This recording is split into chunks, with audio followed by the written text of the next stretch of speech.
Hello, hello, hello. Good morning, ladies, gentlemen, and everyone watching. And welcome back to Hessen Crash 2026. Coming at you live with your Grand Blue Fantasy versus Rising Top 8. It is your boy Toast on the mic, joined by the one and only Taffer. How you doing, bro? I'm doing great. Hey, this has been a wonderful event. First time in Germany in this kind of like offline, so I have been very impressed and very thankful that I've been invited here to commentate some Grand Blue. But hey, speaking of, this is a part of the GBVS World Tour, a 4-star event, which means the winner of this gets a whopping 200 points for the ladder to, qualify for the finals. And this is only the first part of many tournaments here in Europe. Absolutely, yeah. Europe definitely still going strong here for Grand Blue Fantasy versus Rising. It has been a pleasure to be back every single time here at Hessen Crash. Definitely one of my favorite events in Europe every single year. And yeah, we got a really cool top 8 to look forward to with quite a few expected names, but quite a few unexpected ones as well. For example, we're going to be getting right into things here real soon between Space and Citizen.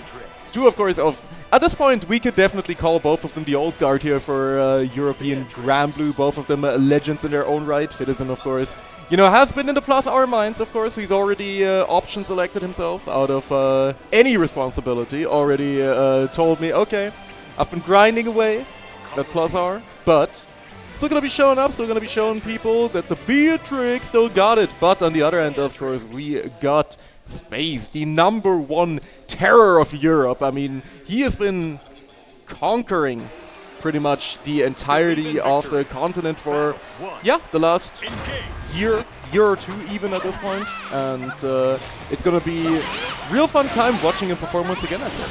Yeah, I did check out, when I came to the venue they were practicing, I did see Space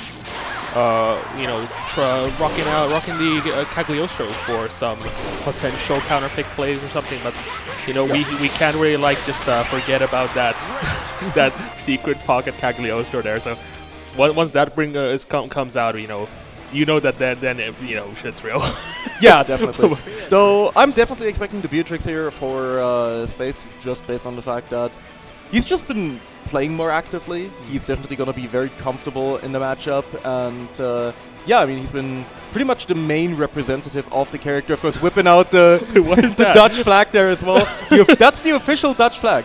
I can't believe it. Show it to the camera. There we go. Oh!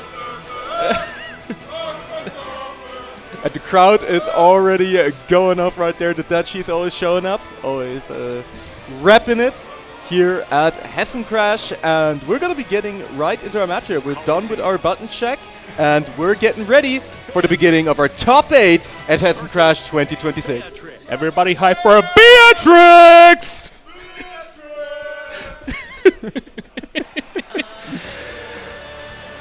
Alright, letting the intros rock, just gonna... No, never mind. We're just gonna be jumping right into it. Getting ready to go right here. Good start here for Space. Finds the first bar heavy into an immediate command grab. Not something we usually see immediately from Space. Usually reserves those for the cheeky end of the set. But yeah, looking strong here. Has, of course, the enhanced special on deck. Going to be able to clock in. But Citizen playing really nice and patient. Gets a big punish to get us started here. And now Space finds himself stuck in the corner. Yeah, looking pretty strong here, but a nice jump out of the corner here. But look at this, we're just switching back and forth, Space curving on the offense, but a 6-6 out connects from Citizen, and we're going for the entire combo here. We're just basketballing. Is it going to be enough damage? Yes, it is. First round going to Citizen. Absolutely, yeah.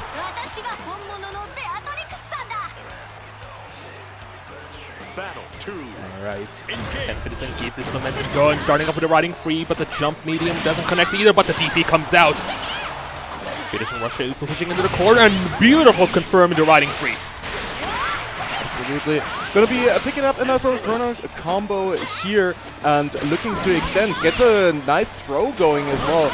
And yeah, Space now in a little bit of a precarious situation here in the corner, and let's see. We may be getting gaslit by the by the chat, but we're currently looking into who's actually playing what version of the character. We'll see it in a second here.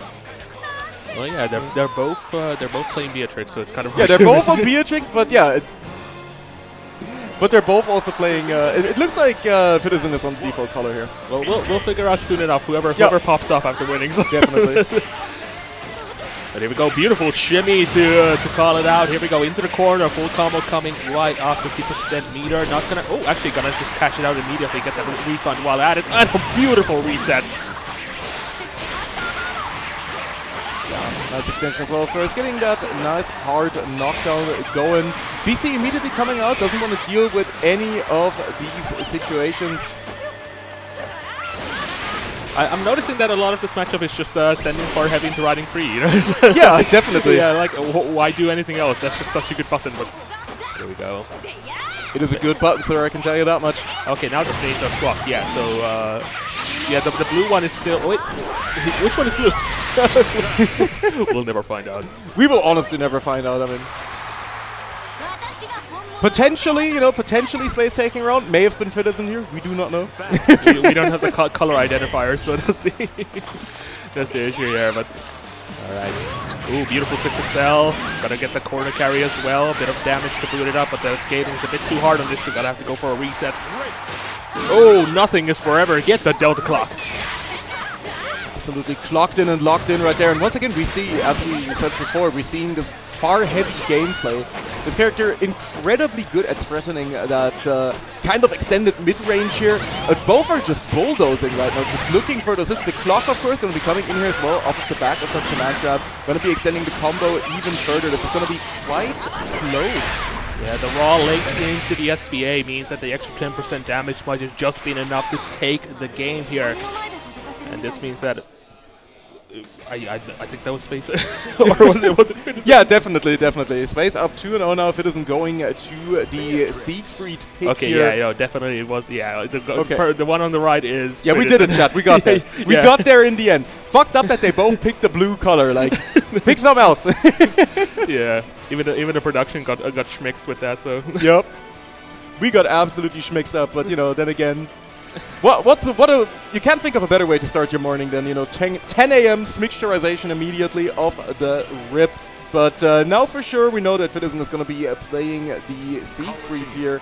And yeah, we'll see. I mean, we haven't seen him represent the Citizen. We haven't seen the Citizen Siggy yet, but we'll see how he does. I mean, yeah, I haven't seen too much of it in pools. You know, Beatrix is way more consistent in general, but see, if Siegfried's known for one thing, it's huge damage for single confirms, like, and that insane 6XL. Just.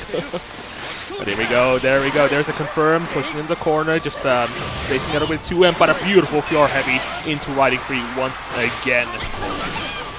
Yeah, the honest and humble Uwe-man is once again making his way onto our screens, coming out of life, and Citizen now looking to slow the pace of the match down. You can immediately tell that when he's playing Siegfried, he's really trying to control the mid-range a little bit more. Space still young, you can't be doing that to him. The Grave Strike attempt will immediately be getting spot dodged, and this should be a nice and easy kill here for Space. He's going to be putting himself on set point. Yeah, so far a very clean 3-0 is possible here for Space, and yeah, Citizen is just unfortunately when you're against a character against a player who's been playing Beatrix longer than you have, it's it's night and day. But here we go, was that 668? Oh, it was one of the dash moves anyway, but here we go, Uwe, get out the corner, far heavy landing, and yep, oh yeah, underestimated the firewall there. Happens to the best of us, but nothing is forever. Going to be extending here, of course, gets the clock as well. Going to be able to extend the combo a little bit, but sadly dropping out of the 2-2. This might be the chance that Citizen needs. Finds his way out of the corner now, looking for that 2M range where Citizen is most comfortable. However, that far heavy from Beatrix still putting in a lot of work. The 2U unblockable gets dodged. The Cocodrillo not working out, and that's going to be Citizen getting quickly free out here by Space, who's still looking dominant. Yeah. Tried everything, but it just didn't work in the end, and to you know, one last hurrah with that tweak SSBA, but unfortunately it just wasn't enough. But that does mean that Space will be moving on into winners finals, and who is going to be against Space we'll find out soon enough. Yeah, we shall see. But yeah, we got another winner side set coming up as well, and with two names that honestly I wouldn't have expected to start us out here in the winner side of things. We have Adema versus Tai. So Adema all the way from Portugal showing up and repping the Vasaraga, put in an incredible performance, 3-0ing Saki yesterday. So Saki's Lil Wayne unfortunately wasn't enough for the Gra Menace, and yeah, no, the crowd popped off yesterday. It was insane. Yeah, definitely. Yeah, no, we've got a pretty interesting top 8 in general, like character-wise. You know, 2 Beatrixes, 2 Vasaragas, 2 Veteras. And I mean, 2 Meteras, we can call that Europe. It just is what it is. You know, we got Dudikov here, we got Bonsai here. I mean, but it was gonna happen. You gotta remember, this is a top 8 without Wayne, which is rare. Yeah, true. In Europe. Very, very true. We did. Saki did get successfully gate kept by both the Vasaraga gang here, with Adema and Revenant both managing to take the win. But yeah, on the other hand, we have Tai, who's someone that if you're an international viewer, you might not be familiar with, because he only ever shows up to like German offline events and then immediately starts performing. He is like the one remaining ferry player in all of Europe. And he put an incredible performance yesterday. I mean, all the way to the winner side, even beating Bonsai as well, sending him to losers. And just, yeah, cooking up. He's really figured out that Metera matchup. But we'll see if he's figured out the Vasaraga one as well. I talked with Tai earlier, and I was like, how are you feeling about the Vasaraga matchup? And like bluntly, he just said like, yeah, I don't know, man. the answers Ferry has to Vasaraga's armor are very few, and like GG would be an option, but GG activates too slow. Vasaraga can just charge past it, so that's the scary part of it. But hey, if a Ferry can do it, I believe in Tai. But yeah, definitely. Also, yeah, very true. We do still have Vivi. I entirely forgot. I'm sorry. I'm washed, you know. I'm old. I'm retired. I'm washed. I don't know anyone anymore. I don't even know who I am. I'm sorry, Sage. Shout out to Vivi. Definitely still another really, really strong Fairy representative. But yeah, we're going to have Tai coming up right here against the Vasaraga from Adema, who really has been looking unstoppable. And we'll see if he can continue the dominance here. Of course, we're going to be going into things first. Cheeky little bit of a button check coming up. Of course, you got to make sure that everything's working out. You don't want to risk your precious Arc World Tour points on the back of your misconfigured controller. And we're going to be getting straight into it right after that. Yeah, the interesting thing is because now that Grand Blue is its own thing outside of Arc World Tour, like they have their own point system, and the idea with like 4-star events is that only your top 3 placements are counted. Yeah. So that's kind of that's an interesting way to kind of like free up the big events to other players. For sure. But yeah, if you win 3 of them, then you technically never need to go to another 3-star event because you can't get anything any better than that. Very, very true. But yeah, we'll just have to see.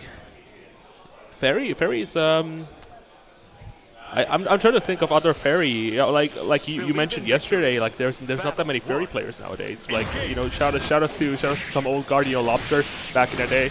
Yeah, I mean Vivi, real unks are gonna remember Jundo as well from way back in the day. Yeah. But that's not a name anyone has heard in a second. But shout out there. But yeah, nowadays, I mean, even like sometimes I host online brackets, and the only Ferry I see in it is Tai. And Tai usually makes it really far, which is scary. Yeah, definitely.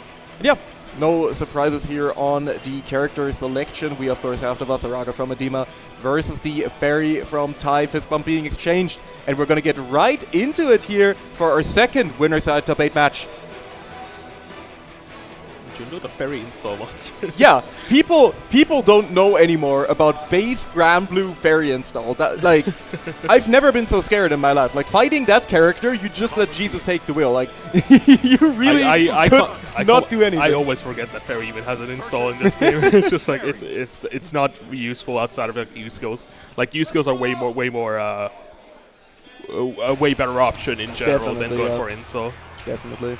But I mean, you know, once again, if you're old, you'll remember Ferry was so messed up at the beginning of the original Grand Blue release that Leffen played the character, and that should tell you all you need to know. Yeah. Oh boy. Letting the intros rock here. Just a little bit of extra time before, you know, the chaos starts. take your breathers because we're getting right into it. Adema versus Tai for winner's finals position. Immediately drawing it up in the chat right here as well. Everyone's getting ready for some Wasaraga action, and we're gonna get a lot of that today. The GG coming down, holding down the neutral, but unfortunately messes up the setup here. Tai getting caught out, getting thrown into the corner, and the armor through the BC attempt immediately to get us started. Oh, beautiful TK dive kick to call out the crouch, and here we go. We're going. Oh, messed up the dream combo. That's so unfortunate. And you're gonna get immediately punched into the corner. This matchup is very interesting because, like, I mean, Fairy technically has ways to keep Wasaraga from armoring, but that's the issue. You gotta keep him from armoring. Yeah, like if you get grabbed, it's immediately you're in armor, and you have to like deal with that situation. But look at this, Tai is working it beautifully, but you have to keep this for 3 whole games. Yeah. This is definitely going to be a game of discipline here for Tai. He's going to need to really keep things solid and really control the pace of the match, really control the pace of the neutral here. Because if you give Adema any sort of chance to get momentum going, to turn blue and do something, then it's going to be really, really rough to deal with. When Wasaraga gets momentum going, he's so incredibly scary, and there's always the chance that he just randomly explode because, you know, he got 668. Here we go, beautiful throw. Trying to just got rid of the... No, the armor is still in play. It hasn't been activated just yet, but the threat of the ball, it's getting closer.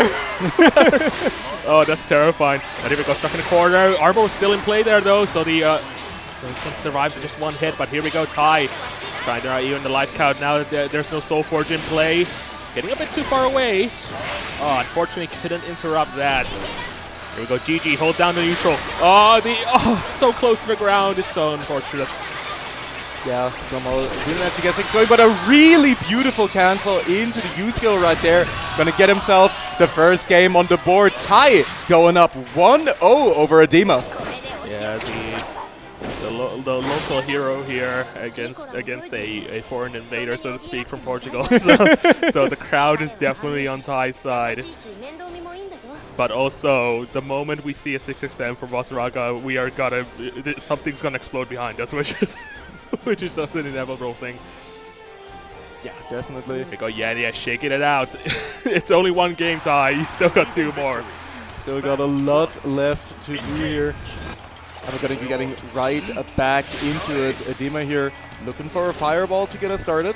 Looking to catch out this extended hurt box from Ferry as well. We saw the Firelight being pressed there. Tried to get a little cheeky there with the Rodos, but unfortunately not going to be paying off. Tai finding a nice little chunk of damage, just setting up the GG, holding down the neutral. Go my creatura. And the 6XL is going to get some going here. Close heavy counter hit. Alright, Ness jumped in the corner, GG holding it down, there's the confirm. Is this going to be enough to kill though? I'm not sure about that. Okay, you're throwing at the ball. You're weeballing. Alright, oh, the Hefshiki! Unfortunately, GG was a bit too far away, that's so unfortunate. And here Adema still, signs of life, goes for a 668, just not enough. The dodge roll is happening. Oh, GG's just not holding it down, and the UDP into the corner, armoring up. Adema with the 2H! No way, is it gonna be enough damage? Absolutely, he is turning incredibly blue right there, and Adema with the 2H. You do not want to get anti-aired by this character. Yeah, especially with that charged 2H. I think Tai is definitely going for a lot of die kicks just because of that multi-hit potential. Beautiful strike throw. Throw hit, that's the right word for it. Here we go, we're just trading right now. GG is just not able to deal with that armor, which is so unfortunate, but we're in the corner. What's Tai gonna do here? Get absolutely exploded is what he's gonna do. The 5U is stocked up, getting swept, and that should do it. Adema gonna be evening things up here into the super, keeps it simple, and we're going to a 1-1 situation. Yeah, so unfortunate. I keep forgetting that Vicky's yeah, Vikala is in the chalice. They put her in the contraption. She's the true winner in the end. Oh my god, Sheeb. Yeah, the plushies are coming out here. Everyone's repping their mates. But here we go. But yeah, no, Tai's taking a bit of it, thinking about what to do. But like Adema adapted really quickly, and that's throwing Tai off, which is scary. Absolutely, yeah. Adima definitely turning up the aggression as well, just looking for more shoulders to get in. He's gonna get put into the corner here. GG once again holding down the neutral plus on block still with that close heavy, and Tai just looking for the hit. Adima staying very, very patient on defense, finds another command grab.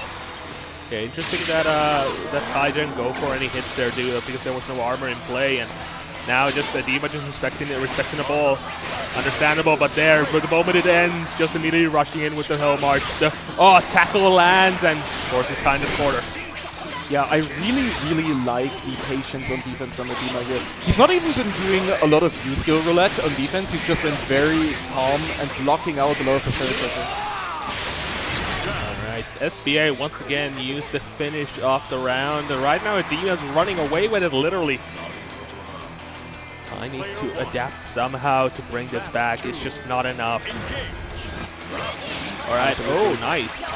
Big thing started here immediately with the EX whip on round start. Tai with a hard call out.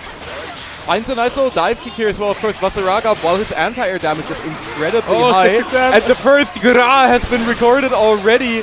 It is a bit of a slow anti-air, so these really shallow dive kicks are going to be quite annoying to deal with.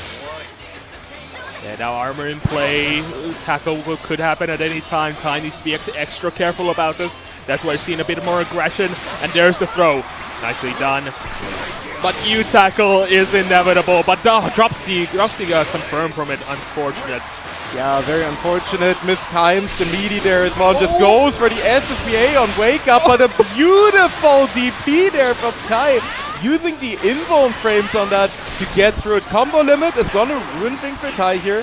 Adima still has a chance, and the hard knockdown is the way to get it started, but far light immediately off the rip. Adima getting knocked down here. Very one of the few characters with a standing low, so it's you rarely check that, especially in a situation where you're just trying to rush in. And Tai played that perfectly, and now look at this. Tai's up in Tai to turn. Adima is trying to get out of this corner, and it's working. Absolutely nice little route there from Adima, pushing to the corner. Tai staying very calm on defense here, not really risking it. Beautiful interrupt. The ball is going to lead us to a side switch here, most likely. Yup, there we go. We see it with the 668. Gonna be putting ourselves into the corner, back again. Monkey flip coming through, but a beautiful little roll from Adima, avoiding the GG Oki. Yeah, also avoided the F Shiki there, which is kind of interesting. But all right, walk up far heavy, nicely done. A beautiful TK, another one, and the confirm into it. Is this gonna be enough? We'll have to find out. Can Tai keep the oh my God, the mix-up! We are really pulling out all of the doohickey setups right here. Tai showing the crowd one more to go. This fairy champion is looking quite cheeky here, and Tai now up 2-1 over Adima. Yeah, no, that was really smart, because like Tai realizes that Adima is willing to block. It's like, okay, let's check. Are you holding guard button though? Yeah, guard button check for sure. Checking who played Mortal Kombat before real quick. Yeah, exactly. But the combos Ferry can pull out with GG and SBA alone are crazy. They look so cool. I just wish my fingers worked the same way that Tai does. Adima does have the armor token ready to go here. Gets grabbed, but no GG hits remaining, so won't be taking the full combo here. Walking forward on him, and he is turning blue. Chat drops the combo again, though. Yeah, a bit too close to the corner, it seems. So Tai gets away with less damage than normal, but here we go. Confirm into the U-spin, and yeah, expected something else there, probably a dive kick. Yep. But GG holding down the fort. And look at this, Tai is in a very good spot, just needs a few good hits to start a nice combo. But once again, we're blue. Dabba-dee, dabba-die. Gonna be extending towards the corner here. Sets up the meaty tackle. But the immediate BC into the ball. Into the cheeky low as well. Tai finds himself yet another round and is now on match point over Adima. I like Adima's attempt there. You know, Adima usually would just hold down back there, just block everything. But immediately tried to go for U extension to catch Tai off guard. But Tai also expected it. Like, there's so much layering right now, it's crazy. But here we go, one round remaining. Tai just needs to take this to bring this home, and I think he doesn't want a 2-2 at any cost. Absolutely not. But right now, this is a good way to get things started here for Tai. Looking confident, sending out the GG, hold down the neutral. Dive kick getting blocked out. Edema very happy to just down back right now. It's just staying patient, looking for his opening. Yeah, got 50 meters, so it's enough to go for U tackle or U extinction. And yeah, now we got 4 meter. But go the throw bait, a bit too high to get a combo though, but it's enough to get an SBA setup. We balling at the Shiki lands. A lot of damage here, not going to be enough to kill though. One last chance for Edema here. What's the mix-up? It's another Ashiki, and Tai takes it 3-1 and moves on to winners finals. Yeah, good performance right there from both players. I did really like the patience with which Edema approached the matchup as well, and he has a chance left. He's only going to be going down to the loser side of the bracket here. And Tai popping off very, very happy with his performance, and the hometown hero being cheered on by the crowd. Let's hear it for Tai! Yeah, I know. This, like, when I was talking with Tai earlier, like, this is the best case scenario. If Tai can just win against the Vasaraga, it's better. It's like better in every case scenario. Yeah. Like Tai doesn't need to deal with the Metera menace that's in the low losers bracket. He only has to deal with the Beatrix menace. And I mean, Beatrix is still doable according to like Tai said something like Beatrix is at least like doable compared to a Vasaraga, but you know, it's space. That's the issue. That is the problem. Yeah. You're against space, but hey. It's like, yeah, the Beatrix matchup may be doable, but is the space matchup doable? We'll have to see. Exactly. But that's going to be way later. We still have our losers top 8 games here, and the first one coming up is going to be Vittori versus No, but we're going to have Dudikov versus Revenant to get us started. And that's a match that I'm really looking forward to. I mean, I mentioned it yesterday. I really, really like watching Revenant play. She definitely really embodies like the violence of playing Vasaraga. Definitely, you got to be a little bit cuckoo to play that character properly. And you can always see it in her gameplay. It's always really, really fun. And this is more than likely going to be Vasaraga versus the Metera here. I would be surprised to see anything else. I would love to see the Duda Wilness against Vasaraga, but he's already looking at me like, what the fuck are you talking about? I would love to see it, okay? No, but yeah, it's gonna be the Duda Rat, I'm pretty sure. Yeah, you Butterfly's too strong to... Yep. Like, Wellness doesn't have enough multi-hits, which is the issue. Absolutely, yeah. And we're gonna get things going here real soon, of course, and yeah, I mean, this is another match that's gonna be really fun. I mean, honestly, I'm looking for another big Revenant upset here. She's managed to do it against Saki, and maybe she can manage to do it against Dudikov as well. Yeah, no, she did really well yesterday. And yeah, nobody expected Saki to be out in top 16. Like definitely, yeah. Like a huge upset, but hey, you know, we got we got the energy drink boost here. Yeah, of course. I mean, you know, Revenant fueled entirely by the White Monster. I get that. Hey, I work in IT too. Yeah, absolutely, absolutely. It's required. Been there, done that. Yeah. Here we go. We're just going for a... Believe in victory. Battle. To do the Wayne, of course, not going to be happening here. We're just going to be doing a cheeky little button check. One-handed button check, weren't you going to call it? The one-handed button check, definitely, and I'm feeling the aura right now. Yeah, I can tell you that much. Multitasking here, like just checking the matchup info while doing the button check. Yeah, that's yeah. Maybe just doing the gacha dailies real quick on the side. But here we go. Yep, we got the thumbs up. We're gonna go into our match. All right. I mean, hey, this is the second Vasaraga. I mean, I think there's a lot of Vasaraga fans in the background. Who's I for Rev? There, Ray. Vasaraga fella's already popping off, and I better see some grass in the chat, baby. I better see a little to get us started. I better see some flexing when it cuts to this camera next time. So. And yeah, I mean, to do the Metera, has been expected here. The rat has been deployed. And, of course, we're going to have Revenant on the Vasaraga. Let's see. Let's get into it. Believe in victory. And we're going to see how it goes. Unstoppable Force versus the Rain of Arrows. Which one is stronger? Let's find out.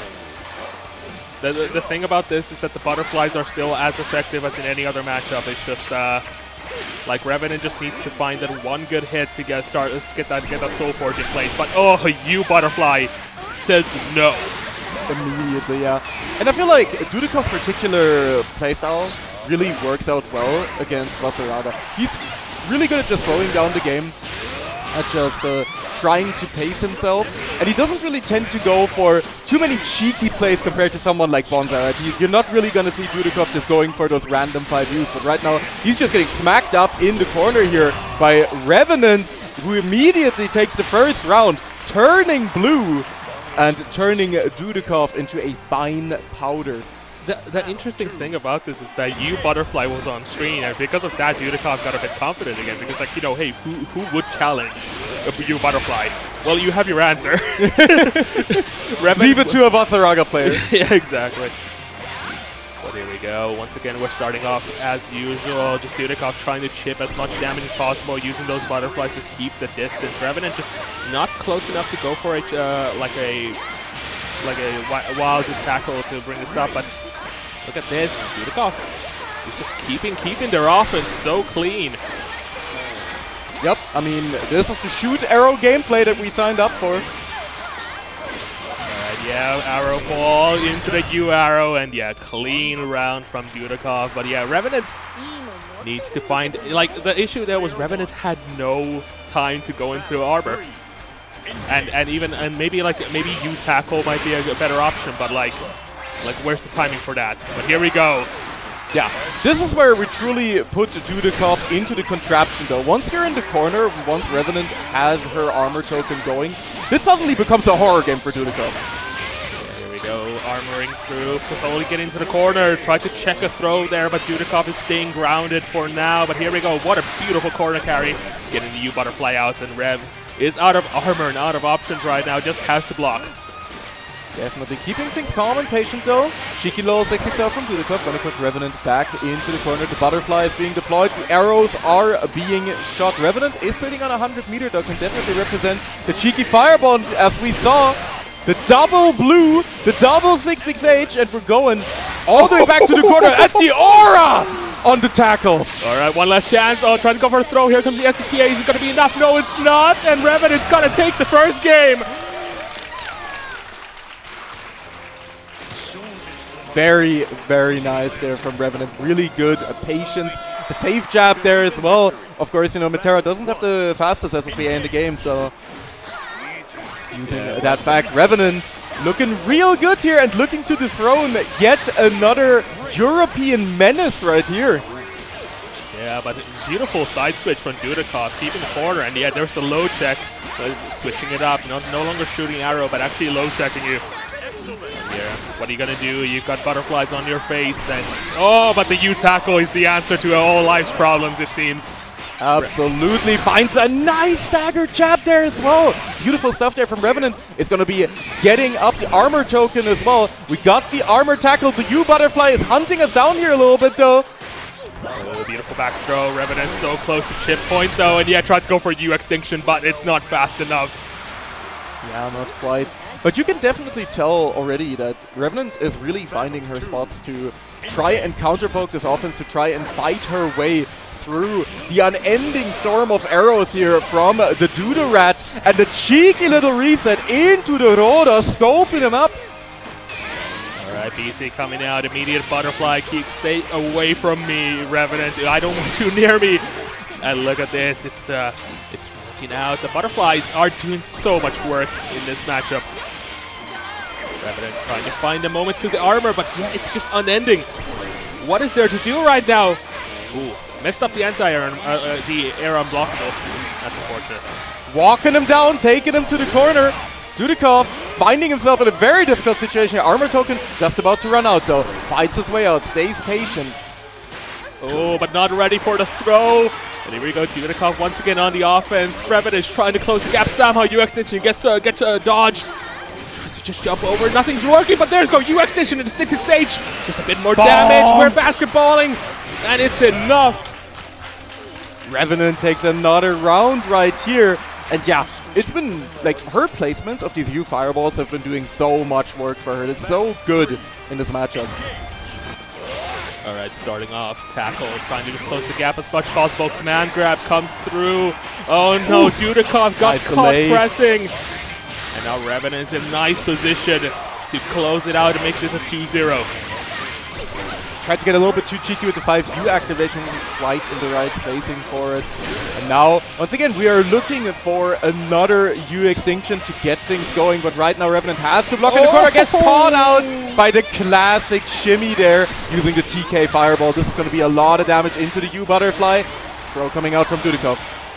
Alright, full meter for Revenant. Can just use another U extinction here. Dudikov has to be so careful in this situation. Oh, the butterflies though, they're holding down the neutral. Nothing can get past those, not especially something with no armor. But here we go, full run-up extinction. Just trying to do something, it's just not working out. Chip point is so close for Revenant, and there we go, the tackle to try to catch something out, but Dudikov shoots it down. Yeah, Dudikov shaking his head. He's not quite happy with how this has gone so far. Looking at the phone again, just taking another look at the gacha dailies real quick. Damn, I forgot to do my... I forgot to press the auto mode. There we go. 1-1 on both sides. These have been pretty even matches so far. A lot of back and forth, and there we go. The first time Dudikov has actually reacted to command grab this time. Immediate BC on the tackle. Another tackle to close the gap, and but Dudikov slowly getting into the corner. Yeah, the U Extinction event getting caught out by the U arrow there as well. Dudikov now firmly in control once again. But we've seen it time and time again. Revenant just needs that one good opening to capitalize. And of course, Matera, low health character, is going to get absolutely exploded if he ever gets counter hit by Vasaraga. So Revenant definitely needs less hits. However, Dudikov is just not giving her the opportunity whatsoever right now. U extinction into the command grab, getting the armor out. We might be seeing a tackle. There it is. Yeah, it doesn't need to worry about the butterfly when you can just fly past it. And a nice chunk of a nice combo here in the corner. Getting another armor, fully charged 6H, and the armor to bring it back. I can't believe it. Revenant is crazy.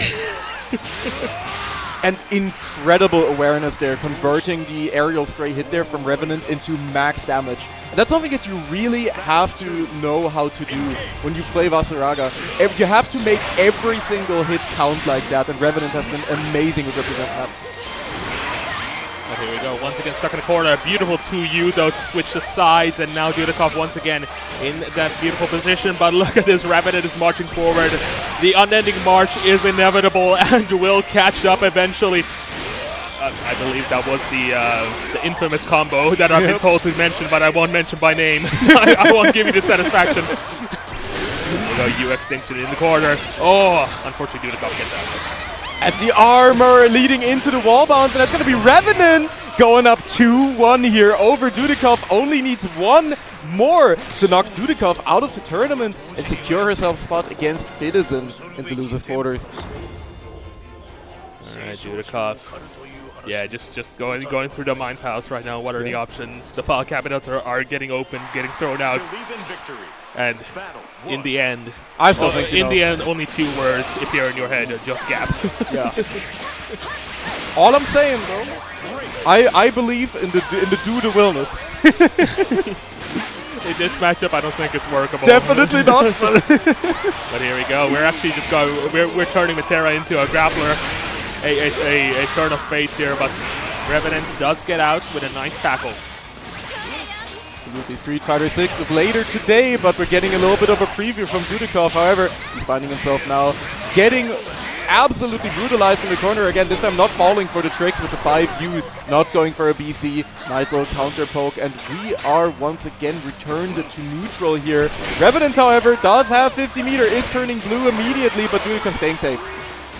Try to attempt the XXIII there, just trying to get close enough as possible, but a beautiful shove to keep the butterfly in play. And right now, Revenant just needs some kind of hit here to bring it back, just throwing everything out. Nothing's really working. Dudikov's defense is working, but oh my god, now it's not. But the UGP on Wake Up will take it. First UDP of the set as well. And Dudikov really keeping that one in the back pocket for a rainy day. Gets himself out of the precarious situation here. However, Revenant finds a nice little armored tackle through the fireball attempt. And this is going to be a lot of damage. I got the reset with the jab. A lot of damage coming right up. This is not going to kill though. It's going to get scaled just a bit. But this means Dudikov has one more chance in this round. Oh, the reaction to the command grab and the back throw. Dudikov trying to make this comeback happen and take this at 2-2. Just has to just keep triggering everything. Oh my god, what a... Okay, that was interesting. And here we go. Bit of a situation, and that's a U fireball finding its mark once again. We are so blue right now, chat. Yeah, that was such an unfortunate interaction with the with the throw bait. It just like it side switched for Revenant, like the fate has determined that this is her win, and Revenant now just needs one more round to bring this home and drop Dudikov out of the bracket. U Extinction lands into the tackle, into the corner. This is a nice 50%. One last chance for Dudikov here. Command grab. Can we get another one? But the charge, 5H. And the crowd erupts as Revenant takes it 3-1, knocking out Dudikov, taking down another titan of European Grand Blue. And that is gonna be Revenant moving on to fight Citizen next. Vasaraga Nation, rejoice, for you are still alive. There's still 2 Vasaragas in brackets, but only 1 Metera remaining. And for that, chat, I better see a...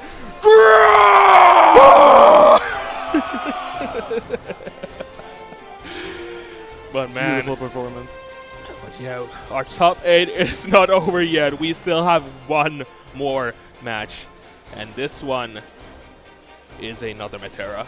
Yeah, and it's gonna be another. This is gonna be a German team kill coming up here. We have Watori. Huh! Bonsai already throwing a dubious creature at me here. There we go. Gonna have Bonsai on the Metera versus Watori, who's most likely going to be playing the Zoe here. Here we go. Yeah, we got Gran. We got Gran showing up. There we go. We got Granthony Fantano rocking up. Gran can't sit too well. He's been booting too much. Yeah. Oh, and we got a horse. Wait, we got the Hans. Wait, I can. What? Oh no! No! What have you done? Toho. John Toho has struck down. There we go. What? It's a horse. Tokai Teo. Yeah, it's Teo. I can read Japanese for once. And there we go.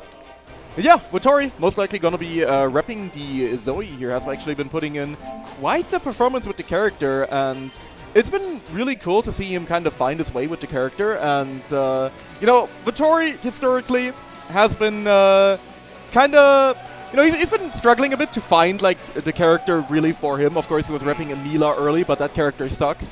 So I mean, he switched to Beatrix, but like you could tell his heart wasn't quite in it as much. So we've seen him switch to the Zoe now, and I feel like he's gotten really to the point where he's very confident on the character, and we saw it work really, really well for him yesterday in top 16. Yeah. The thing about Anila is that Anila right now is a low tier. Is like she's mid, but like there's obvious better options. Yeah, like, just play a good character. Yeah, exactly. That's the issue. Why play Anila when you can play a better character? Like, exactly. Shout out to Riot. Yeah, exactly. And proceeds to play Galleon. Yeah, I Could never catch me like that. I'm picking top tier every game I play. Beatrix. Absolutely. I mean, again, when I was playing casuals again, I pick Beatrix, bro. I'm pressing 2-2M, I'm closing my eyes. It'll work. It'll be alright. Man, what am I feeling right now? Far heavy into you EX riding free. Yeah. Yeah, that sounds good. Yeah, I'll do that. So again. good at the game. You're getting threatened in the chat right now. Yeah, I mean, no, I'm used to that. That's fine. But yeah, Bonsai versus Watori here to get things going. Once again, that's going to be our, final 2 top 8 competitors that we haven't seen on the screen yet. Everything after, we're of course going to be having Space versus Ty, Dima versus the winner of this match. And yeah, we're shilling the EU Training Grounds, which is a really, really cool community initiative. You can see it on the screen right now. You should join that absolutely if you're interested in the game, if you're in Europe and you're trying to get into Granblue. There's a wonderful, really welcoming, really beginner-friendly community here, and you should definitely check it out. It's been really, really cool. Yeah, definitely.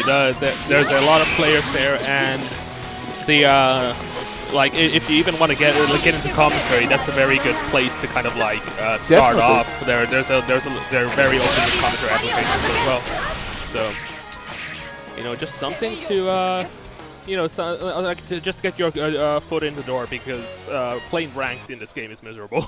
Yeah. I mean, I am of the opinion that playing ranked in any fighting game is miserable. I mean, that is true. If I can't disable the UI elements that show any rank, it's miserable, because I keep looking at my own like I'm worse than the opponent. I can't believe this. I mean, I just don't want to deal with the type of absolute animals you run into when you're playing first to 2 ranked on a fighting game, bro. I played Street Fighter 6 ranked, but it came out, I'm still scarred. Oh, no. I love Dry Brush.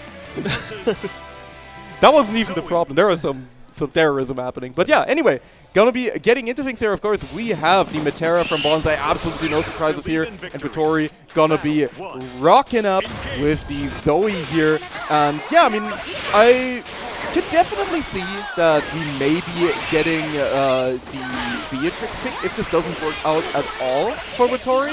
But for now, I think he's gonna try and stick it out with Zoe, who definitely has some decent tools to contest the projectile voice as well. If there's one person who can actually is ready to combo from any situation, it is Bonsai. The amount of Twitter clips this man has produced is crazy. But oh, what a reaction! Rarely react to the TK arrow there, but Vittori unfortunately couldn't really get much of a combo, but Bonsai will gladly take that. Oh, tries to U-Dragon, not fast enough, and chip point is happening. First round, going to Bonsai. Yeah, and I just want to point out, chat, I don't know if you guys can hear this, but Bonsai's hitbox has like the loudest buttons known to man. Like, I can hear this guy mashing all the way over here. Yeah, there was also the hitbox has the John Toho on it, so I don't remember her name. So they're all John Toho too. Yeah. The only Toho I know is Yukari. Shout out to Yukari. Here we go. Beautiful. Avoids the U-Arrow, gets in with the die, but immediate BC from Bonsai. Doesn't even want to deal with any close-range combat. Here we go. Beautiful 6XL, getting a quarter carry. Trying to find something. Oh, a bit too eager to press and gets caught by the laser. Here we go. Go to BMB. That is so much damage. Taste the wrath of a forward F-150 at the landing DP. Hello? Diego Umaharas? Ain't no way. What a call out from Vittori. Even like that is such a because the only DP that Zoe has is from meter, so you just have that was a commitment from 2 minutes before. So. There we go, immediate BC. Both of them at 1 BP now, so extra 20% damage coming from both ends. Oh, gets caught by the laser. U-Dragon will also get a bit of that Dragon Gauge back. Oh, so close. Absolutely, the forward F-150 getting dodged right here. We have infinite Dragon meter at this point, but not infinite health to deal with anymore. Only 1 DC on the side of Vittori remaining as well. And he's just in the contraption right now. He's blocking things out, but you can only do that for so long. That's going to be Bonsai picking up the first game. I know there's only three butterflies on screen, but that felt like 5. Like, I don't think there was any moment where Vittori could do anything in that situation. Absolutely not, no. Yeah. That was crazy. Here we go. Vittori, though, has to now even us out to make this a fighting chance. And there we go. Beautiful round start, but once again, immediate BC from Bonsai. Bonsai does not want to deal with Vittori anywhere close to him. Absolutely not. Dragon pressure, getting things going here, but Bonsai is so good at just ratting his way out of pressure. Like, it is impossible to lock him down. I have experienced this firsthand myself. Like, even back in like base Grand Blue, this guy has been terrorizing me for as long as I can remember. Alright, a bit of space from Bonsai though, but look at Watori's health. They can't afford a single mistake. Has to make something happen. Oh, the empty jump was expecting a 2H attempt. You can actually block the Cemetero's 2H in this. So, but here we go. SSBA gets connected. 0 BP on Bonsai hit, so can't even deal with a Raging Strike. Ooh, the throw attempt. Oh, beautiful reaction there from Bonsai on the anti-air, keeping it simple, takes another round. Alright, yeah, just needs to like shake it out here. Watori did have a fighting chance there, but Bonsai is way too young for this. Will react to anything, even a slight jump in the air, immediate EP comes out. But here we go, beautiful start from Watori. Absolutely. Really good extension there in the corner, but Bonsai finds a good way to BC out. However, immediately gets punished again. Nice little TM pickup. This is going to be a massive chunk of damage, and because of 0 BP and Patera's health bar, this should absolutely do it here for Watori.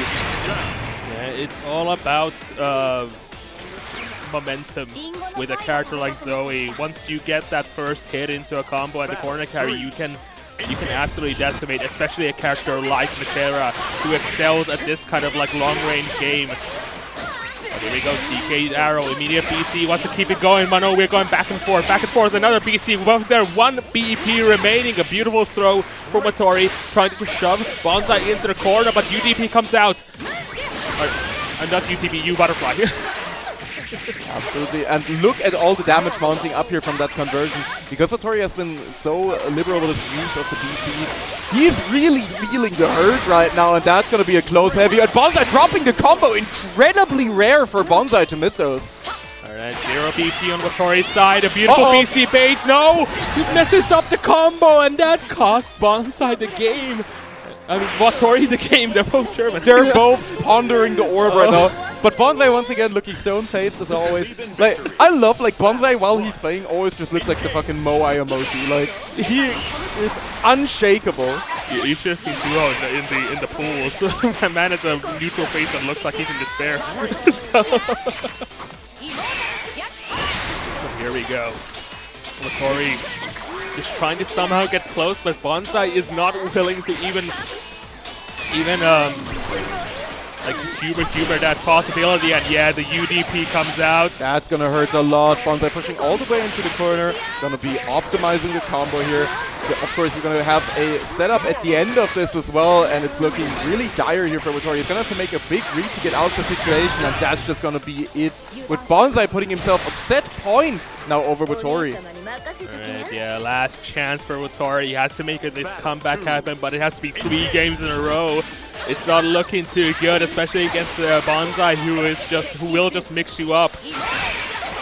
Alright, Dragon in play, can't really activate it fast enough to get a laser out. But Watori is trying their best right now, but that gauge is just not good enough. Absolutely not. Bonsai once again just finding the pressure and putting Watori in the corner. He once again finds himself in the device, but the UDP will get him out of the situation for now.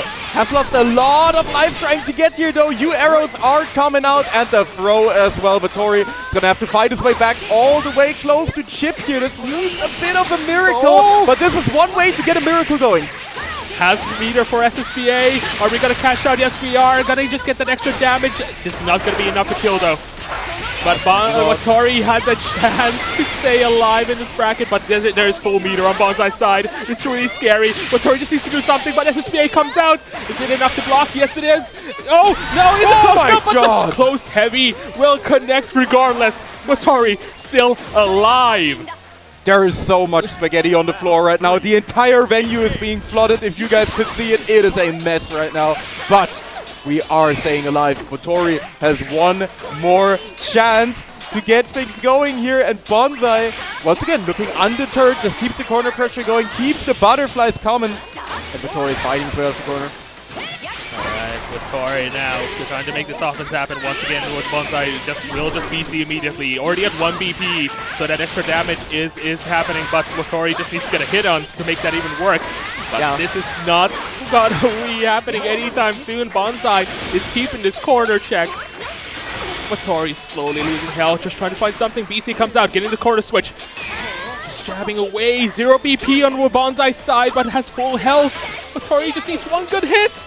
Yeah, make no mistake, both of them just need the one really good hit. This is going to be a lot of damage. They're going to be cashing out into the SSBA here for Tori.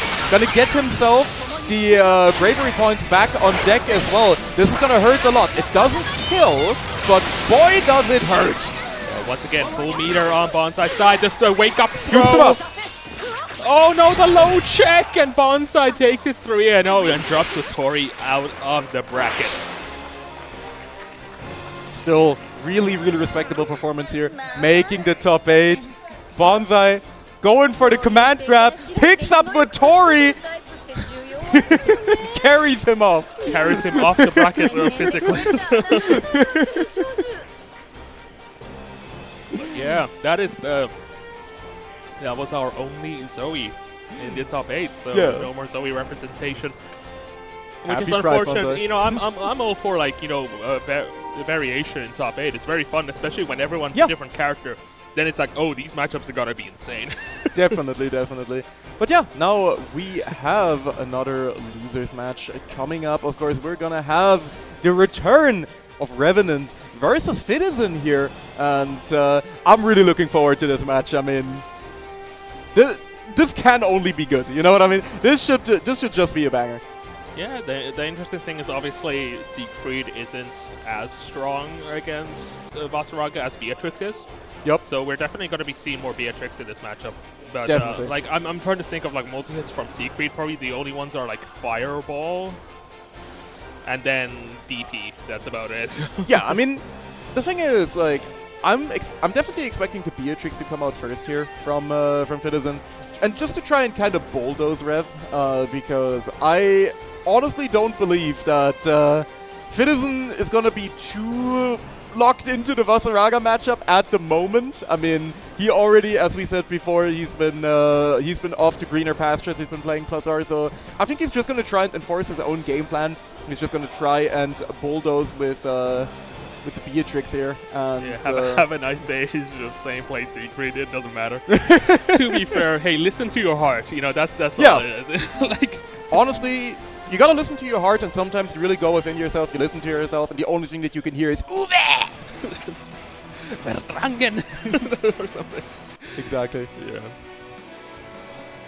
Oh my god, Citizen also got the white monster. This is the battle of the white monsters right now. Pulling up. the winning juice has been acquired. Absolutely. We may need to Uwe it up, but we're gonna see. Right now, I like, you know, Citizen even had another OS on deck earlier. He already told me one of his buttons broke earlier and they fixed it, but he's not 100% sure if it's fully fixed. So we'll see. We'll see if things are going to keep up. And yeah, hopefully so, because I'm really, really excited for this match. I mean, these are two players that I really, really love watching. And yeah, I mean, we're immediately going toward the Beatrix here in character select for Citizen. As I said, I'm not surprised by that. I think that Siegfried was more of a desperation pick in the Space matchup, because he knows that he's just not going to be able to beat Space on the mirror match. Yeah, for a lot of players, the worst matchup is a mirror matchup, because like 100%, like you know the character, but you don't know how the other player will play your character. I can tell you, like 100%. Even back in Base Rambler, when I used to actively compete in this game, I have no fucking idea how to play the Belial matchup. I played that character for probably like 400, 500 hours, and I had no idea how to play against him, ever. The mirror was like 4-6 for me. It was completely rough. But yeah, it's looking like we do actually see the Siegfried right now. We're not sure if this is just going to be a button check just yet. And believe in victory. Oh yeah, that is. Yeah, no, Siegfried does have the they changed the 2-1 for you on Siegfried. Yeah. Where now like it like freezes if someone hits into it, it freezes the game, and then like it becomes an unblockable. I wonder if like obviously timing it against a tackle would be very funny, but probably not doable. Yeah, we'll have to see what we go with here. And, yeah. Button check looking to be over. Right now we do have Big Siggy on the screen, and we'll see if you know, Hava is gonna get is gonna get their will here. Yeah, no, I mean, it looks like, I mean, a lot of people in chat are saying creating Basaraga is actually doable, so we might I can definitely see it, might be seeing that. Let's see, are they gonna lock in? We have the obviously the Basaraga from Revenant's side. Yeah. But yeah, Siegfried is pondering. All right, taking a long hard think, and we're no, still pondering. Wait, hold, chat, hold. Don't start celebrating just yet. Yeah, hold. All right, locked it in. We're locking it in. Last chance to go back.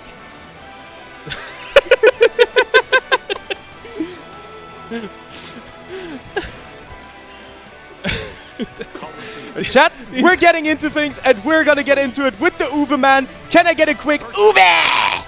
Vasaraga. All right, the crowd woke up there. The crowd Uwe'd it up for us. I need more energy. We need more Uwe. Everyone raise your hands. We need energy for Vidison. But here we go. Starting off. Nice jump heavy. Oh, tried to check with the far heavy, but it's unfortunately a bit too slow. But the 6XM will connect, and now Vidison just slowly inches towards the corner. But Revenant's BC into armor will stop that in its tracks. Absolutely. Right now, Vidison just staying patient. Just going to be looking to play the mid-range game here as much as he can with the honest mid-Siegfried. Finds a nice little throw to get things going right here. Alright, oh, nice spot that. I don't know if that's the actual answer for that, but usually just blocking it is the best option. But Vidison will gladly take the combo into the SBA, get rid of that 1 BP, also force the knockdown. And now, one last hit to take this round. Trying to check right now, but look at this. Revenant is... Revenant's probably expecting a 2-on-4. Absolutely. And mid-Fried looking kind of top-Fried right now here from Vidison. Very, very confident first round. Definitely got to set the pace of the match. And I feel like if you're playing against Vidison on Siegfried, you really have to force your game plan on him. Because if he gets to slow down the match, Fiddy is just going to be completely comfortable in where he's at. And right now, he's just, once again, controlling space, just keeping Rev on her toes. And yeah, forcing her to make a play, which is currently happening because we are once again, chat, we are turning blue. The 5U ripping off the shirt here. Oh, the 2-1 for you! This is what I was talking about! Oh my god! The Siegfried champion looking kinda good right now.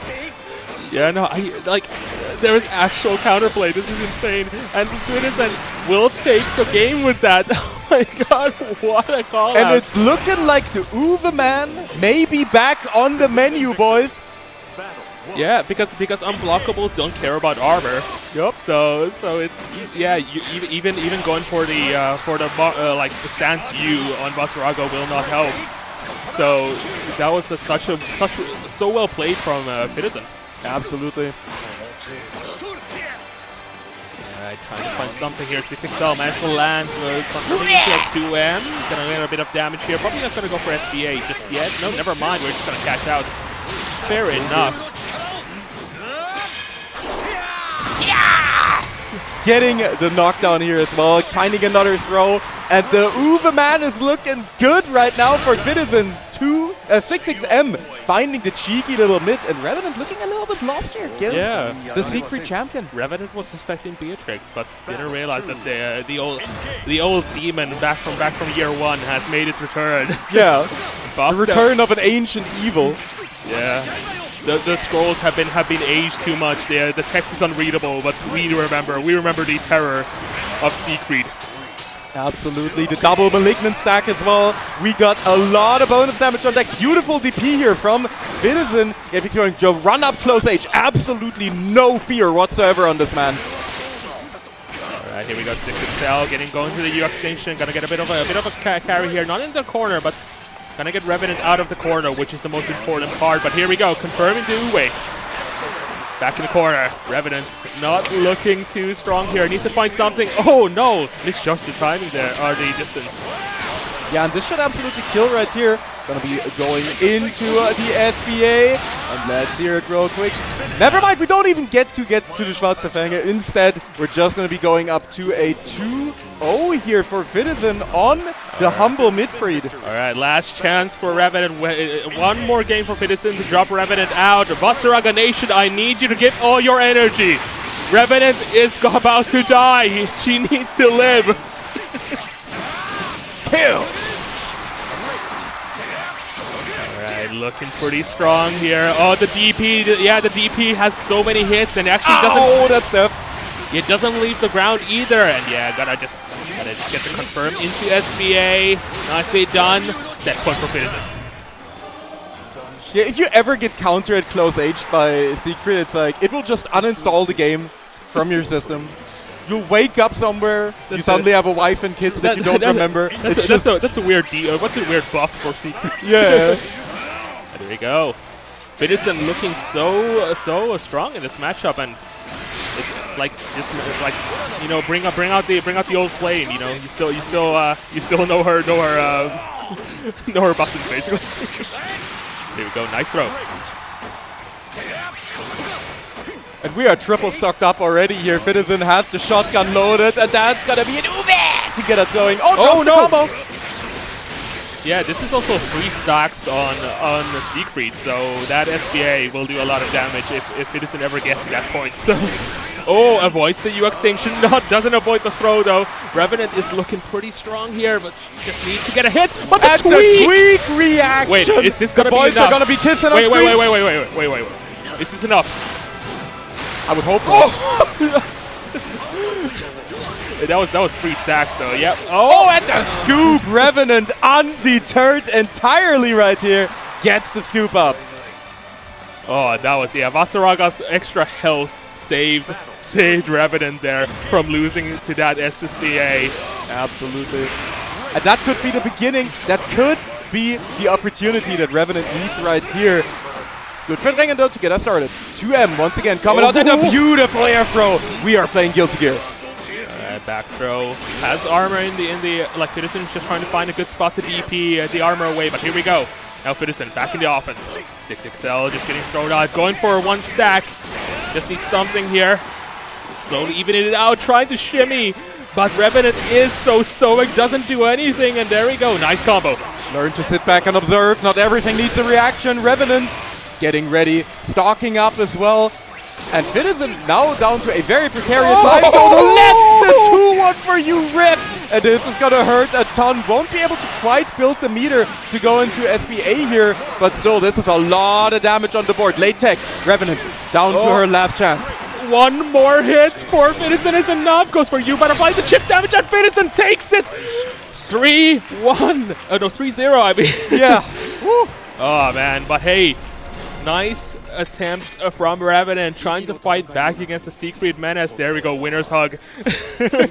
But yeah, I mean, hey, yeah, Revenant getting this far absolutely in an offline is pretty insane. You know, the upset that we saw in top 16, like brought us to this position. And hey, yeah, I think like hey, Wasserraga Nation, round of applause. You know, hell yeah.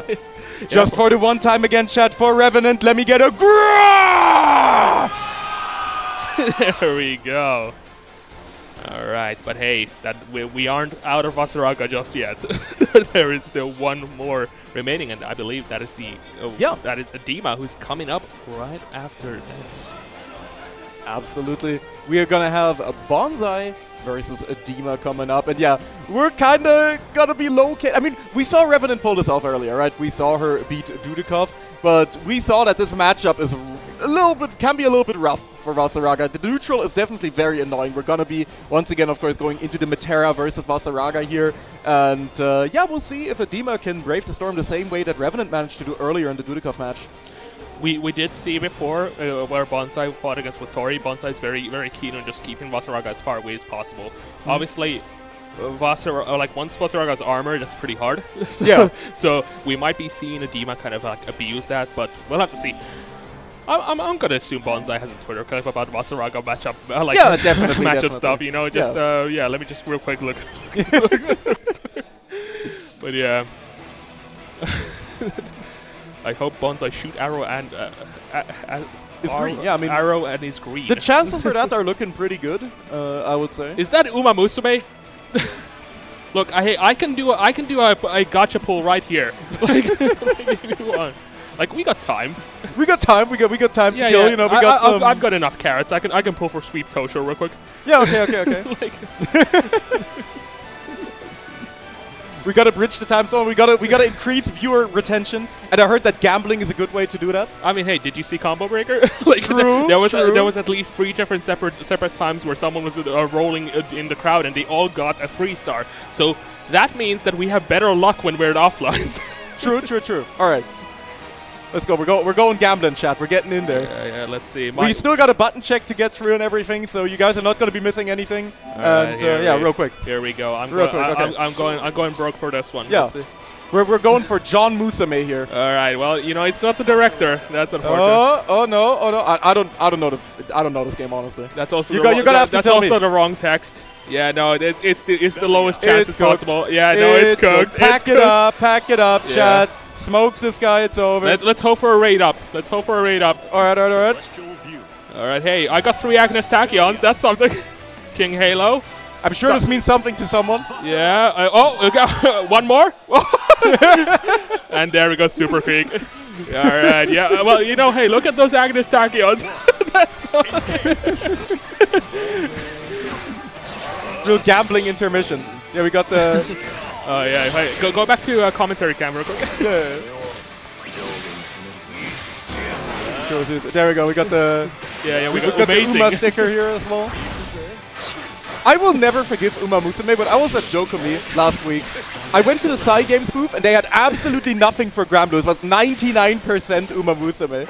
Yeah, no, Uma Musume, I mean, this is only... Granblue is cooked. It's over. It's dead. Is only the first... Pack it up. This is only technically the first year of Global, so... Yeah. Start packing up. But yeah.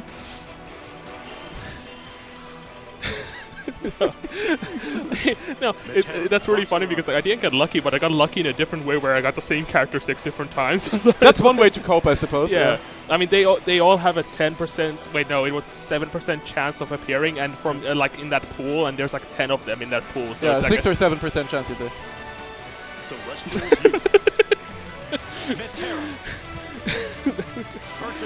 Anyway, getting into the game right here, we're gonna have Bonsai versus Adema. Once again, there's gonna be arrows being shot right now, and Adema is gonna have to find those new extinctions, gonna have to find those big hits. Tries to get cheeky with a 5-up stock, but here's the thing. Bonsai is way more aggressive in neutral than Dudikov if you compare the two and their playstyles. He's absolutely not afraid to just jump in on you, and like, you have to be ready for that. There's no real downtime where you just get to 5 you up, or Bonsai doesn't just run at you. Yeah, Adema is also willing to just tackle from any position, especially when they have armor, and Bonsai is just trying to prevent that. Like these arrows aren't meant to like hit; they're just meant to stop Adema from armoring. But oh, you extinction, staying in the quarter. Gotta get a nice hit there into the armor. Now Bonsai not looking too strong. Oh, I was expecting probably a command grab or something. Yeah, try to go for a dodge roll.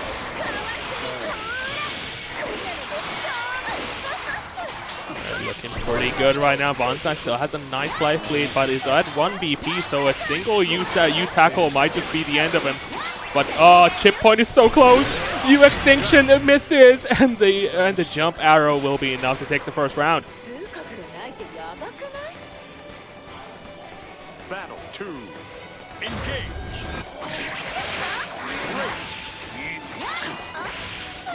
Starting off. Once again, we're just seeing what we saw last round. Just Bonsai just keeping Adema away. Like, this is just a matchup. Like, once Masaraga gets a hit in, it's a completely, like, completely different situation. You absolutely explode, yeah. But for now, Bonsai is still getting to run his game plan. He's getting scooped up now. This is the way we get things started. We turn blue. Oh yeah, no, those are multi-hits, so that's also a huge issue in this matchup. Like, imagine multi-hit arrows that aren't EX. Imagine that. Imagine. One has to imagine Metera is actually struggling. One must imagine Metera happy. Here we go. Bonsai taking the first game here over Adema. And we will see how it goes moving forward. I mean, right now Adema definitely struggling a little bit to adapt to Bonsai's much more aggressive playstyle. I mean, you can see it again right there. Bonsai just starts the game with 6XL. Yeah. Looking at this, there we go. Nice tackle, immediate BC though from Bonsai, not willing to get even close, but there we go. Nice low check. U extension, keeping it close. Got enough time to get the armor though, willing to take the trade. And now Adema just needs to find the perfect spot to tackle through this, and there it is. All right, Adema going on the offense. Oh, it couldn't check fast enough, and Bonsai gets out and will continue this barrage of arrows. Absolutely, yeah. Right now, looking for another cheeky U arrow, but Adema has 100 meter on deck. You have to be real weary of him turning blue right here. Trying to find an opportunity. Tried to go for something there, but immediately got caught out. Once again, now has used all of his meter. But just a raw 6-6H is gonna be doing the job right here. Shouldn't be able to quite kill since he's not at the meter, but yeah, just poses on him, just grabs it up. And that's gonna be Adema taking around here, feeling the aura right now.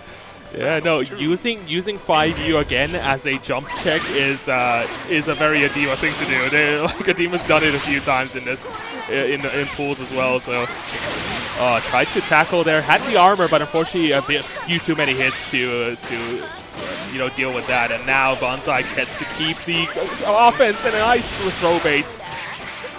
Definitely. The butterfly sadly not doing its job there whatsoever and just leaving. Oh, gets sniped out, and that's gonna be a nice pickup there from Adema. Doesn't quite get to fully extend the combo, however, got the old refund there since he linked into it. All right, yeah, just running through. What a way to counter you butterfly. Here we go, nice chunk of damage. Gonna put Bonsai at the 30% range. Adema gonna be using the U tackle just to get an extra bit of damage to both of them at one good combo away from death. Absolutely, yeah, and a really nice SSPA reaction here from Bonsai. It's gonna take the round. That SSPA is also a very good option in general against Vasaraga because it just does a million hits. So yeah, it just really depends. It's like if Adema's doing nothing in that situation, they can go for Stance U, which has the infinite armor. So like then it's kind of a GG situation. But Bonsai playing it very, very smart. Nice BC mate. Here we go, a nice chunk of damage. Adema though at that 30% range, and now one combo away from death. Bonsai could make this a 2-0, just has to get one hit, and there's the low. Yep, and that should absolutely do it. Bonsai doesn't really drop these, and that's a peasy to get things going here. Bonsai 2-0 now over Adema. And once again, stone-faced, no reaction whatsoever. No, they're locked in. Look at Adema. The whimsy is gone from his eyes. Man, me when I have to play against Metera one time. Man is pondering when to 6XM optimally. Look at that. Look at the focus. All right, one last chance. Has to make has to win 3 games in a row to bring this back. This is the last Vasaraga against the last Metera. Only one can survive in this losers quarterfinals. Absolutely. Of course, they are going to be fighting for the privilege of facing Citizen in the loser semis as well, so it's not like they get any sort of reprieve after they're done with this. There we go, nice back throw from Bonsai, getting into this beautiful situation. Beautiful BC bait once again. Bonsai's looking so dominant in this matchup, Adema just doesn't know what to do. Absolutely. And again, like, Bonsai's playstyle is just so much harder to adapt to because it's just unpredictable. He's a menace. He doesn't know fear, and he's going to be putting himself on set point right there. Only one more round to go. All right. Once again, we did this for Revenant, but now we have to do it for Adema. This is the last Vasaraga in bracket. Vasaraga Nation, raise your hands. Adema needs all the energy. Absolutely. Also, probably a white monster. That's probably as well. We've established this. You need that to win. There we go. Oh, tried to spot dodge, but unfortunately U Butterfly says no. And now Bonsai gotta gladly take this advantage, go into the corner, set up the butterflies. Oh, nicely done from Adema. Absolutely. This is definitely a way to get things started right here. Of course, walks up, but the armor gets broken. Metera drunk driving, just close heavying to the wrong side right here. Alright, trying to shoot it away. U Butterfly. Oh, U Extinction though. They both trigger at the same time. Nerf Metera, I swear to God. Here we Metera, hero of the storm. We don't want to see any more of that. Yeah, exactly. Adema, though, could have won with that, but now has to make this comeback happen. It has to be a miracle, and it's just not happening. Adema drops at loser's quarters, and oh, yeah, no. This is what, yeah. Bonsai's just too busy mewing.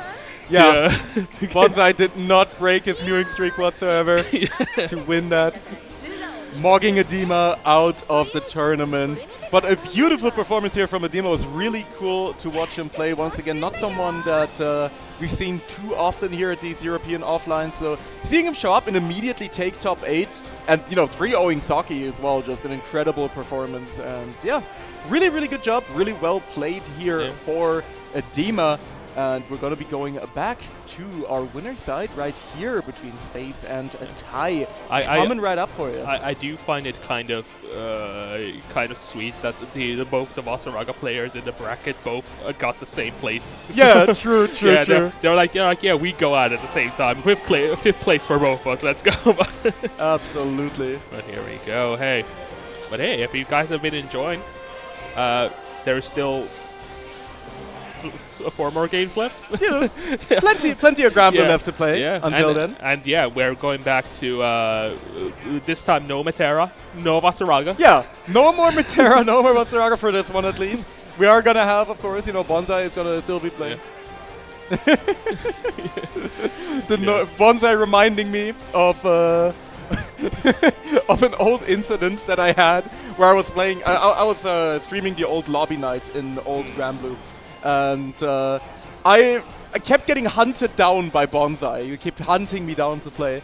And I made the humble request to stream to just play against one normal character. And Bonsai switched his name to normal character for like half a year. Just to taunt me every time. And once again reminded me of that. Yeah, this guy is a menace, man, I swear to God. Yeah, no, my experience with Vanilla Granblue mainly was just like I played it with my friend, and then like I joined the lobby maybe like 2 times in the entire game's lifespan. I only had like 100 hours on it, so not that much. And I just played Gran, and I fought against like an S-rank fairy. And you fought against Blue. Yeah. I was just like, yeah. I went like 10-1. I got that one game, so we take those. We take those. After 10 losses, that one win is all that matters.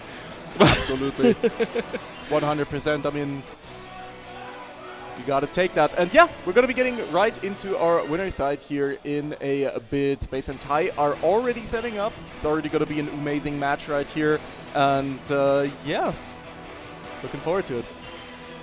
Yeah, I'm going to see how far this fairy's gonna go, because this is going to be a bit rough. Yeah, this is going to be a bit rough. It all depends on how much GG can be in play, because that's the moment GG comes out, I feel like Space is just going to immediately send you Star Chaser. Yep. So, like, yeah, no, you're not doing any setup. Like, get out of here. Tapper, can you do 2 USSBA IRL? I don't have a sword with me, so like, you're gonna have to grab. Does anyone have a prop sword that I can use? I have Grand plushie in front of me, so that's you just grab the Grand plushie and throw it at people. Yeah. Here we go. Yeah, no, I mean, Space obviously has been before in the Arc World Tour Finals before, so aw, cute.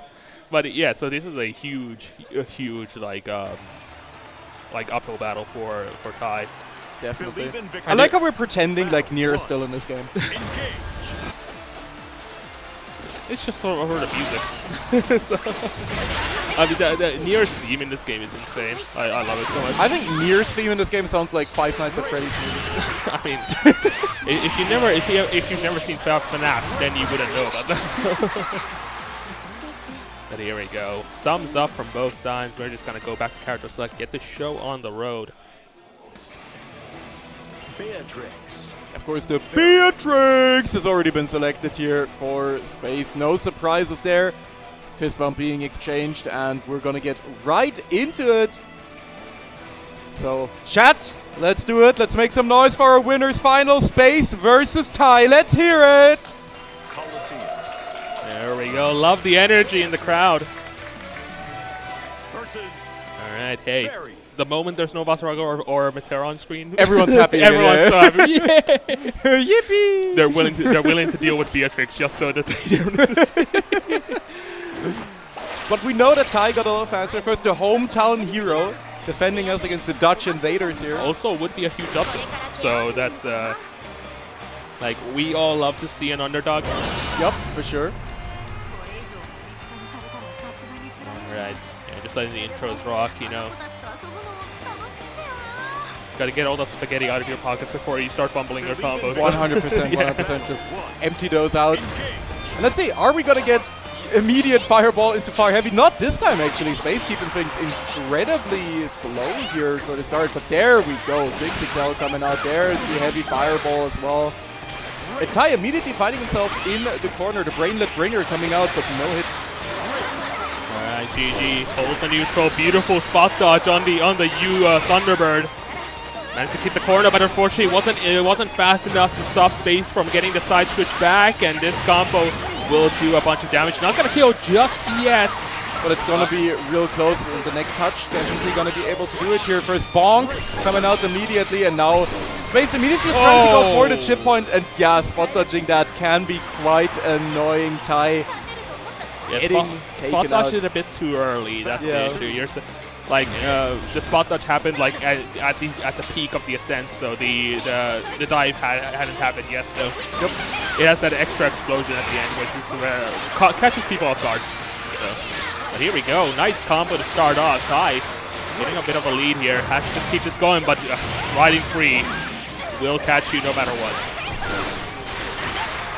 Nice hard knockdown here, of course, once again, off of the Brainlet Bringer. Gonna be looking for another hit right here. XXIII coming out. TIE staying very, very patient on defense, but the one time he didn't. We're going into the U riding free, and this is a rough situation to be in. Here we go, GG, hold the neutral. I don't want to be riding free. Okay, unfortunately mistimed the spot dodge once again. Minor spot mistake. Mods, crush a skull. Yeah. This is also interesting because you rarely see U Thunderbird being used as a neutral tool in other matchups, but I think this might be a very specific, pun intended, but a very matchup specific option. So interesting to see that. Yeah, for sure. There we go. Just checking. We've got to be very careful though. Those have extended hurt boxes, which can just be hit by a nice far heavy. So. Definitely. GG holding down the neutral right here. Space just blocking things out, but Gibbs caught out by the close heavy counter hit. This is where Ferry can really get things going. There we go. U-Star Chaser just doing the knockdown, but a UDP immediately coming back. U riding free is not so free no more because TIE is aware of it. But the mash on Wake Up. And we're blocked in as well. Organic comeback mechanic will be taking us all the way into the corner here from more than just mid-screen. And unfortunately, you are now dead. Yeah, I mean, this is what we talked about. You know, like TIE might have a plan against Beatrix, but do you have a plan against Space? Yup. Because you know, like this man has made it far in these brackets, and we're clearly seeing why. But EX Thunderbird to start it off. Nothing is forever to get that clock, and oh no, it's not looking too good for TIE. Yeah, it is looking a bit rough right now. The BC not getting in the space he wanted either. And now Space is going to be taking his. He's going to be going into the super, the Link SBA. This is a ton of damage right here. And TIE is almost dead. Space looking to make this a quick 2-0. And only one game to go. Thankfully, of course, as Dudikov intended, we are full first to 3. So TIE has a moment to make an adaptation.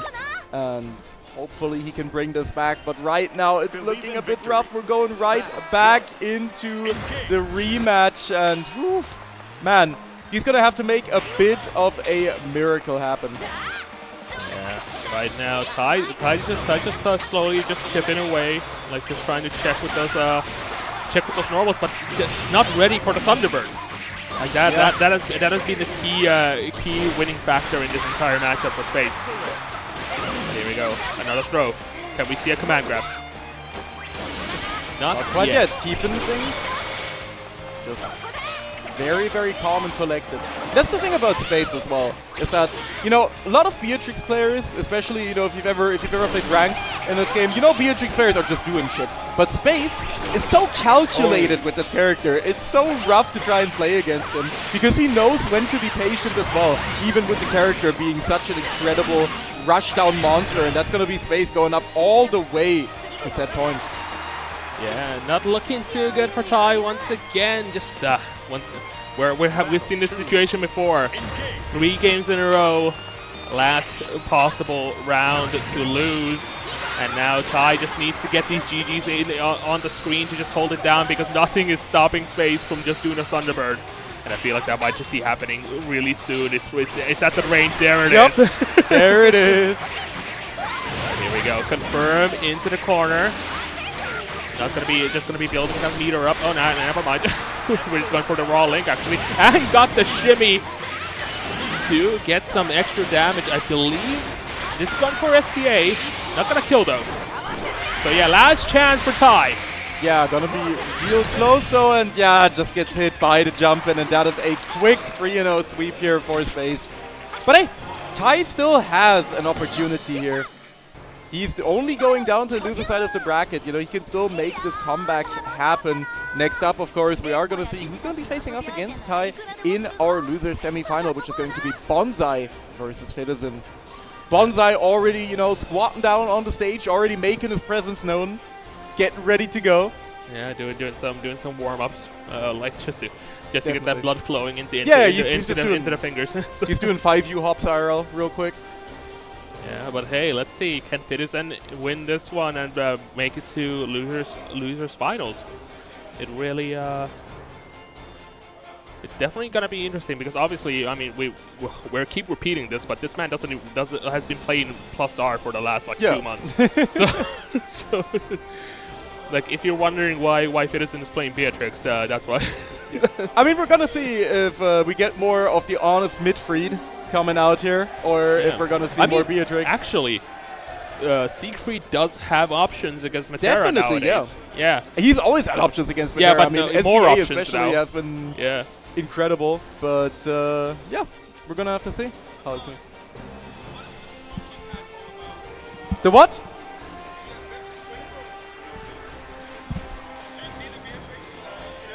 No, we don't see the wing code, unfortunately. Yeah.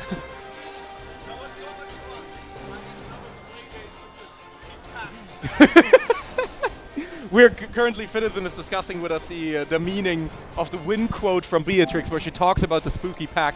I mean, she just put Fairy in the spooky pack and smoked it, but unfortunately, we're gonna have no more Fairy for this match. Instead, we're gonna be going into, yeah, again, we're gonna have to see if we're gonna get the Siegfried from HESSEN, but. I mean, I wouldn't be surprised to see the Beatrix here either. I mean riding free definitely is quite the menace in the matchup. With how confident HESSEN was with Siegfried, I wouldn't be surprised. Yeah. But obviously, matchup specific thing. We are here. I'm hearing the Beatrix for the button check at least. So yeah. But you never know. I mean, people pick Nier for button checks. Which, you know, I just remembered as a character in this game. It's crazy. Yeah. No, it's really interesting, because like when they buffed Siegfried 2-1 for you, it actually, like, if you tweak hard enough. I mean, we have to tweak Meister on stage right now. You know, HESSEN. Like, if you tweak hard enough, you can actually call out the arrows and then just use 2-1 for you to like just punish Metera for shooting a projectile. Yeah. which is insane. But yeah, no, I think Beatrix is just a way more likely option. Yeah, solid option as well. Definitely. You don't need to get too cheeky. Your general game plan already beats Matera, so Yeah. Coliseum. well, we'll see. We're just going to be going into our button check here. Once again, Bonsai already looking stoic as ever. Yeah, you know, has to Mew constantly. You know, Yep. can't stop. You know that The streak cannot be broken. That sharp jaw isn't natural. You know, it has been trained with years of mewing. Yep.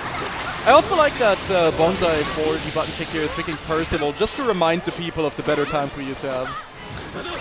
Shout out to my man Virum. Yeah, just a win. Now we just need Galleon in button check as well. So. Man, I miss Percival so much. This character is so cool. You know, yeah, it's like Percival is also one of the issues. Like, it's like this man has such cool combos, but my fingers just don't function like the same way. It's like Fairy. Like it's like I wish I could learn that, but it's just like no. I'm almost 30, so like I'm getting too old for this. Fair enough, fair enough. Yeah, chat, I hope you guys have been enjoying the stream so far. I hope you enjoyed the gamble action, of course. There's going to be much more coming up on the Hessen Crash channels today, both on 2BCU and the second channel, and Zero Fundies as well. I believe we have a lot more coming up. We got Street Fighter 6, we got City of the Wolves Top 8, which I hope I get to watch a little bit of later today. Yeah, I'm unfortunately going to be already on the flight back home when that's happening, so I can't really afford to be here, especially with the notorious German trains. Oh yeah, definitely. If you gotta take German trains, you better be leaving like right now, bro. So yeah, no, I have like my flight leaves at like 9, and I'm like I probably need to leave at like 5. Yeah, so just that 1 hour buffer window, just because the German trains are so unreliable. Yup. That's the one thing. Like, if you ever are coming to Hessen Crash, if you ever need to take the train, just like calculate double the time in what it says. Yeah. At absolute minimum. But yeah, we're getting into the actual game here. Citizen sticking with the Beatrix here for the beginning to get us going, which, again, not really surprising. Just a good matchup for the character, and Citizen is just going to get to keep things simple here.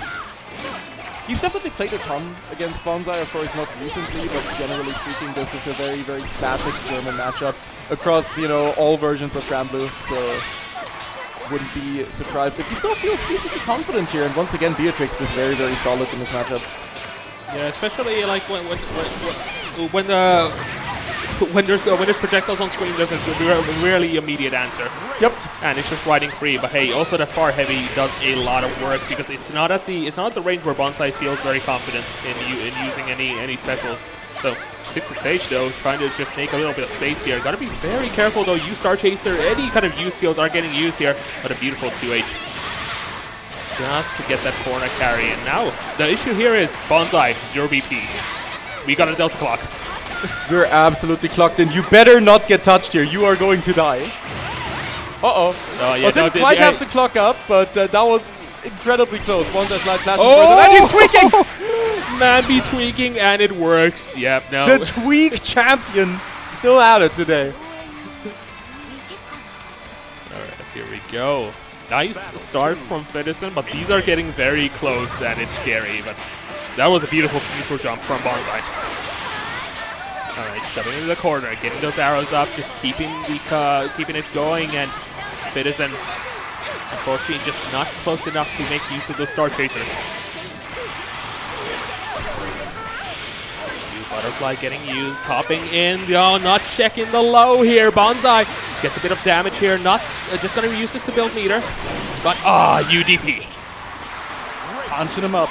It's a cross-up as well with Bonsai, no fear, just throwing him back into the corner. Citizen is quite the difference to make up for in life. However, we got the clock, we're clocked in, fellas. This is how you know Beatrix is a real jobber character. She's just clocking in every day, tries to go for the anti-air, but gets caught out. Oh yeah, tried to Star Chaser there. Unfortunately, EX Arrow is faster, and now Bonsai evens out the rounds. But we're still in game number 1. This is I already feel like this is game number 3. Yeah, this is already stressful. Yeah, here we go. Immediate challenge from Bonsai. This man does not block on wake up. And neither does Citizen, it seems, because we're just riding free. We'll just go through, but a beautiful dodge roll to get out of the corner. Bonsai is just playing this so well, but Citizen is actually trying to just adapt to this. It's kind of crazy. Alright, beautiful patience from Citizen though. And getting comboed in the corner here. A bit of damage, but not dead yet. That's something as well, like, you can try to be patient against Bonsai's gameplay, but the problem is, Bonsai will always go for some whack shit that you don't expect. That is the main thing. You can't really be too patient. You are eventually going to get opened up. Right now, though, we are once again clocked in. We're going for the SSBA, and now all of a sudden, the life totals are almost even up.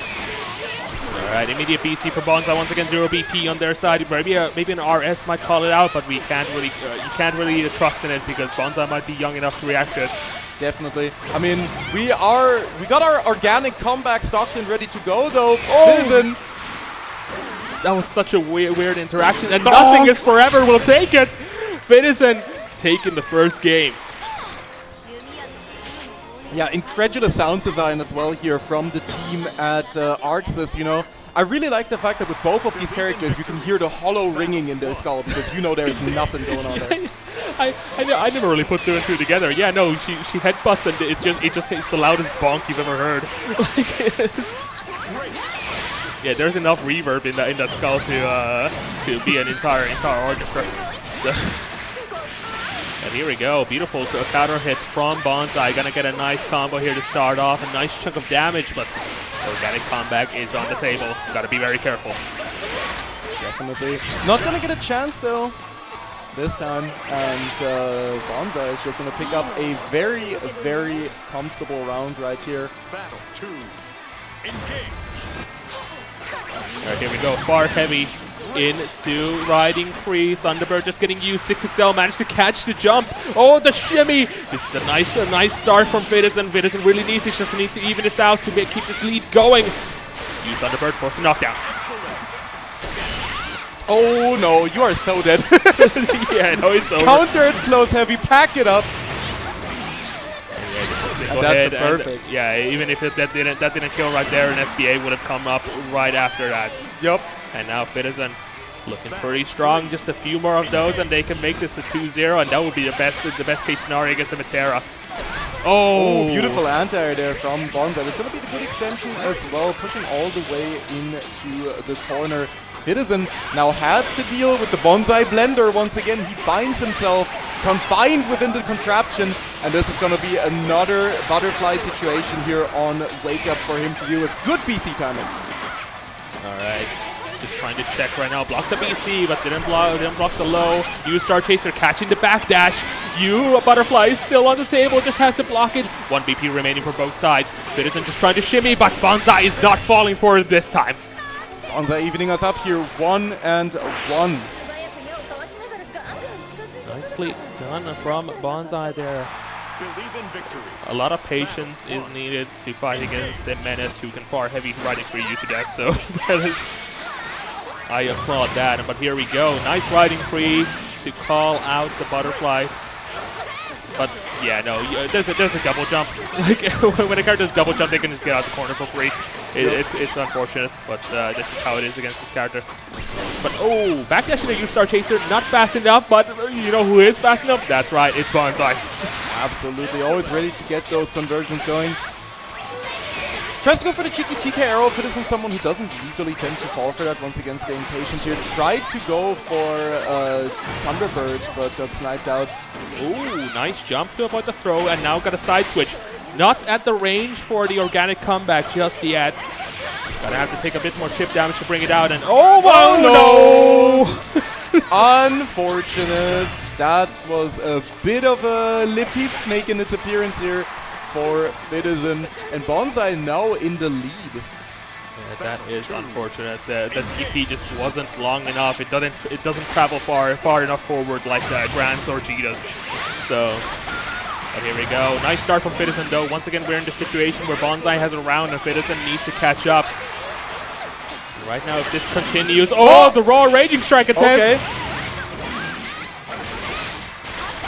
Here we go, into the corner. Gonna get a bunch of damage. Yeah, we already used one Raging Strike. Oh, there we go. Nothing is forever. Not gonna kill, though. U-Star Chaser getting used here, but he's stuck in the corner against the U-Butterfly, but the DP will land regardless. What a well-timed TP there from Citizen. And you know that, like, he was pretty much dead if that whiffed. Like, he's going down to 0 BP on the super from Bonsai. That would have been brutal, but, whew.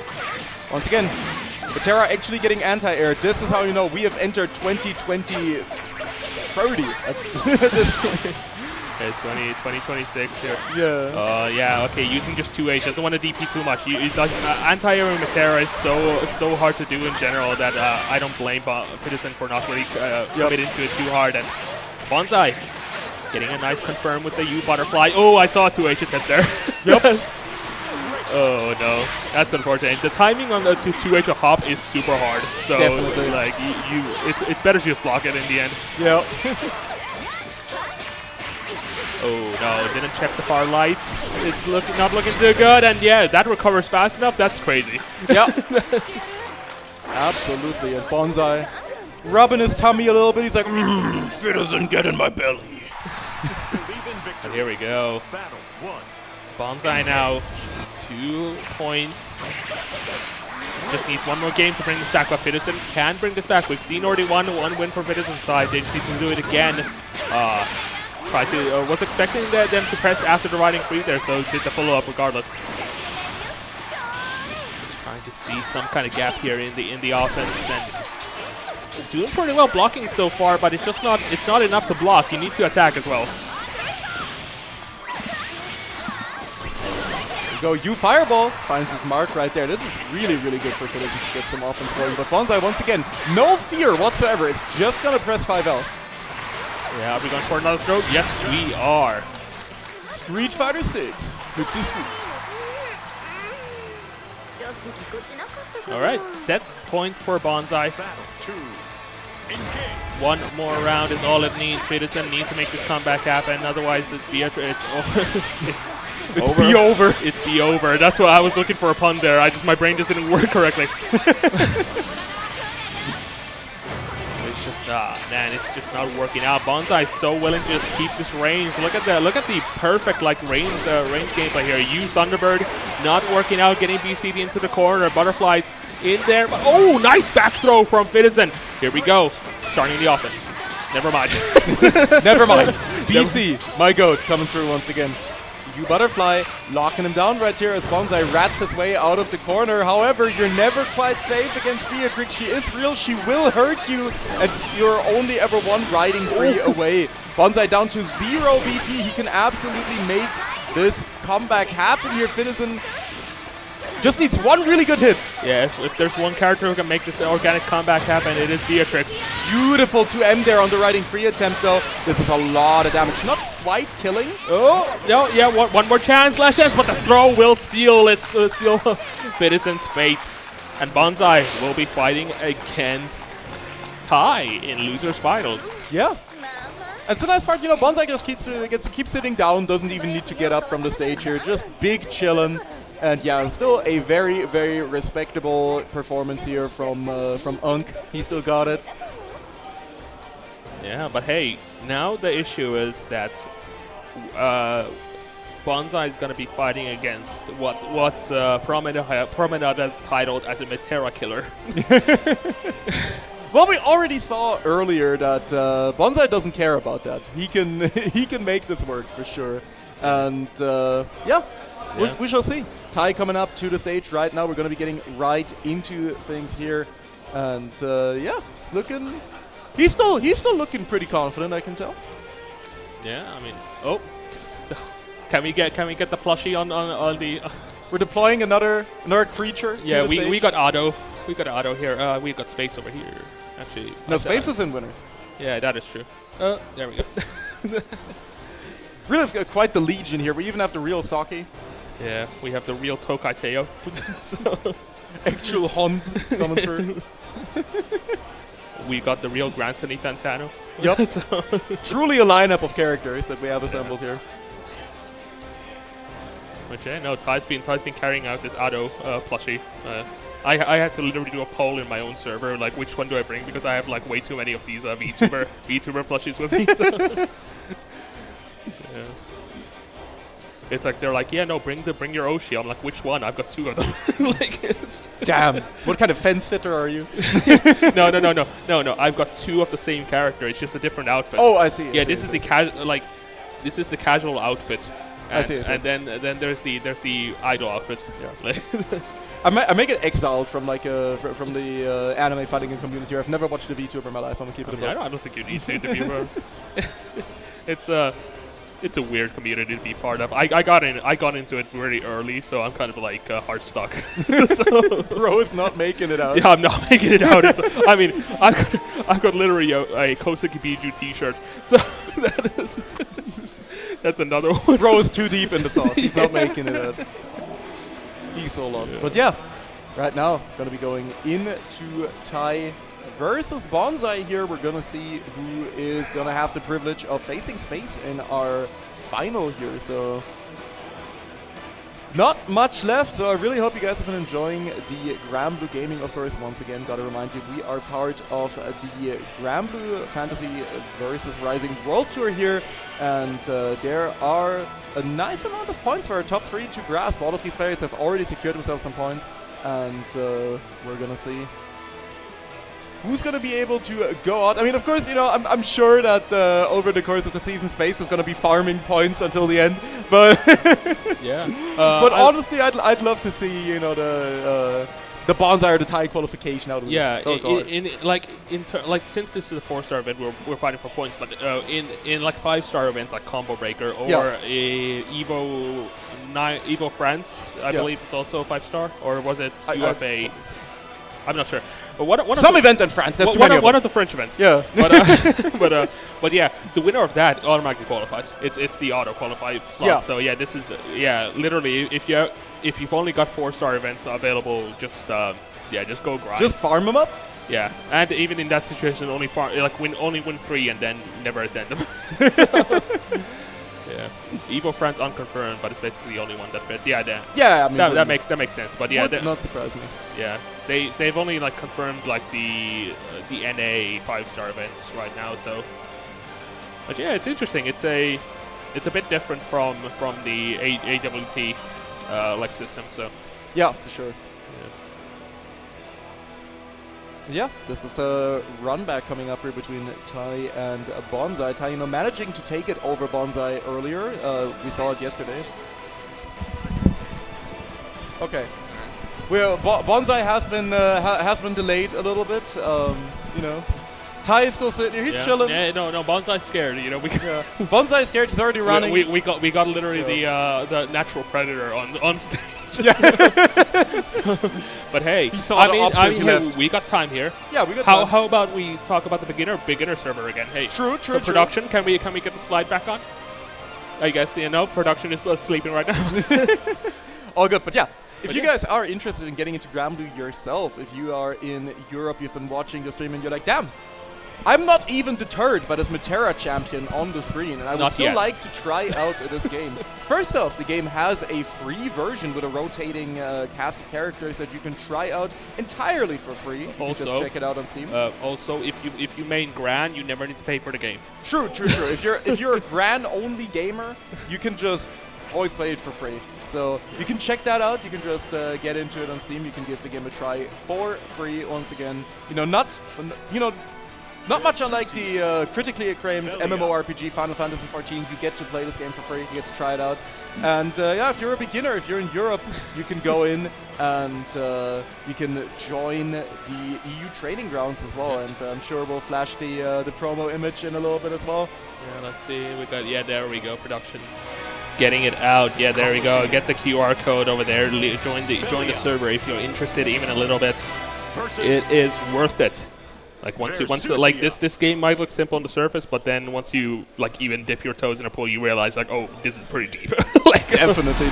Like it's a visual illusion. But yeah, check out the EU Training Grounds for sure. It's a very, very good beginner-friendly community.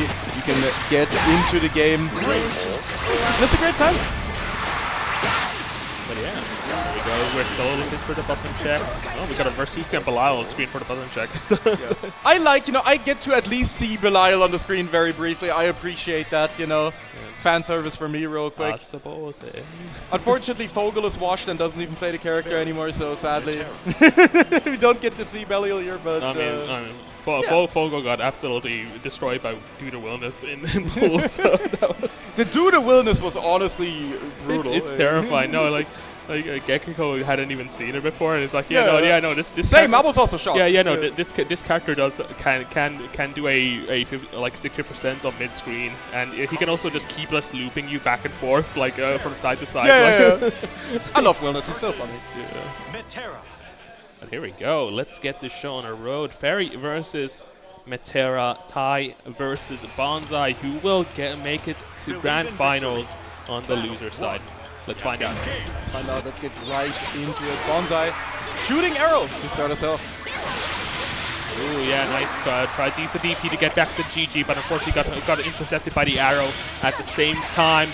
Bonsai now using this advantage to keep Tai in a position where they just can't throw normals that freely, but here we go. Before we're going to get a side switch. There we go. There's the 6-6 for the side switch. And now the tables have turned, but Tai will just arrow out of there.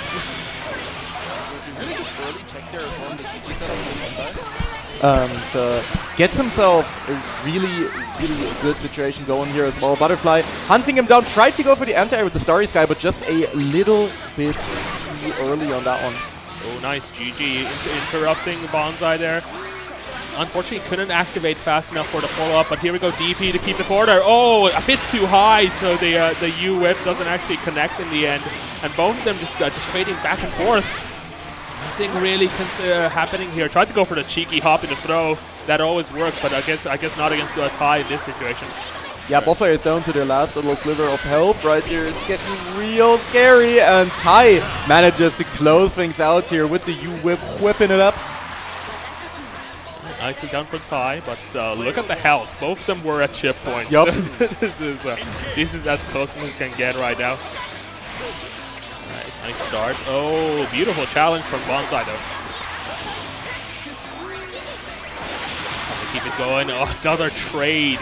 The arrow fall, I guess, doesn't end even if Metera gets hit. So interesting to know about that. But look at this, Bonsai playing this perfectly. Absolutely, goes for the cheeky Starry Sky setup as well. Really good DP there from Tai, getting himself out of the situation. Of course, Fairy in this game lost her meterless DP, but she still has the metered option at the very least. Alright, nice hop to avoid the whip, but unfortunately Tai is just not fast enough to react to the low, and Bonsai will just back the ball to take the win and even out the rounds. We're going to a round number 3 here. Yep. On game number 1. Yeah, this has only been game number 1 so far. This feels like we've been here for quite a while. Yeah, no, these are going to the. I mean, I wouldn't be surprised if we managed to actually get into a timeout. So. Yeah, definitely. Yeah. But here we go. Oh, nice interrupt. Notice the gap there, and managed to get a hit off. But Bonsai, unfortunately, is just not deterred by it, and will just throw butterflies in your face regardless. Oh, nice, nice intercept from Bonsai. But here we go, side switch. Side switch it up. The GG immediately getting evaded here, does not want to deal with any of that. Bonsai shooting arrow, finds his way. And here we go, another hop, trying to just avoid the whips, and Tai is just left without options right now. Bonsai getting a nice hit and gonna end it with an SBA. That should be enough damage to steal it and take game number 1. Absolutely, yeah. Bonsai looking a lot more confident, honestly, compared to the pools match that we saw yesterday. Definitely locked in here and has been gathering the data here against the Fairy. Just going straight into the rematch. Here we go. Trying to game number 2. Both of them just going back and forth, trading just from full screen. This is just that kind of matchup. Both of them are playing that range game to the best of their ability. Ooh, GG now getting into the position, but the immediate BC from Bonsai, but nicely done from Tai, getting the force knockdown.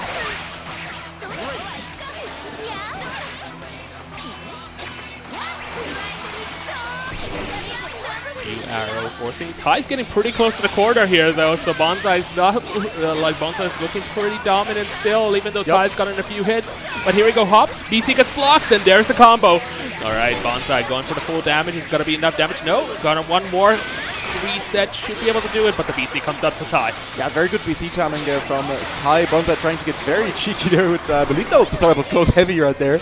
Ty just needs to make this comeback happen, but chip damage is going to be mounting here very, very quickly. You can't really afford to get hit by anything, and you can't afford to block much either. So this is going to be incredibly spooky for Ty. However, he can make this happen. One good hit confirm into SSBA or even into Ballin.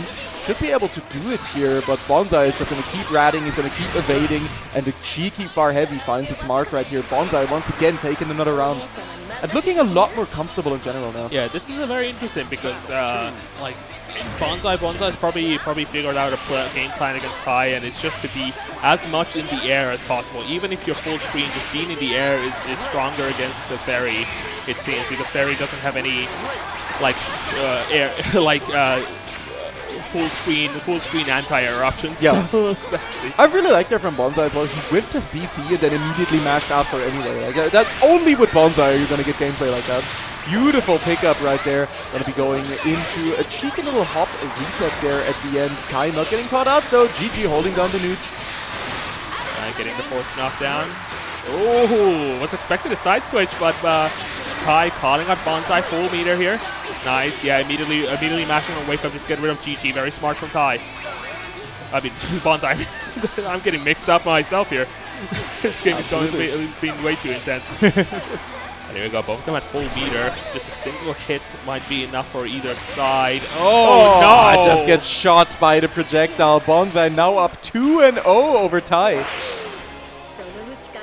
And if Bonsai takes this, if he gets one more game on the board, he's going to be going up against Space, of course, in the Grand Finals, which would be another chance at a Hessen Crash title for Bonsai. He already has one. All right. But hey, we are back in character select. Bonsai, I mean, Ty is contemplating. He's pondering.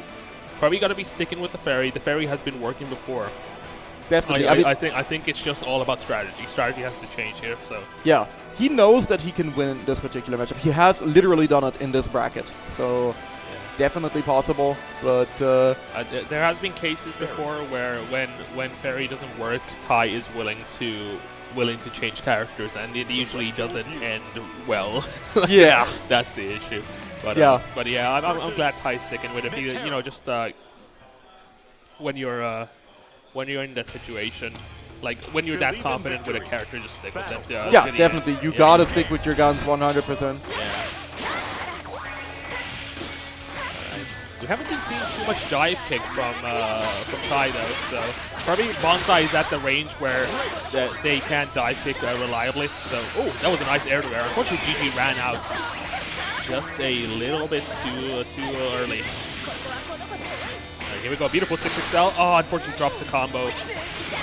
Yeah, a bit of an unfortunate one right there. You Butterfly, of course, once again, hunting you down, trying to find you and your family. Your IP is being dogspotted as we speak, and a beautiful, close, heavy gonna be coming through here from Bonsai. This is a huge setup. Nice throw tech there from Ty.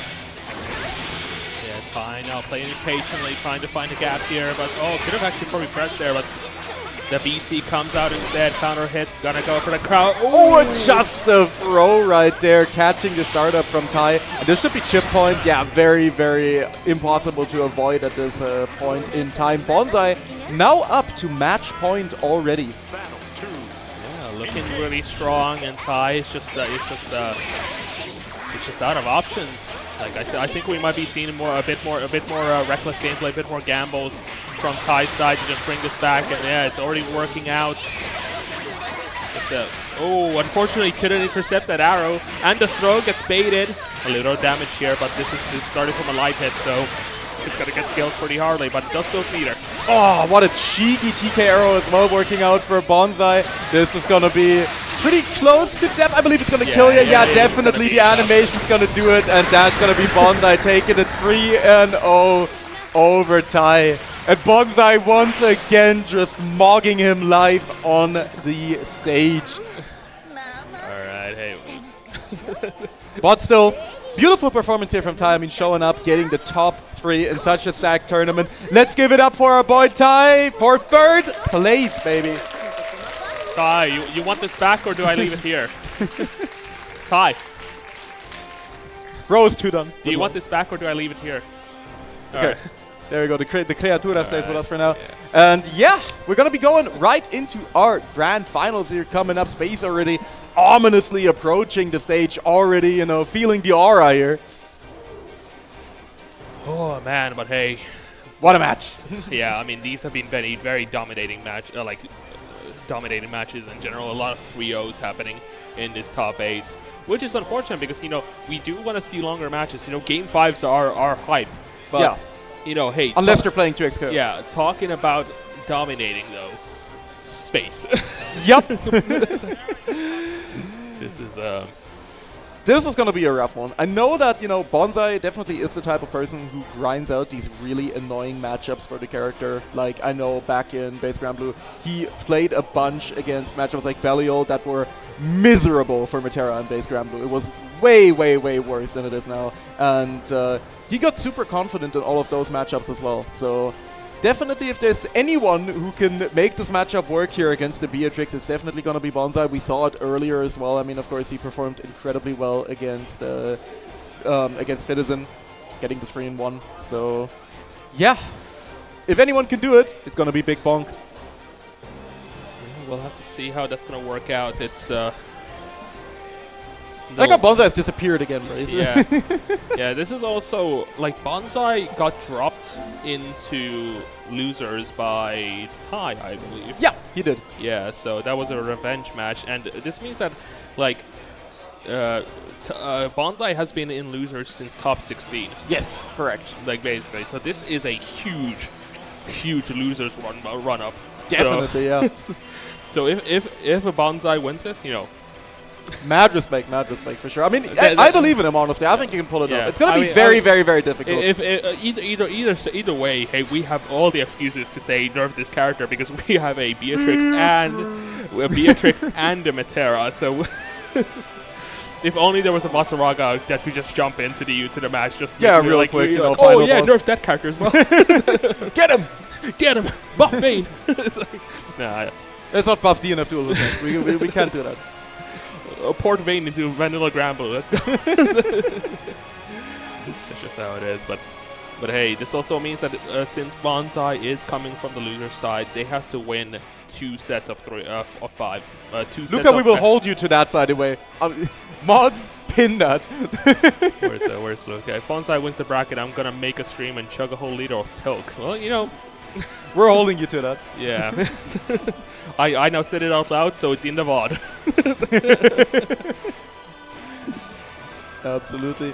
Yeah, once again, we're just waiting on Bonsai. He's just, you know, saying a quick prayer or something. You know, it's just he's off somewhere. Yeah, getting all the fallen Metera energy. Yeah. It's like, Dudikoff, I need you to shake my hand real quick. Absolutely. He's sapping the energy off of Dudikoff. He's like leeching him like. I'm just imagining Dudikoff like behind us, just going like, like just a husk of every single Metera mate is just absolutely drained behind us. Like, and Bonsai is suddenly super jacked. He already is, man. Like Bonsai has been grinding at the gym. Like he's been grinding the gym more than the game. I mean, hey, talking about grinding the gym. Hold on, let me just get my arm out here. Look at this. Look at this. Definitely. So yeah. Once again, hope everyone's been enjoying so far, and yeah. Got 1 match left to go here. Our grand finals. We're gonna see who's gonna be taking the lion's share. Toast, can I get a grass 6XM? Oh, Alright. No. Oh my god, it's Snuel. It's Snuel. Whoa! You guys can take that screenshot out of context. Absolutely. Okay, you can get a Gra, that's fine. Get ready for... No more Vasaraga today, sadly, but we'll still power it up for... You know, the ghost of Vasaraga. For the ghost of Vasaraga's past, that's for sure. Yeah, still haunts us. But look, I can see, yeah. Yeah, Dima in the background. I'm gonna BC you IRL. Yeah, we're still waiting for Bonsai. Yeah, Bonsai is just dead. I think he saw that he had to play against Beatrix and left. He's running home as we speak. He's taken the German train. What a lame grand finals if that was the case. All right, here we go. He's coming in. There we go.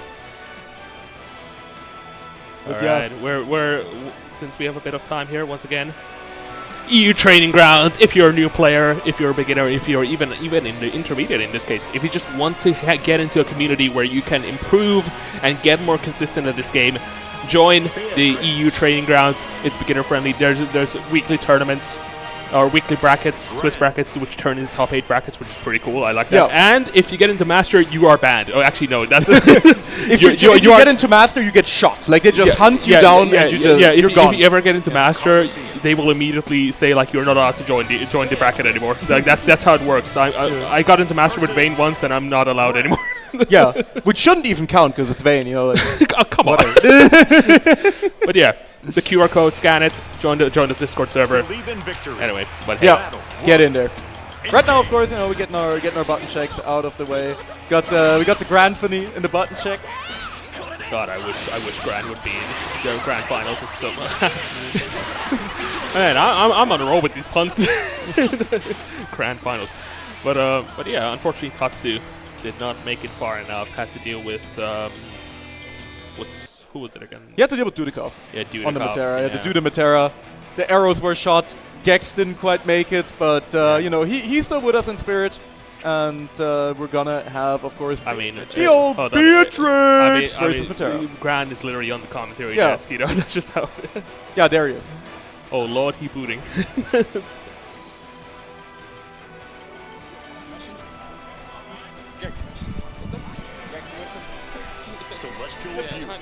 Yeah. And with that, chat, we are loading into it. We are getting ready. Make some noise for your grand finals of Hessen Crash 2026. Let's hear it. Hell yeah. Beatrix versus Matera. I'm sure everyone's happy with that lineup. Now, which one is the lesser of two evils in this situation? But that's just how it is. You know, these characters are good for a reason, and that's why we're seeing them in the grand finals. Yeah. And both of these players, like, it's not like they just bullshitted their way here. They are both grinders, I can tell you that much. They've put in so much work, they've put in so much effort, and it's been rewarded in kind. Right now, of course, we have space on the winner side of the bracket, so he has a set to give. Oh, that's unfortunate. Yeah, it floated, so the riding tree didn't connect fast enough. It recovered too fast. And now, Bonsai unfortunately tried to be cheeky there with the far lines, but got 6-6L'd in return. But here we go. Managed to get out the corner. Beautiful throw. Going for the Oki Star Chaser. Just trying to find something with the far heavy, but the U-Star Chaser will land in the end. 6-6 also lands. Not going to kill though, but Bonsai on a one combo situation here. Has full meter though, so can make this happen. Link, of course. Command grab is going to kill here as well, but yeah, doesn't even need it. Going to be a cheeky 2M first round, going to space, looking confident. Yeah, space only needs to win 3 games to take us home. Bonsai needs to win 6. So it is definitely not the best situation for Bonsai to lose the first round like this. And look at those riding frees; they're connecting. There is so much confidence in space's Beatrix. They are willing to just take the risk, you know, compared to Beatrix's from before. So definitely. Right. Getting the BC going, getting the Butterfly going as well. This could be the chance to get something started. But Space just relentless on this offense, just keeps running him down, not really giving Bonsai any sort of space to get set up. Alright, nice hop from Bonsai, getting a side switch. Both of them are pretty close health. Not yet. This is not organic comeback territory, but it does still give Space the opportunity to basketball into a game win. 1-0 for Space. Yeah. Space starting things off with incredible confidence here. I mean, he's been looking unshakable this entire bracket. I mean, he's barely lost a game the entire bracket so far. Yeah, unfortunately, the extended hurt box there wasn't close enough for the riding free to connect, so that was Space getting punished for it, and Bonsai looking pretty strong here. Oh, you arrows intercepting whatever that was. For you Star Chaser. but not intercepting the M riding free. Alright, stuck in a corner. BC coming out immediately. U butterfly, hold my defense. I need to somehow get out of here. But oh, the challenge on the block. And yeah, and we're once again clocked in. We're going into the SSBA. Bonking him up. 0 BP. It's looking real. Oh God.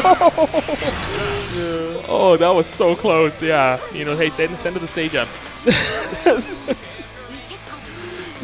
But yeah, this is just how we like it. But once again, space getting around here. This snowball is getting bigger as we speak, and Bonsai's trying their hardest to stop it. But you know, sometimes when it's an avalanche, you just want to run away. Beautiful backdoor though.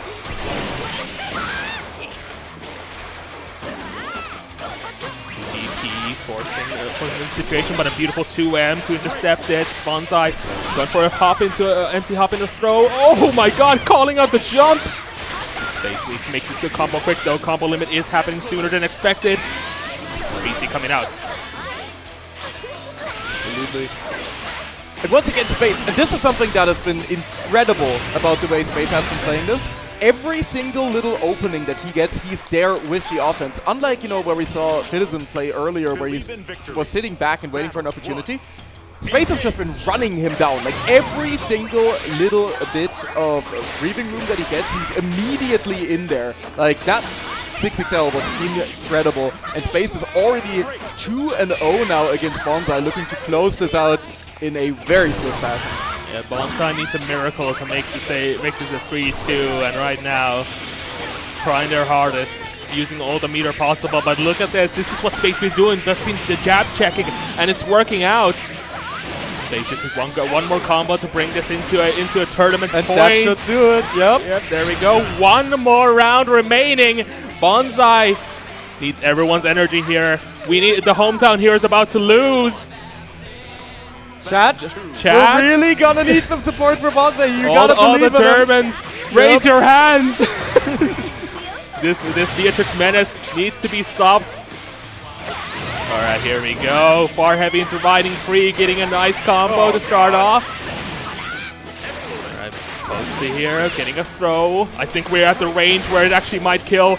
Oh, just trying to jab there's a way into victory. The BCs are just being used here. 20% extra damage for Bonsai. Oh, riding free gets intercepted by the U arrow. Bonsai still alive, but oh, it's so close. It's so scary. Yep. You do not want to give Space any opportunity here. He only needs one more touch to finish things off. Last BC spent for Bonsai. Tries to get cheeky with the arrow, but now the clock is on and activated. Oh no, it's not looking too good. Space trying to jump in and gets it with the close heavy. Space is your Hessen Crash champion! He's just too good, man. Goes for the hug right there, but man! Woo.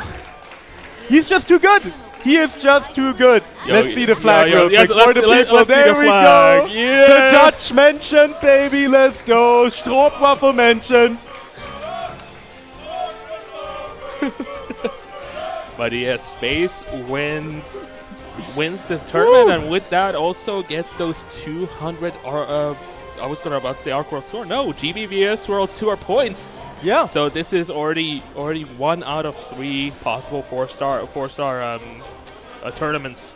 Yep. Like with the best possible like outcome. So yep. Looking pretty strong this early into the ladder. Definitely. And yeah, man, what a top 8 it's been. Space is just looking unstoppable. What a monster, just getting things done and finishing this grand final in quite the games done quick fashion right here. Still though, you gotta give it up for Bonsai making it this far and once again putting in a beautiful performance here, repping the old Matera. No, the creature being yoinked real quick as well. But man, what a top 8 it has been. And we're gonna have our little top 8 ceremony here, getting our players situated. And whew, what a tournament. Yeah, definitely. Yep. Yeah, just getting things going. But yeah, I mean, hey, like all in all, congratulations to everybody who made it this far. You know, these like the pools were pretty intense. Definitely, there were like, especially when I commentated the pools, there were a lot of game 5s. Oh like, yeah, like it was like the amount of top players in this entire bracket alone has been insane, and that top 16 with a huge amount of upsets. Yeah, that's how you get a top 8 without a Wade. But definitely. A lot of players making it very, very far. A lot of hometown heroes, you know, especially, you know, shout out to Revan and shout out to Ty for making it as far as they did, you know, repping kind of a somewhat unexpected top 8 placement, you know, really taking down some of the titans of European Grand Blue in the making, and it's just been incredible to watch this tournament. And yeah, with that, we're just locating the last bits of our top 8, and then we're going to be handing things over to our wonderful TO team to do the honors here for the top 8. And yeah, with that, I believe, with the last little shout out to EU Training Grounds, join the Discord real quick. I think we've come to the end of our block here, Taffer. It has been a pleasure, my man. Yeah, no. It was fun being here. Hell yeah. Like, thanks for HESSEN Crash for letting me commentate top 8, and you know, hopefully I get to commentate more in the future events. You know? Hell yeah. But I believe, we are ready. Take it away. Right, give it up for our Grand Blue top 8. Everyone's had a great performance, so now we're going to hand out medals. Soki's helping me hand them out. So in 7th place, we have Watori.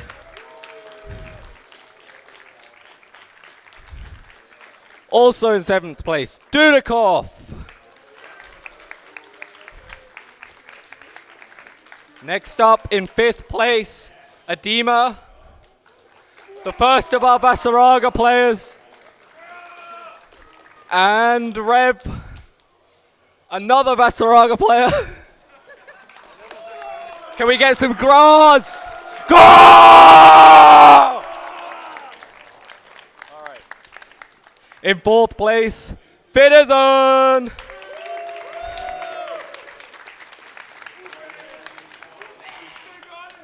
In 3rd, another Zona, we have TI.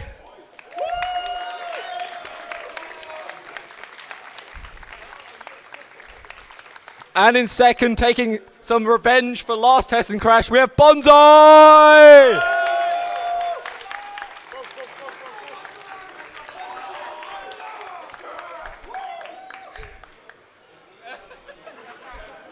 And then in 1st place, all the way from the Netherlands, we have Space repping Beatrix!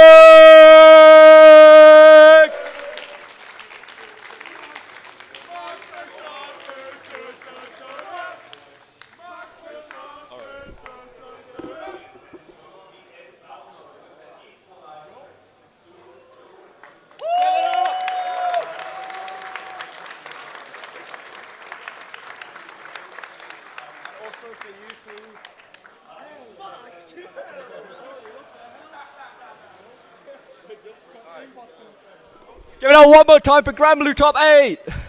Woo!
Destruction.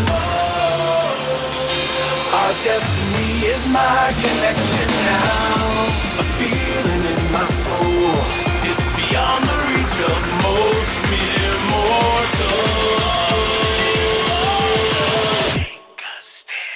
So remember, no surrender, my defining moment.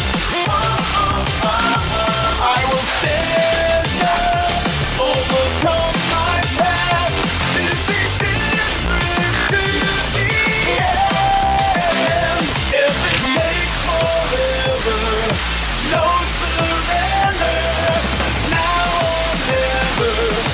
My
Hey, welcome to Hessen Crash Tekken 8 Top 8. Can we make some noise for some Tekken 8 action, yeah? Down here I got you. in Frankfurt in the middle of June, or actually in the early June, you know, the month is still young. I'm C Salty. I'm here with Sufyang. We're here to give you some epic Tekken action here. We've got some crazy players coming up, some, you know, epic Tekken gameplay. Well, how are you feeling, Suf? I mean, I've been feeling great. I got to commentate top 16 yesterday, and there was crazy upsets, crazy Tekken. There was everything you could ask for, and now every matchup is hype. And I don't say this to like advertise the tournament or whatever. Like He is though. Really, He's getting paid. every. Never mind. But I promise you, it's going to deliver because I'm looking at the bracket right now, and it's looking very promising. Like such great players, you know. It's not like one player that's stranded in top 8 or whatever. It's just cracked players who've shown insane readability, insane like mind games, insane like tech knowledge. You know, like I just can't wait. Just fearless plays as well. A couple snake edges here and there, you know what I mean? Hey. You Yeah. know what we're talking about. Yeah, exactly. And I mean, looking at the bracket, we've got possibly the first match coming up. Contenders to win the tournament already facing each other here in the winners bracket in Kanda and Nino. Yeah. That is a matchup I'm looking a member of forward a certain to. organization that I'm not gonna, you know, point to, you know. Yeah. That is true. But yeah, like I would expect him in the finals, to be honest. I mean, he needs to win a couple games to get there, you know. Like you Yeah. can't just go straight to the finals as much as we'd like to. Well, you I know? say finals, but honestly, like winners finals rather, because there's another great player in Tetsu.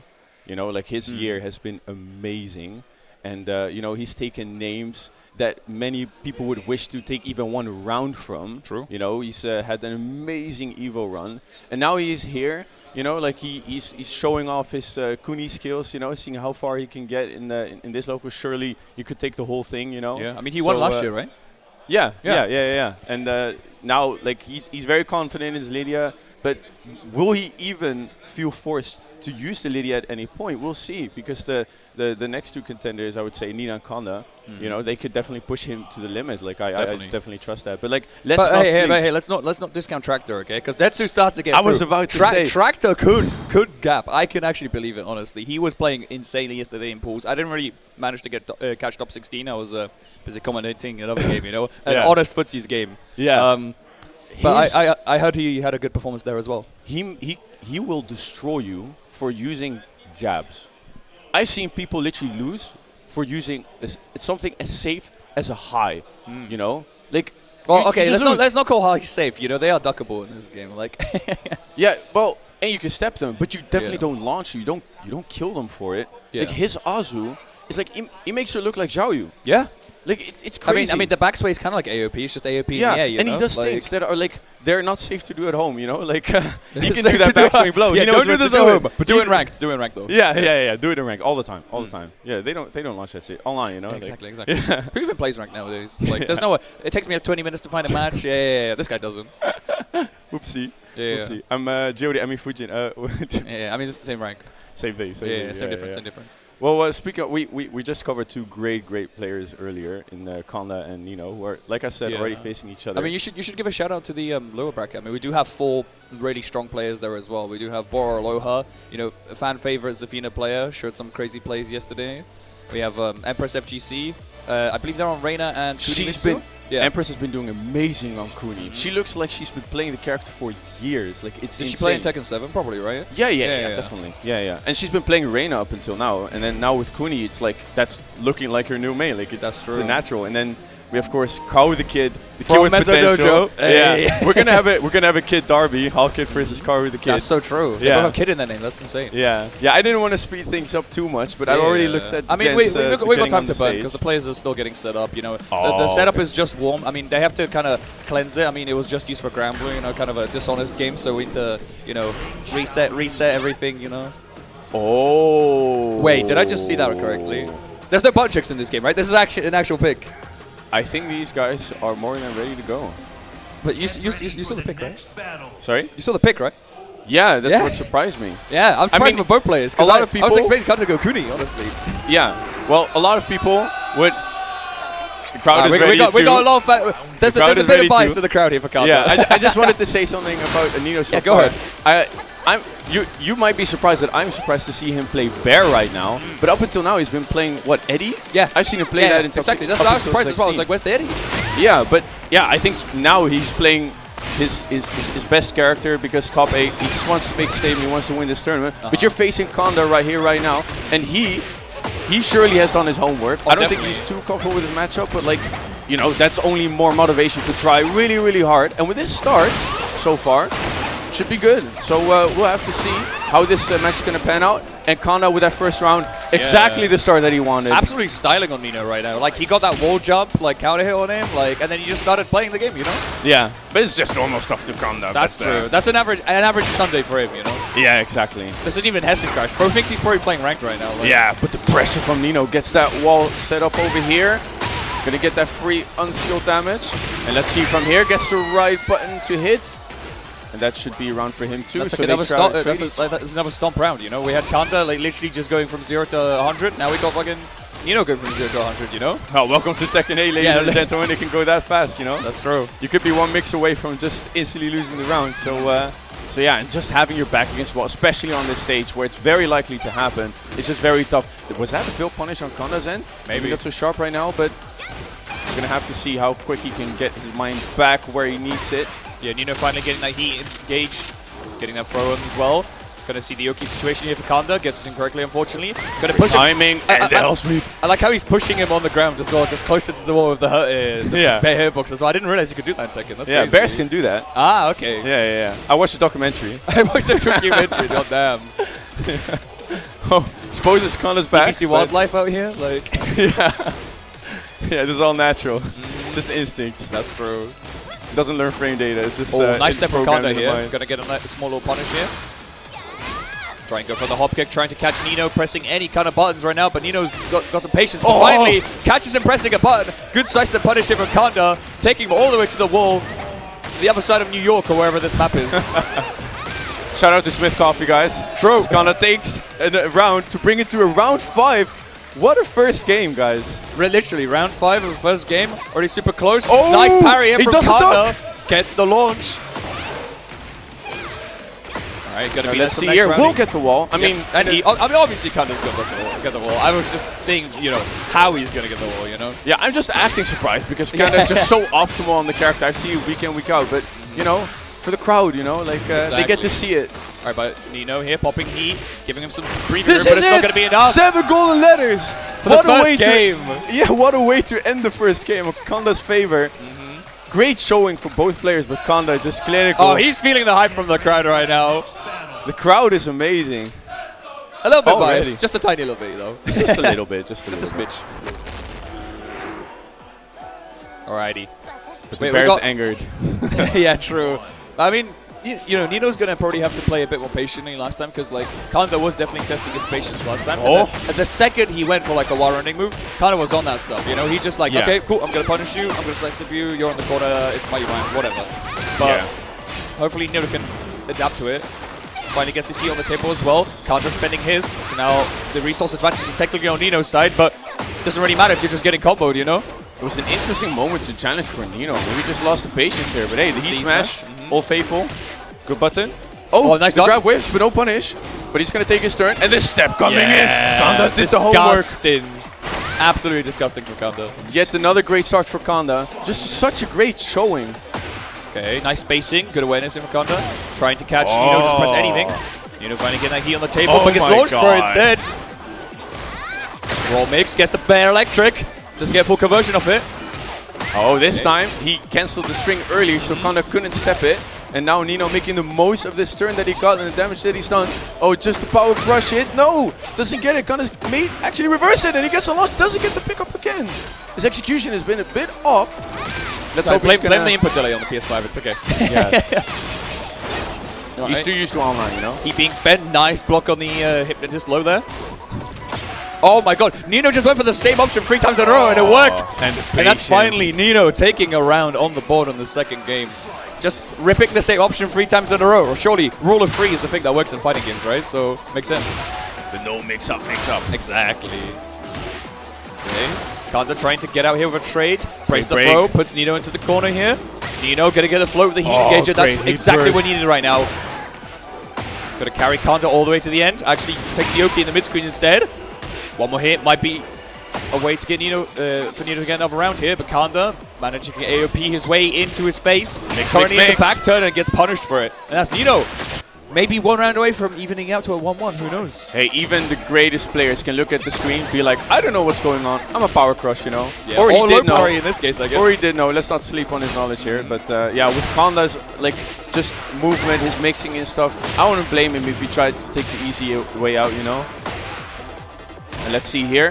The OTG. Patient Oki. Yep, from Nino, just getting as much damage as possible from this grab situation. But Kanda instantly just wakes up, launches, takes him all the way to the other side of the stage. Just so optimal. Surely we'll get the wall here. And look at the setup. He's completely turned this around.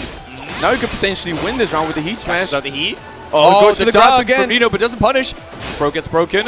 Back to neutral, no heat. Honest Tekken finally happening on the stage. Nino just playing super patiently, not letting Kanda get in at all, but maybe he missed a couple punishes there. Finally gets the great wall splat. timing. That's going to be a huge amount of damage, but it's not going to kill. 8 seconds on round. Can he turn this around? Yes, the Ranger comes out. Does it hit? It connects! Timer's paused. He's going to get his health back. Nino's going to be pretty low. Where's St. Jam? Nah, it won't kill, definitely. No channel points on the line here. Oh! But it was close. One more interaction for both players. 6 seconds on the Oh! clock. Who's going to win it? Kanda sidestep and the knee to the back. And that's Kanda taking it to the final rounds. Is he going to run away with this one? If he closes it out, it would be so advantageous. That was an insane comeback, though. Oh, but Nino's not having it. Getting the hits in, getting him to the corner, exactly Feet where first. he wants him. Kanda barres that, though. Pushes him out slightly out of the corner. Oh, goes for the Gets launch. punished by the heat smash. Okay, OTG. But Kanda gets the launch. One hit away for Nino. But Kanda says, nah, it's my turn now. Goes to hypnotist. Doesn't get the Oki. Goes for the Nino grab. rips the low, but gets hop kicked for it. And now let's see, Kanda, can he make the most of the situation? Goes for some Tries to go for the mid-screen Oki. Oki. He Tries wins. to catch him He's gonna waking do the up. hop kick. OTG though. Heat smash pop. Plus 15 in your face. What's the mix? Goes for the low. It's OTG. One more hit for both players. Slow it down. Kanda takes it. What an insane match. Just to start us out for this top 8. Absolutely incredible. And the crowd is going wild for the fan favorite here. Third place last year. Can he take the first place with this kind of gameplay? It might be possible, Suf. What do you think? Press 1 for the run, baby. Press 1 to pay respects. I don't know what to say. I'm just flabbergasted as well, honestly. He tamed the bear. He tamed the bear. But this is not just anybody. No, Can somebody no, tell no. Kanda who he just faced? I think it has a sunk in. He showed everything he's got.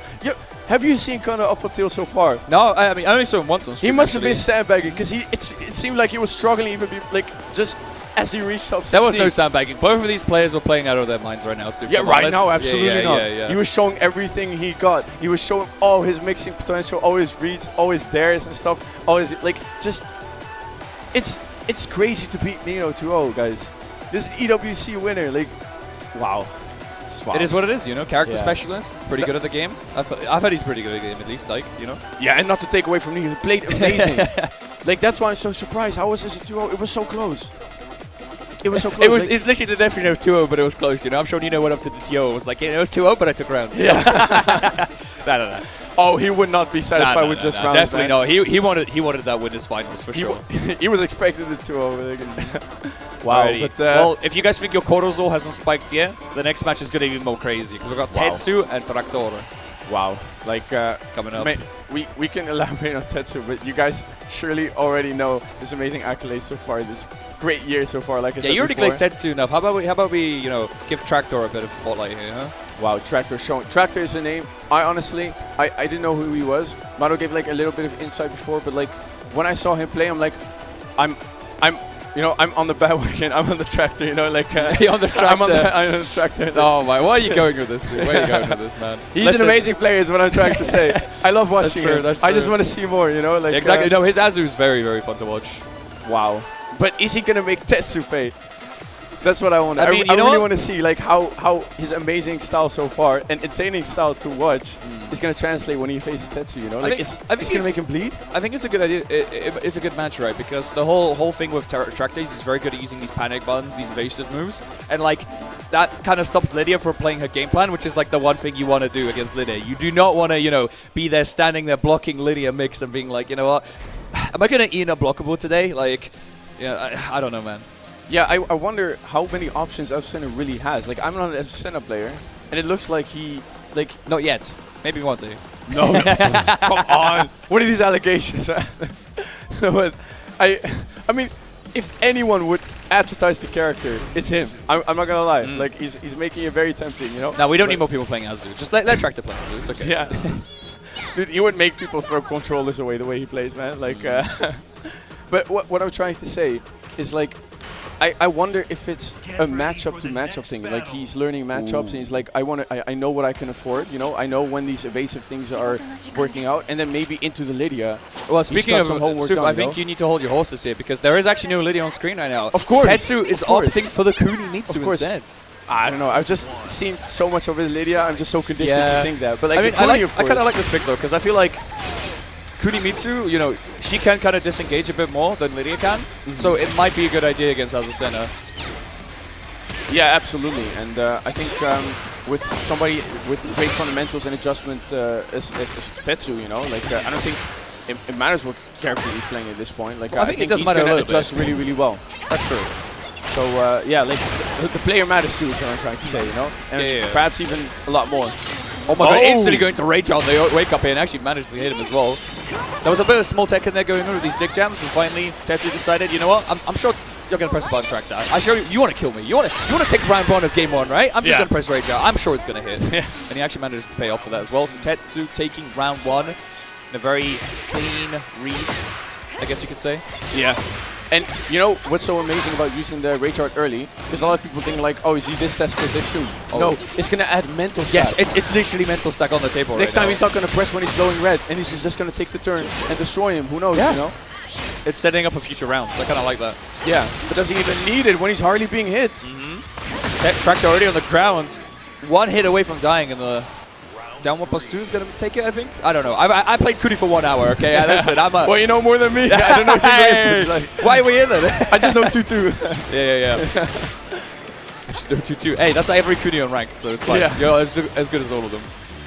Oh, in ranked of Tech 7, I think now she's got more sauce. You know? A little bit more, yeah. Yeah.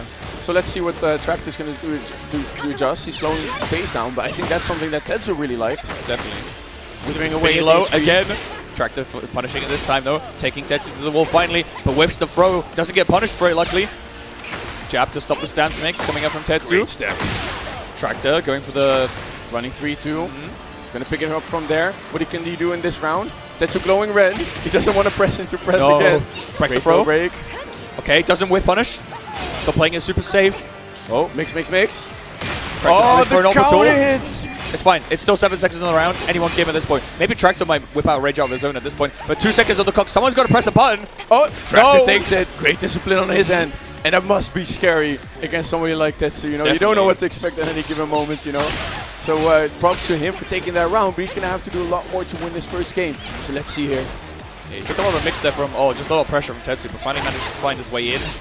Now going to run his mix of his own. A little bit of patience there, paying off with Tractor, but now Tetsu taking his turn back. Everything is hitting. Oh, he missed but the the kunai whiff. though, but could have been a bigger punish maybe for Tractor. Sends Tetsu to the wall, chips him with a low. One more hit for Tractor, could be able to seal the deal against Tetsu. Tetsu going into back turn with the low here, putting them both on one hit, and that's Tractor taking a round. Final round again, first game once again. I could not have asked for a better start for top 8. I mean, at this point, I would want to game 3 too.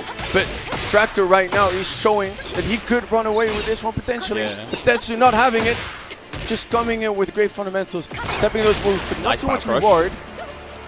Let's see here. So patient for both players. They do Oh, not want to no commit to anything punish. too crazy. Like, you can feel the tension, because there's a couple missed punishes, missed whip punishes here. Like, a bunch of them standing around. Like, they do not want to commit to anything too crazy. Great But hit. Tractor finally commits to a sweep here, But but the gets jab. floated by Tetsu straight into the wall. Optimized Kunimitsu gameplay right here. He's definitely optimal on the setup punishes, here, but like just the muscle memory could be maybe a little bit better. But does he even need it when he has this throw? One pick to puts him, so much Tractor, pressure on but the Tractor. DF1 takes the game for Tetsu. Very solid performance, but it did go back and forth quite a lot. Like, Tractor was putting up a hell of a fight. And honestly, I think one read, like going wrong for Tetsu, we could have seen as a center win screen right now. We could have seen a shilling coffee, but instead, we got this. Even if it's just one interaction away, you know, it can matter so much. It's about how you play with your back against the wall. Yep. If you make every decision right, then it's not really close, right? Definitely. All right, we see Tractor going back to character select, changing customs, not changing the character at all. You know, just taking a breather and maybe trying to distract Tetsu. You know. There's so many things that are tempting to say, and it don't make sense once once you guys see what's on spawn. screen. Yeah. I mean, it's Azu. Everyone knows what preset we're talking about. Let's be real. Anyway, we do have a stage with gimmicks finally, so we're going to see how Tetsu's going to utilize this balcony break. Although I think Azucena has a decent balcony break, right, as well? Yeah. Yeah, the crowd might be shaming Tractor a little bit here for his choices of customs. Yeah. Definitely doesn't bring a professional vibe to this tournament, you know? Absolutely. The sponsors don't run away, please. But hey, they did have Grand Blue on the setup before, so you know, like they're used to this kind of stuff. Yeah. I don't think Tractor's planning on going to EWC. Oh wait, it's in France. Yeah, he might be safe. He might be safe. Yeah. I don't think they'll protest it. And Tetsu already taking Tractor to a single pixel, gets him with the jab. That's Tetsu 2 rounds away from winning already. Yeah, I mean that's always that potential pattern that you see when you see a seasoned player kind of testing waters in the first match, see what they can afford to do, what the right timings are. Coming to the second game, it starts being a 3-0. You know, I don't want to see that again. Definitely. And I see in Tractor that you can keep this very close at the very least. But we'll have to see. He's finding getting to play his game a little bit. Like, got a couple of openers there, a couple of lows, but like he kind of waits a bit too much, gets Tetsu back his turn, and then this happens, right? So I'm not really sure what he's going to do. He's one round away from losing. So if he's got any hidden strategies, hidden tech right now, you got to pull that out right now, man. Is that even punishable? It looks like that third hit. It said counter hit, so it wasn't even punished. I'm pretty sure. It was just, I think Tractor got called pressing. It's like dive kick on Jin. Ooh, Tetsu keeping the wall, not taking the balcony break. Saving it for the next launch. Yep, there we go. Oh my And god. we're going downstairs. What more could you ask for at this point? Tetsu looking to make this a 3-0 unless Tractor turns this situation around. But I will not want to be in this position right now. And the backswing blow. Okay. Oh, doesn't punish the power crush. And Tetsu just rips another one, and that's game. 2-0 for Tetsu. Very solid performance. I mean, of course, Tetsu resorts to one of the best flowcharts in the game. Power crush into power crush. Oh, yeah. I mean, that's unbeatable. How do you beat power crush into power crush? Hey, They literally have armor 24/7. yeah, if an eco contender does it, then everybody should do it in rank, you know? You know, Tractor's just lucky he wasn't on Kazuya. If he was doing the Kazuya power crush, that would be deadly, you know? Like, yeah. Wow. Alrighty, so that was winner's side, round one of top 8, so semis essentially. So I do believe, are we staying with winners now, or are we going to, no, it looks like we're switching over to losers. So, I think it's derby time. it might be derby time. Is it? Yeah, derby of the kids. How is this a derby? Have these two ever played against each other before? They just have kid in their name. Both. I mean, all it means is whoever wins gets to have kid in their name, the other one has to get rid of it. They have to be like infant or adult or something, you know, like, or just man, human. Karu the human. Karu the human. Or hold the human. Yeah. Or hold the tour. He was about to leave. He was about to leave, man. Kick him. Get this guy out. Yeah. Get another commentator or something. Oh my god, guys. No, we love each other, but so we need to add some hate. I hate you this know? guy, by the way. I have to put up with him so often. This guy every plays day, Mishima, come on. like. Let's do the beef set after, okay? But for now, beef set money match after off stream. You guys can cast that. you can put some money in too. You know, like I could use some money. But anyways, Karu the kid. Wow, I love watching his Armor King. You know, and I'm privileged to see it very, very often. But he does not have an easy opponent in Hawk here. They both have had a very, very cool run. You know. Yeah. Though they did bleed along the way, and they did bleed a lot. I mean, first of all, they're losers, but the games they were in, it was very, very tough for them. So they're both surely happy to make it to top 8. Definitely. But one of them gets to advance to top 6. Top 6, right? Yeah.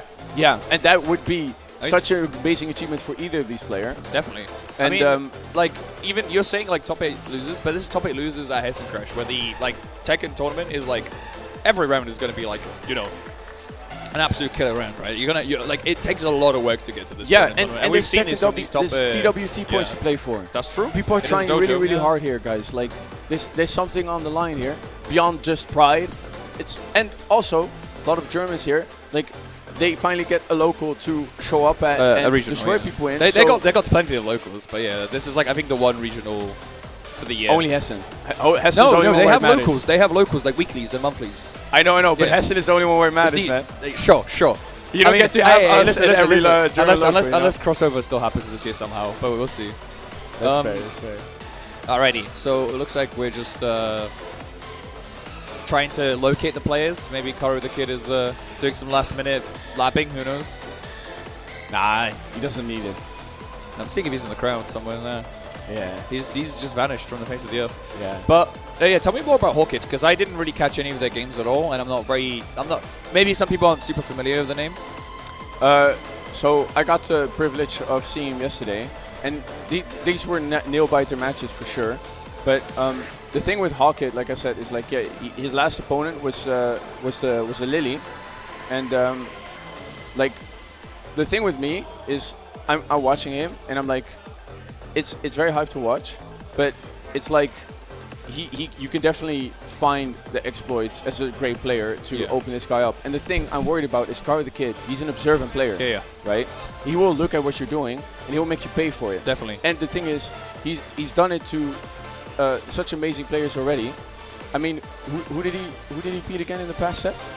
Was it Jan Kazama and some other. Yeah, Jan players. Kazama. Jan Kazama, yeah. Like, he just, like, when he wants to hit that giant swing, he will. Because Definitely. it's not even that they don't know the break, because they do. True. And they know it's coming, but it's the timing. Yeah, It's the Super, timing. I'm gonna have to stop you there because I think we're getting the other losers match here. So I literally just saw Boro Aloha and Empress FGC sit down on the stage. So we are getting this match instead.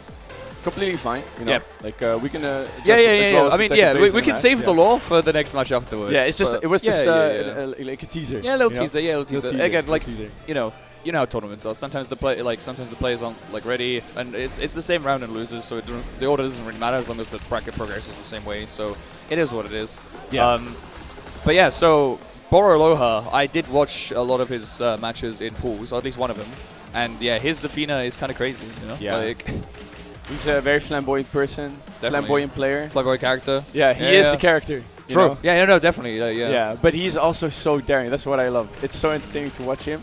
He will throw out those snake edges. He will throw out the 20 to 30 frame low, double low. Yeah. Like he will do that kind of stuff. But Empress. Yeah. is Tell me, very because I didn't catch any Empress's games. So Empress, I'm used to seeing Empress on Reina. Yeah. But she switched to the Kunimitsu, and she looks like a natural Kunimitsu player. Like I said, it's like she's played that character for years.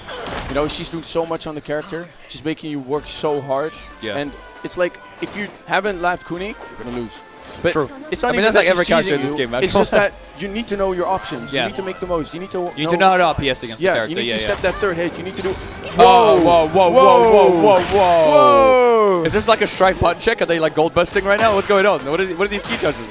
I think there's like Yeah, it was like an telepathy agreed upon going, thing. you know, like- Yeah. A little bit of like banter between the players.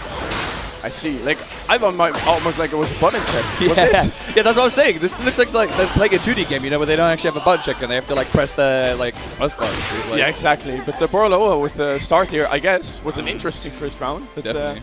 we'll have to see from here. Yeah, it didn't nothing much really happened. Like Boro Aloha just kind of pressed buttons and won, you know. Yeah. There's not much to say. Yeah, I mean, maybe that's how you can get Empress off the comfort zone, you know? Like, That's true. Just do random stuff. Just do random Zafina mixes and just hope you win. Finally, And key charge. Empress blocks the low, punishes it, but then Borlo is like, you know, I'm just gonna launch you. Like, why not? Finally Great gets the heat timing. on the table as well. And the snake edge low- already. God. We call it.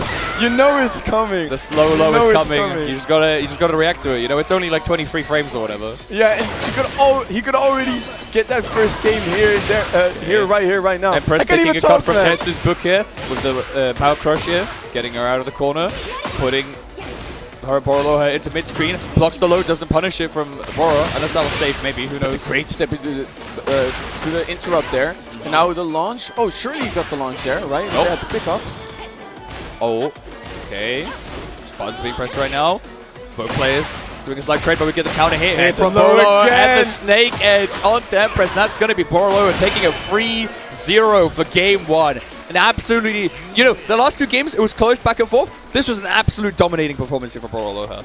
I'm not at all surprised with how Boroloa took this game. No. This is the advertisement. He was so Boroloa. confident. He started the game, he keyed charge, he's like, Yeah. I'm going to destroy you. Yeah. This is what you sign up for. When he's on the screen, this is what he Yeah. does. You deal with it, or you're It's just gonna lose. insane. Yeah, But we what can I say? do have Empress pondering about character select, but decides to stick with the Kurimitsu and just random the stage. I don't think Roll this is the a dice. character problem. I don't think No, so this at is a all. Boroloa problem. Boroloa This is a is the Boroloa problem. problem. Yeah. He's the problem. You gotta fix it. So, right now, I think Boroloa is just playing too conventional. You know, like he's definitely like a vibe player, right? Yeah. So you can't be too formal in the way you play. You have to address what he's doing, or you gotta you just gotta somehow overthrow his offense and make sure that he's the one guessing. You know, you can't get snake edge. That's what I'm saying. Ooh, Empress trying to go some wall jump shenanigans, but Boroloa not biting. Still keeping her close to the wall, but now Empress maybe trying to get Boroloa out of there. Finally got heat on the Zafina here.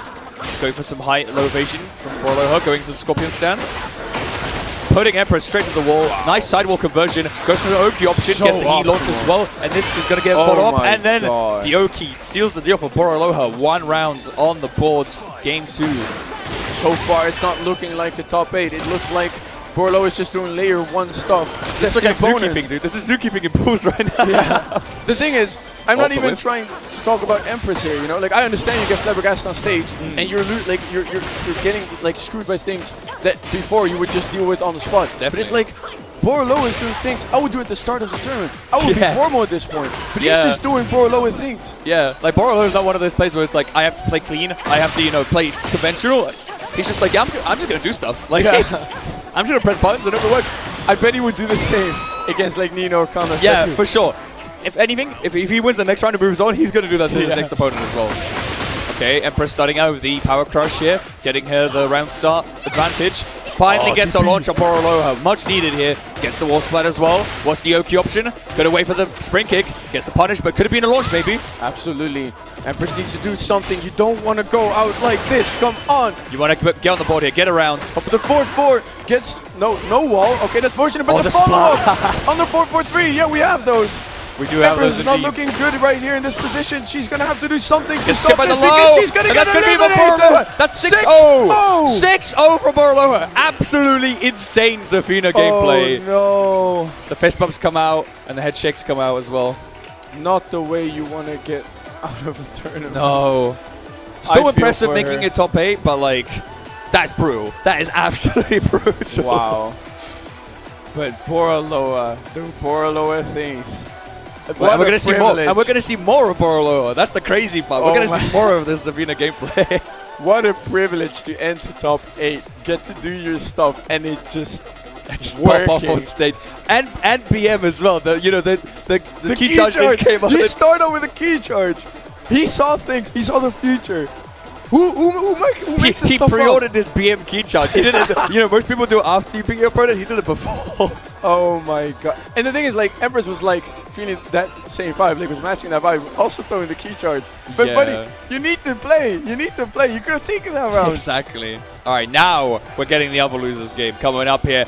Can we get some hype for Kahu the Kids up on stage, getting ready to play? There we go. Finally, the Kid Derby. All right, and what about Hawkins? He's a local here. Any Hawkins fans in chat here? Anybody? Woo! All righty. There we go. We got hype on both sides, although slightly a bit more on Kahu the Kids' side. Must be his parents. Yeah, they're probably very proud of it. Making top 8. Yeah. I just can't wait for this match to start Yeah? because I really think that like Sasha's approach, having seen Hockey play, is going to work really, really well. Yeah. Like jokes aside, no joke. He is a No jokes. You're being serious. You're 100% But serious right he- now. I generally think that the kid has what it takes, but don't sleep on Hawkit, you know, because I feel like in a scramble situation, Hawkit like embraces it, you know, like he's born in the chaos, he's ready to fight in the chaos, you know. And we'll see how Karu the Kid is going to cope with these kind of like situations, because I bet there's going to be scrambles. Oh, for sure.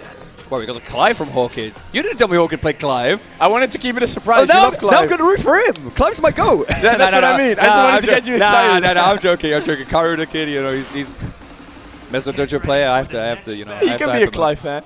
I can be both, you know. I'm happy whoever wins. As long as we get some good Tekken, I'm happy with that. Yeah. I mean, Hawkid started off the top 16 facing Tetsu, Oh, which was a really? very, very tough match. Like, somebody has to sit in that seat. But from there, he has had a very great showing. He got to show what he can do, and perhaps he can do the same thing to Karu the Kid, who has been observant at the start of this round, and now already has the back against the wall. That's just a result of playing against Clive. Oh my god, that Phoenix Heat Smash coming out here for Clive. Actually, no, the regular Heat Smash. Phoenix one's the other one. Okay. Yeah, you have the expertise between the two of us. Alright, so say far, the Karu the Kid gets the already. wall splat finally. It looked not like so Hawkins came for a optimal. little bit there, but What's he gonna do? Oh, the punish! Is this gonna be it? Yes, Rage Rider disposal yeah, with the he's wall. gonna. No. He can't. He doesn't have wall splat. Oh! He's gonna try to Who's chip gonna in, but take the it? last Oh, the finish string. string from Hawkins here. Both ends finishing the string on the Very first close though, opportunities, just working. Nice side step on the while racing floor there. Karu the Kid. Not getting caught by these Clive knowledge checks. That I believe that's launch, but hey, he still gets a punish and a giant swing. So hey, we got one on the board. He always gets He the goes for the swing. grappling hook. It's a new move. Makes some space. Dashes in with Phoenix stance. Karu the Kid finally gets into his face. That's what Armor King wants to be. Misses the 1+2 here.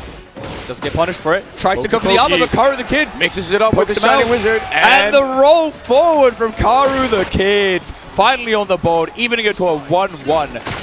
Hey, that's a Tekken 1 special, you know? Exactly. Going for the plus on block mid launcher. Why does Clive have that, by the way? Okay, whips the throw, doesn't get punished. Hawkid going for the wall rising 2 launch here. Gonna go for the full combo straight into the wall. Prominence here coming out. He as well. Gonna go for an ender. Goes for the beam. Actually cancels the beam into Phoenix Interesting stance. choice. That's a crazy Oki scenario because I thought he was gonna go for the beam ender. But he catches Karu the Kid lacking as well. Tries to enter string. Karu the Kid punishes it as well. Goes for the throw. Got some Oki situation happening on. He on the table now as well. Down 1 from Clive. Nice block. Nice punish as well from Karu the Kid. Got he on the table. He has Hawkid on the ropes. He's gonna take Back this to the wall. round. 1-1 into Oh, the Phoenix dunk. stance into the mid. Oh, and the Hawkid check. actually gets it with the 4. Is he gonna get this first match, or can Karu the Kid bring this back? No, He's tries got to it punish in the him, 1+2, but can he the 4, show it? 1+2, but doesn't get it. And again, the Phoenix mid catching out Karu the Kid. This time and the giant swing into the wall as well. Huge amounts of damage for Karu the Kid. Has Hawkid at the wall again, but Hawkid is not scared of being at the wall, as we saw last round as well. Gets Shining Wizard straight to the wall splat here. Karu the Kid misses the conversion. Maybe too greedy here. Usually I see Maybe. some people do the difference as Yeah. the big hook, but Maybe we'll went for a have to see. slightly higher damage option. Karu the Kid says this ends now, pops the heat, goes for a heat string, the wall wall splat slide. as well, and finishes the round. That's game 1, gonna go to Hawkid. Absolutely amazing performance on the Clive, just showing really good character knowledge. That mix up at the corner with the Phoenix stance, that was kind of crazy. I like that. I like absolutely. that. I was a big fan I of mean, that. Karu the Kid is the kid with potential, but Hawkid is showing the potential already. For sure. But that first game, Well, we've got realized potential and we have non-realized potential. So hopefully this game, Karu the Kid, you know, he's got mental reset. He's going to show some potential. Now, we don't have an octagonal stage this time, but we do have the as a center stage, so we do have the balcony break and the floor break. So that's going to be very, very nice for King. Although Clive does, his hell sweep does break the floor as well, so it's not like he's out of Hop kick. options as well. look, we can't look at an Armor King and not expect the hop kick at any Oh, point. for sure. You know? Although he's been very conservative with the hop kicks last game, so now he's finally bringing them out. Oh, misses the OTG. Hawkid finally getting out, plus on block launcher, gets him with the hell sweep. Down 1 again, runs into Phoenix, goes to the low, keeping it safe, goes to the wall break here. Such a rewarding string. Gonna Great send timing Karu the on Kid. it. Oh, maybe. Oh, still gets the tornado actually. Look at the corner properly with the heat as well. What's the ender here? Just goes for the down 1-2. Down Great 1-3. step. Gets heat. A lot of health back as well for Karu the Kid. break. Goes for the floor break. Gonna be a huge amount of damage here. Still got tornado on the board, but drops the combo. Goes for the OTG instead. Pops the heat. Goes Takes for it the to third wall. hit, but it was gambling there. Hawkid mashes out, breaks the throw though. It's a 1+2. Back, down back 1. Oh, the interrupt. Gives him some space and gives him enough time to interrupt. And that's going to be Hawkid taking round 1 of game 2. Hawkid so Karu- disciplined, always throwing out the checks, making sure that Karu the Kid is honest. So you can't just the throw? expect to take the turn just like that. Oh, he's really using that back one actually to control space. I'm really like that. Karu the Kid catches him out in Phoenix stance. Went for a greedy option here, or just a fake stance entry. Gets the wall explosion as well. Karu the Kid staying optimal here. Oh, goes to the Oki instead. Waifu. Chain throws. Let's go. He's not breaking it. He ain't breaking it. Bah! Huge amount of damage. One more mix. Picks him up on the ground. Eats him on the floor. And that's Karu the Kid. Finally with the key charge. Somebody teach this kid some manners. Bro thinks he's Boro Aloha. Like, come on, what is this? Another A giant swing. Doesn't hit the wall, but doesn't matter. Still huge amounts of damage from Karu the Kid. Hawkins just coming into the Phoenix stance into back one. Interesting. Now let's see Phoenix here. mid, takes chaps out of it, even though you're minus. He's just disrespecting him at this point. He's like, Oh, I've been on this for too long. Down for two, unsafe. Breaks the giant swing finally. Goes to throw for his own. Karu the Kid breaks it as well. Great and then just timing. gets him with the mid. Karu the Kid, one round away from evening out to a 1-1. I think he's finally found his groove soup. He's absolutely feeling himself, Karu the Kid. He's just being a showman at this point. He's like, why am I trying to be honest? I'm just going to show this kid how to play. Show this Hawkid how to play the game. But Hawkid now finally getting the wall explosion here. Gonna go for the full carry here with the Clive combos. Gets the wall splat, goes to the Oki situation. Goes to Phoenix. Phoenix mid once again. 3+4. Oh, okay, goes for the meter ender, I guess. Trying to build some Sanka Tetsu engage. Gets him with the power crush here from Phoenix. The step. Dude, he's just roaring, like going in forward with the stance. Just This doesn't could be care. anyone's round. He's going to go for the chain throw again. Is he going to guess right? He's aura bombing. He absolutely He gets is not. wrong. This is the round. Karu the Go Kid with the ends it kid. with the chain throw, evening it to a 1-1. Aren't you guys pleased? Aren't Oh, you the guys crowd pleased? is going crazy for Karu the Kid right now. He's doing it for you guys. He doesn't have to do True. this. He doesn't have He's to. playing the crowd. He's not even playing Hawkid at this point. Alrighty. Oh, Game wait, we're back three. in the octagonal stage. That's not okay. What is this random stage selection, man? They're just getting repeat stages left and right. It's the script writers, man. True. It's destiny. Yeah, He's gonna- Hawkid won on this stage, so they're like, okay, give him back this stage. We need him to win again. Exactly. I mean, it's Karu the Kid with momentum, but Hawkid with the home advantage, so to say. What is this power scaling stuff? Karu the Kid with momentum? What kind of level is he? He's like city level? Like Exactly, but the dogs, oh my god. When he starts doing that, he's like, Yeah. I'm in your head. Exactly. I'm in your head. I think he's noticed a lot of Hawkins like flowcharts and like patterns, because Hawkid is kind of doing the thing where he's kind of ripping these Clive strengths and then trying to see what Karu the Kid does. Yeah. Karu the Kid at this point is like, I'm just going to duck your strengths, I'm just going to punish you. I'm not even going to play your games. Yeah, see, that's what I said before. Hawkid, so far, he's gone away with a certain style of play, but it's been scrappy. But Karu the Kid, he's going to notice these things. He's going to sacrifice maybe a game for it, a couple of nice rounds, punish. but he's going to make you pay for it in the long run. Or You're gets going the to wonder sidestep what your 2-1. options are. He engaged on Hawkid's side as well. Gets the reverse force splat combo. That looked a bit sus with the camera there. Goes for the full heat string. He dashes well to keep it safe. Step not Down paying 1+2. And the check again. These checks are absolutely paying off every single time. Karu's going to have to stay honest in these situations, but it's scary. You could expect anything from Hawkid. I've noticed Hawkins really likes to use that plus-up launcher to kind of take his turn, because you are only -1, but he just goes for the down one. And it's been hitting Karu the Kid like every single time round start as well. Yeah. I mean, there's so much to worry about when he throws so much stuff at you. And it's like, you can't be optimal in every single situation, right? And Nice the giant swing into the wall. Splat you go. Straight on the floor. Karu the Kid's about to pick you up. You can't be staying still too much. You got to get off that wall. Oh, breaks the throw. Good. Let's see here. Is he going to get the Oh, right time? that's interrupt on the Phoenix stance from Karu the Kid. Gets him on the floor. Stomps on his head. He's been staying And on the hits him ground with the far knee. too many times. And now, Karu the Kid, 1 round away. He was losing game 1, and now he's literally on set point. What did I tell you, man? He's got just momentum. observant. Yeah.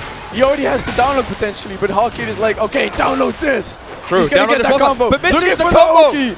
Goes into fly stance and goes for the beam. What is he doing? Wrong game, buddy. Yeah. We don't do fireballs or This ice is a balls in Mortal this game. Kombat. Get out of here, man. Oh, the giant swing. Woo! Into Lots the of wall. damage, gets the wall. Is he going to do the heat here? No, he's going to get Rips the full interrupted. heat string. Goes to the 3+4 Oh, the Phoenix. 1+2. It's the going to Snake be King a steals the duel. final round. Let's see here. Can we get some hype for Karu the Kid? Come on, guys. And the other kid as well, Hawkid. Oh, hop kick on the He whiff. saves it for the final round. This could be potentially the momentum that he needs Let's to see if the close rounding's out on this point. set. He gets He's him on gonna the floor, get him, tries to go no. to the throw, but a bit too early from Karu the Kid. Now Hawkid getting his turn back, going into fly stack. He's gonna But gets get the floated by float. the heat engage from Karu the Kid. Gets the wall splat as well on the floor. Looking to get the Ogi. And the giant swing! How else is he gonna Let's let this go! match? Karu the Kid throws him about 7 times and gets him out of the tournament. Absolutely insane momentum. What a way to close out this match in a final round situation. He's just so cold, but he's just so clean. Definitely. Not to take away from hockey, he's had a great showing, you know, and you know it can sometimes be very hard to be creative on Clive. For you know, sure, for sure. When you play against an observant player like Karu the Kid. Love, only love, only love. Guys, there's no bias here. There's no bias. He's our kid. He's our kid now. We own him True. now. He's our child. Where's parents? We adopted him just now. Just wow. Just wow. So this Sif- is the way for Karu Kid to win. This is his showing. you That's know, true. like- He was fucking loving himself at the end of that stage as well. He was popping off. He was like he was already feeling himself, you know. yeah, just Super Saiyan. What is it? Super Saiyan gene? The Super Break Saiyan DNA. gene. Yeah, he's got that stuff. He's Yeah. got that. He activated it. You He's know. Supercell. True. He's Super Cell. He was Mr. Perfect Cell there. That's for sure. Moving on. Look what we got. I know. I'm aware. I was ready for you to introduce them, but I can drop you a zinger. We got Our two boy of the Tractor. craziest players in top 8 against each other. You guys thought Karu the Kid was playing crazy? I mean, we just saw Borolo play against Empress, and he was playing like a madman as well. And Yeah. while Tractor, you know, he did struggle against Tetsu, I think when he's in his element, he also has this kind of, you know, unpredictable kind of game style as well. So hopefully these two are an even match, so we get like crazy shenanigans on both sides, because I think that's going to be very, very entertaining to watch. Both evasive players, both very entertaining to watch. But I'm just hoping that it's not just one-dimensional entertainment, you know? I want want a 6-0. one-dimensional entertainment. I've got popcorn ready, bro. Yeah. I'm ready for this stuff. But the thing is, Tractor is so cracked what he's been showing so far. Like I don't think Barlow is gonna get like the first round like that, you know? Like if you key charge at the start, you might take 6 Hey, rounds. listen, key charge against 100% you, know? winner right now. Every single player who's key charged on stage has won. I'm just saying. Stats don't lie. Stats don't lie. Statsman Ollie. Statsman salty. Yeah. Statsman Salty. It's actually Wow. Christopher Saltatius to you, Su Fiang. Su Fiang. Sorry, Sui Fang. My bad. No, it's Su Su Yang. Jankovic. Suka Yankovic, so true. Alrighty, looks like we're getting into character select here. Boroloha hovering over that Safina Tractor. Going for a more modest as a center custom this time, you know, keeping it cool. Maybe saving the custom for later.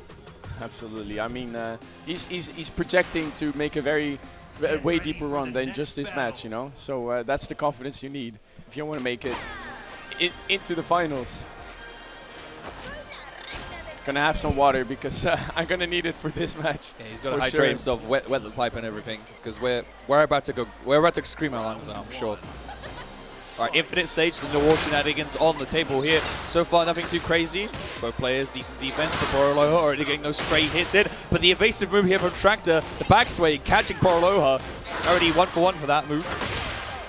Great Runs stuff. in as well. I love how he throws out the backswing blow so early. Because Yeah. again, it's mental stack. It's Exactly. like, oh, it might come out anytime. I want to get that launch.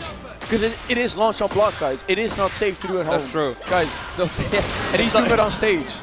Well, he's not home, so it's fine. Yeah, that's true. Yeah, but it's like stuntman stuff, you know? Like, Yeah. Well, I think Boroloha is a stuntman, honestly, especially in Tekken. They're Sorry, I both mean stuntmen. Tractor is the Yeah, stuntman. oh, the Both hot of these cake. players are stuntmen, kind of, honestly. You know, it reminds me of the curve, where like in lower ranks, people do stuff that is way too unsafe. Great start by Tractor, but they do stuff that's way too unsafe. Yeah, it's the bell And then- curve, right? Yeah. And then you grow that fear. But when you're so good, you don't have fear anymore. Exactly. You understand risk reward. You're like, okay, yeah, they can punish me for this, but like, think of the rewards, you know? Absolutely. Oh, great option there. Evil Sufi, like, good option. Backswing blow. Oh, and the power crush seals the deal, evening it to a 1-1. And again, this, as I said before, this looks way more even than the Tetsu match, right? The Tractor had. So, both Oh, these he players gets going to the be able counter to show and the off. pickup. Just finishes the string and gets the counter anyway. Why not? He's We doing take those. strings. Exactly. Oh, tries to go with the power crush, but gets punished for it instead.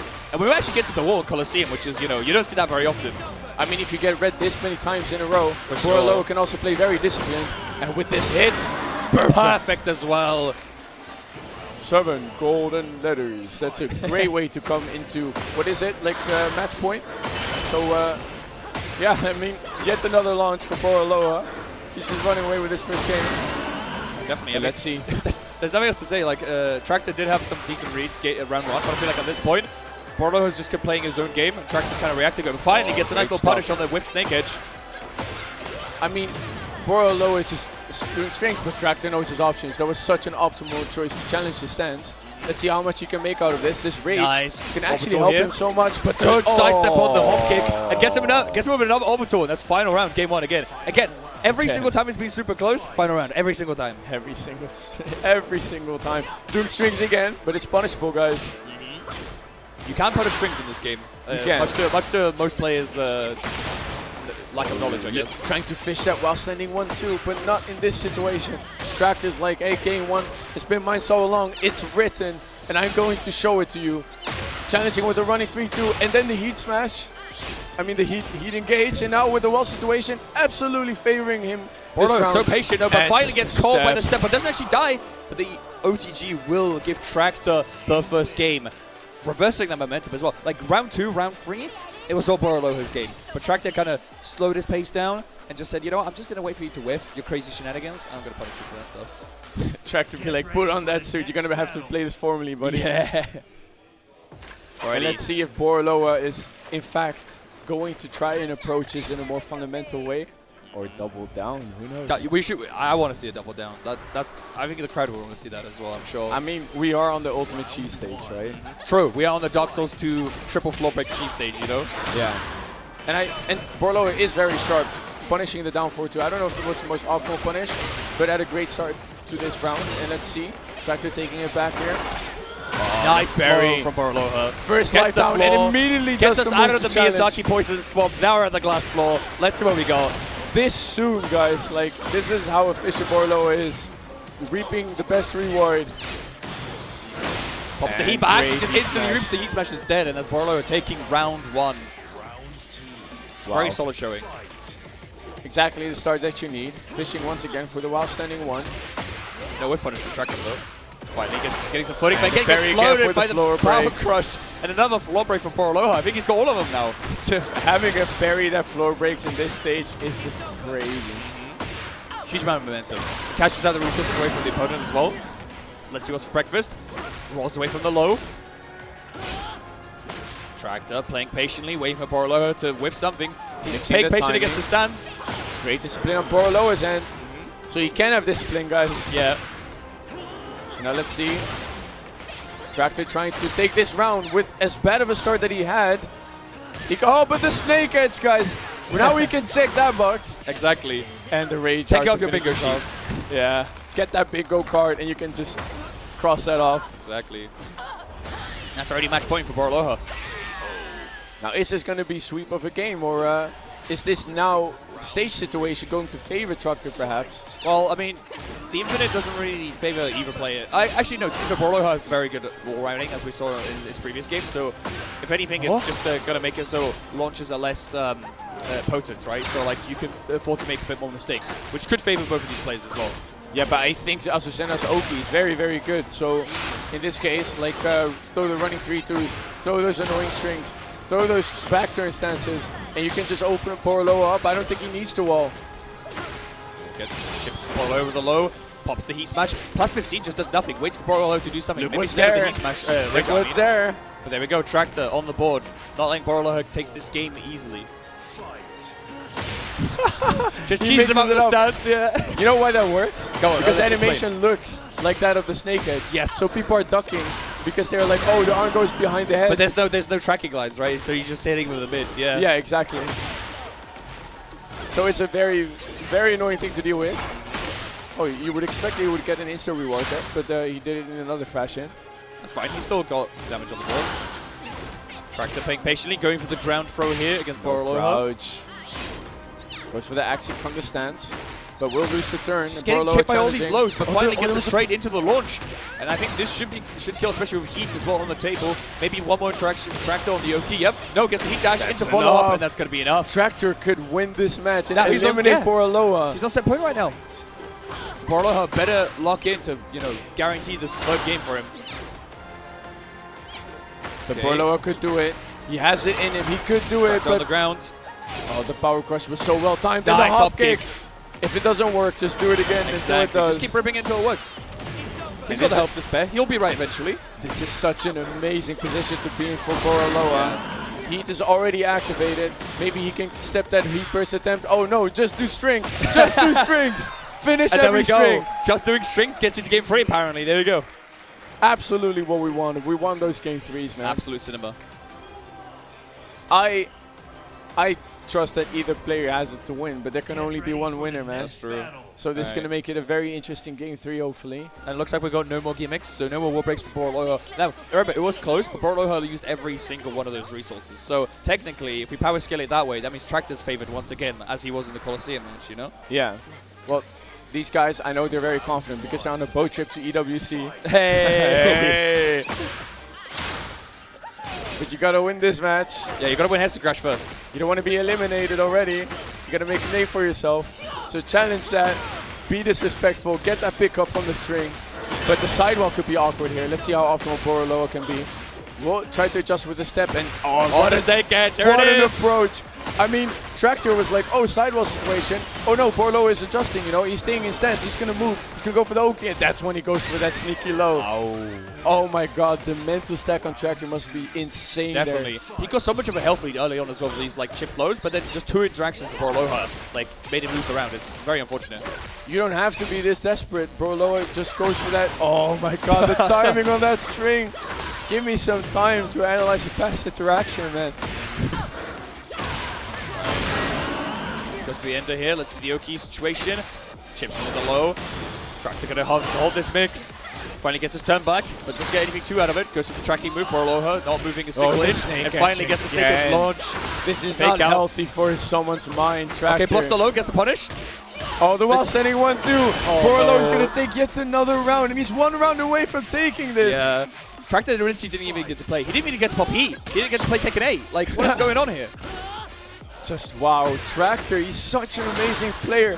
There's such an injustice to him. Like Hey, you're reading his you know, his death sentence right now, but maybe he's still alive, you know? Like, yeah, he's still got anything. But maybe not with that launch. Oh Definitely my not with this God. routing. That's from on Borloa. you.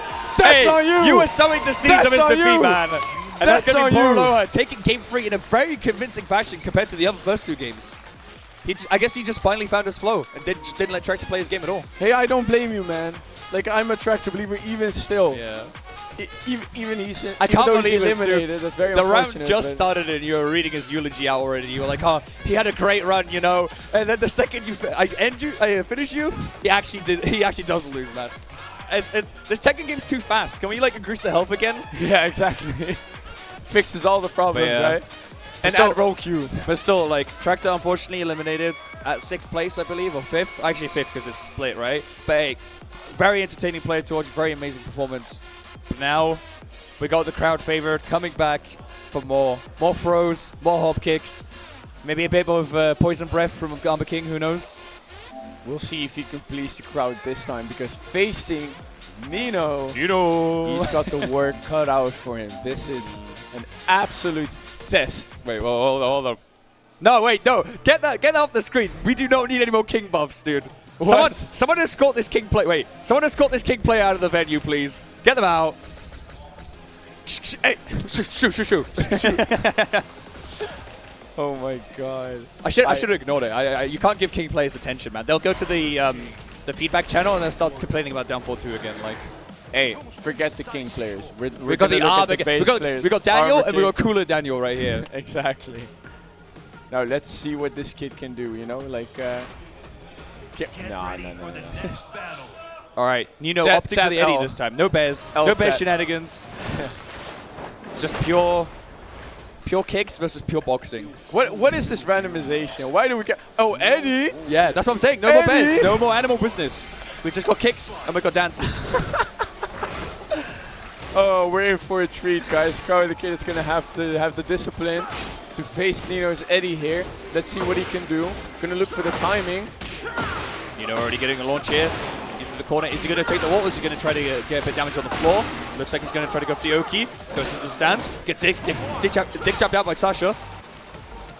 You know, Eddie is such an annoying matchup for the labbers because this is one of the matchups, you're only labbing if you know you're going to face it, but you're not only dealing with the character, you're also dealing with Neo, player, who's just yeah. very, very good at mixing, you know? Like, he does the Exactly. same on Bears, and then added with the evasion, and just Eddie being Eddie, you know? Just Like, get punished, unfortunately, a bit too late for Karu the Kid, but now gets a sidestep into the engager.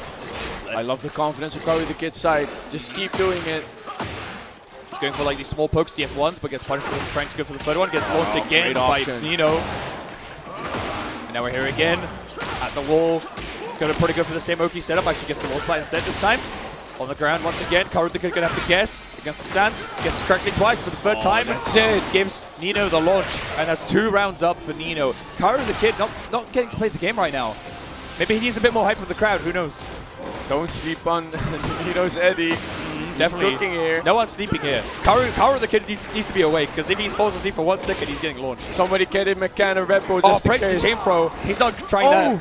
Breaks another throw. Nino's got those. He's had the privilege of getting so many throws to hit, but you're playing against Nino this time. So Yeah. good luck getting those throws not broken. Exactly. Nino cashing out the heat dash with some plus frames. Mixy Trying to mix. catch Oh, Karu the Kid, but gets the wall splat here for the punish. Karu the Kid. Oh, okay, waits on the wall. Tries to go for some crazy Oki maybe. Second 8 stuff. Oh, the challenge from Nino with the floor break. He's Finally going to make breaks the the most floor. of this. Going downstairs once again. Or first time actually, I guess, in this set. Oh, the pokes. Oh, just everything with the landing. string. 3-0 for Nino. This Karu is a the very, Kid very scary situation. wiping to the be sweat in. off his hands. He's feeling the pressure. But he's not feeling the crowd right now, you know. We're a bit quiet, you know. We're a bit loud during the whole Kid game, but like currently, you know, where are the Karu the Kid fans right now? Where are they? Where are they, huh? Huh? Make some Well, noise yeah. for Karu the Kid, guys. There we go. That's what we like to hear. There we go. He needs the buff from the crowd, you know. That's the install. You guys are not glory hunters, right? Yeah. There we Oh, go. the That's hop what he kick. gets the hop kick, but unfortunately doesn't get the conversion. Doesn't matter though. Keeps his turn. Gets the OTG, and now we got the tracking move coming up from Nino. Trying to get his turn back. Back to neutral, but Sasha, Karu the Kid, finally catches him out. Sends him to the wall. Gets him on the Oki as well. Initially. DF1 trying to catch something, anything. Currently just playing super patiently. Small Tekken for other players, just going for these small kicks. Nino just going for crazy stance, how- gets sidestep, wall splat, he engaged, all the keywords coming out for Karu the Kid. Gets him on the floor, finally gets the chain throw into the first round here for Aren't Karu you guys the Kid. pleased? This is what I'm saying, he just needs the hype. He does this every single time. He's like, you know what? I give you that first game, but then I'm going to show to the crowd that I can play with you whatever way I want. He's just a crowd pleaser. He heard the crowd was mild, but now they're going wild, so he's finally playing correctly. Just wow. Gets the bars, flow man. on Nino into the wall here. Gets the heat popped as well. Okay, Wave back away, to mid-screen. Tries to go for the giant swing. No luck on his side. Gets another Nice, it sidestep drops. punish. He's so good with the movement right now. Gets the wall splat once again. Heat dash, full conversion. Tries to go for the throw. Resplat. But the duck here from Nino saves him from the throw. But doesn't They really matter interrupt 'cause he he's gets cooking chipped him. anyway. Two He's rounds cooking in a him. row for Karu the Kid. Do you know who you're playing against? Play Do you know who against you're Nino. playing against? Yes, he does. But he doesn't Does care. he know who he's playing against? Absolutely not. I think he thinks if it wasn't for the fact that he's sitting right across him, he would He be would like, know. "Put your hand in He's like, control who is to this kid, someone." dude? Just wow. And the Wavoo absolutely feeling himself. Although Nino now finally getting some momentum with that stance mix, but he's at the wall. Gets the low low parry, parry. but Karu the Kid, full conversion, heat on the table, getting some health back as well. Trying to take that advantage back. Duck, but no full punish. Stinky breath. He's gonna into get the giant wall. swing into the wall. Huge amount of damage. Can he end it He's still here? on the wall. Yes! Frankenstein breaker! The premature pop-off, taking a 1-1. I told you the poison breath was going to come out. I called it. This kid has potential. This kid is such a Karu. But now Nino getting some coaching here, being told, yeah, you should try What to are you break gonna those tell throws. him? Break those throws, bro. What are you gonna tell him? Just duck and launch. Just duck and launch. Press 2. Yeah. And then press 1+2. I mean, unironically though, like I think probably the coaching for Nino is try to go for less linear moves, maybe go for less tracking, or try to cheese out Karu the Kid with Kumi. Or Kuba. switch to Yes. bear. He's hovering over that bear. He's thinking about it.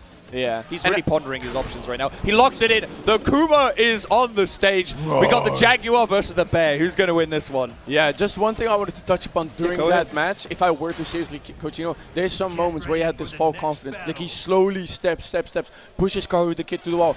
Just to do that button, get step to the right, and then he's at the wall. He gets one. And the Karu just snowballs from that point as well. Yes. It's very, very unfortunate for Nino. His momentum was insane, and he was feeling confident, man. The way he was to command throws, he's feeling himself. And look at what stage they're in.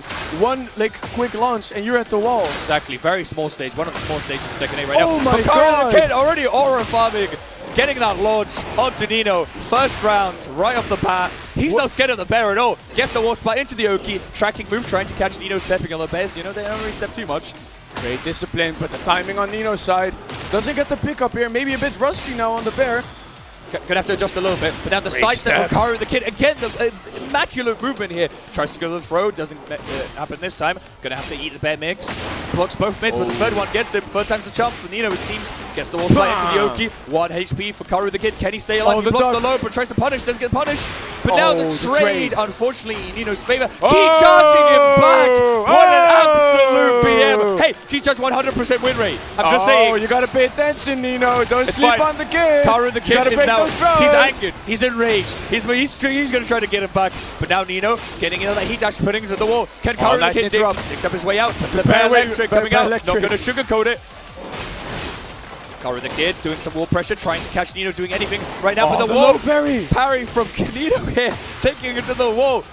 Karu the Kid on raise point, tries to step but gets clipped by the move anyway. Both trade, nothing too crazy. The spin comes out, Karu the Kid blocks, goes for a small punish, but this might cost him the game. One more. Nino's running away with this Nino, match. and that's 7 point for Nino. Goes for the taunt as well. This guy is just styling on him. He's like, okay, yeah, you took a game off me. I'm just going to BM you. But he can definitely still turn this around. It's Karu the Kid. He's observant. He just got to learn what Nino's showing on the Kuma. But can he turn this around? Does he know what he can afford to do against Nino's Kuma? Oh, just ripping those mids. The fourth one hits finally.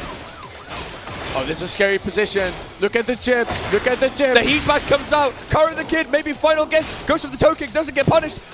Now going to have to block the best mix. Doesn't block the low. The house through the low. Takes him out. 3-0 for Nino. The Bear seemingly cheesing out Karu the Kid, but what an absolute performance for both players though. Just wow. But hey, Nino kept it like business-like. He's like, I'm going to bring it back to the Bear, my old faithful. Let's lock in. Definitely. And you just can't blame him, like on a best of one, he's not going to let it down, Definitely no.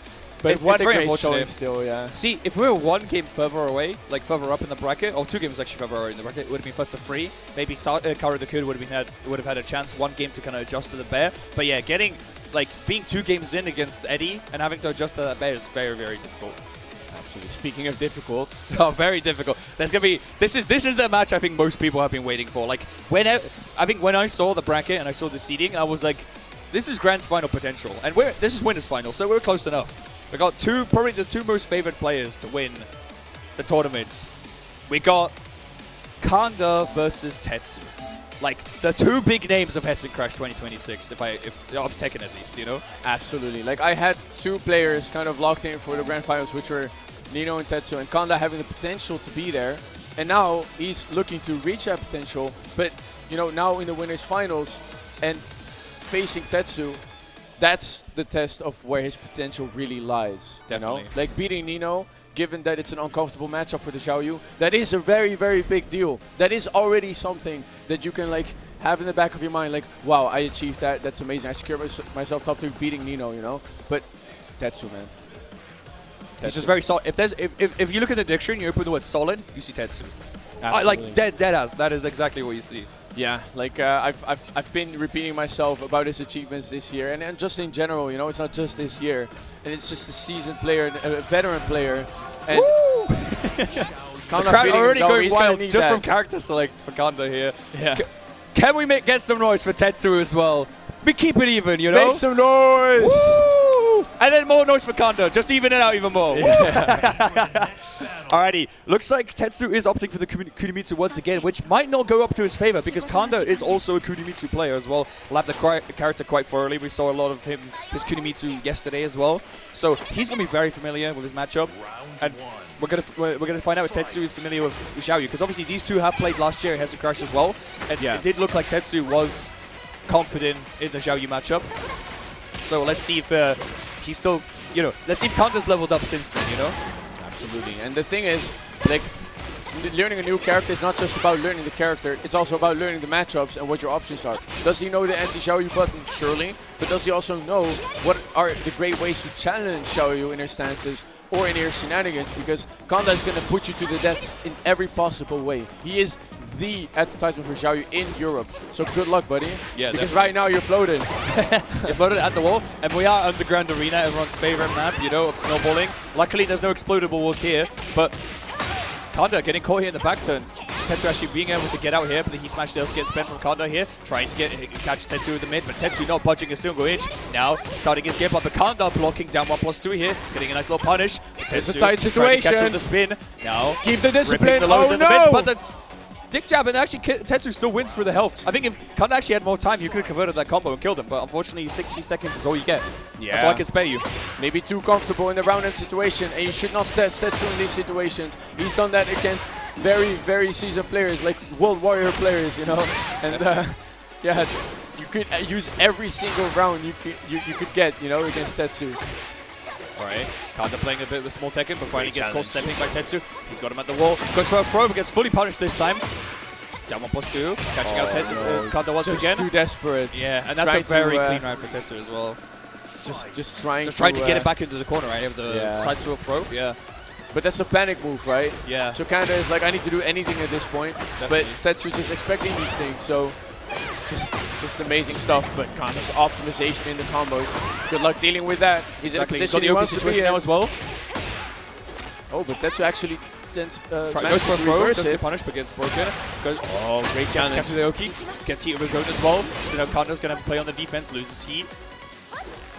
Back to mid-screen, although Tetsu closes the distance. Now Kanda trying to go into Hypnotist, trying to catch him out with anything. Nothing sticking currently. Dodges, ducks the high, gets a small punish here. Now Tetsu barring out of the corner. Finally gets hit by Kanda. Doesn't get a wall supply though, unfortunately. Tries to go for some Hypnotist mix, rips the full string, gets throw punished by Tetsu. He's a Noah. Okay, no whip punishes. 8 seconds left on the clock. What's he gonna do here? Finish the set? Oh, but the dog! He had to go for the low though. There was only 4 seconds left. He had to get some damage on Tetsu. And that's Tetsu going 3-0 in the first game. Hey, I'm not gonna lie. Kanda looked very desperate in situations. Throwing out the low, throwing out the panic buttons. And that's quite the thing, right? He needs to stay composed. Definitely. He needs to mix up his timing. He's been finishing every single string delayed, but Tetsu is just approaching the defense in the same way and just getting rewarded, Like, he's disciplined.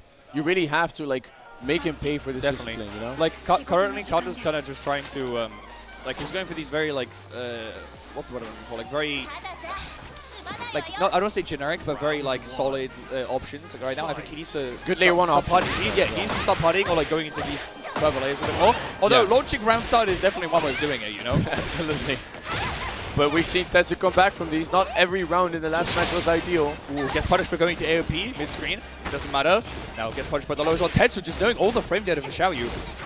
Nice interrupt, but great defense from Tetsu. Turns the situation around. Look where Kanda is, back to the wall. But just like that, reverse the situation potentially. But still Tetsu's turn, it doesn't matter. Yeah, you can't get the wall, you can still press buttons. Hypnotist finally gets from the low. Finally goes for the low. Pops the heat. Both on heat now as well. Kanda in rage as well, so rage out could be an option on the table. Breaks the throw. Still at the corner though. And now Tetsu sends it to the wall. One more hit does it. Tetsu's already 1 round into game 2. Very fast round as well. Although Kanda did get some hits in this time. He's gonna playing a bit wildly now as well. Tetsu just going to stance mid-screen. Finally gets the just gets a whip punish, I guess, from out of it. Now gets put in the corner by Kanda. So strong right now. Power crush. So faithful. The wall. Kanda again, just not being able to open up Tetsu. Tetsu just solidly defending everyone. And finally, the duck on the string. Gets Kanda a bit more damage on the board. AOP, trying to get anything on Tetsu right now. Gets him with the low, tries to go for the throw. Gets broken again. Wall splat. The quarter circle forward, 1+2 here from Tetsu. Back from the back one as well. The wall. Pops the heat. Oh, actually, no, that's just heat. But catches the corner circle for 1+2. And now Kanda's at the wall. He's got the wall splat. Goes to the Oki. Gets parried out by Tetsu and thrown into the corner. And that's 2-0 for Tetsu. Can Kanda get around on the board here? That's a 5-round win streak. Kanda's yet to get around on the board, and that's so unfortunate because he's showing Kanda things, but also atypical things. Maybe just still too desperate. But this is very rewarding. This is exactly what he needs. How much can he get out of this? Oki, will he finally redeem it and get something out of it? No, he will get stepped once again. It's fine. He got a lot of damage on the board. Tetsu's going to recover a lot of that because he's in heat right now. Got a bit of recoverable health. Kanda ripping the heat smash here. Getting the plus frames and finally getting the counter hit launcher. If he converts this correctly, he can be able to kill. And the OTG gets him. Kanda finally on the board. Is this the start of something great? Maybe. Or is this the beginning of the end? We're going to have to see, because Kanda finally getting around on the board, and he's going to have to keep this going, or else his second game also is thrown out of the window. Now this is winners final, so do correct me if I'm wrong, but this is first to 3. Yes. But you don't want to have you don't want to lose 2 games against Tetsu, right? In first to 3, exactly. Oh, great pickup. Tetsu's going to get checked this time on his movements. And paying a lot for it right now. Even he can afford to make a couple mistakes, but he's just going to take the plus rates with the heat dash, playing a bit more patiently, but actually gets ducked and punished here by Tetsu. Tetsu already going into that back turn stance, but Kanda not having any of it, Vaporized him out. Now going to stance mix of his own. One more hit for Kanda, should be able to do it. Gets jabbed out, hit by Tetsu. Tries to go with the power crush, but gets interrupted by the heat smash.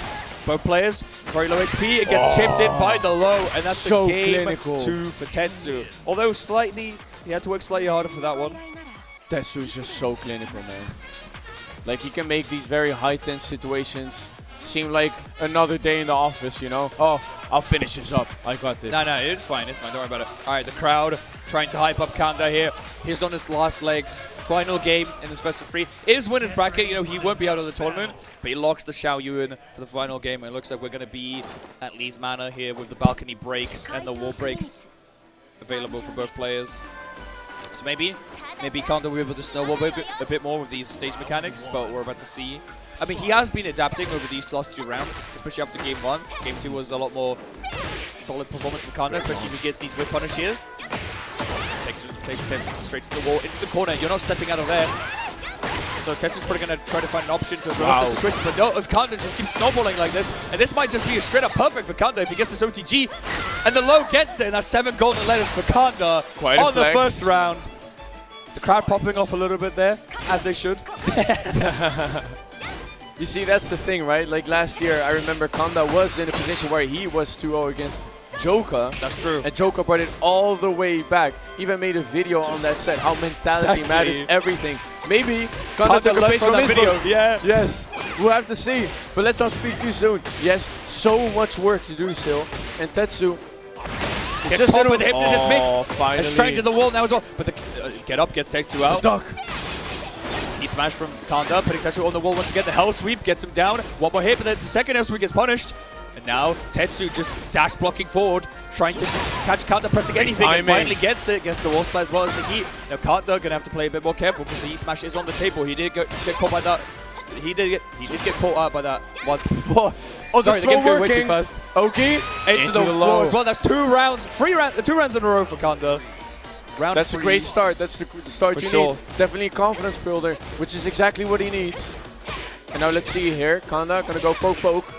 We know he can do those, but Tetsu just sidestep launch, and now he has the wall. Finally see how much he gets out of it.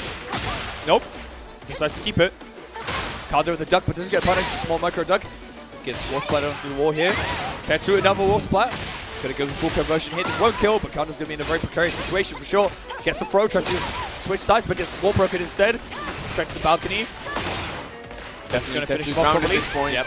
Keeping the balcony break for the next stage. Although I think even if he went for the break, he would have killed anyway. I mean, it's hard to keep momentum when you still have to fight so hard for each round win. Nice punishment from Kanda. But gets heat engaged here by Tetsu. Heat dash in, goes to the low mix. Dashes out from back to not get punished. He gets launched by Kanda. Unfortunately not close enough to the balcony, but he's going to get into the wall at least. Heat on the table now as well. Kanda going to try to go for some Oki. Let's see, is he going to go for Hypnotist or just... no, the duck! Gets ducked instead. Back to mix, but gets launched instead. Good punish here from Kanda. Sometimes you just gotta disrespect, you know? Exactly. He doesn't even need the break. He just gets it. Oh my God. Kanda finally gets a game on the board. 2-1 right now. See, that was a page from Joker's Yeah, book. he's He copying said, his opponent you right got now. disrespect sometimes. He's You gotta keeping his mental disrespect. cool. Instant rematch from Tetsu. Not even thinking about it. Not even finishing to screw on his water bottle here. He's ready. And look at what stage we're at. I think I've seen this stage like 7 times already. Yeah. I'm sick of seeing this stage. This one and Descent into the Subconscious. Yes, no, we've had Descent twice, but we had Underground Arena twice, and we had the boxing ring, I think, like 3 times as well. So, like, can we get some stage variety here? Like, Somebody check the code. We need pseudo-random. I think the seeding's a bit off on this. Oh my god, great start for Kanda. And let's see, can Tetsu make him pay for a wrong option in the Oki again? Classic. Kanda popping the heat here, taking Tetsu to the wall. Unfortunately, the Oki not falling, Tetsu not pressing any buttons to the ground, so managed to get out of the interaction. The kunai now getting punished. Kanda with the heat dash, going back out of the corner into the mid-screen here. AOP, but gets the roll gets punished for Tetsu here. Tetsu knows things that we don't, because that was a great interrupt. Kanda's out of the wall. He's going to have to guess for his life. E-smash plus 15. Lost the mix. Instead, just wall jumps out. Actually gets out of the corner. Hits Tetsu with the low. Gets the wall spot as well. Tetsu's going to have to guess. And the unblockable, but gets sidestepped, unfortunately. You gotta throw this out. I like it though. I like the idea. I like it. I like it. The coaches don't like it, but you know, don't listen to them. Oh, the crowd definitely likes again. it though. Tetsu with heat, taking Kanda to the corner. Just rips great the low. launch. Good patience for Kanda, waiting for an opportunity to launch. Not going to take him to the wall potentially, but still going to get an Oki situation out of it. Actually gets the wall, but never mind. Alright, OTG into the low. Tetsu again gets punished this time, Tetsu. It's going to Pacton and then it's a low spin. Okay, stays disciplined here. No punish on that attack there. And now the heat smash, he's gonna get to keep the turn and skits in. AOP to dodge doing into Kanda it. things. He gets the launch. He's gonna bring him to the wall. Surely he can end the round here, potentially. No, he wins the Oki. And it gets doesn't get fully punished, but back turn. Oh, but now no, the dive kick. Not enough damage. And the low crushing move here from Kanda seals the deal. 1 round apiece. Kanda's Staying alive. fighting really hard for this win his life. And he can definitely do it at this rate, but The hop kick from Tetsu Tetsu. making it so hard for him. Brings him to the wall. Let's see how much he can keep in this momentum in this round. Catches Kanda with the low. The wall pressure, but Kanda finally getting that throw. He's been fishing the foul all set right now. Puts Tetsu to the corner, but the second he puts him on the wall, Tetsu just gets out with the heat dash here. Catches Kanda. One What can he interaction do for here? Tetsu. Good defense. Kanda staying patient, but gets caught. Timing. Tetsu Sidestepping, can unfortunately. secure top 2 if he gets one more round in Securing this grand match. finals, yeah. And that just hop like kick's that. definitely going to do it. What a start for Tetsu here. He will bring Kanda to the wall. How much can he get off of this momentum? Well, half his HP apparently, and heat. Alright, down 1+2 once again. Disgusting mix, full crouch. But Kanda just says hop kick. He says, I'm just going to hop kick you back. Here you go. Take him straight to the corner. He engaged. Oki situation. Gets him with a low and Gets a throw the as throw. well. Oki. What's the mix? Stays patient, waits, knows that Tetsu's going to stay on the ground for a little bit. So OTG's Oh, instead, he and gets the right wall splat. option. And that's going to even it out probably. Yes, there we go. That's a round 5 situation. Kanda can bring this to a game 5. And I'm a believer. I think he could And definitely the do hop it. kick And out with of, this the, start, out of the ninjutsu shenanigans, and he gets him straight into the corner here, into the wall. OTG, but don't sleep on again. Tetsu. Tetsu can press the reverse the furthest time. situation for sure. Oh, Looking wait, to it get gets that punished. timing, but The Kanda, side he step. gets stuck. Tetsu absolutely can win this round here and secure that top 2. What's he gonna do? Option, option, option. It's working Kanda staying all. on the ground patiently, waiting for this helicopter to end, but the second helicopter manages to catch him out. Now the low mix again from Kunin coming out. Don't sleep Kanda behind the wins the throw, wheel. and that might cost him And the that's set. it. Tetsu is in the top 2. Makes Right, it to the grand finals finals. with Kunimitsu. Oh, what a performance of Kanda. I think he's going to be batting to try to get into grand finals from loser's side maybe, because this was close. Like after those first 2 games, he kind of locked in, kind of felt his way into the matchup, and we were on final rounds. We could have gone to a game 5 easily. It was just one option, one mistake. That's all it takes. As you said before, this game is extremely swingy in that kind of way. He had such a great start, but that's quite the thing. Even if you have an advantage situation, nothing is guaranteed. Nothing. Definitely. You can't sleep behind the wheel, guys, especially against a player like Tetsu. and he was just holding back. Like, what is my next option? Look where I was before. He just completely reversed it. What is my approach now? Well, Tetsu is playing you, and he's just beating you. Like, good luck dealing with that. Like, I mean, it's just difficult because both of these players are just like so versatile at characters. And even though Kanda had the game knowledge, like, you still have to guess against Kuni. Like, yeah, you know the options. You still have to play the RPS. You can't be like, yeah, I know there's rock, I know there's paper, I know there's scissors, but it's like, you still gotta choose the right one, you know? yeah, but hey, Tetsu definitely had to work for it in the end. It was not easy towards the tail end of that set. So, yeah, like, props to Kanda. He still has the lowest bracket to go through.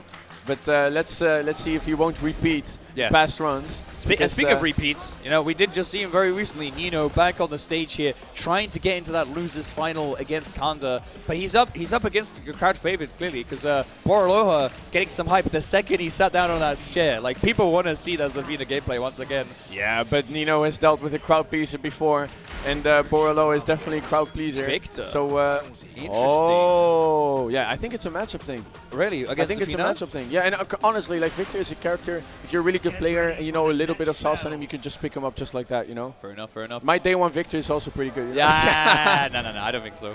But I'm just thinking, like, surely Bear wouldn't be too bad, right? Because Bear's got very threatening mids as well. But I guess maybe Zafina's got a very decent, like, ground punish game, so maybe that's the kind of thing Nino's, you know, scared of. Or it could just be, I don't know, it could just be a comfort thing. Maybe he's just really good against Zafina on the Victor, you know? And Victor, Season 3, he's kind of strong as well, you know? That also helps. And just like that, Borlo finishing the down for the 1-2-1 string, which is already very daring. You're playing against Nino, buddy. Already the parry when back is against the wall. Nino, you have to understand that Boraloa is going to do everything wrong, and it's going to get rewarded if you don't make him pay for it. So be cautious. Now Boraloa is going to push the momentum here. Could absolutely win this first round, but not like that, as Nino's punish game has been so good on a character. Oh, and the punish on the low as well. Oh, running three. Gonna play the spacing game. Who's going to get the hit? Oh, the straight. Both got the hit technically, you know? Yeah, but of course it's in Nino's favor, you know, like he already worked towards that point where it was just one little hit that was going to matter. And look at that, he can also win it very clean. Plays discipline there, didn't good finish the patience from Nino as stance well. up there. Oh, the Catch hop kick again. Yeah, Nino's just too much of a solid player for Boraloha to get away with this partying. Like everyone else he's been playing against, yeah, I'm going to hop kick you, I'm going to hit you on the low. Nino has blocked every single one and punished it. Like, it's actually so scary to watch this. Oh my, his matchup knowledge is so good, because Boraloha went for Manticore, like the very tricky string, and Nino knows that the 30 can be jab interrupted, so he did just that. And not only that, his punishes have been so optimal on a character. I think this is the first time he's brought it up in this tournament. Well, at least in top 8. In top 8 for sure. Well, definitely hold top 16. Now I can tell that myself. Yeah. Just like that, he just finishes Boraloha. Is that two perfects? That's two perfects. And that's 3-0 as well. Wow. What an absolute dominating performance here from Nino. I didn't even know he had this Victor in him. Such a formal player. He's going to do what it takes to just clean up the opponent in the most clinical way possible. Like, he's such a clinical player, you know, and that's what it is with these seasoned players, these tournament winners. They'll do it in the easiest fashion so that they just offload any mental stack and put it on the opponent. Yeah. Yeah, it really looks like Nino's just in cruise control right now. He's just like, I'm just going to play very simple Victor. I'm just going to punish you because, you know, Boraloha is this very proactive player, right? Like, he's going to go for these wild options. Kind of opposite of what Kanda was playing like last game. Exactly. And that's the thing, like, Boraloha, I don't see him finishing strings that are unsafe all the time. He does it at these right moments. But when you're facing somebody as good as Nino, he makes you do that. That's not you, man. That's the opponent. Yeah. So far, Boraloha catching out the power crush. Getting a bit of damage on the board as well. Already popping the heat, but wanting to keep that momentum. Nino gets one explosion out before his heat gets away. Gets a bit of power crush as well. Tries to gets stepped, but just why is the it string look promising for Boraloha there, but Nino just committing to these mix-ups. Oh, and the rage on reaction from Nino. And that's going to be another round under his belt. 4 rounds in a row for Nino. Hey. You could say that he said no after he saw that snake edge. What's going to be the grand finals? 9-0? Hey. Is that even possible? Who knows? Doesn't matter. In rounds, yeah. Just like that. Boraloha with the pressure. Nino left guessing. At this rate, this could be a clean round for Boraloha, but Nino yet again stepping. He just tries to Finally. crawl away, but he just gets wall splattered instead. I thought he was afraid of spiders, but he swatted him. He's afraid of French people, clearly. Oh, blocks the low. Boroloho almost killing Nino, but Nino just so patient with the defense as well. Cashes out the heat, and then catches him out as well. And Warsplat here gets a lot of health back. He's no longer on a pixel, so he can afford to make a mistake, but sidesteps the Power Crush instead. And then Warsplat for Nino. No heat to realign. Completely He doesn't reversing need it. Just What is this crosses cross-up? him. Bro thinks he's Leo Whitefang, man. What is going on? And then while standing in fall, takes out Boroloho. He almost had that, but Nino just complete control, just clutching it out there. Honestly, Victor does in some way remind me of Leo White. No, not Leo White. Is it Gold Lewis or? Yeah, kind of. He's like a Finn Kinda, Gold yeah. Lewis, you know? Yeah. Yeah. That's all I can say about GGST. I absolutely don't play that game. Understandable. Oh, Nice snake hit here for Boroloho. Okay, I mean, this if is the he does momentum get out of needs. the tournament, at least he got to do that against Nino. He needs you to know? take a round. He needs to show Nino that he can win one. But right now, Nino With 7 gold almost letters. exactly. What more do you want, man? What more do you I want? kind of got scared because Nino blocked the first low, and I was like, wait, he's not going to come back again. His name is very confusing. Why do you have such a tongue twister as your name in a high-paced game like Tekken 8? You know, like. Yeah, see, we're getting mixed up, and now Nino's struggling. Oh, Exactly. as I say that, reversing the situation. Nino just Chip just Oki. keeping Boroloho in that corner. Gets the explosion. Great discipline from Boroloa. Didn't commit Nice there, step. and now gets the wall splat. Great stuff. And now, will we go for the whips Oki? confirm. Oh, what's Gets going launched on? instead. Nino back in the driver's seat once again. Gets the wall splat into rage out. Bon appetit. It's not going to kill, but it's going to put him in a very bad position. D'accord, Nino, d'accord. Je te vois. Trop bien. Shout out to the French FGC. And the Oh, low just seals like the deal. that. It wasn't a 6-0, but it was a 6-1. For Nino Yeah. here. But it's not over. We got coaching. It's not over. Let's see what who even is coaching Boroloho right now? Sorry? Who's coaching him right now? I don't even know who that is. I'm not too familiar with it. We're such frauds, it's actually crazy. Yeah. But you know, whatever he's telling Boroloho right now, it's gonna work, I believe. 2 more snake edges. 2 more snake cages. No, 2 less snake cages. No, double down. Double down? I Because don't Nino's know. gonna expect him to. But Nino's gonna. He already doubled down on defense anyway. Yeah, that's true. Although we did see in that last interaction when Boroloho got the perfect, he did go for a low straight into snake edge because Nino wasn't expecting the double low. So that could be an out, you know. That, or he switches to Li Chaolan, another flamboyant character. He's got Li Chaolan. No, I'm just saying because he's flamboyant. Oh, okay. I thought you were actually serious. I'm 'Cause sorry, I've only fake seen him hype, play, fake I've only hype. seen him play Zap, and he did lock in Zap. It's and Lee! that's No, like, just kidding. this guy, man, this Sufyan guy. Who put him on comms? I want to talk to the manager of Hessen Crash here.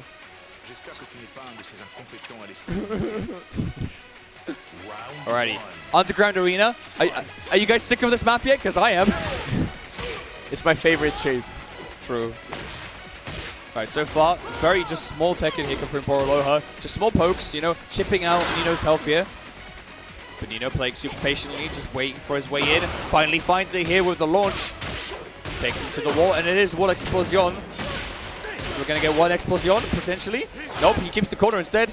Waiting to cash out later, maybe. Guess he just stands, but he gets nothing out of it. Low heat smash coming out from Nino. Taking Boroloho straight to the ground here. Boroloho gets caught whiffing straight to the wall. And now Nino, once again, got him at the wall. Blocks the hop kick, and that's going to be first round for Nino in his final game, potentially. Looking promising for Nino, trying to get into that top 3, which is what he projected the very least. That's the bare minimum he wants. Definitely. Being 2-0 up and already a round up. Against Boroloho. Yeah, his defense is just too good. Like, Boroloho cannot open him up. Like, he can get these small pokes, but the second he goes for a high committal option, it gets punished every single time. That must be incredibly demoralizing. Yeah, and I think when you've had a tournament run so far with players who have not been too optimal in facing you, you know, like it must be like off-putting when somebody is so optimal, like Nino, just denying you so many situations. Yeah. Denying you playing the game even. Like, that was completely Nino's round there. Like, What is barely got Polo to play. supposed to do? Gets dick jabbed out of this stance. Nino getting the knockdown here near the wall. Boroloho trying to get out the low. Goes for a second low, but gets low parried. Now Nino got him at the wall. gonna have to guess for your life. Guess what's Just battle like that instead. again. E on the table as well for Victor. Waiting on the Oggy situation, going for the low instead. Goes for the low heat smash. Rage out punish, that's a miss input. And that's going to cost Borlo his tournament run. No, that's not how you want it to That is end. so sad Oh, to no. see. But congratulations to Nino for securing yeah. top 3. And thank you, Borloa, for such an entertaining showing. It's such a delight to watch you. Definitely. Definitely a crowd favorite, crowd pleaser for sure. But unfortunately, Nino is just too clean. He's just too clean with it. He's just too clinical. He's been so clinical, you know? And that's why I'm so surprised that he got 2-0 by Conda. But now, he can prove himself, you know? Because this is a run back. Did you say 2-0? Oh, it was 2-0, yeah. It was 2-0. See, that's what I mean.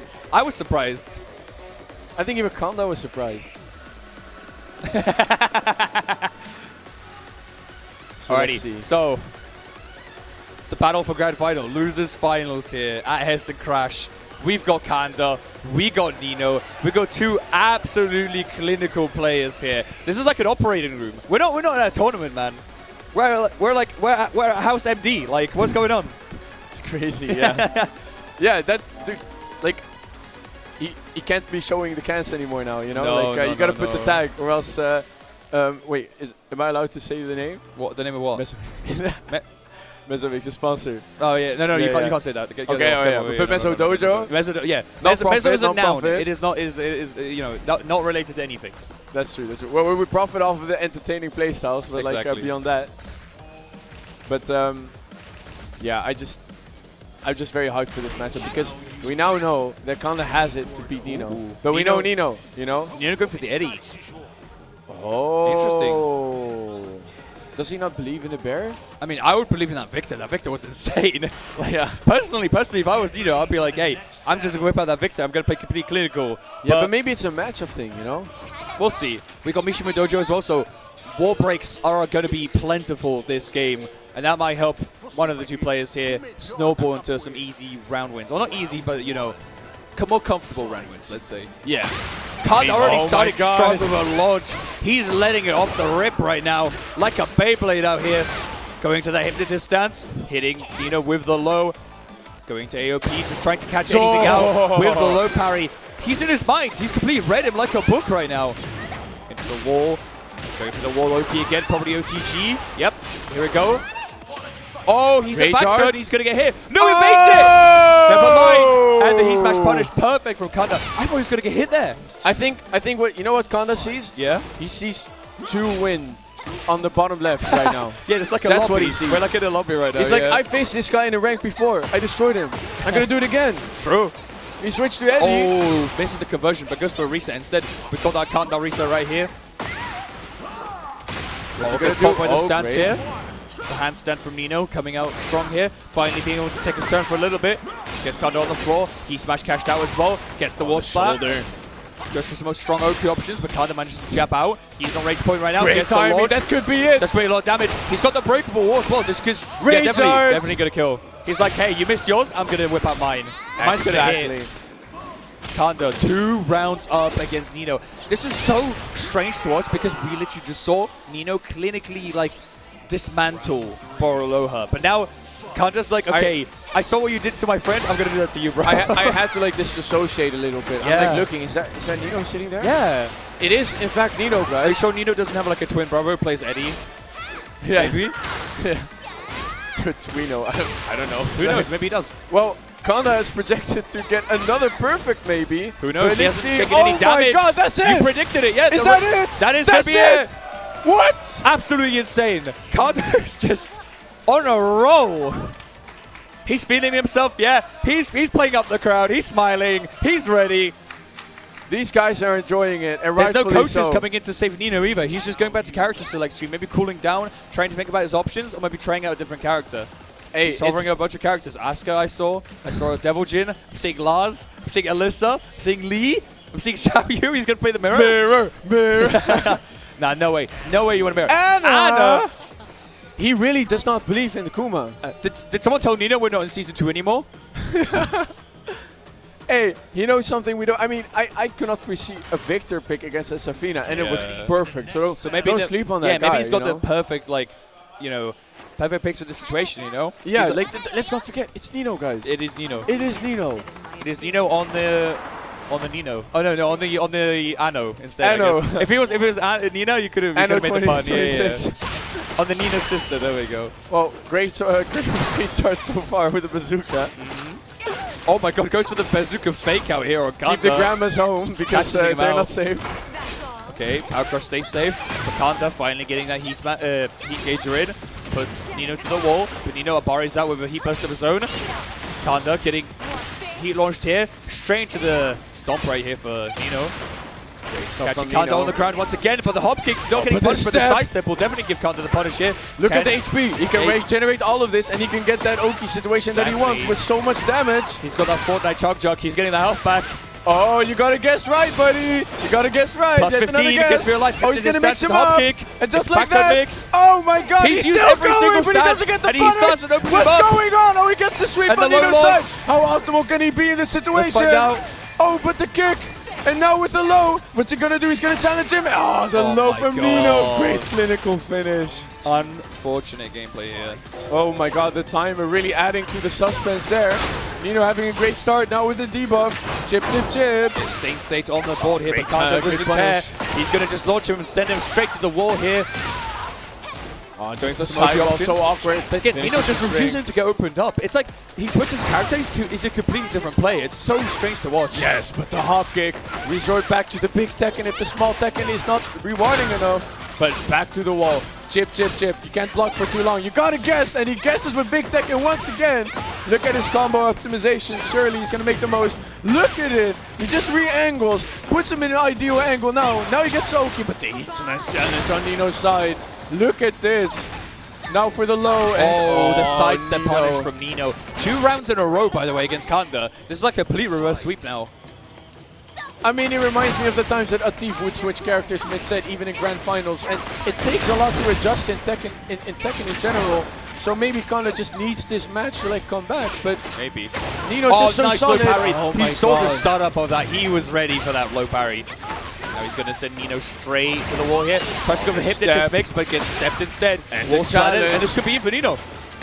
Surely it is. Let's see how optimal he really is. Sidewall, he Oh, dashes into another another pickup. wall spot And into the the challenge, knee. 7 And that's going to golden be letters. a perfect and 3 in a row. Kanda going to have to ponder what to do about the situation. Will we see the Kuni come out? Maybe Kanda's like, I'm going to switch now. No.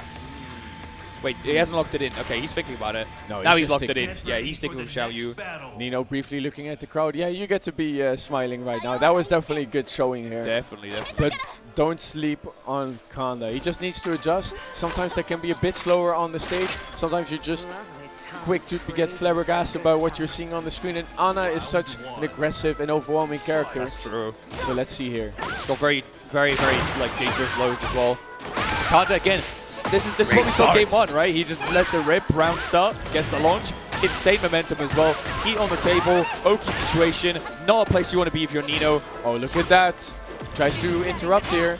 Steps away to try and reverse the situation. And finally the panic button working here. Trying to get the Oki here. Mix, mix, mix. Oh, and the hit caught out by Nino here. Look at the damage. Bazooka. Not going to do too much, but finally gets the heat launch here. For Nino, Kanda's dangerously low on HP. Will this be enough to kill? He's going to go into the wall. Not going to be able to break it, but one more mix. Kanda blocks the low. Gets the punish as well. Can he get this round? Look at the position that he's in. One mix away from dying. Nice Oh my back God, dash, the but gets cartwheel. caught out with a handstand jump, whatever it's called. Backflip, that's the word I'm looking for. Nino on the Ana with the bazooka, making kind of look like a granny. And they interrupt right now. It looked promising for Kanda. He did get the duck or something like that, but Nino just continuing with the momentum. This character looks like the pick for him. But Kanda's still not out of it yet. He gets hit by 2 hop kicks. Can't do too much about it, but just wall jumps out. Puts but Nino the into the launch. corner instead. This is a Surprise. position that Kanda wants to be in. He could start to work towards his first round win against Nino's Ana. Nice wall challenge. spot here. This could be it potentially. It would be with enough. the unskilled it does. final. It is Yes, enough. Never don't mind. sleep I on was a it. doubter. Never mind. You're a I've believer. eaten enough of those, okay? Exactly. Fair enough. Fair enough. Now First let's hand see. experience here for Sue. It's an honor to get destroyed by Kanda. I love That's it. true. Unfortunately, Nino is on the destroying side right now. Gets the wall break as well. Gonna go That's the take us wrong straight to the option, balcony. Kanda. Exactly. Gonna go take us downstairs potentially. Actually keeps the wall instead. Kanda may be able to get the situation in his favor now. He's got Nino on the wall. Can he get his balcony break? Nope. Nino steps away, aligns himself out of there. But Kanda's still mixing. That's going to get interrupted, unfortunately, by the heat burst here. Nino really good at these heat burst activations. They interrupt Kanda here. Gets the launch as well, and that's looking the round for Nino. Nino could be one round away from getting that 2-1 advantage on a character that absolutely is looking like the answer for this matchup. Yeah. Like, it's hard to like imagine what this character particularly has that it deals so well with the character that he's facing. I think it's the tracking moves, honestly, because anytime Kanda tries to step or do anything, he gets poked out by Nino. Yeah, like that, like sidestep evasion is not to be underestimated, but if it doesn't work, that like, Nice, removes speaking so of many sidesteps, options. Just Kanda like getting that. a wall supply here with the sidestep punish. Can see on the table as well. He can't recover any health, but doesn't. He might not need it. He might not need it, you know? Great options here. Can he keep the right Momentum choices going, yep. here? Mix, mix, mix. He's really going for some unorthodox like options, but Nino is just blocking it. He He's doesn't just care. playing with him. He's just moving. He's like, I don't need to run the round right now. I'm confident. You gotta work for it, buddy. Neutral here, 9 seconds on the clock. Someone's got to make a move. Oh, Kanda the gets the hop hop kick. 5 seconds left. He just needs to write this combo correctly, and he does get it indeed. Evening out 5. completely. 1 game on each side, 2 rounds on each side. Could be anyone's game at this point. Oh, And the Kanda challenge! That's challenges exactly out what and gets Kanda rewarded. needs. Yep. If he gets away with this round, he is such good position because Definitely. that gives him another game to adjust to whatever crazy pick Nino's going to go for. But Nino absolutely can't be counted out yet. May have his back against the wall, but it's Nino on the Ana, and he's been showing already. So Kanda, what can you do to deal with this? Nino in heat, he gets the hell sweep. He's going to bring Kanda potentially to the wall. Doesn't have heat at his disposal, so the mix is not as scary, but it's still Ana. Let's see here. Okay, okay, okay. Doesn't get the pickup though, but the Misses the bazooka bazooka. wins. Kanda What's gets punished. going on? And he gets And the this wall wall splat. splat. This could be a What's key. Rage going out as on? well. Maybe Rage it's too will soon. the kill. Maybe it's too soon. He could have had the wall Maybe break. it might be scaled. We'll see. Let's find out. Sejam, will it kill? And no, it won't. One Nino's hit. got 1 chance, 1 pixel, 1 opportunity, God. but it's not enough. And Kanda gets it. 2-1 in the set. 1 game away from getting grand finals. We've got so many more believers right now. Look at the crowd. They absolutely believe. And I don't blame them at all. I don't. Let's go. All right, they stopped. Oh, come on. I was taking the crowd on. They just stopped instantly. Got that. It's fine. They need to save it for the actual game. I need some water for this one, guys. Kanda just, you know, looking over, being like, yeah, I'm cooking right now. I'm in the zone. My glasses are a bit dirty. Doesn't matter. He was playing that round blind. Now he can actually see. Now he's locked in. Nino getting some intense coaching here.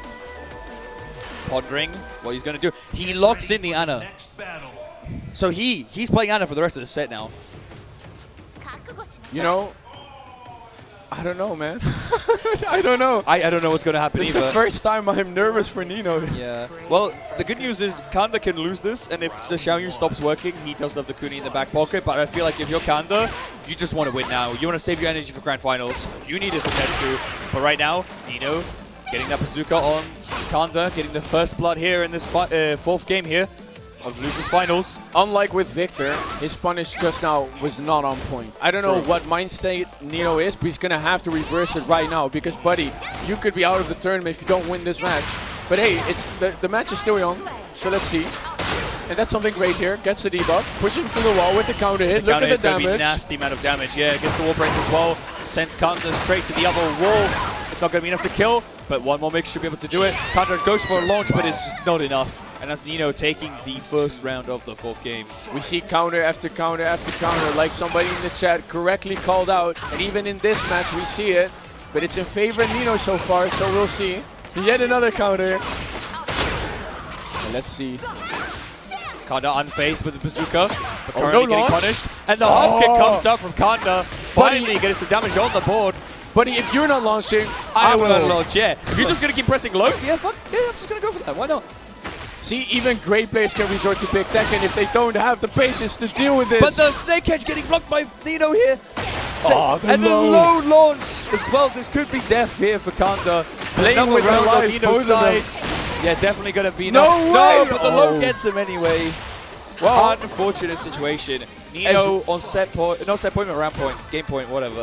as rusty as Nino looked in the start of the first round, look where he's at right now.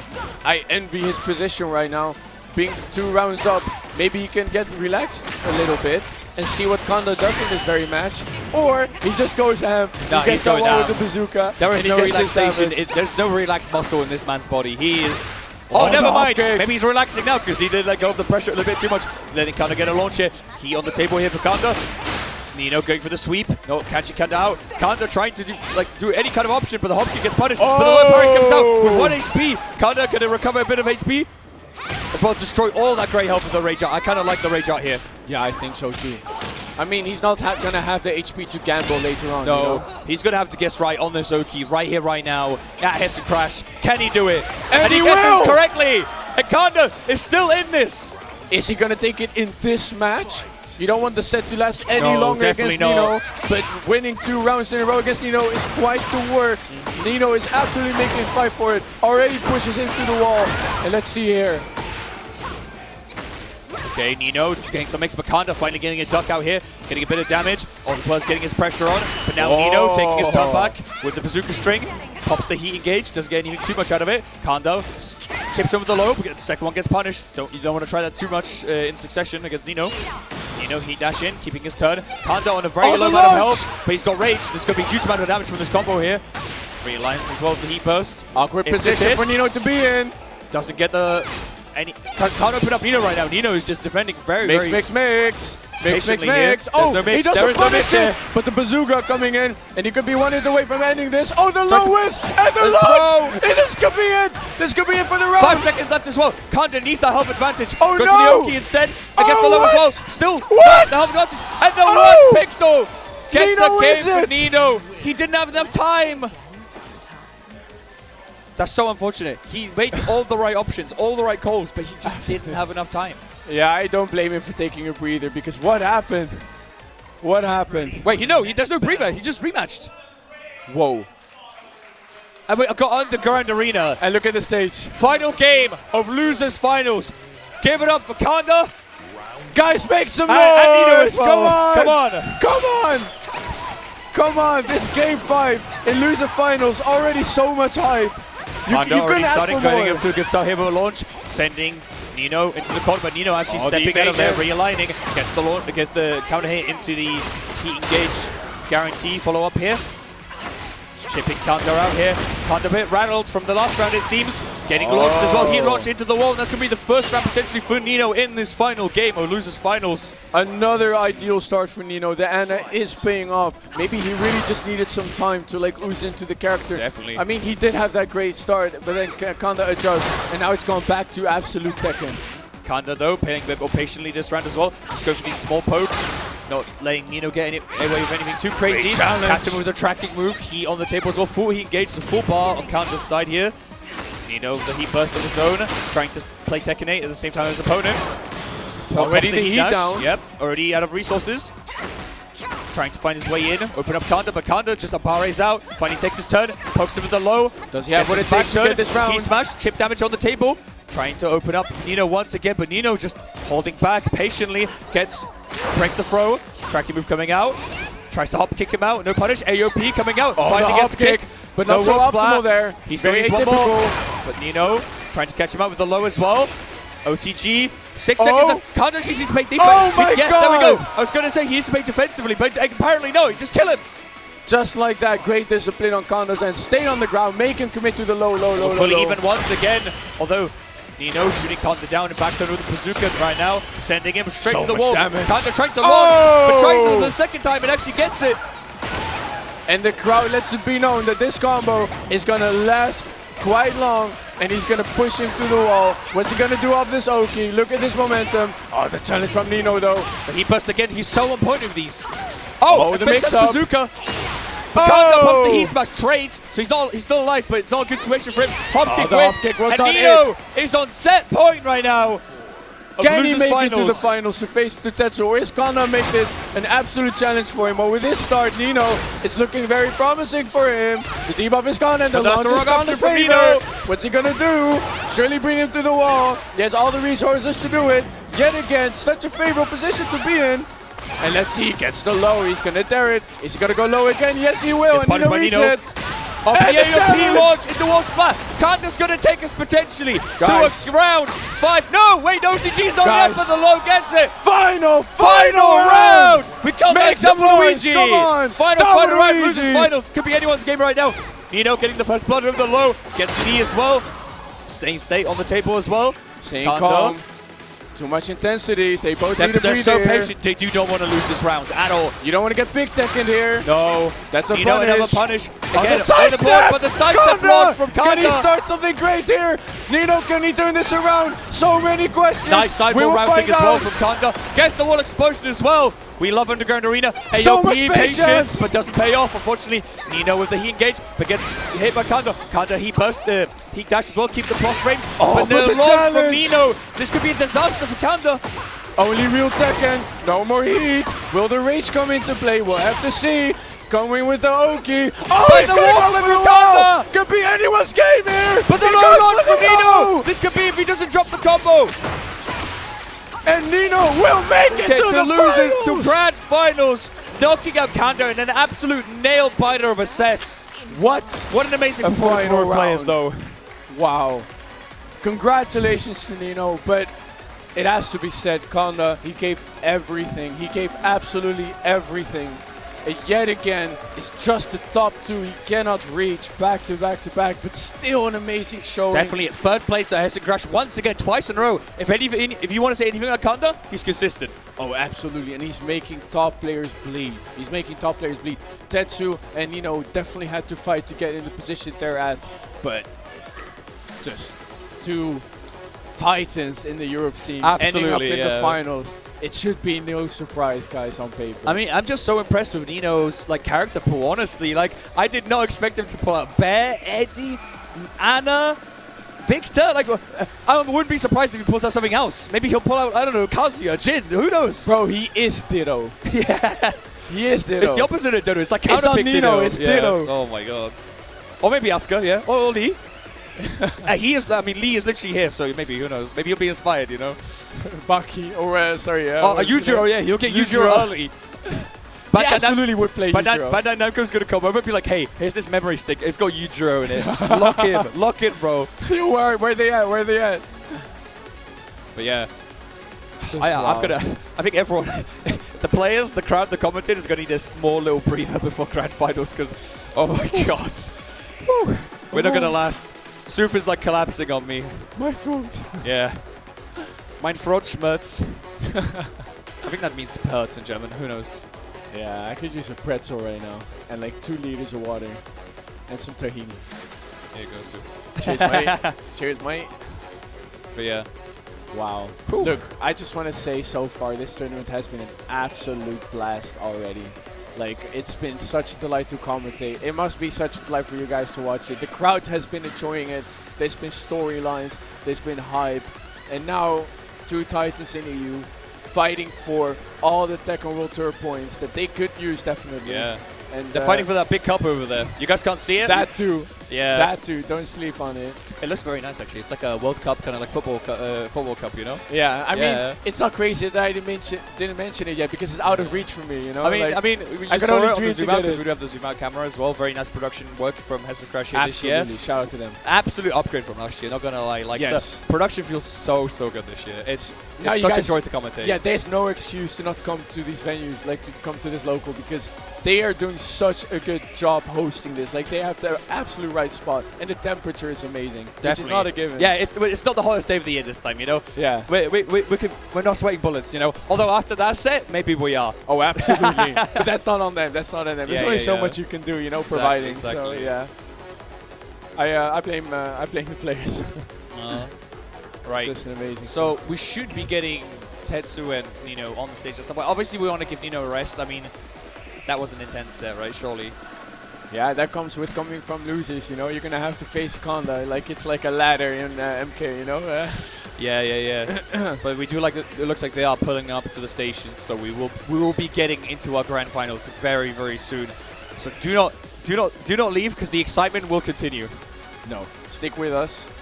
And yeah, I indeed agree with Somomura here. Tetsu is OP, but so is Nino. Like, coming back in these matches takes not just good tech and skill, but also good mental fortitude, you know? Definitely. And you saw sometimes he did take the time to get that breather. Sometimes he would just, like, you know, do something to hype himself up, because the crowd, honestly, has not been rooting for him too much. It's been always the underdog, so yeah, like, you need something for yourself to, like, endure these kind of moments, right? That's not a given. You gotta train yourself in these things. Like, don't we know plenty of players that are so cracked online, and then when they play online, they just crack. Yeah, I can name at least 5 players like that. Sorry. Oh, what? No, Sky. Alright, we got Patrick Starr up on stage here. Shout out to Patrick. I mean, it's not just Patrick here. You know, both of these are stars. I mean, Yo, that's fire. That's fire. hey, That's hey, bars. hey. That's bars right there. Holy shit. Okay, that's why you're here. Now I understand. They be turning us into SpongeBob, so emotional, you know. Like, Oh my god. I saved the bars and the lines for the finals, buddy. All right. let's see. Tetsu locking in that Kuni. We don't want to say too much because we generally don't know what they're Ooh, going to do. Nino's good for the Ana. I guess he's like, you know, I beat Kanda over the Ana. I could beat Tetsu with the Ana. Why not? Thanks, Konda, for the warm-up. Yeah. That is brutal. That's gonna be his tweet after he wins. Oh my god. All right. Looks like all right. Suf, hype us up. This is grand finals, guys. Guys, come on. Can we get Are some we noise paying attention for here? grand Hey. finals of HESSEN Crash Game 1? Tetsu versus Nino. Can we get some noise here? Some hype. Some hype. I think they're just still recovering from the last set. For sure, There we go. There That's we more go, like finally. it. That is more like it. Come on. And I'm honestly, I really hope Nino gets a grand finals reset here. He's been playing so cleanly in the last 3 games. Yes. He's very warmed up, whereas Tetsu, you know, he's been chilling. He's been cooling. You know, he wanted to win his side. He's kind of just been watching on the sidelines. He's been playing like he's on vacation, you know? Like, he might as well be looking at it this way. But Yeah, this he's on is holiday in Frankfurt. He's chilling. I He's mean, kinda he's chilling in on the corner winner's as well. side, you know? Maybe he's going to, like, take it easy in this set, and then next time he's No, going to... I don't believe that. I don't believe that. He's not going to take it easy. He's fighting his way out of that wall, and now he's back to mid-screen as well. Going to try to open up to Nino, but that's a very hard task to do. Breaks the throw as well. Tries to go for the dive kick, but Nino not taking his turn afterwards. Now getting hit by the low. Blocks the low as well, gets the punish. Not really a punish, but takes the turn, whatever. Damage is damage. Speaking of punish, Tetsu with the punish. Not enough, though, to pick up the momentum. The first round on the board for Nino right now against Tetsu. That's So the the start grand that he finals needs. reset is looking likely. Winning 2 sets against Tetsu to take the tournament. Like, that's going to be very difficult. So It's every round possible. is going to Anything help. is possible, Sue. Absolutely. And I believe it. Nino's come back from crazy situations, you know, when it's looked dire. So if somebody could do it in this whole tournament, it's Nino. But Tetsu absolutely making a fight for it. Great launch there. We'll push him to the wall. Red versus blue. All right, back into mid-screen once again. Tetsu whiffing the dive kick, but not getting punished again. Nino not looking very familiar with the previous matchup, maybe. Oh, sidestep the kunai, but again, no punish. Yeah, but you Nino's also... played so carefully. Yeah, but you just have to find your turn in very unconventional manner. So Gets the sometimes bazooka it wall looks a spot, bit there we go. obvious, but He found the turn.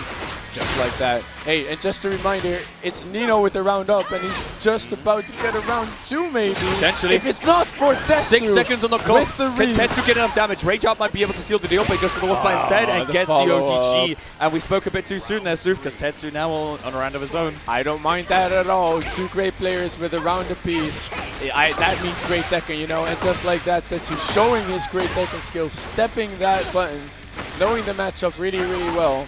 So good luck, Nino, trying to mix up Tetsu here. And that's a great start to that. Definitely. Nino now getting the full wall carry here, sending Tetsu straight to the wall. Not getting a wall spot, but doesn't really matter. He's still in an advantageous position. But now Tetsu trying to get a hop kick out, gets punished for it. Nino still playing super solidly, but now gonna finally launch getting that punished for for the L sure. sweep. And just like that, Tetsu picking up the momentum here. The second round could mean a lot, but just like that, stands privilege. Nino getting that reward. And will he actually end it here? Well, he gets ideal Oki and the delayed low. That's 2 rounds just for like Nino. that. The grand finals reset is looking kind of likely. Oh, Nino is... See, that's the thing. Nino is warmed up. Like I said, Tetsu has been sitting on the sideline looking and seeing how Nino came back. And now he's going to have to warm up himself. Maybe that's what this set is going to do for him. But absolutely you want to win it. The first opportunity you get. So Sure, you don't want to drag it out to a round. reset. Like, no way.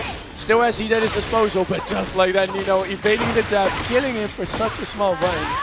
Imagine pressing a 10-frame move and you die for it. Yeah, absolutely. That's what but it is. no kick might save Tetsu. Now gets heat on the table as well. A huge amount of health recovered for him. Goes to the heat move. And the disrespect paying off. Tetsu just knows when to do Against it. the heat smash as well. This won't be enough to kill. But it will be one more interaction. And that's Tetsu with a delayed pixel low. comeback. We thought he was dead. Absolutely. He came back. Now this first game is up for grabs, so the first one who gets to outplay the opponent. Nino has a promising start, but just like that, No punish, delay punish, doesn't matter, he still got it. He was so committed that you got to whip punish him twice. It's so nice you would punish him twice. Oh wow. And now this could still be anyone's round, but Nino running out of the heat will hit the bazooka here. So much damage, we'll put the debuff. And let's see here. Just jab strings. He's playing it super safe, like small tech, and he's got the health advantage. He's got strings. got time He's on his doing side, and balance. that's Nino taking game 1 of Grand Finals. 2 games away from a reset. Patrick Starr locking in. And this is why he's sponsored, guys, you know. True. He's business-like, you know, like put the money on him and he'll secure the bag. Exactly. Like with his clinical Tekken. He's he'll got the do it esports against look, you Tetsu. know? Like Yeah. Tetsu's got the holiday look, this guy's got the esports look. Absolutely. And unfortunately, holiday is not what's going to win you Grand Finals. Yeah, but don't sleep on Tetsu, man. Definitely not. In any position, he knows what to do. Yeah, true. Alright, looks like still no stage gimmicks on the table here, so pure honest Tekken, as close as we can get to that in Tekken 8 at least. Sharp punish. Didn't punish the down for 2 there, unless it's safe. I don't recall. My knowledge is not as good as the of them, so. And now with the step, doesn't get the punish this time. Maybe too eager for that maximum punish. Speaking of but punishes. hey, challenge. Tetsu here, getting that nice wall carry. Let's see what the situation Oki is this time, because so far Nino has been avoiding Tetsu's like vortex a lot of time, but not this time I guess. The heat move, catching Tetsu on the wall, but the dick tap not confirming. Nino actually being able to get out here, pops the heat burst as well. He instantly heat cash out, just wants that plus range, just wants his turn like right now, like this second. Gets him with the fake out now as well. Doesn't even and need opens the him up heat. with the bazooka. It's the most spot and another round on the board for Nino. Stepping on him, make a statement. I 1-0 up. You're gonna have to fight, buddy. 2-2. Oh, Tekken nice 7 side step. Could classic. have launched him, but hey, still gets punished. Damage is damage, you know? Just like that. They're just feeling each other out. They've shown some sauce and are trying to take it easy. Trying to read the timing. Oh, the timing on throw. Tetsu's favor this time. Ba-bam! Just like that. Trying to trick each other. And the bazooka's really doing some work here on block even. Again, Nino with these heat bursts, like he's just so good at timing. He needs to reverse the momentum of the situation, just give him his turn back. And just 2 rounds in a row for Nino as well. Great confirm here. Nino almost like speed running Tetsu here. Tetsu Oh, really nice duck. maybe just keeping the reservations of his sauce for later, because right now Nino is showing answers. Definitely. Great Oki there. Nino trying to make the most of the situation, but Tetsu with a very good duck here and a great reward. Someone tries to guess there with Big Tekken, but Nino doesn't kill him for it. And so Tetsu gets to continue his shenanigans. Definitely, but now Shouldered there. Yeah, getting that heat launch here, but Oh, gets but hop kicked that- by Tetsu on the wake up here. Crazy option. Absolutely the right option. And now with the heat dash, what's he gonna get? Oh, that could have killed almost. But the DF1 seals the deal for him, yeah. Great check from Tetsu. Old Faithful down forward 1. Yeah, he's not going to make it easy for Nino. Oh, I love that jab, because Nino definitely came in thinking of his next 3 moves. And just like that, a fist to the head, and it's all reset. But hey, if you're gonna bring a jab, I'm gonna bring a bazooka. I think it's clear which one is superior. But you still gotta get that hit. And again, his shoulder. Nino reversing the situation once again with the heat burst. It's crazy how good he uses that, like, mechanics. Great stuff here. Brings out the bazooka again for the debuff. Look at that chip. He's going to redeem that regeneratable health with that low. But now Tetsu, 1 button away. And QCF 1+2 seals the deal for Tetsu. Final round, game 2. He doesn't want Nino to get 2 games here. And we went from Nino looking like he could run away with it, with Tetsu, to equaling it. So that would definitely be good on his side. Get the kunai foreigner on the wake up here. I guess Nino was going for some long range option here. Oh, not quick enough on the Oh, punish there. Tetsu's just on a roll right now. Gets And the the throw. Oh, no, gets broken. Tries to get out of the corner. Blocks the low. Punish. He. One more What's he mix. gonna do next? Mix up the timing, go for the heat dash. And the and throw hits seals this the deal. time. Knife in the back. Tetsu 2 games away from grand final. Just winning Hessen Crash in general. Wow. Almost said grand final again, but you know what I mean. Yeah. Alrighty, I think Nino is gonna take a chill pill. Never mind, he's insta-locking another match, and it looks like we are going to... Finally, we're getting some stage gimmicks. Well, this is Nina's stage, I think, right? That's So, where the helicopter is, yeah, correct. Exactly. Yeah, so let's see if Anna feels at home here and bring it in Nino's favor. But don't sleep on Tetsu's Kuni, which has been amazing. Oh, definitely. I guess you were right. He did need just one game to warm up, because once he got that 3-round comeback against Nino, like, you know, he got more comfortable. You know, I guess that's the downside of being a winner's side. You know, you're not really warmed up. Yeah. But I think that's a good enough trade-off for guaranteeing grand finals. You know. Yeah, and what's absolutely promising is that in a something as longevity as a grand final set, Yeah. like having good defense, you don't have to show your sauce. You can just keep it small, you can keep it safe, and redeem those punishes.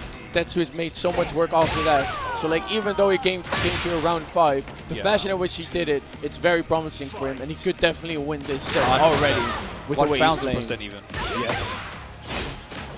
So far, Tetsu just shoving Nino to the wall. Like the cadence of the game is just completely different this game for some reason. Like Nino, like Tetsu already like on a roll, and then this round as well. Like he's got Nino at the wall with red HP already, and just trying to step everything that Nino's trying to throw up. And Nino finally getting that launch here. Gonna send Tetsu straight to the other side of the wall here. Now we've got the Oki coming down. Just playing it super patiently. Just don't want to eat another one of those wake up hop kicks from Tetsu. Gives him the false hope that he can get up just to bring him down. And one more low. On the round finally. Not letting Tetsu just completely run away with this grand final. Now Nino is delivering the false confidence to the opponent. And of all opponents, it's Tetsu. Such a great player, both of these. And Nino showing it for sure in that mix. Definitely, but Tetsu fighting away in with the engager. But Nino just mashing his way out of the corner. He doesn't want to be in there at all. He popped again once again. But this time just only sidesteps, trying to catch Tetsu doing anything. But Tetsu going for these small delayed options. Not really sidesteppable. But now, the wake up pop kick again. He's so good at these. He was just keeping it small. He's like, I'm going to do it safe. But hey, you're going to go for that shoulder challenge into heat dash. Screw it, big Tekken, baby. And now he's opening up Nino like just like he's a can or something, man. He's no strings. Although now Nino, the defense here. But now defense. Tetsu fighting an opening. He just needs one more of these. And the low's definitely going to be one way to do it. And the spin to win for Tetsu right here. Old Faithful, looking promising. Could he get this second game already? Looking to pick up the momentum like that. But it's Tekken 8 if it wasn't for the comeback potential each round and regeneratable health. But Nino, what are you going to do that? Well, you're going to mash. He's going to counter launch. And it worked. This guy knows something that we all don't. Let's see here. Could be anyone's round. We're playing it super defensively against Tetsu, trying to find any kind of opening. Finally gets one here with the launch. He's just feeling himself. Gonna look to get Tetsu to the wall. Wow, that breaks the wall. That's so crazy. Optimal. Look at the damage. 95. And he opens him up. OP. Damn, and fully even for both players once again. Oh, so important round 5. This is so important for both players to take. Yeah, Tetsu wins, like he gets that. a safety net from reset. Nino, if he wins, he's one game away from reset. Like, super important. Tetsu has the gloves on. He's playing fake Tekken. He's like, hey, I know you. I know what you're gonna do. And Nino's like, yeah, you do? Well, what you gonna do next, Block this. Well, he did block it, and he actually punished it as well. Yeah, just like that. Could be anyone's round here. But the spin to win from Tetsu doing so much work right now. What's gonna be the answer? Something safe, something big? No, just lows. And lows and throws. Throw! Oh no, one hit away. What's it gonna be? Just a quick low check. And that's 2-1 to Tetsu. One game away from winning Tekken 8 at Hessen Crash 2026 here in Frankfurt. But now Nino calling in his coach. He's like, I had enough. I need to change up my game plan somehow. Well, we know one thing. No matter what, this set, we won't be seeing Lydia. Are you sure? Well, unless it's a reset, but technically Why? it's Nino not can so, switch characters right now. No, I'm talking about Tetsu. Oh, right, yeah, that's true. Tetsu is stuck on Kuni, for worse for worse. But yeah, we do get character selected from Nino, opting for the Eddie. Not the most successful character for him in this top 8. Like, so far Anna and Victor have been doing a lot of heavy lifting, and Kuma as well. But it seems to be his comfort pick. But the thing is, we've had our doubts or like our questions about Nino's picks, and then he just proves us completely wrong. So at this point, I can believe anything, but let's hope it's not going to be a wash, because Tetsu, one match away from taking this whole tournament. Again, for the second time in a row, by the way. It's just wow. But, you know, I'm a big fan of this Nino character switch, though, because, like, you could tell that they were playing, like, at the absolute peak of their game plans, and Tetsu's game plan was just winning more, because Kuni is just better at opening opponents, especially compared to when Nino was fighting Kanta, where Xiaoyu is a very tricky character, but she just can't, like, she doesn't have these free lows like Kuni has, if you know what I mean. Exactly. And Tetsu already very sharp with that duck, getting so much reward. Has the heat, unlike Nino, so it's going to be very hard to come back for Nino. But he is playing Eddie, and Eddie's mixing is incredibly good. But hey, Tetsu's defense, it could get him so much. Yeah, and with still heat remaining, this is looking very promising. Go for the mix-up, but Nino not buying it. He could end it right here, right now with the right guess, but the low duck. Punish it from Tetsu, but still, Nino finally gets it with the challenge as well. So the Eddie is working out so far. Yeah, don't get too confident mixing around with your stances, because Nino will bite. He still has that bear in him. Yeah, he's got that dog in him. Just like that. Tetsu trying to start with the low, with the simple Tekken. But now we're in the blender. The Eddie blender. Can you guess for your life? Nino got Tetsu his back against the wall. This is a very good position to be in, but the duck here from Tetsu gives him a bit of breathing room. Great challenge though. That whiff will not be punished. And the wall splat from Nino. Great option. Nino ends the round here. Very important, because this could lead to a game 5 if he takes one more round. That's true. Good luck doing that against Tetsu. It would be funny if he does win, and then Tetsu just switches to Lydia, and you're like, oh. Hey, he could. He could, yeah. Wait, I was wrong, yeah. Yeah, Lydia's still on the table. It's first to 3, my man. Dude, I can't think straight, man. They're mixing me. I mean, to be fair, they're mixing me with their picks. No, I get it. You were expecting Tetsu to win, so that makes sense. My boy. But hey, Nino currently 2 rounds up, dude, so anything's possible right now. Although, I think this might be Tetsu's round, not gonna lie. He does get the launch and the wall bound, as well as still having here on the table. He smash now, being placed down. Back turn mix. Even the chip is skilled. Yeah, the chip might be a factor here, but Nino finding a way in. But the side step pick from Tetsu gets him around on the table. 2 rounds away from winning HESSEN Crash. You just never can get too comfortable, you know. 2 rounds up, you think you can lay back, buddy? Nah, you gotta keep working, man. Catches Nino with the kunai here. The threat at any range. Exactly. That's Kudomitsu. And even Nino is gonna have to be wary there. Punished the launch, could have probably punished it slightly better, but hey, damage is on the table still for Nino, and he takes a turn back. Still looking promising until that happens. But hey, we're going back to neutral. Breaks the throw. Back to like like range 3, which is not where you want to be as Eddie. You want to be right in the opponent's face. And now Nino is in Tetsu's face. Just like that. What's he gonna do? He's gonna whiff, but Tetsu is not. Oh, doesn't get the pick up. That was so unfortunate. He could have killed Tetsu there. But now he has to fight for his life. Gets another one. He redeems himself. Just like and that's Tetsu taking us to a game 5 of Grand Finals. Tetsu just making sure it is 2-2. And this could be the final game. But we don't want that. Nah. But hey, he did prove you wrong. You're like, hey, there's no opportunity for Lydia, but technically, Tetsu's like, he's like, nah, I'm just going to stick to the Kuni anyway. So I think, oh my god, we get Phoenix Gate as the last stage. Cinematic. Too cinematic, maybe. Not a fan favorite stage, I've heard. Actually, especially, but hey, yeah, he sticks to the Kuni. Yeah, of he course. sticks to the Kuni. I was going to say, especially when the PS5 is this hot and we have so many particle effects going on, like we don't want any technical issues happening, you know? Just like that. My heart is stomping because we might be seeing the end of this tournament soon. But hey, Nino has shown enough to give me the hope that he can reset this. But not like this. Smash coming out from Tetsu, putting Nino in a very precarious situation here. Doesn't get whip punished. Oh, every interaction feels like it matters. They're playing so carefully right now. Nino finally getting his turn, doing a bit of mix. But now Tetsu jabs out, says it's my turn now. One more low should be able to do it for Tetsu. Gets the duck and the punish. Defense. And again, 2 rounds away from winning HESSEN Crash for Tetsu. 2 rounds. 2 more rounds. And now round 2.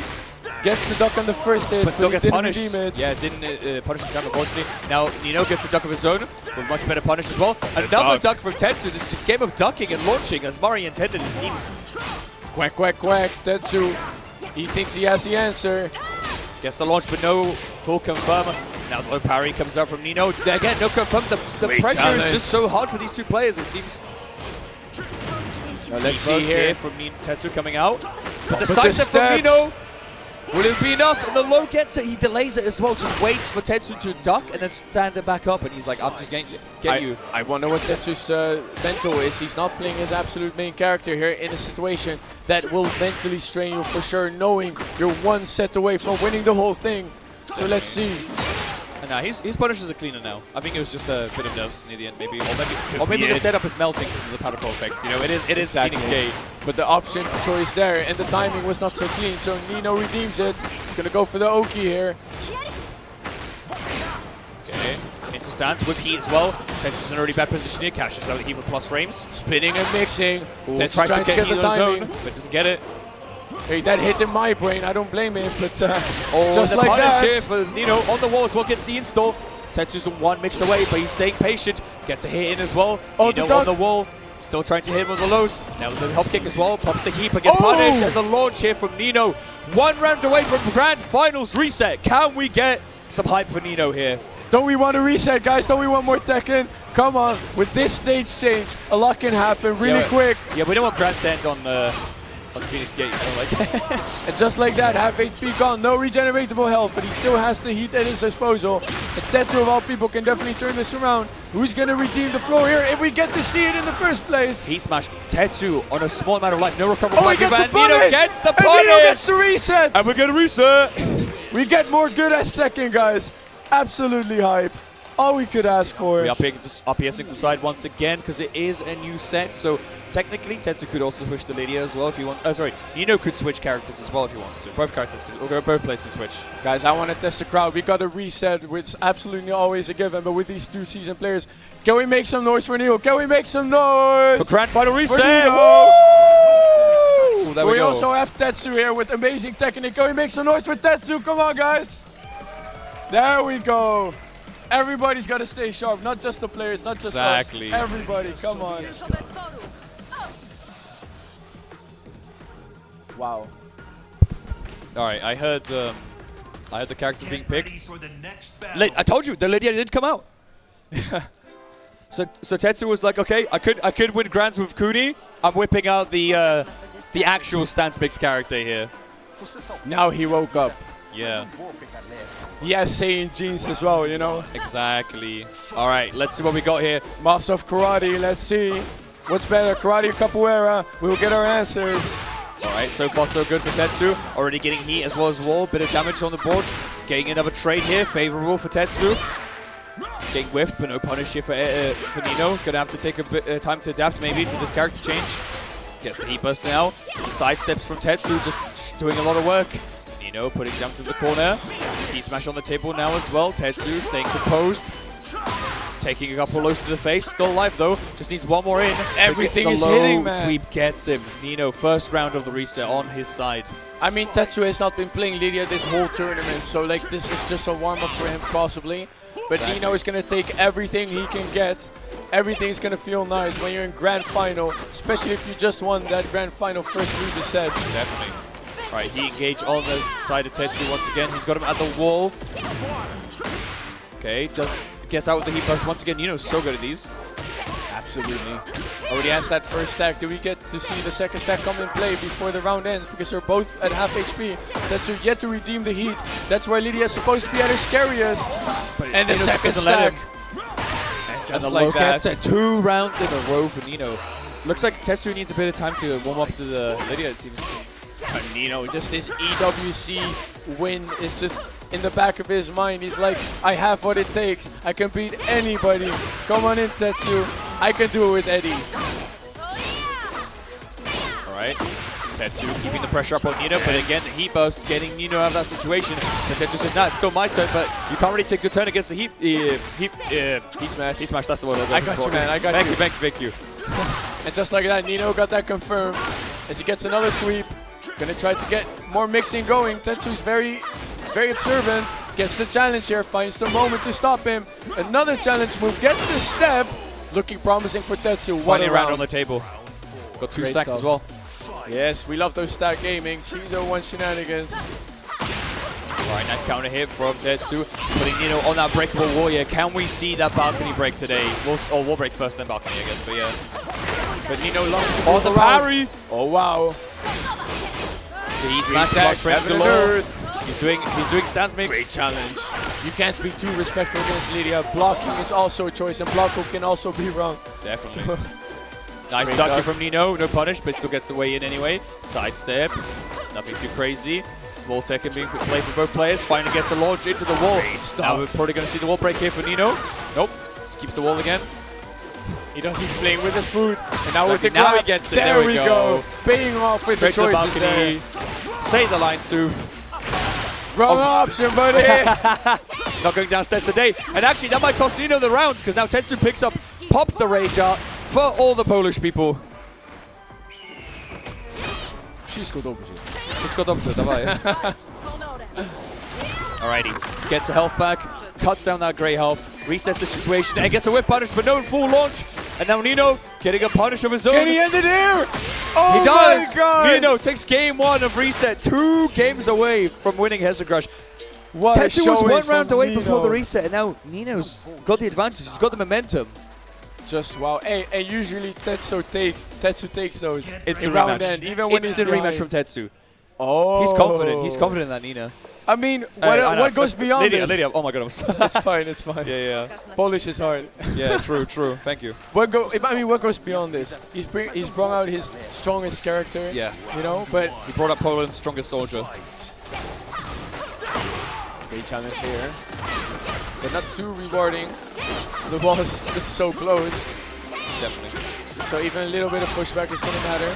And now with the counter here, Tetsu's game is going to start. We're in the Lydia mix now. Or are we? Yes, we Nice are. hop kick. Wow, he sidestepped the tracking move. How does that work? I don't know. He's onto something here though.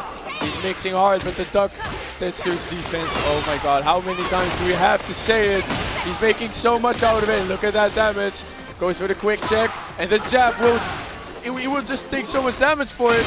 But the way just come like from that. Tetsu, yeah, gets him the round. Finally on the board once again. Great reversal. I thought he was going to pay for it, but Nah. you know. He's paying for it later. He put it on his credit card. Exactly. Now let's keep count of the credit because Nino, with this start... Oh, Wow, nice duck from Tetsu as well. Gets a punish for that stance option. very daring option. But he knows when to do those. And the Nice hop kick again. Sends him straight to the wall. Up to wall carry here for Tetsu. Right in the corner as well. Not many options to step here for Nino. He gets the throw here. Tetsu still got him at the wall, but now Nino taking his turn back. Chips him with the low. Goes to the hop kick. Nothing too crazy. Tetsu getting a punish though. Sweeps him with the leg. Sweeps him again. Can he sweep him again? Oh, no, the tries low! it again, but And the the low gets confirm! him. This looks so promising for Tetsu, but yeah, you gotta finish your food, man. Exactly. Stop playing with food. Well, I wouldn't call it exactly playing because Nice with Nino you flow don't here from know. Nino. That's the float. Bring him to the wall. Tetsu to the wall. Gonna try to catch him out with the stance mix. Actually fakes it out instead. Goes for the low. Sending Tetsu flying here across the other wall. Heat on the table now for Nino. Tetsu says, nah, I'm gonna pop my own heat. Takes it straight to the wall here. Bam! Right in the floor here. Unblockable coming out for Tetsu. Heat on the table. Gonna cash it out for the plus range. Nino is in rage. His heat is out there, And but the the throw throw. If gets it- the floor. As if there's not enough to worry about already, you're Exactly. also in the throw mix. Yeah, Just too much mental stack here for Nino. He's going to play very careful as well because Tetsu's going to try to break that floor with that throw. Yeah, they're both looking to get that. They want to get out of this Miyazaki Poison Swamp, but so far, Nino getting that heat engaged, And the getting hop hop kicked kick. by Tetsu right now. Surely will secure the floor. No, he won't. So Nino is like, okay, I got my hopes up. Next launch, or next confirm, next heat. Oh, the heat smash just off click the floor. He doesn't have that kind of privilege, but he's still going. All right, so far so good. Oh, the step. interesting interaction here with the side step. The low. Tetsu just jabbing. He's playing super safe right now. Just small pokes, but Nino now pokes to his own. Gets cooked up at the low, and the punish for Nino. Evening out to final rounds of game, technically 2, but also 7. Yeah. It's been a long set already, guys. Been a long day as well. But we're nowhere near done. Unless it's on Nino's watch. Exactly.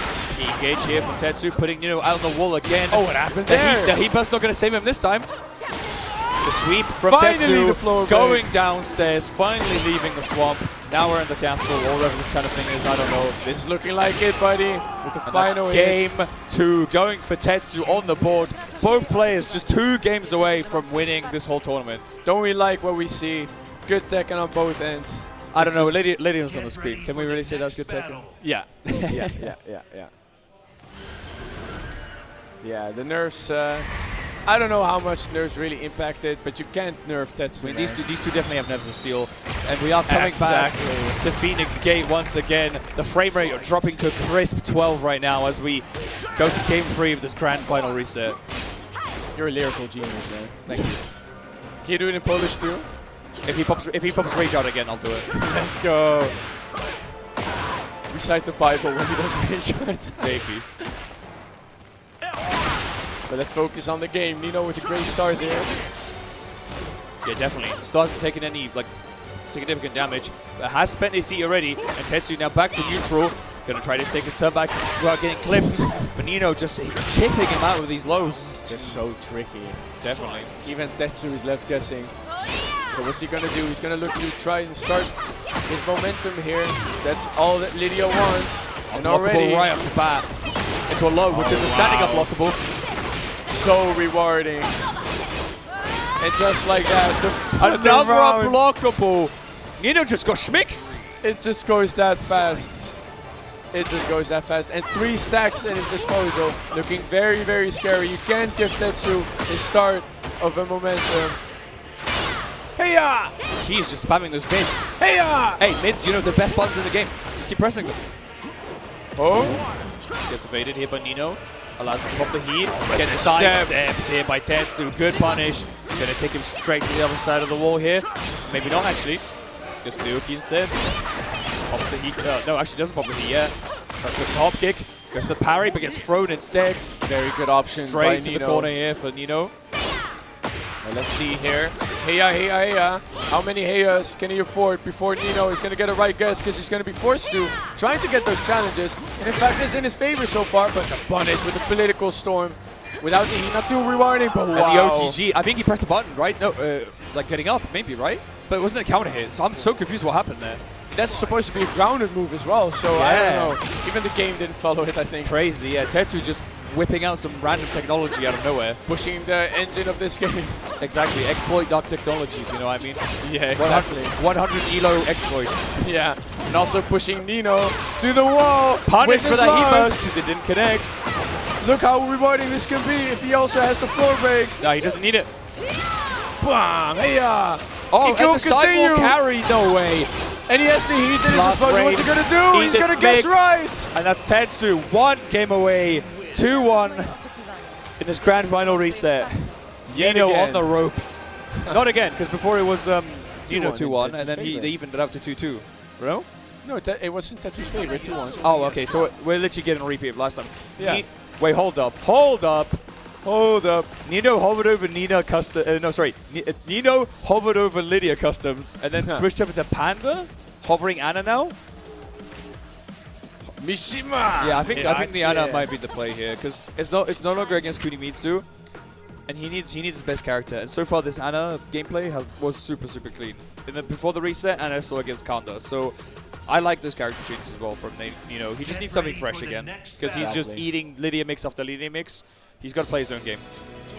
Well, us in the crowd must be nervous, because this could be the final game of the tournament if it's in Tetsu's hands. I feel like I heard that so many times so far. Yeah. Maybe I'm doing that internally. I just want that game 5, you know. Exactly. Right, so a huge, strong start here from Nino. But then again, Tetsu getting that counter hit confirm. Straight into heat with Lydia. Very scary situation to be in. The unblockable already coming from Tetsu, spending that heat as well. You tried to charge, buddy. Nino has zero respect right now. Looking to get that step. Well, he was disciplined enough to go for the heat burst instead of pressing a button. But it really hasn't done him anything because Tetsu right now absolutely redeeming this first round. Oh, he did whisk the Oki. Still gets the trade anyway though, so 2 rounds away for Tetsu. First round of game 4 of this grand final reset. Tries to go with tracking move, and Nino's like, hey, I got tracking move of my own, I'm going to punish you with that. Yeah, but the old faithful power crush, even in high levels, very good bunch to throw out an occasion, make the opponent think and second guess their options. Exactly. Speaking of options right now, Nino, that flow, taking Tetsu to the corner. That's the kind of momentum he needs right now. Gotta go for some open situation here. Tetsu though, great defense, tries to go for the side swap throw here, doesn't get it. Yeah, very patient keep on both sides down. But now finally Nino getting his way in, opening up Tetsu. Tetsu with a sidestep though, no punish, just ripping the mid, trying to catch Nino ducking or pressing anything right now. Opens him up slightly with the shoulder launch. No, actually he ducks the low string. Okay. And now like that, Tetsu picks it up where he left off. He's like, alright, if you're not gonna finish the round, I will. And so Nino is like, hey, go ahead and duck my bazooka. I'm going for the fist. And the rage out as well, just to seal the deal. Make sure he gets that kill. Giving himself a breather as well. And we're tied up once again. Looking promising for Nino. Yeah, very promising. The Nino seems, the Ana, he needed one round, but now he's locked in again. Yeah, it's just scary because Ana's such a risky character, you know? Yeah. So playing in grand finals, it's like he's trying to be Ikari at this point, you know? Exactly. And just like that, with the timing being right, look at the damage. Indeed, it's getting hot right now. And with the jab float here, I don't think he's going to reach the wall. Definitely not if he executes it like that. Wow, the but patience from Nino just waiting for Tetsu's wake-up option. Very nice. I love that he wasn't like trigger happy on that situation. When people drop combos, they usually forget the mental. Yeah, they were like, oh, let me get my Q real quick. Oh, let me get a setup. Just like that. Let's pay attention. Tetsu definitely deleting his HP, but that punish looked promising, but it was not it. What's he gonna do? And the hop kick! You gotta be decisive, on man. tournament point right now. This could be the final round. Guys, make some noise. This Nino could be needs the some final support round right for now. Tetsu. But the oh, just from like Nino that. gets him out of here, baby. He's still alive. He's still kicking. He's still in this tournament. Bazooka Oki catching Tetsu out on the wake up here. Tetsu trying to fight his way up the corner, but Nino putting up a challenge here. He burst against the power crush here, putting Tetsu onto the wall here. Great low here. Wall Great Oki. timing. Low HP for Tetsu. He on the table still for Nino. And the does shoulder into the follow up. Final rounds for this game at least. Tetsu, get your air. You really could use this round and end it here because Tetsu, coming into please, the I need final this. match, Nino will have the momentum. So let's see what he can do. The steps looking clean, but the punish was not there. So Nino gets to breathe yet once more. Tries to get the step himself. Gonna go for the poke. Jaya! Just like that. Gets the launch. Will potentially get the Australia will get the wall. Oh, but the sidewall's making it so awkward. And Nino gets to breathe once more. But the step not redeemed. Tetsu looking to push his momentum to the end. What's he gonna do? Is he gonna end it right here? He has another option. And he gets it! Tetsu wins HESSEN Crash 13. Congratulations. And what a showing from him. The Lydia paying off. Wow. It's crazy. Nino was putting up such a good fight, but Tetsu showing us there's a reason he won HESSEN Crash last year, and there's a reason he won it again this year. And there's a reason why he beat Arsenal. There's a reason why he was in Evo top 8. There's a reason for everything, guys. But my God, Nino, I'm just so many characters, so much respect. So much to keep track of, and the stamina for both of these players. Nino has played so many sets across this entire bracket. Tetsu as well, holding his cool against this grand finals reset. Guys, can we give it up for Nino? He did a great showing. Come on, give guys, up for one Nino, more time. for Tetsu, for all of top 8, and for HESSEN Crash, and Tekken 8 HESSEN Crash. There we got it right the first time. Absolutely. Woo! But the champion, Tetsu, absolutely. Congratulations. Yes, can we please get top 8 to the stage here? What a top 8, man. What a top 8, man. I'm absolutely drained, Suf. I am like on a sliver of health as well, just like Tetsu was in one of those sets, you know, like, whew. I'm definitely going to need to recover from this one, or my throat for sure. That was so fun to watch. Everybody is giving everything. We've seen the cheese We've seen like the Iron mentality. We've seen everything, and we've seen two amazing European giants showing their best Tekken. Alright, looks like our head TO, Jan Sinjo here, has got the players up on the stage. The trophy is coming out. Tets is going to be able to hold that in a second for sure. Looks like we've got the whole top 8 here. No one got lost, no one went out for food, no one's stuck in the bathroom, they're all here. Yeah, we can pass it off right now. So yeah, we will... Oh, it's not ready? Oh, okay. Alright, so we're just setting up the top 8 here, but we can start closing things off here. Like, as Suf already said, like it was an amazing top 8 to commentate.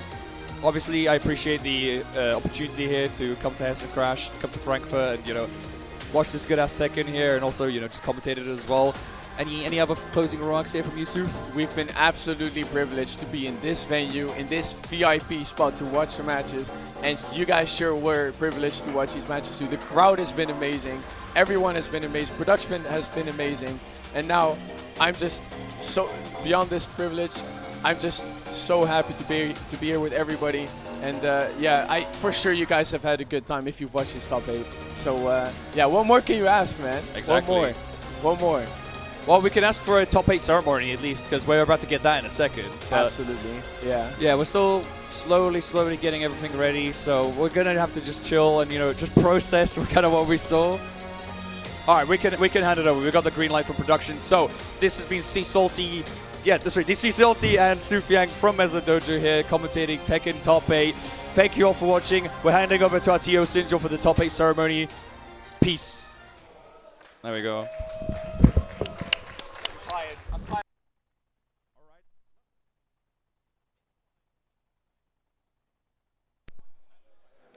Okay. All right, thank you everyone for playing and watching the Tekken 8 Hessen Crash 23 tournament. On stage right now we got our top 8. First up we got Empress, 7th place, congratulations.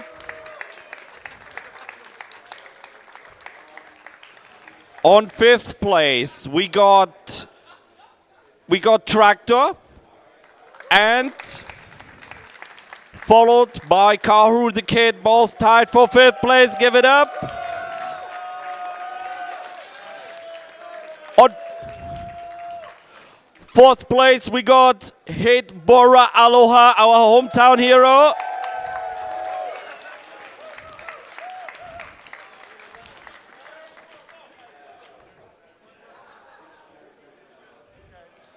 Now we need the big ones.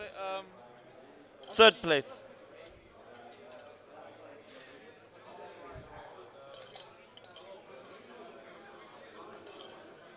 It's okay, we can switch around later. Just take both.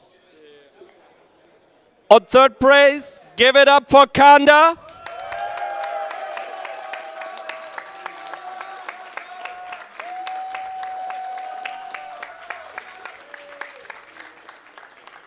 Second place, we got Nino.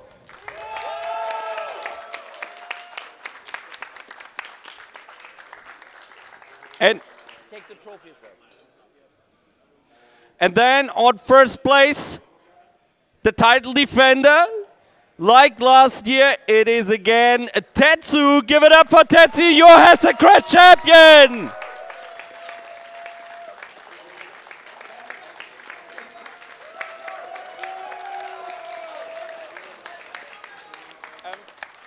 Könntet ihr 3 hier runtergehen, einmal da drüben vor die Bühne. Ja. Ihr 4 hier auf der Bühne hinten stehen bleiben. Ja.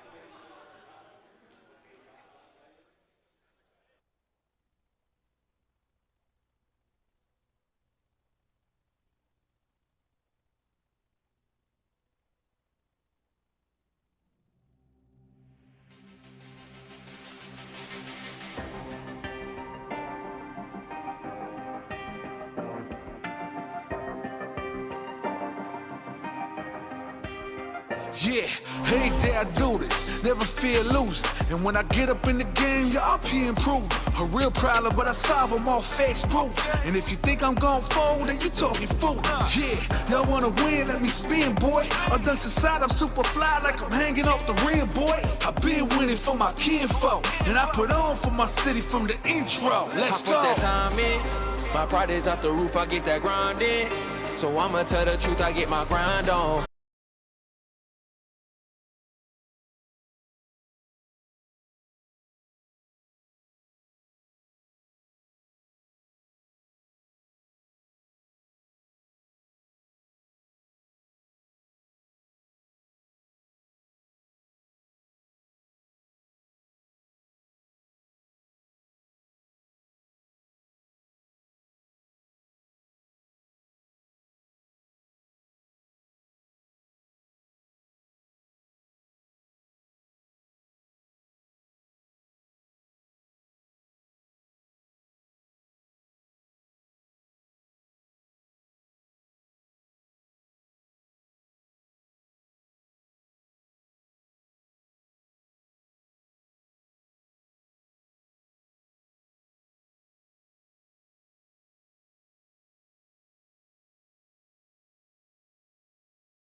Doch fühle mich einsam, bin 0,0 mit meinen Gefühlen im Einklang.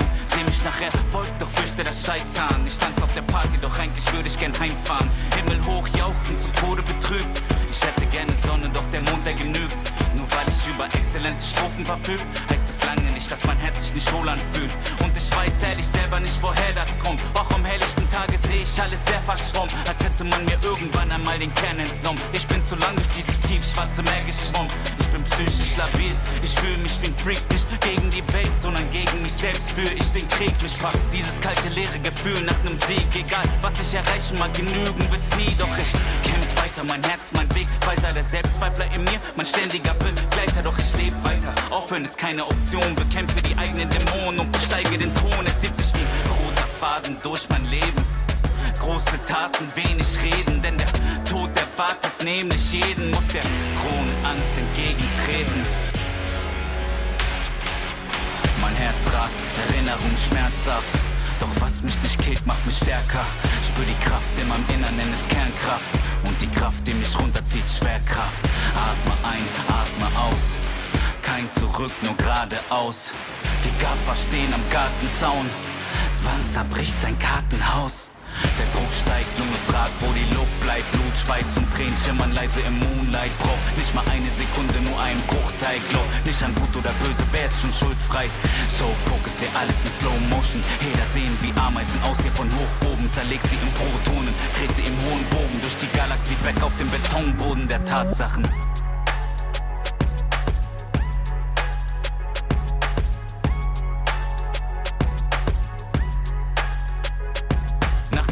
Glückssträhne folgen die Rückschläge, weil so viele dich fallen sehen wollen wie Hyänen. Sie trauen sich nicht zu träumen, rauben dir deine Freude. Sie haben täglich ihr Leben vor Augen, wie sie's vergeuden. Doch nicht mal einen Tag würde ich tauschen mit diesen Leuten. Sie fühlen sich erbärmlicher, auch wenn sie es verleugnen. Lacht ruhig, ich hab einen Traum, der mir was bedeutet. Los Junge, schau mir in die Augen, siehst du sie leuchten? Bling, bling, ich folg meinem Instinkt, so call me the Kingpin. Trag Gold in mir innen drin, dein Motto ist los, los, mein Motto ist win, win. Sie nappen mich, kleiner Versager, Trottel und Winzling. Während sie schliefen, hab ich weiter trainiert, schreib auf Papier, alles was im Inneren brodelt, keine Zeit zu verlieren. Bin schon einmal krepiert, weil das Leben dir die Zone-Seite zeigt und wieder irgendeine Scheiße passiert. Doch der Street Fighter in mir will weiter marschieren. Vielleicht werde ich mich hin und wieder auf der langen Reise verehren. Er hat nicht keine Manieren, vielleicht sind sie schöner, größer, reicher, aber im Ich-Sein bietet mir keiner die Stirn. Und ich steh noch nicht am Ende, scheiß aus Menschen mit der Sense. Sag ihm, cancel deine Pläne, warte ich länger auf Geschenke. Ich steh kurz vor der Wende und sie heben erst die Hände für die lebende Legende. War der wortkarge Chorknabe, man nannte mich Laborratte. Habe nirgends dazugehört, Passagier ohne Bordkarte. Ich vertickte Mixtapes aus der Sporttasche. Klick, klick, Papier und Stift wurden zur Mordwaffe. In jeder Seele steckt ein König und ein Feigling. Du musst dich entscheiden, bist du heute Löwe oder Schweinchen. Werd ich mich von den Zwängen in mir lösen, bis ich frei bin? Oder hör ich auf die Chöre, die nur nörgeln, an mir zweifeln? Und ja, zu dem Erfolg dazu gehört natürlich Timing, aber wenn die Chance eintrifft, ja, ich schwör, dass ich bereit bin. Ich visualisiere, wie ich kill und attackiere, wie ich split und massakriere und ein Gröle wie ein Viking. Lass die Traumata jetzt los. Sie verhöhnten mich als Kleinkind, doch ich löste mich. Ich bin ihnen nicht mehr böse, ich verzeih ihnen. Nur im Battle bringe ich sie fürchterlich zum Weinen. Wie ein scharfes Katana spürst du, wie die Wörter in dich eindringen. Das ist eine Nachricht an mein früheres Ich. Die Zukunft macht dir große Angst, doch bitte fürchte dich nicht. Jedes ihrer Worte ist schlicht und ist eine Bürde für dich. Doch sei dir sicher, dass ihr Licht schon bald in Kürze erlischt. Und klar hab ich Angst, der Gedanke daran zu versagen verkrampft meinen ganzen Verstand. Darum warte ich nicht lang, denn ich wachse daran. Ich durchbrach diese Wand und ich starte den Kampf.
All right, ladies and gentlemen, welcome back to Hessen Crash 2026. We're coming at you here with the Street Fighter 6 Top 8. Some of the best German players here in attendance. As always, my name is Jay Free, and to my side, I got the lovely Ruzu here on the comment desk with me. What is happening?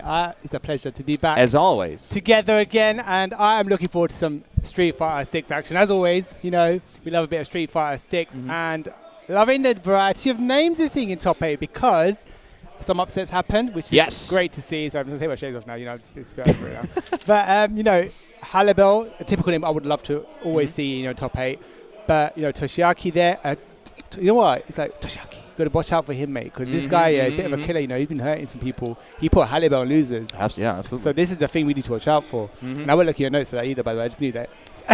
Off the top of the dome. But no, you're absolutely right. There has been a ton of upsets for example, Crackerlack eliminating Jan Angel in the loser side of the bracket. Massive upset. A lot of people expecting Jan Angel to be the absolute favorite for this tournament. Of course, went to Capcom Cup. Of course, did very well there. So statistically, is the best player here in Germany. Statistically, right? Well, you say that, but Halibel's been twice to Capcom Cup. He's actually right. He's actually right, Chad. Yeah, he can't be. I got you. But you know what? I think Kakalak is someone who's been an up-and-comer with a different kind of the modern take, obviously. Yes. But, you know, he's been doing very well in online tournaments and, like, really performing. So, you know, it's great to see them in action, and I'm pleased to see it. Bit of a different take, obviously. We're not all fans of modern. I mean, I ain't, but, you know, more the merrier, I guess, for some others. But regardless of that, performing very well. And in loser side, you've got one life left, but let's see how they go. Ace Go Shingo, someone that's been performing relatively very well as well. Good to see them in top 8. But let's have a look at those winner sides. HSN versus Jaeger is going to be the first set coming up on stream. So HSN, a very, very strong Premier League player. Actually the player that put Jan Angel in the loser side of the bracket. On the other side, we have Jaeger from Austria, who has made quite a splash in the online scene, you know, both in World Wars, but also just in Salt Mine League in general. Playing Elena, a character that it's not as represented as much as, of course, the top characters, but still making a definite impact. So I'm very excited to see how they do. Right? Jaeger actually used to play Akuma. Really? Right? It's the very first, I believe, character that he played, right, in the game. Well, from what I remember anyway. But having moved on to Elena and even some other characters perhaps dabbling, he's really gelled with the game a lot more. Yeah. So it's great to see that in action, and I love the fact that we see some Elena, to be honest, because Elena is very bare bones, like, in terms of we don't see much of her, right? We've got, of course, Mystic, my goat, who plays, he doesn't play anymore. Now he's an Ingrid main. He'll say that for like about a week, give him a week. And he'll be like, you always say that to me. There's not many Elena players. Like, the other one that comes to mind for me is Dogura in course, Japan. Of course, he's doing more of a hosting role. Just today, he had like his own tournament over in Japan. Right. Had massive attendance there as well. But yeah, I feel like Elena is in that same bracket as like your Aki's, who is very much a specialist character. You see, because Broski is exclusively on the Aki, very solid player. But when you play that character, you basically only play that character. You really have to put a lot of time in them to make them work. Yeah, absolutely. It requires a lot of dedication. You know, this game is a little bit easier in the sense that mechanically it's a lot more accessible. Yeah. But you know, you still have to dedicate a lot of time to characters to perfect them, and that's the case in this instance. All right, so we're just going to have a few technical issues. Hopefully they sort it out. But we're just going to keep going through the bracket, just going to discuss a bit more. But Semi, of course, you know, someone that we, of course... Is he a sponsor now? He's got BI... What's his BIE? I did not look that stuff up. I actually talked to Semi. So for those who don't know Semi... If you've not seen a Semi set, he probably sponsored himself knowing Semi, you know. Probably, but if you've not seen a Semi set, you're going to be super entertained. That, like, honestly, I talked to him before. I told him you are one of my favorite players to commentate because I just don't know what is going to happen. He doesn't know what's going to happen. True, like he said to me, like, I feel you need to play Street Fighter 6 in this way. You need to be unpredictable. You need to be out there. You need to do some of the most stupid things you can think of. But you know what, right? Semi, like, as much as Semi is a bit of a crazy man, right? He plays very optimally. And some of it, like, a lot of people make a point about this, where his combos are very route optimal. Yes. So, you know, it's something to watch out for. You know, on the fly, it's not an easy thing to pick up on, like, knowing that this is the most optimal route, right? And he'll maximize that damage output, especially with someone like Ryu. Ryu really didn't... okay, people say Ryu got hit. He didn't get hit at all, really. He lost a bit of that proximity guard on that solar plexus. Yeah. That's kind of the biggest hit he took. Yeah, absolutely. You know, but otherwise, still a phenomenal character, and as many other characters are. But I also want to think about the characters, just thinking about the spread here, right? We've got Kimberly, we've got Elena, we've got Ryu, we've got Modern Faso. Luke. Modern Luke, of course. Fasa should be on either Marissa. Terry or Marissa. I think he's been playing Marissa for the entirety of the tournament. Okay. And of course, Halibel, like I always say this to people, like I make notes because you know I like to be prepared. He does. And like I have like the players and all the characters right next to them, and with Halibel, I just have 3 question marks because when he was in the Road Wars, he was on Ed a lot. Right. But now I've seen him only play Ryu. I've seen him play Sagat. Even in the past, I've seen him whip out the odd Zangief or even the Kami. He just plays wherever he's like, you know what, I'm just going to pick this character. Halibel just has a very wide skill set of characters that he can whip out if the matchup demands for it. Well, I'm always one of the first people to glaze Halibel because I always say that if he was actually playing this game, he would be the best in Europe. Oh, absolutely. And I always say this. Yeah. He knows that I say this, and he gets a bit shy about it. But I think the thing is, right, his dedication to the game is if it wavers, right? Yeah. He's not always dedicated to the game. He's up his other games, whatnot. But if he were committed, he'd be one of the best. And that goes to show because I remember him doing like a series on his Twitch channel where he was streaming. Got characters to 2Ks in like 2K MR. It's not a joke, by the way. In like 3 days, some of these characters, right? That is intense. Just a variety of characters to run through. I think he got every character to 2K MR eventually in the end. And there's level to how well you can play that character and what you need to know in order to get them further. So that is insane. You know, it goes to show the level of player that he is. Of course, Halibel has been in this scene for ages at this point. Of course, Went to Capcom Cup for both Street Fighter V and also Street Fighter VI now. So he just has those fundamental skills that can, even in a game that is as volatile as Street Fighter VI, where the drive system is basically the game. Like without the drive system, there's no Street Fighter VI. But even then, fundamentals, if you just are able to control the screen and just hold your ground, you can go very far. I think Halibel is the perfect testament to that. Thank you, Kale. Kale gave me a bit of a correction there. Shouts to Kale, I miss you. I've not seen you for a long time, but it's Bielefeld. Yeah, that's where he's from. Wait, Makes why sense would now. he be that is just a semi. But why would he be sponsored by He's just decided that his town sponsored him. That's true, but why would he be sponsored by a town that doesn't exist? Like Bielefeld doesn't exist. Does it not? Chat, does he know? I don't know about none of this business. Chat, does he know? I don't think he knows. I don't know about none of this business. I'm just from London, mate. Chat, educate him. I'm just educate him. I'm not going to do it. Core gays are blimey, mate. Yeah. The only thing you need to know, Bielefeld doesn't exist. That's all you need to know. It doesn't exist. It's fake. It's a fake city. Nobody lives there. Nobody lives there. Population 0. It doesn't exist. Okay. I'll save my questions for later, I think, but you know. So we are getting set up. Looks like the PS5 is now working as PS5? Sadly, we're on PS5 last year. How much we love PS5? No, anyone? I think love is not the right word to use. Now, of course, last year we had the PCs, but this time, sadly, we could not get a PC sponsor, so we are on a console for this year. Wait, so can someone ban that Big T guy, please, from the chat? Because no one likes that Big T guy. Mods, get him. Get him. But yeah, okay, we're gonna get some Ninja Star action. Of course, Kimberly is your gal right there. That was my girl. It was my girl. You know what? I play too many characters now. Like, I doubled up game a little bit more than I used to.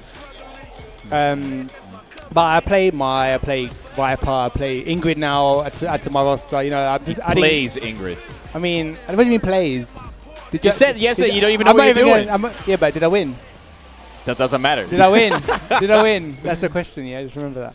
But Ingrid can neither confirm nor deny that, chat. Ingrid, Viper, Maya, bit of Rashid for fun. You know, there's some other characters I can enjoy, but it's just part of I think for us as commentators, we get to dabble with the game, which allows us to access it in a different way, right? We get to enjoy it in a different aspect. Yeah. Learn a bit about it.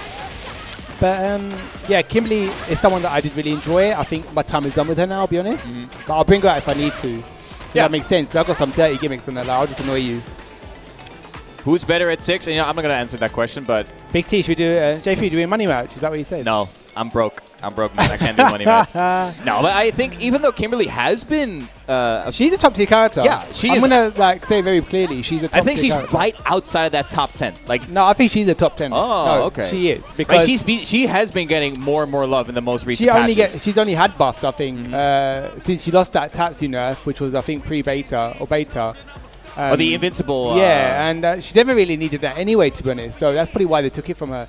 But ultimately, she is a very strong character, so she's got some phenomenal buttons. She's got great. She hasn't got the best damage, but her routing in terms of like how much she can reset you is quite a lot. And I think she is big damage. The spirit of Street Fighter 6 condensed into her character. Like, you have to guess. Yeah. She forces you to make decisions, snap decisions. Yeah. If you already think like, hey, how am I going to approach this matchup? You're already 1 foot behind. Yeah. However, though, it is finally the end of the podcast. We're going to get into the first set here with HESSEN Crash, Street Fighter 6, top 8. The crowd is ready. It's going to be HSN on the Kimberly and Jaeger on the Elena. Right, let's get right into it.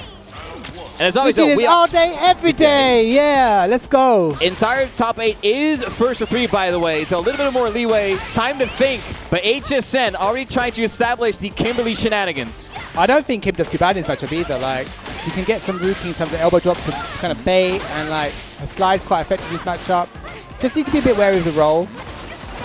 But you said about like how Kimberly has trouble dealing big amounts of damage. Elena, if she gets like a good hit, the damage can be absolutely insane. But we're baiting out the DP. That's time for HSN. He does a couple of cans. Yep, nice plus frames right there. Very aware. Goes to the parry. And patience is the key right now to throw into the corner. And 2 bombs are ready to go if he wants to use the neutral jump. Nothing in response from Jaeger. Low forward, that is plus. Yeah, really trying to stay in that footsie range. HSN trying to create a little bit more distance. Jump in. No anti-air from Jaeger. Maybe a little bit of stage jitters, of course. Absolutely. The plus frame coming through. Nice. I love that stagger right there. Excellent stuff there from HSN. There you go. And of course, I think, especially for Jaeger, this is the first time they're playing on a big stage, so you gotta have to deal with those jitters. HSN has played on stage last month with Brussels Challenge, so it's a little bit more familiar to this environment. Right. I think Jaeger has not played this game for the longest time, so this is, I think, the first time for him to really be in front of a crowd and like having to keep your nerves down. So far, has been able to keep his ground. HSN finds you out of the corner, however. Yeah. The thing is, you know what? HSN is not really whiffing much at all here. No, he's playing not very allowing, safe. Yeah, he's playing incredibly passive, and he's not allowing Jaeger to have any opportunity to touch. That should be the round if you opt to close it out with a super bar, though. Level 1 twice? Level 2, once I play it safe. Yeah. Don't guess, especially in this environment, Jaeger. I'm so troll, yeah. In my head, I would go for the healing. I'm going for the healing here. Of course you would. Of course you would. I am not surprised at all. I was like, heal, please, heal. Yeah. HSN now does have an advantage when it comes to the super resources. Still in the range of the anti-air there. Oh, wait, nice. The plus frame does get Oki on that sweep, even with the run-up. Nice. Jumps out the corner. Ooh. Really using that stand medium punch quite effectively here, just to apply some layered pressure onto Jaeger. Jaeger kind of, I feel like he's afraid to go for anti-airs against HSN, because HSN has been going for a lot of jumps. The thing is, he's not shown that he's baited much in terms of the elbow drop, so why not go for some of those anti-airs, especially early on in the set. All right, but Jaeger should be able to. Oh, doesn't close it out. He did have the super resources. HSN now on a sliver. He does have the CA, so 1 hit. Oh, plus frames. Elbow drop, nothing bit just yet. Oh my, okay. Yo, let it rip. Let it rip. Jaeger taking that first game. Very close. Could have gone either way. I feel these two are very evenly matched so far. Yeah, a lot of back and forth, but there's a bit more hesitation from HSN there at the end. I don't know why. He was playing so confident at the beginning. But we'll have to see how things unfold. Is that my goat in the chat there? Shout out to my homie, Link Nova. Linky boy. My right, that's why I said that my right arm is missing, isn't it? Because he's not here. So your ride or die. My ride or die. Yeah, as you said before, I don't think either of these two players need to change their approach, because they're both doing very well. But we saw one of them went back to character select to really just take a breather, which I'm a big fan of, by the way. Yeah. Like, if something's not working out, or you feel like something's not working out, go back to character select, take a breather, take a second to rethink your game plan if you feel that's necessary. Ooh, Jaeger finds the target combo. They're rolling around. Now Jaeger in the driver's seat, but HSN using that drive reversal option. Away, big elbow drop. What you got behind it doesn't complete. Oh, yeah. Might have been a bit too far for that stamina punch connection. There. Can we juggle? Yes, we can. Excellent stuff right there from Jaeger. Showing a lot more confidence in his approach here. Nice. I like that. He's just been really abusing that, but you got to get more mileage out of that. Absolutely. Oh, but Jaeger now looking for the stagger gaps in HSN pressure. Oh, try to cop pressing buttons again. You can't do that anymore.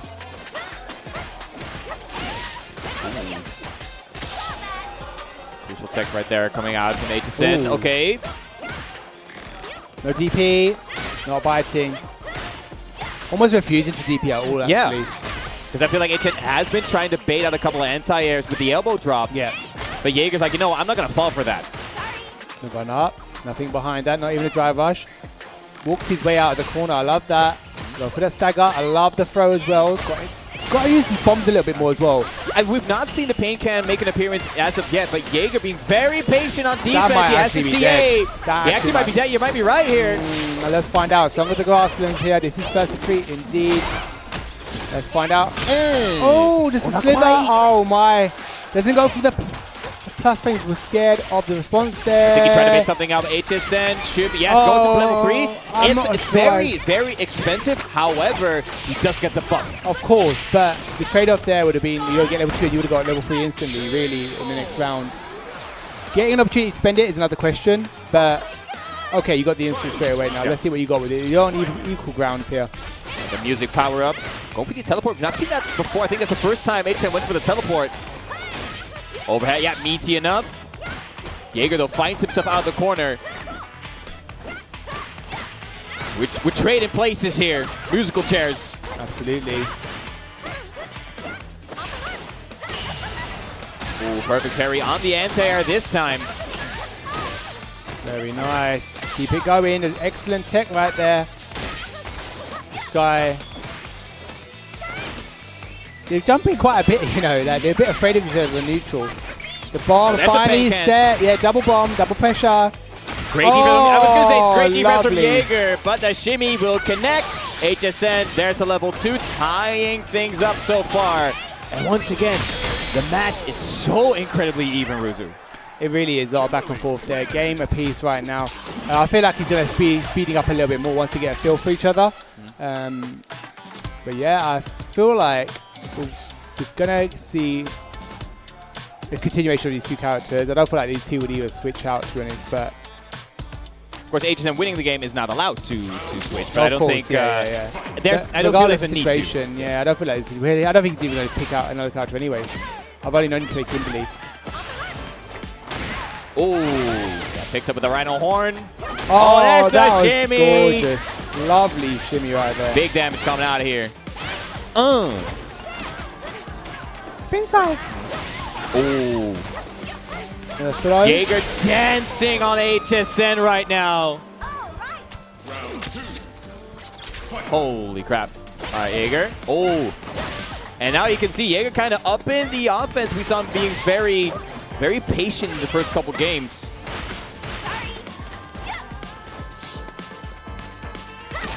Oh, a lovely catch on that walk forward right there.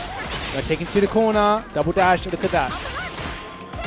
Plus frames, careful of that button. That button is egregiously annoying. Yeah, absolutely. That's Trying to kick. catch HSN pressing buttons. HSN just backing up a little bit. Oh. Still, like both these players really don't want to commit to big buttons. Oh, tries to meet him in the air, doesn't quite get it. A slide comes through the Vagabond, nothing behind that, unfortunately. Like Not that. level 3. The overhead, that actually, woo, he could have actually killed from that. And no level 3, Jaeger. Now, I try to go for a lot of pressure. He does have 3 bars in his back pocket. One good interaction could give him the win. Good block on the overhead. HSN now in burnout. Finds the overhead as Jaeger. Is he going to kill? Yeah, I think he is. Yeah. There you go. And that is the next game for Jaeger once again. 2-1 to Jaeger currently. Great slow pace play there. Really keeping HSN in check. And he's not really aware of these overhead options. He's really not kind of keeping alert right now. I mean, both of these players have used their overheads, but not in such a common, frequent way that they are actually looking for. It's one of those where Elena's leading to a lot more damage. And it's leading to we just saw that was like 40% off of an overhead. So Jaeger now 2-1 in the lead. Needs one more game to move forward to winners finals over HSN. All right, spinning around. Oh, You I are like the cross cross-cut. cut. That was Oh, this is huge here for Jaeger. That was a gorgeous cross-cut. I like the level 1 wake-ups, because you know why? Because he's showing no fear now. Yeah. He was being a bit too passive. Still in mid-screen, so the stun is not as much effective. There's the command Yeah. throw. First time we've seen that. Same side with the elbow drop. Yes, let's go. You get the full screen, got the bomb restock. That is dead. Great punish counter. You can only do that from punish counter, that stand medium kick into that Vagabond. Now, I like that a lot more from him because, I'll tell you why, the chaos is what Kimberly thrives off. Yes. Right? He's been too passive, being a bit too slow. Go ham a bit more. I like the awareness from Jaeger. Instantly shutting down that teleport.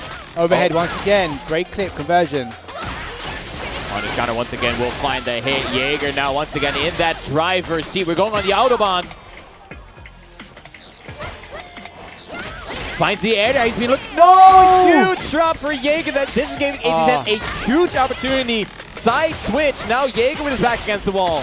I wish he went for the punish counter combo, but regardless, goes for a side switch. Oh no. Level 3 is on the cusp Oh, here no. for HSN. One more touch, all he needs. Oh no, I'm afraid the stun is there. You're counting ducks. HSN, put on the tunes, put on the music, and force that game 5. Lovely stuff there from HSN. A lot more assertive and aggressive in his choices, and I really like that.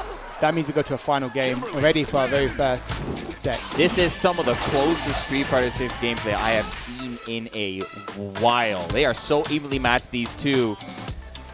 Whew.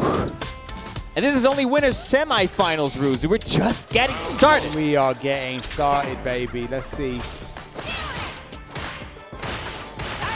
how they continue. Lovely. Drive rush? No, the one stop. Trying to get a DP out of him. Oh, I like that drive reversal. Keep Jaeger in the corner, but he does find himself out it with that jump. Oh, this is huge. Another throw. Throw and loop in time. Oh, finds the low. That's big. That's actually probably dead right there. OD? Yes, he's going to go for it. Just about. We might have to see the bomb extension. Not enough, unfortunately. Oh, the double dash. You're cheeky, buddy. Oh, and what? All of a sudden, HSN is now on set point. Yeah, first time that he's actually been in the lead of this set, and it's at the moment where it counts the most, and he had to set from golden letters as well. However, here comes Jaeger rolling around. Nice, good pressure here. Keeping it clean, lovely, lovely check on that jump out there, J3. Yeah, those air-to-airs, he has been so consistent. Oh no, Jaeger, is he going to spend the bar? He's going to have to, surely.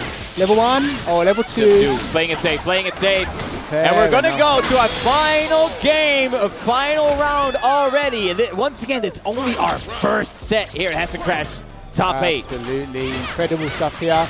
Loving the pressure. Look at they're feeling themselves a little bit. That instant teleport, that shows. Jaeger tried to kick her out of the air. A little bit too early there. Nah, you can't kick Kimberly out of the air. Go on, Kim. Oh, HSN, good position. He has a lot of resources. Level 3 on the cusp now.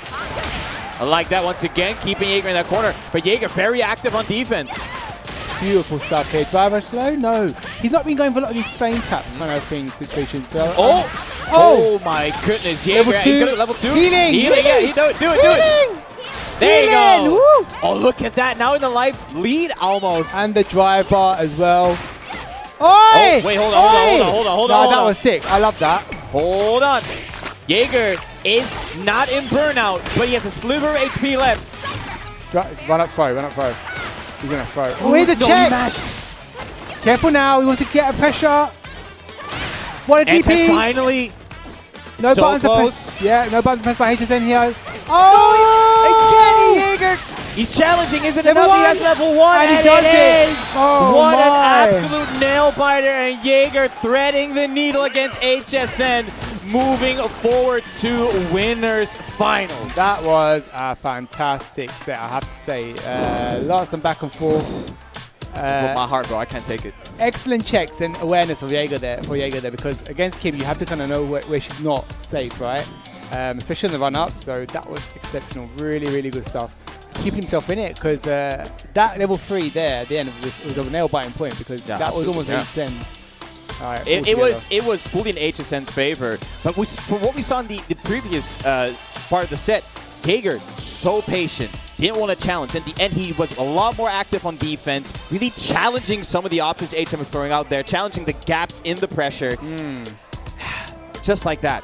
Just like that. Kind of was able to throw off HSN just a little bit at the end, but my goodness, that could have gone absolutely either way.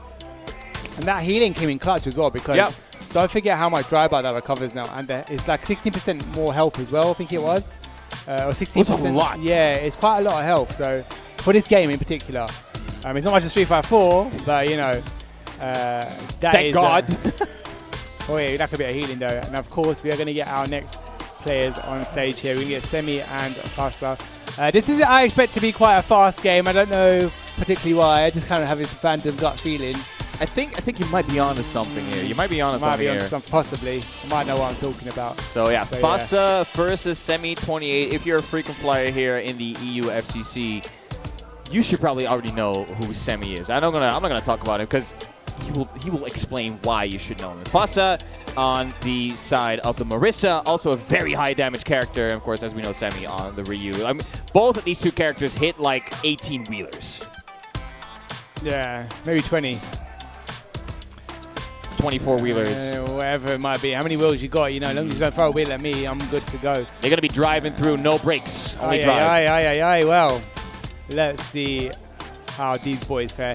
Fasta, I know, has a Terry, I know, has a Marissa. You mentioned he played Marissa, so... Yeah, in the previous thing, especially in pools, in top 16, top 24, Fasta was electing the Marissa more often than not. Shout out to Reinhardt, thank you for that compliment. Thank you so much. Where are you, Ryan? Why aren't you here? What's on my hair? What's on my hair right now? Someone bring me a comb. No, but shout outs to everyone hanging out in Twitch chat. You're coming in the exact right time. Street Fighter 6 top 8 here at Hessen Crash 2026. I keep saying it, man. Hessen Crash is one of my favorite events to go to. You know what? It's a lot of heart. Yes. And you can see that. Yes. Shout out to Sinjul and the team. They're incredible. So I'm also looking at this crowd here. Chat. They're looking kind of cute. IRL chat. Are you enjoying the Street Fighter 6? There you go. That's what I like to see. I'm glad you're enjoying it, guys, because you know you've been a wonderful bunch, and I've really enjoyed seeing you all this weekend. I think a very deserved top 8 so far. So I hope best of luck to you all. But I'm just looking forward to seeing these guys right now. I wonder who's going to give us the bigger heart attack, because it might be Semi. So a little bit of extra backstory for those who don't know Fasa. Y'all seen the tweet, right, of the Discord voice chat? Like 20 people in it playing for a single kebab. Yeah. That's this Fasa. That is this Fasa. Of course, Semi 28. We talked about him like briefly before. Semi, I talked to him before top 8. I said, you are one of my favorite players to comment because I legit don't know what's gonna happen. Right. He's like, you know what? I feel you have to play Street Fighter 6 in that way. You need to be unpredictable. You need to be on your feet. You need to keep your opponent thinking, because if you're thinking about what you're gonna do during the game, you're already like 12 steps behind in this game. All right, let's get right into business. Is it going to be a button check? I hope not. Let's get right into it. Looks like we're getting into it. For real. That's already for realsies. We're going to get the name swapped around, hopefully. Thank you so much, production. Yes, thank you, Director. Shout out to all the staff, by the way, working tirelessly at this event. I appreciate you, chat. Thank you so much for your kind comments about us today. We hope you enjoyed the stream. Faster getting into business with that Gladius. Oh, wait, no, that is classic Semi. That is classic Semi. I love you, Semi, but that is just a Semi thing. Right, oh my God. Get it out of your system, dude. Yeah, get it out. You have to do it at least once. I like to call Semi calculated madness. Well, he was Mr. Burnout for me for a while because he just always burned himself out. But I paid to use the entire drive gauge. I'm going to use the entire drive gauge. That's right, yeah, exactly. Oh, great neutral jump. All right, there you go. Throw in loop in time. Yes. Absolutely. Let's keep it going. Nope. Wait, now who's encouraging for? I can hear someone chanting for throw loops in the back. I'm not very happy about that because you're like, hey. No, listen, you guys are part of the problem, all right? No throw in looping. Oh, yo, max range confirm and Semi. Level 1. Oh. Oh, he is. Oh, yeah. And the, not quite. Rare footage. No, this is oh yeah, okay. Rare footage of a Semi-confirm not killing. That's true, actually. You know, actually, it's all Marissa's fault. She has that 10.5k. 500 extra HP kept her alive right there. Any other character, apart from Zangief, would have been dead. Or Honda. I think Honda has 500 as well. Yeah, oh yeah, 10.5, yeah. Oh, look at the damage. But Semi close to burnout. Charges up the Denjin. Yeah. Just walks forward. This man does not know fear. But you know what? A lot of the time, that's how you play this game. You walk forward. Yeah. Undeterred, unbothered, in my lane, thriving, ODDPing on wake up. Good strings here, but you got to be careful. Almost out burnout. Tries to reach the Semi. But Fasa might be going into level 3. No, not quite yet. Goes for Oki this time. Oh! Wow. He might be dead for him. I'm not even joking. Because everybody got a kill combo. Oh, not enough. Go for side switch. Go for side switch. You can! Oi. I like that. Do that again. Yo, he said, get up. I'm going to break your jaw and then says, get up, bro. Oh, my goodness. Oi, gorgeous. Gorgeous confirmed there from Semi. Stand-like kick. Stuff. All right. Actually, you see Semi just smiling, unbothered. That means Semi don't tell me his life. If this guy is not smiling when he plays Street Fighter 6, something's wrong. Something is wrong. This man is just having fun. As I said, he's one of my favorite players to both commentate and watch. No, Semi is a lot of fun. You can see when he's having fun. Just be happy not playing him. That's the difference, right? Because I know, like. Chad, if you ever met Semi in ranked, you're gonna have a bad time. Semi, just Semi. All right, let him get into business. He's taking his time. What is that? Is that an Eevee or something? What is that on his head? I have no clue what's on Fasta's head. It's like an Eevee, isn't it? It's the iconic Sylveon or whatever. Or am I crazy? I don't think it's Sylveon. I know what you're trying to say, but I don't think it's a Pokemon. Oh, is it not a Pokemon? I think it's an anime thing. Oh, is it? Best not to question it. Oh, that hit so deep. It's Doro from UK. I'm sorry, but happy I don't know what that is. But I hope you guys have a lovely time. You don't need to know, man. Okay, I'm too old for this. You're already spending enough money on your sunglasses. I didn't even talk about the round. What is going on? Oh, it's just Semi. We're too busy talking about Doro from Nikkei. Yeah, but Semi showing why he needs to be feared. And Fasa is one of those players that will just whip buttons in neutral to make you with yours and then go for the whip punish. And Semi has been able to clock that. That's how she was looking for. Yeah, I was going to say, that's a safe jump setup. Absolutely. Gets the big damage. Absolutely here, J3. Big plus frames as well. I'm not afraid to buy it through. I love that. Level 3 is on the cusp, but he's going to eat the Demacius. I was going to say, don't leave any gaps, because this man will mash out the level 3.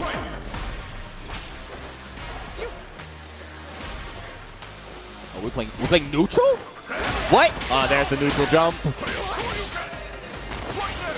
Wait, the overhead. Caught sleeping at the wheel. We're going to the level 3. That damage, man. Wait, the crowd is just doing it for us. We don't have to do any work here. We don't have to do anything. I think they should be getting paid as well. Crowd, I'm out of Strepsils. So I can't help you after this. Right, pass on the back foot here. Level 3, C8 is on. Reach though, does not matter. No way. You whiffed light Hashogeki, went for jab afterwards. That is crazy. Fasari was like, oh, it's my turn. Semi's like, no, it's not. What do you mean? Yeah, it ain't your turn, baby. It's only Semi's. You should change his name to like something like Full. No more Semi. Semi? Oh. Gotta go 100%. Alright, J3, we're gonna stop you from making jokes from now on. No, it's not allowed.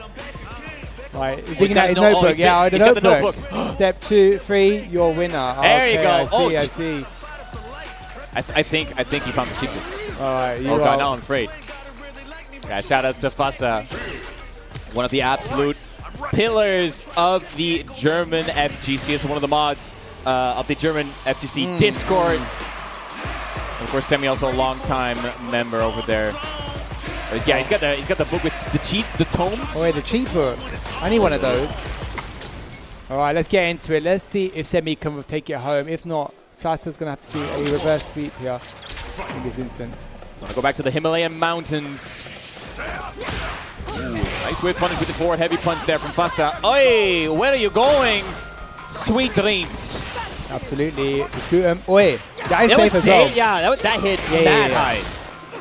That's just Semi doing Semi things, obviously. So walk up, low forward. Big touch. All right, back to the corner we go. Caught the startup of something there with Semi. Oh! Oi! Oh, my God. Bro, this is classic. Semi backdash, we No, avoid the DI. you know what, yeah? That's going to hurt for Days. He's going to throw him. Go on. No way. Oh! What's he got? Oh my God, 1 DP. Oh, sweet. Comes through. Wow. Just like that, Semi controls the entire situation. Looking at set point, was undeterred while he wasn't burned. Now this man knows no fear. Fear fears him. Absolutely. Absolutely. Nice. Like the roundhouse usage. Have a parry response here. And a Hashigeki to boot. Semi looking absolutely exceptional here. And I cannot believe how assertive he is. I can't believe he's assertive he's playing, but how dominating he is right now. Scoot him. No, get the back throw. Important for Fasa. Semi still challenging. Fasa finds the air to air. Semi needs one good hit. And he knows he doesn't want to spend all the drive gauge. Oh! Oh, nice air to air. Then Fasa saving himself from the jump approach, but he's going to do a bit more than that. Oh! Swing a leg. That is also a lot more whiff punishable now, that particular move. Stand heavy kick from Marissa in the reset. And that's dead. Oh my God. One jab. He's been clipping him all the time with his jabs. I'll let the crowd finish. There. Oh my goodness. Right. Damn. One particular thing for Semi and why he won that, every jab interaction was so vital for him. Got the jab, dive rush, getting that entry that he was looking for. Absolutely exceptional. I feel like he just really had it under control. And just getting the most amount of damage every single time he was able to get that hit. I mean, we keep saying that Semi is absolutely crazy, but when he finds that hit, he is getting every single point of damage that is possible from that interaction. The amount of, like, even players like Ending Walker, Problem X, like, yeah, Semi's confirms are absolutely insane. The amount of damage he's able to do from these small interactions. I mean, they add up, and Street Fighter 6 is an incredibly snowball-y game. Yeah. And I feel Semi is just the prime example of how that can work in your favor. Even when you're very liberal with your resource usage, if you are able to lower the amount of interactions you have in these rounds, it's going to get you rounds. It's going to get you wins, it's going to get you tournaments, and he's doing it perfectly. He's now in winners finals. He was looking for certain interactions, and every time he was getting them. So it goes to show just how far ahead he was thinking in that set. Yeah. And I think 3-0 is quite the statement. Absolutely. So there you go. He gets into that winners finals versus Jaeger. That's going to be an interesting one. Ryu versus Elena. And Elena obviously has tools to kind of navigate around projectiles, right? Yeah, with that roll, going through projectiles. Yeah, exactly. And I feel like Semi, I mean, I know Semi could have quite a bit. So it's just how much has he labbed against Elena? Yeah. Right, how much has he got that awareness? Elena's quite the obscure character. I quite like in the category of Dal Sim, right? Where you don't see her very often. Yes. And when you do, she can very be quite, specialist. Can be quite troublesome if you don't know how to deal with the particular interactions. I mean, like, if you play ranked, you're going to run into a lot of Sagats, Mice, Ryus as well. I mean, your mainstay, your Kens.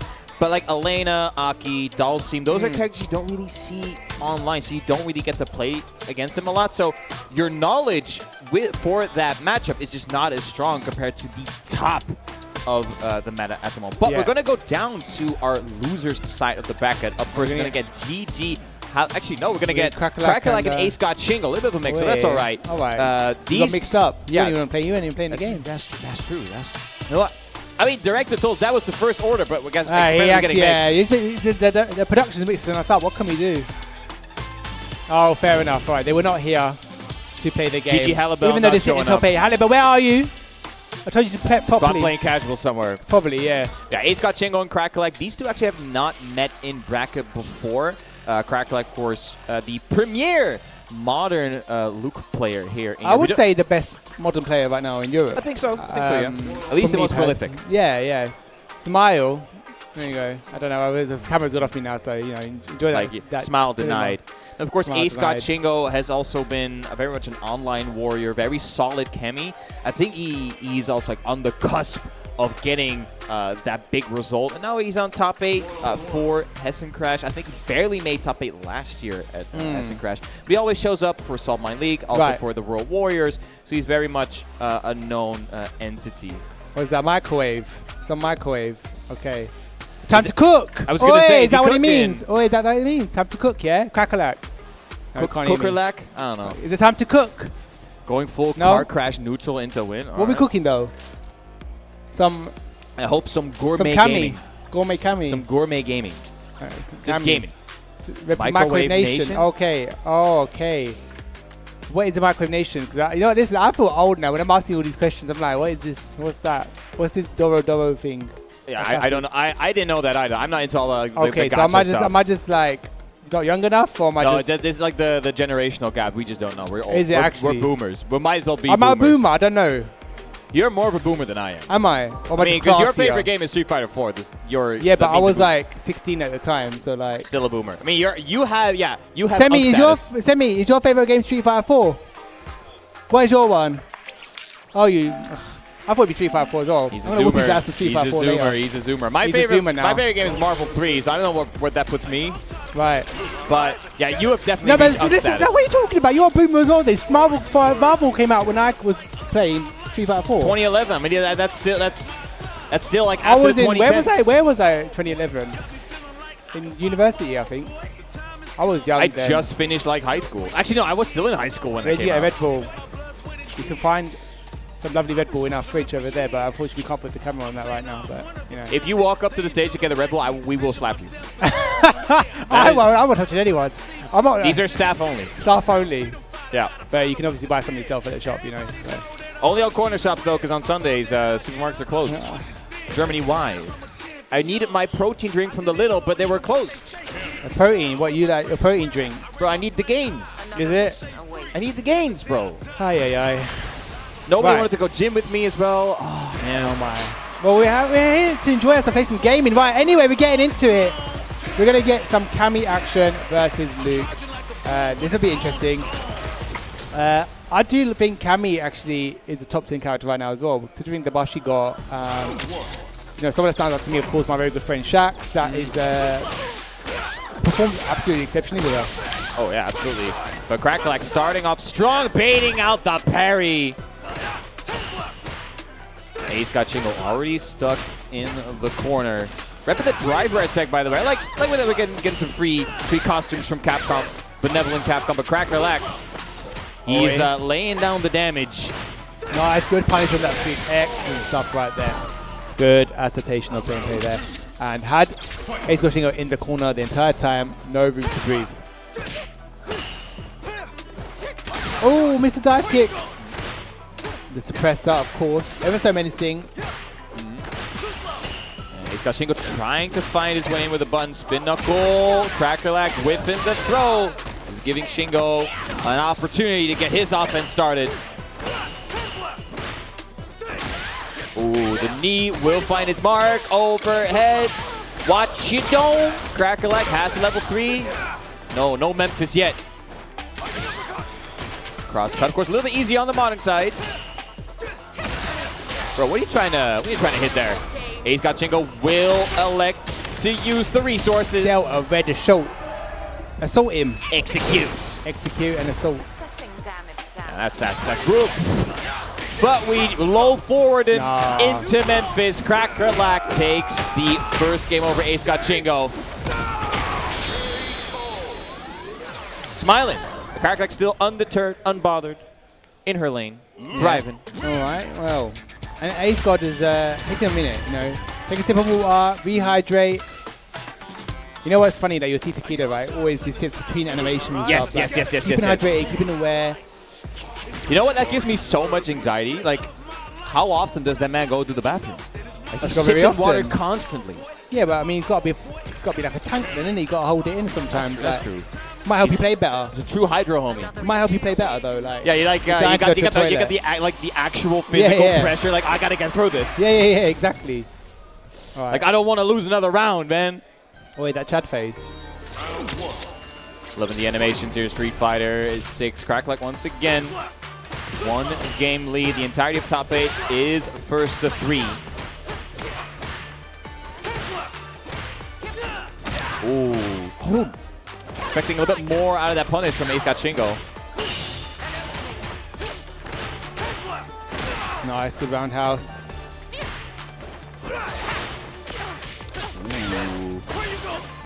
Crackback once again going for the overhead.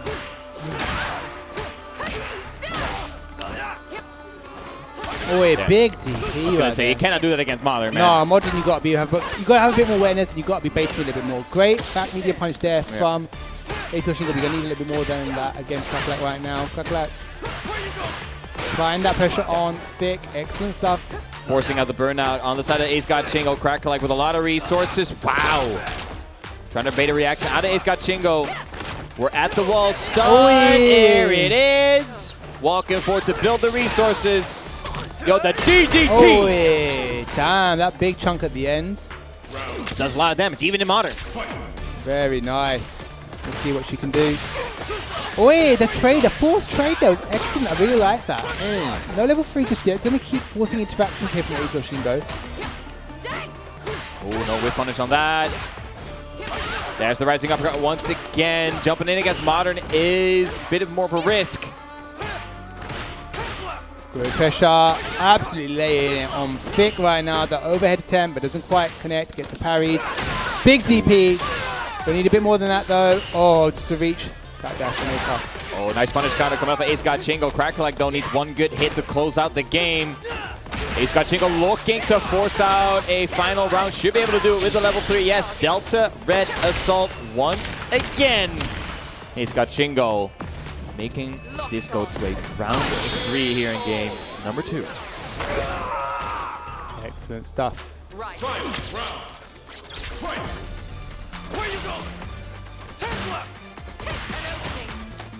Ooh, challenging the approach from Ace God Shingo with Crackback. Oh, but he finds the stand fierce. Heads up, time to go to work.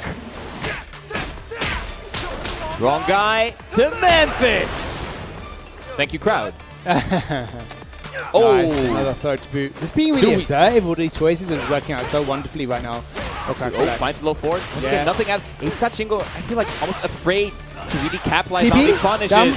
Oh, all right. Yo, we're spending the resources.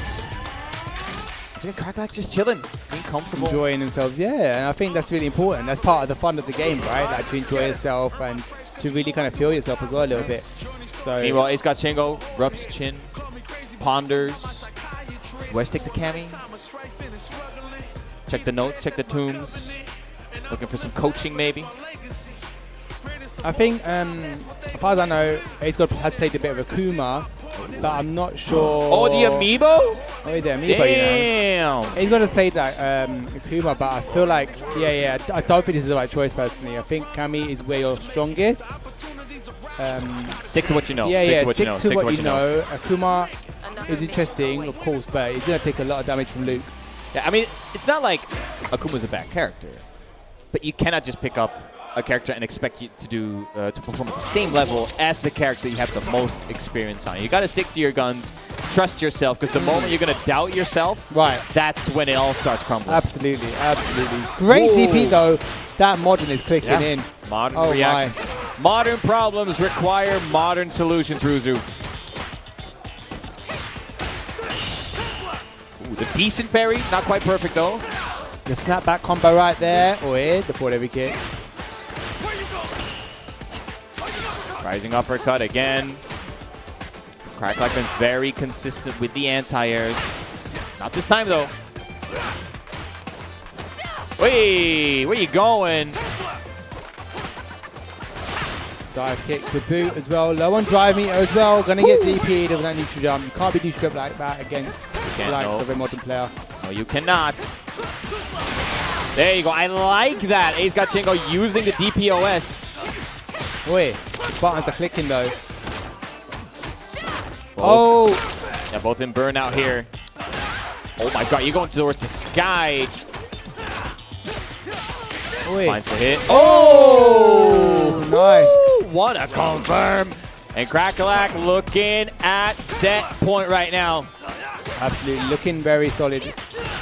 And level 3 on the cusp here. So is Ace God Shingo, but on the back foot almost entirely. It's been looking a bit rough. Looking a little dire. Crackback still just chilling, looking very comfortable, just doing her thing. Like, go to sleep. Oh, that actually could be lights out. Yeah. You got connected on. Do you go for the stun? Too much staggered buttons. You got to be careful here. No DP from Kakalak. Oh my. Rare footage of that move actually connecting. Oh, he takes the throw, and level 3 is the only option left here. Oh, and he's the overhead once again. Very nice stuff from Kakalak. Moving forward into losers quarterfinals. He's going to fight Fasa for her next match. That means we've got one more match coming up in our first round of matches here. Hess Crash 346 top 8. It's going to be Gigi Halibel versus Toshiaki. And we've been talking about Halibel before. An absolute mainstay of the German community, has been around for ages. Very, very strong player. The one thing that both me and Ruzu think is kind of lacking for Halibel is that motivation, is that consistency. It's a commitment. The commitment. Yeah. If Halibel would fully commit to this game, I fully agree with you. He would be right up there. Yeah, at the best in the world. I genuinely think he would be one of the best. Like, he's an insanely strong player, and I have a lot of faith in him. So, glad to see how he fares today, of course. But Toshiaki, like, someone is kind of a surprise contender for everybody, and I love to see that because someone that no one was aware of, no one knew. Everyone's like, who's Toshiaki? Might have to say him in three times in the mirror. He just suddenly appears, like, you know. Yeah. Well, right behind you, and he will put you in burnout. Because this is pure coincidence. He plays Aki.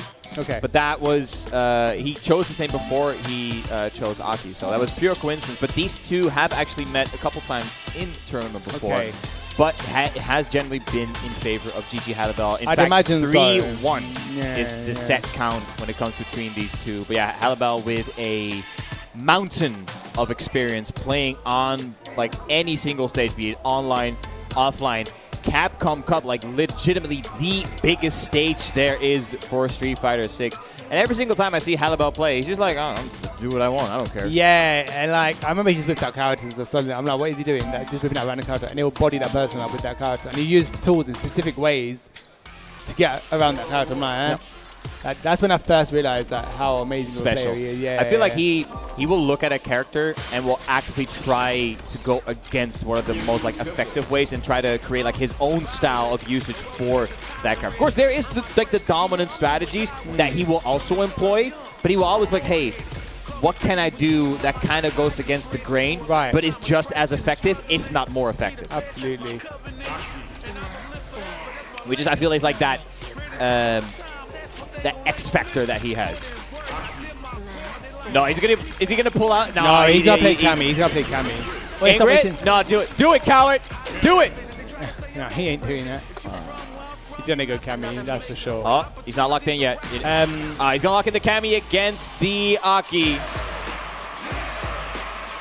And you know, like, whenever I discuss some content with Link, for example, and some ways to navigate around certain characters, I always pick up some habits that I've seen Halibel do. For example, he's been quite effective at. This is like 16 frames. I think the whip is the medium whip is like DI that. I've seen him DI those whips. He has insane I've seen him reactions. perfect parry those whips and go for him response with damage. Yeah. So you know, I've learned a lot from watching him. Yeah. As of recent, Halibel has been using the Ed a lot. The reason he's not going for the Ed this time is because we are playing on PS5. Well, yeah, he feels more comfortable with Cammy, right? There you go, look at that. But your inputs need to be absolutely precise when you're playing Ed. And if you got a little bit of that delay on the PS5, I totally understand. But Halibel just showing he has so many characters he can play to a great effect. Oh my goodness, beautiful. Drags him in. What you got? Oh, the entrapment comes through. Big chunk of health, especially with that poison affliction. Trying to find the air, but again, that low forward. Halibel finding the lows a couple of times.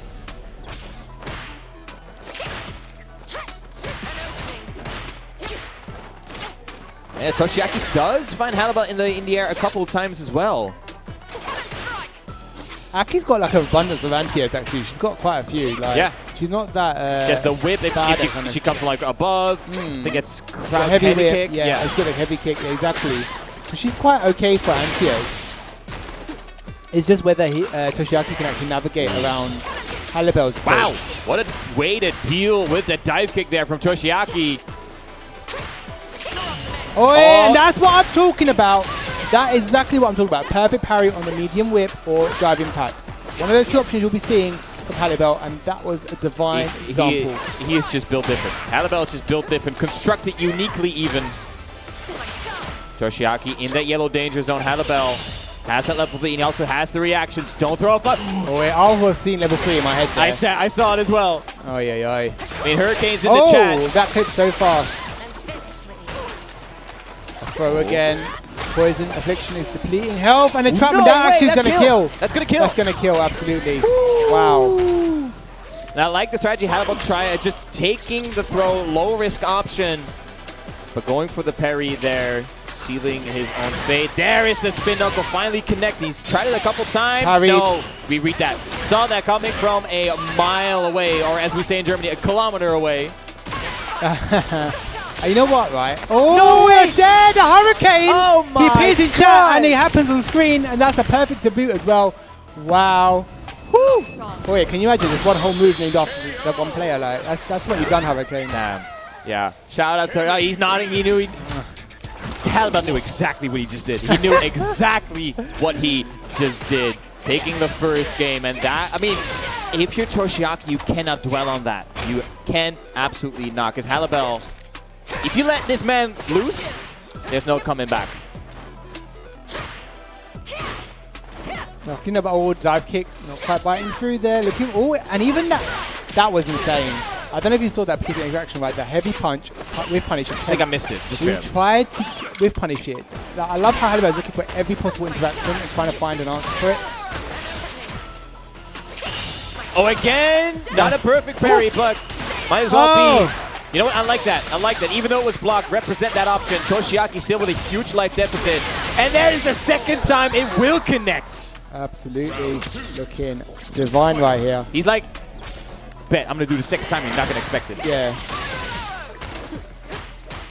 Loving the staggered buttons. Keeps it going. Oh, the confirm was not quite there. Had to be like a missed input, right? There's a lot of good meaties though, JP, on Halibel. A bit more aware of that because I like to see kind of a parry response from that. Oh, a little bit of a trade. Oh my goodness, perfect parrying the bubble. Careful with those whiff buttons. Halibel 3 bars. That's Didn't even need the level 3. He's going to confirm straight into the Delta Red Assault once again. That should be a 2-0. That should be lights out. If not, I don't think it's a slither, but I'm going to call it now. Yes, there we go. Lovely stuff there from Halibel. What a great understanding of the matchup and a great application of his understanding as well. Yeah. Using the spin knuckle to get through that bubble. Using the tools exactly how they should be. Got you. Ooh. Trying again for the jump back short, right? Oh my god, the double shimmy? No way, Halibel. Trying to reach. Oh! Ah! Clenching the cheeks here. Ooh, all right. Medium whip, light whip for that one. Hey! Damage. Wow. Oh, get off me. No. Oh, he tries to reach. Don't let Toshiaki. Oh my god. Don't let him live. Don't let him live. You let him. Oh you let my him live. god. No way. No way. Oh my god. Oh wait. You let this man live. You're gonna pay for it. GG Halibel now looking at set point. Looking at a clean sweep so far. Again, Toshiaki with the air to air.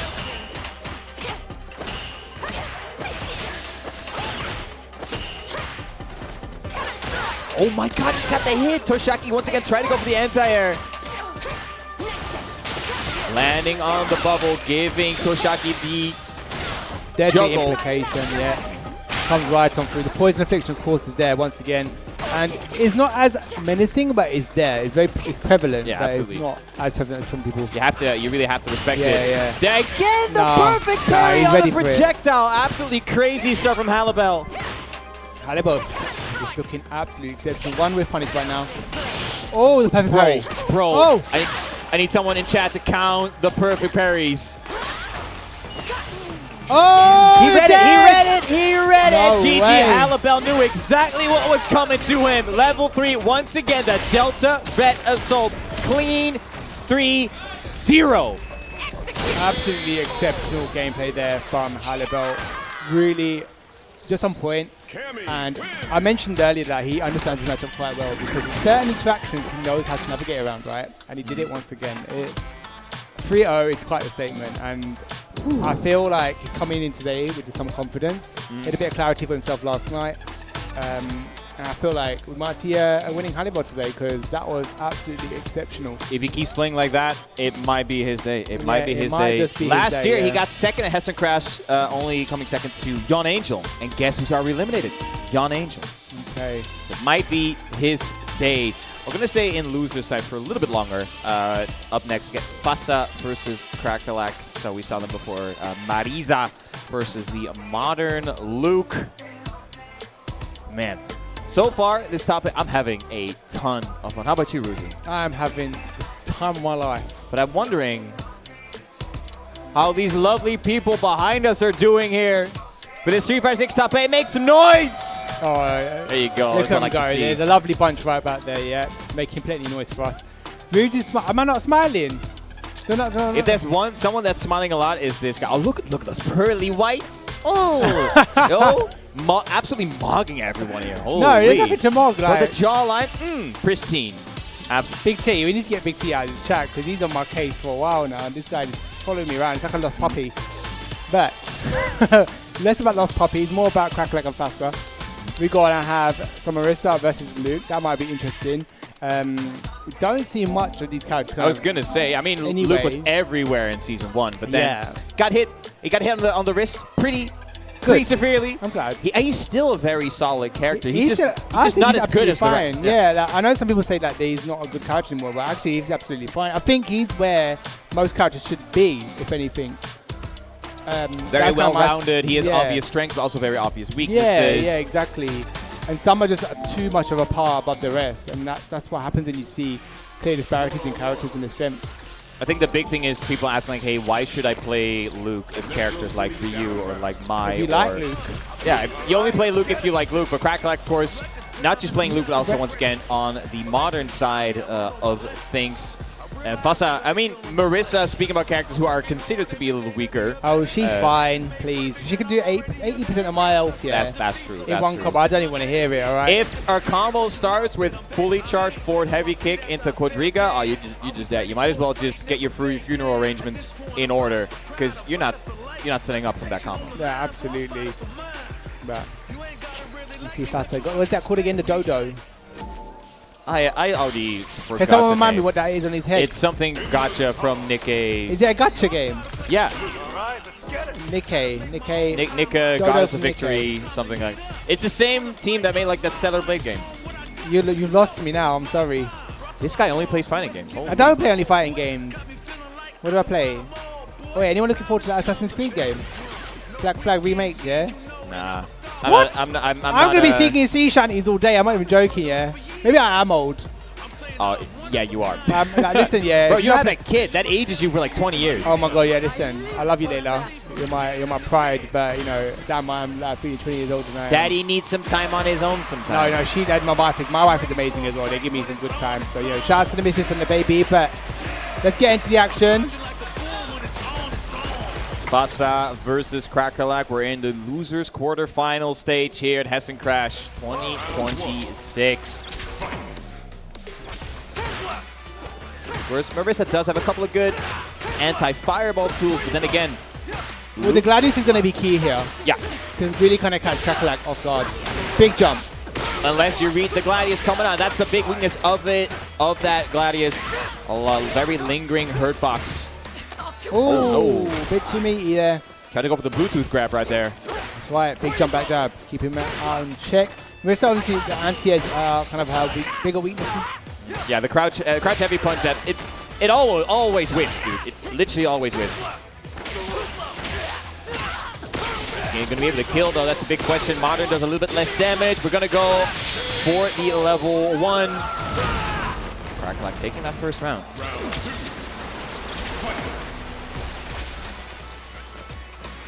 Keeping it going. Krakelak, she's putting in some work here today. Absolutely. Especially with the modern. The modern, you kind of always have to shift your playstyle a little bit, right? Yeah. You really have to think about how you're going to change around in terms of baiting a bit more effectively as well. No punish on the whip throw from Fasa there. There's the rising uppercut again. The DP's a lot faster on the modern control scheme. Nice, good clip. We'll keep it going. Level 2, level 3, level 1 wake up. Expenditure has been used, and this is going to hurt right now. Kakarot probably can get level 3 actually, and look to get it. Yeah, wow, right Pale Rider comes right dot. on through, yes. It's not modern input, is it regular? Yes. Oh my, yeah, and that is true. Even though when you do play mono, you can input the classic input, and that will give you the original damage back. When you do the quick inputs, it's like, I think like 10 or 20% less damage. But even then, if you get those fast anti-airs, it adds up. It adds up. Too slow. Wait. Demetrius coming through. Big chunk of health, 40% of Luke's health. Just like the Gladius coming on through as well. The boot to the face and the answer back with a perfect from Fasa. Excellent stuff. That was what we call a Marissa round, ladies and gents. Don't give this woman a centimeter of room, because she would just break your back.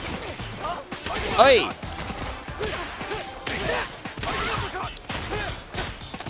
He set up. Right, loop in time. No. No loops. Oh, no! Unfortunate. Oh my god, no way, no way! Oh no. That's rude. That is rude. Can we get an admin on stage, please? That's harassment. Someone called the police.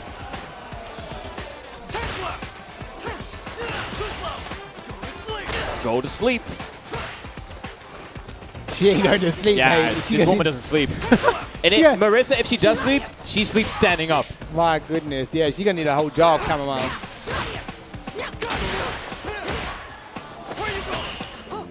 That's trying to go for the perfect parry. There's that OD Gladius. Woo. Oh, again over the fireball. Yeah. Oh no, that's out. Faster. Answers that with a level 3. Goddess of the Hunt, and that is a game, a piece here. Absolutely. Fast out for now, tying things up in this loser quarterfinals. Whew. Got a real set going. Of course, Crack like in the previous set, 3-0 over Ace got Shingo. A little bit more even in this matchup. Caught the jump frames from Fasa, and again using the OD Gladius to deal with the Sandblast. Very nice. Good patience here from Kakalak. Just keeping Fasa on his toes. Like the approach. Oh yeah, come back to earth, baby. Yeah, Cracklock being early with the jump heavy punch to deter that air-to-air option that Fasa does like to use. Oh, we walked back away from the throw. Oi, watch your toes, but I've got your dome. Lovely. Keep it up. The pressure is laying on, though. Fasa is not in burnout. He is making sure that Kakarot pays the price for that. Aye. And she does. Level 1 on both sides here. Fasa fighting tooth and nail with his character. Yeah. Marissa really does put up a fight, doesn't she? Dislocating that jaw with the knee. That hurts to look at. Fasa now in the lead of the set for the first time. Excellent. Approach here. Good. Keep it going. A throw to boot as well. Take it to the corner. Fasa. Now, again, this is where he's kind of struggled in the corner in particular, right? Trying to perfect parry the Gladius. Charge spears. Oh, the drivers are coming out. Oh, there you go. Tried to go for it a couple times. Finally finds that perfect parry. Oh, big no! Oh, still Fasa in burnout. However, yeah, Marissa is one of those characters that can still deal relatively well even if she is in burnout. Oi. Ooh, I saw her looking at her controller. Didn't want to get that OD Sandblast. Oh, no. Oh! I'll burn out. Kakarot just needs to survive a little bit longer. 2 more seconds. And the drive by back. Careful with that, though. Oh, this might kill. This might kill. Quadriga into level 3. Yes. And there we go. Goddess of the Hunt once again. That should be taking that round. All of your love. Oi. Your hearts in the chat, please. Hearts in the chat. Bro, Marissa walks into the bar. The bar says, ow. Man, I'm feeling that. Imagine you get punched by it. That would not. I think if Marissa punches you in the face, like your offspring feels it. Generations of pain, physical pain. Damn. Oh yeah. I did see Crackerlack just looking at her control a little bit after that OD sandblast. Didn't want that, maybe a little shooketh from that interaction. Let's hope she's able to recover. But Fasa, 2-game win streak right now. Needs one more to move forward into the loser semifinals. Hey, I like that. Great suppressor right there. Oh, wait, that's the setup? Yeah, I was going to say frame kill. Great use of that Gladius. Woo. Oi, what a clip. Once again, we see Fasa just whiffing like short buttons in neutral to bait out with punishes from Crackerlack. Finds the suppressor this time though. Perfect stuff here.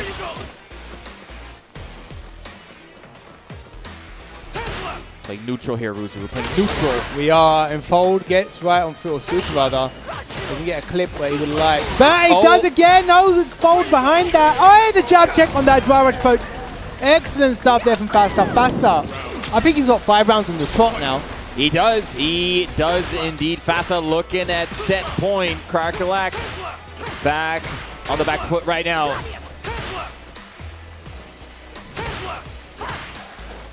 Oh, yeah, beautiful jump back jab. Yeah, air to air. That's what Fasa has been looking to use. Crackerlack still trying to control the space as much as possible with the sandblast. Oh, that was so close. Very close. Just enough to block. You don't want to get counter hit Gladius. Oh, that's the gorgeous cover parry. I would love to see a bit of a buffer behind it, but you know, regardless, Fasta's doing exceptionally well to keep him grounded in the corner. Oh again. My God, the perfect parries have been absolutely insane from Fasa. Crucial throw tech. Fasa wants to finish it right here, right now. He has the resources, Ruzu. Absolutely. Level 3 is active for both. Crackerlack looking to get a touch right here. Might be up to level 3. I think so. No, not quite. Empty. Oh my goodness. Oh! What? No, level 3. Oh my goodness, one burnout, and you know what? It's going to be Chip City. Oh my God! Will connect, Fasa. And the DI comes Don't do that. Oh my God, and it comes through. Gladius into the goddess of the hunt, confirm on the chip. Oh my goodness. I can't do it anymore. Bro, you almost dislocated my shoulder, man. Nah, listen, yeah. Aye, that was crazy. I almost jumped out my seat. No, that's too much. So that chair would have been in the crowd. Would have been in the crowd. Fasa moving forward, ending Crackerlack's very, very solid run. She eliminated Jan Angel right before top 8. That is I saw it. It was exceptional. You know, that is exceptional stuff there. Can't take that away from her. Yeah, give a round of applause to Crackerlack. Yeah, definitely. Amazing run, but it has to end somewhere. Up next, though, we're going to get HSN versus GG Halibel. Yep. HSN still, of course, on that Kimberly. Very nail-biting set between him and Jaeger. That's the first set we saw earlier today. Of course, Jaeger and Semi chilling in that winner's final spot. You know what? Jaeger has been someone that's really stood out to me for a while now because of just seeing their level up from when they used to use Akuma and like coming into the spotlight with the laner and performing so exceptionally well. So, you know, shout out to you. You've been amazing. I think you've really done an incredible job of putting a laner into your playstyle and getting results as well. Yeah. It's one thing choosing a character, right, and shifting playstyles, right? Or shifting characters rather, but you know, to shift your playstyle into a new character but also get results as well is one big deal. So you know, really well done to Jaeger there. But who we got next? Yeah, HSN versus GG Halibel. We saw Halibel before walking up on stage right now. HSN already locked and loaded. It has the headphones on, just chilling, listening to some tunes. Wait, what do you think he's listening to? Kimberly stream. Kimberly. just he's listening to like the Kimberly level 3 Kimberly team. no, I would not be doing non-stop. that. Listen, I'll be one of those people that turn off Kimberly stream even though I played Kimberly. Like, it's too much, man. Come on. There should be like a mod that changes her theme like every other day. Like you install like a bunch of That songs. would be great. Yeah, that would be great. you just Yeah. I'm put sure in there your probably own is a songs. mod. Like, I don't know. I don't do that modding stuff. I'm not that deep into it, you know. You wanna keep the game clean and pure. Yeah. Does smell Rusu nice. smell nice? Does smell nice. Smells immaculate. Damn right I do. Absolutely. Now this guy has the fragrances. He showed me his fragrance. I'm like, damn, that is Yeah, I know how to smell impressive. good. Like, He that's one does. thing I know He how to do, actually yeah. absolutely does. Absolutely does. Listen, yeah, you might as well smell good. It's easy. Deodorant and fragrance. I might have to do like a perfume workshop for like the FGC. I'll be right there. Would I'll anyone be right sign there. up? Would anyone sign up? I think plenty of people would sign up. However, I actually do have like, a lot of fragrances. Like I was looking at on the way here, I was like, I need to control myself Which one because do I pick? Do I bring 3 or 4 fragrances? literally I bring more than I need. Like yeah, I'm sense. holding out to me and Linky are going CEO this year. Hold on. So, I'm yeah. seeing something on the screen. What we seeing? What we seeing? I saw our girl. We're playing the mirror. Halibel would do that. I saw a glimpse of Sea Viper, but I don't think you should go Cammy here. I'm gonna be honest. No, I don't stop- think. Oh. He loves to like jump. Can you just choose one character, please? Yeah, Going for alright. the Yeah, Ken. Ken is abysmal for Kimberly. It's abysmal. It's Talk to very, me. very hard. Talk Yeah, to me, like talk to me. she cannot deal with the pressure of Ken kind of Jinrai.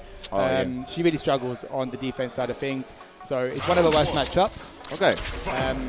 And Halibel, of course, he said, I'm going to try Ken first, and I think he might even go to the mirror if it doesn't work out.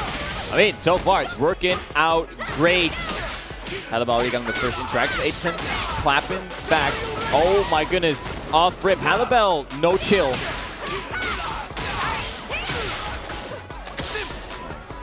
Immediately going for the throw bait, or throw escape there for Halibel. Oh, finds. Yeah, that stands short. Again, pulling that Jinrai. Oh no. Getting to business. Look at the patience there for Halibel. Excellent driver versus recovers some space for himself with HSN. Ooh, burning himself out as HSN, but goes for that teleport. This is now a tough spot for HSN, I gotta be honest. Oh, what Space a punish! space. No, that is not no, gonna no. work. That is not gonna Oh work. my God. Halibel, methodical about his offense now. That was a gorgeous punish there from Halibel. Just that stand short into that DP, and knowing that range and that awareness of it as well is exceptional. Bombs are getting thrown out here. That is hesitation. We didn't see HSN throw out bombs for a while. Already hesitation. Gotta be careful of that. Yeah, has to go for the bomb recharge. He eats a fat fierce. Oh my goodness, we're just walking forward, undeterred. Oh, perfect spacing from Halibel. Straight I like to level this. 3. Yeah, I like this. It won't kill, but you know what? You're at a massive advantage right now. Absolutely. Repa, HSN in that yellow danger zone. Oh, Oh my! No, you're actually rude. Get him off the stage. Get him off the stage. No, I'm out of this. That's bullying. That's actually no. You should have. I wish someone saw our face thing, but like, no. And he has the gall to laugh about it as well. Oh my goodness. Because you know what? He's picked up on his habits already. Halibel, one of his strengths as well is picking up on the opponent's habits. Absolutely, yeah. And really devouring them for it. That is insane. I think we should call that a Halibel DP. No more Ending Walker DP. That's a No more Halibel Daigo DP. DPs, yeah. Damn.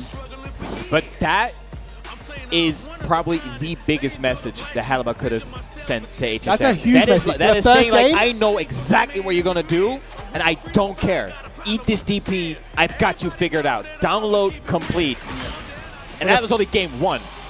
For the first game, that's a statement. All right, let's keep attacking getting the into it. mental. All right, let's see if HSN is able to bounce back. Ooh, in time to get that Shoryu.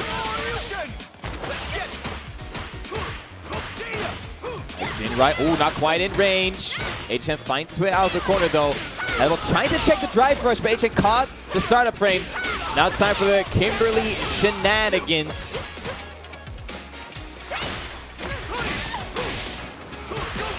Nice. Throw it to the corner. Yeah, Hell Wheel represented. Guy's using that stand short, the God button. He was waiting for it. He was waiting for it. He was standing there like Bruce Lee, beckoning He AJ to was come to DPing. him. He was definitely DPing that. Unfortunately, didn't quite get the tip he was looking for. Cut down. Alaba now in burnout.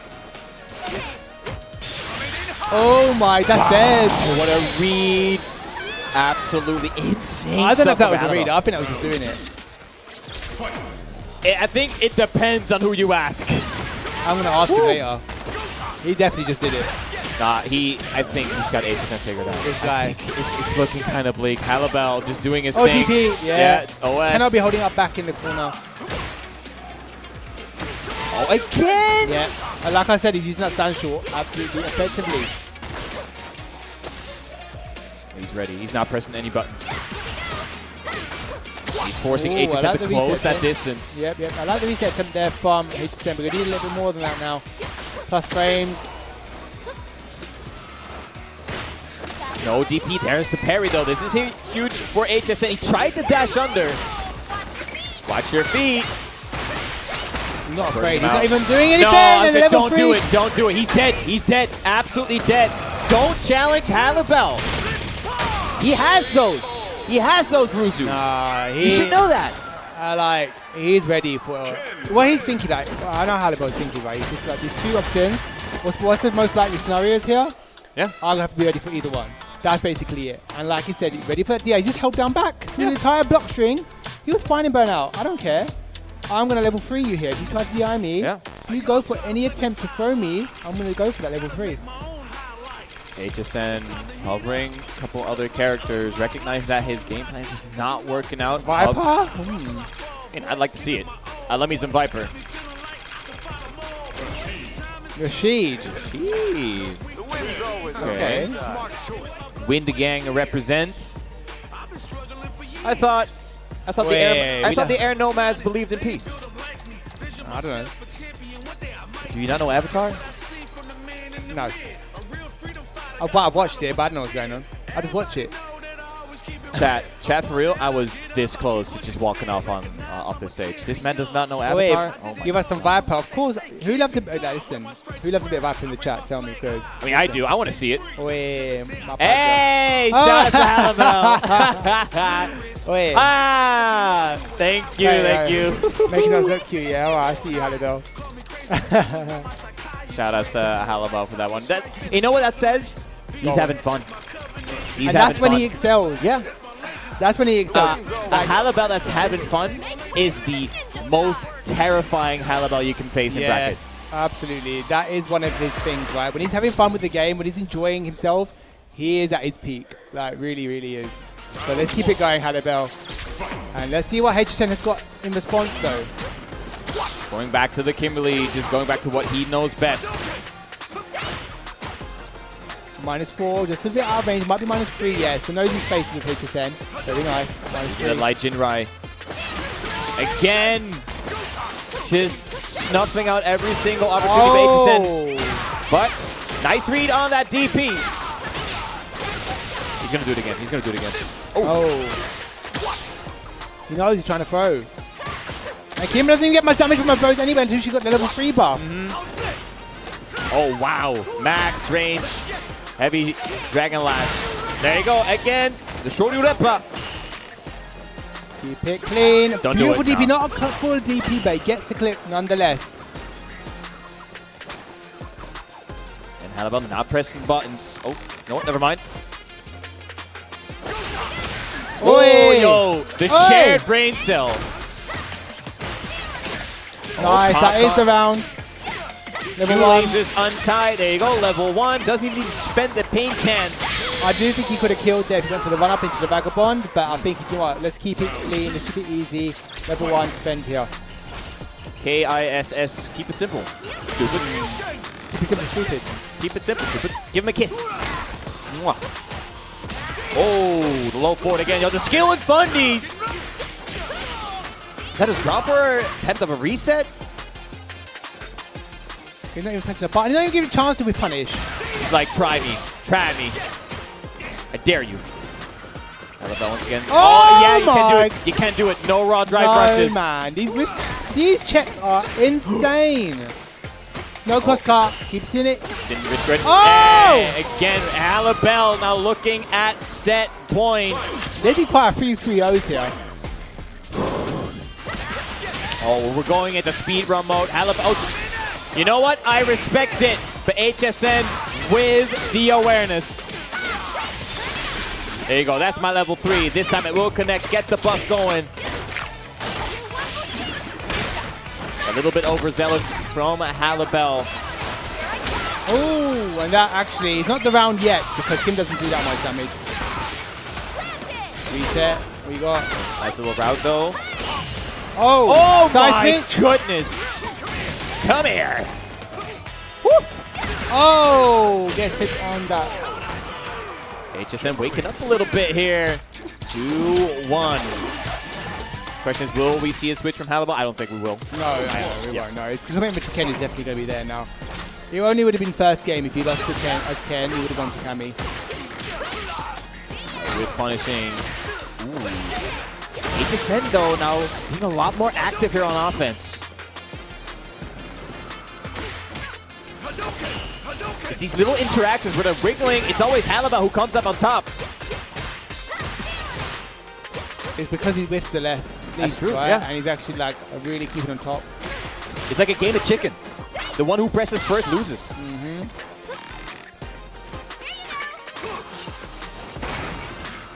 Try to meet him in the air. And Halibel just chilling. Not taking many risks. Attacking the drive cage as well on the side of HSN. He was about to throw, 100%. VP, oh, the bait finally bites. There's that ODD, but once again, HSN reading the active wake-up options from Halibel. Can he kill? That's the big question. Yeah, he can definitely kill, yeah. He actually could have gone into level 3, they did the run-up, but level 2 nonetheless. Russian scramble. Okay, HSN. Okay, HSN. Seems to have woken up just a little bit here. Oh, walk forward. Crouching medium kick. Safe jump. Oh. Amateur. Yo. Nothing after that? Not even a throw? Yeah, he didn't want to go for the throw. It was too safe. He wanted to see if he would try and throw himself to get a punish on that. Nice. Oh, okay, HSN. Keep going, keep going. He's still not afraid to use it. Oh. That was not a punish. Halibel just not blocking. Oh, that's dead. Can he kill? Oh, no, Oh, yeah, Bruzu. he's dead. We're going to a game 5. We absolutely are. Could have been a 3-0, but Halibel making a slight few mistakes in his interactions here. Kind of cost him a little bit. The question is, do we see a character swap? Because we do. Recognizing HSN's going on this match a little bit different, more active, not afraid to just go in. But we know that Halibel can play basically any character in this guy. I feel like Ken should be the commitment here because you paid him for the last few games. Yeah, and he absolutely does stick it out with Ken here. He likes to play with the crowd a little bit. All right, final game between these two. Winner moves forward to loser semi-finals.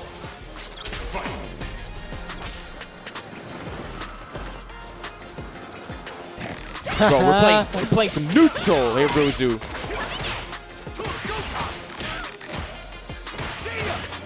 And that Jinrai. That's not even safe. He actually dropped that. I didn't even try to parry there. Oi. All right, there you go. Back to the corner. Yeah, HSN playing a lot more assertive and confident now. I'm not afraid so much. That's a DP. Great DP there from Halibel. There's that Jinrai once again. Patience is key here for both players, and they know it. Final game. Wow. Oh, the plus frames. Oh, the perfect parry. Don't care anymore. Schwartz going to go once again. Wow, great challenge from HSN, and again finds himself out of the corner, turning the tables. I like that. Keep him there. Oh, Halibel Oh, level 2! That might be dead here, by the way. I'm not even joking. Hold on. All day, every day. Oh! Just like that. We're going to see. HSN, set point now, Ruzu. Set point for HSN. Excellent OD tactic right there from HSN. Wow, walk up, stand medium punch. Oh no, Ruzu. HSN powered up. Excellent DP. The ADP comes through beautifully there, but you're going to need a lot more than that. Imperfect parry on the vagabond strike.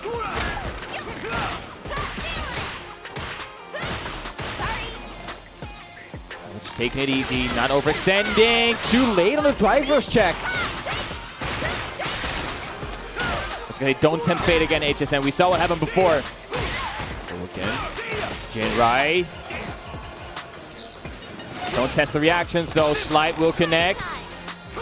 Oi. Level 3. Yep. Get that life lead. Alabama now trying to force out a final game, final round. Oh no! Okay, he should be able to kill HSN. He's gonna get the reverse sweep. Very nice. All day, every day. Yeah, wow, gorgeous stuff there from HSN. What a reverse sweep. Beautiful answer to Halibel there. Incredibly close set between these two. HSN getting out the reverse sweep, keeping his composure. And against a player like Halibel, that is not an easy feat. But Halibel and the run will end here in the losers quarterfinals of Hessen Crash 2026. And that means we're now down to our top 4. Got 4 players left. On the winner's side, who's going to come up next is going to be Jaeger versus Semi, number 28. On the loser side, we're going to get Fasa versus HSN. But a couple more matches coming towards you momentarily. We're gonna attempt to speed through because I do know you have a plane to catch. I do, yeah. I don't want to mention it, but I've got to leave in like 45 minutes. So you guys better finish in 45 minutes. Otherwise, we have to get Laz. Lad's probably chilling out somewhere. So he'll jump on for me. Yeah. But I'll do when I finish it in good time, hopefully. We see lots of 3-0s maybe, you know. maybe. I mean, Jaeger versus Semi, Elena versus Ryuda. We know how Semi likes to play this. So this match could end very quickly. Then, yeah. We're going to see. We saw Jaeger playing against HSN before. Very methodical, very much taking his time. That was a 3-2, so also very, very close set. Against Semi, he forces you to really make decisions, keeping active. Yeah, in short time intervals, right? Yeah. Like it's just on the go, on the fly every time. Make choices. He's really tries to mentally like overload you, overstimulate you, and just like I don't even know what to do. It's like literally that mental overload. And Sami's like, you know what? He's like that meme of that guy singing Payphone on the Twitch stream, just unbothered, having the time of his life. No, I'm too old, I don't know. Damn. Chat, please educate. Is there a emote now? Like, could we see that meme? No, it's like the song from Maroon 5. Oh, I know what you're talking about now. Yeah, that one. Yeah, okay. Yeah, that's the definition of Semi playing Street Fighter. Okay, I got you now. Just unbothered, just singing, doesn't care. Yeah. Also, where is Semi? Brother, you gotta play. Where is Semi? He's taking a nap. He's taking a nap. He probably is. It would not surprise me. Definition of oh, there he is. There you go. Maybe he was sipping on some strong zeros. He doesn't need any strong zeros to help him out here. That's true. Have you had a strong? Oh wait, you don't drink. I forgot. You don't drink. But you can enjoy one for me if you like. I mean, I already have. I got the plum version earlier today. That stuff's so good, man. Yeah, Calipro's right. Semi was probably getting a monster. A monster. He's in burnout already. Yeah, probably. Yeah, would not surprise me.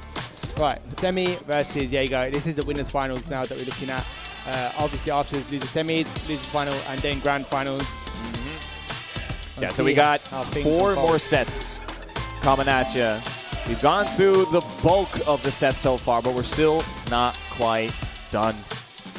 Jaeger versus Semi, not a winner's final, so a lot of people expected here at Hessen Crash. I think a lot of people were expecting maybe Jan Angel versus Halibel, but both already out, so massive, massive upsets.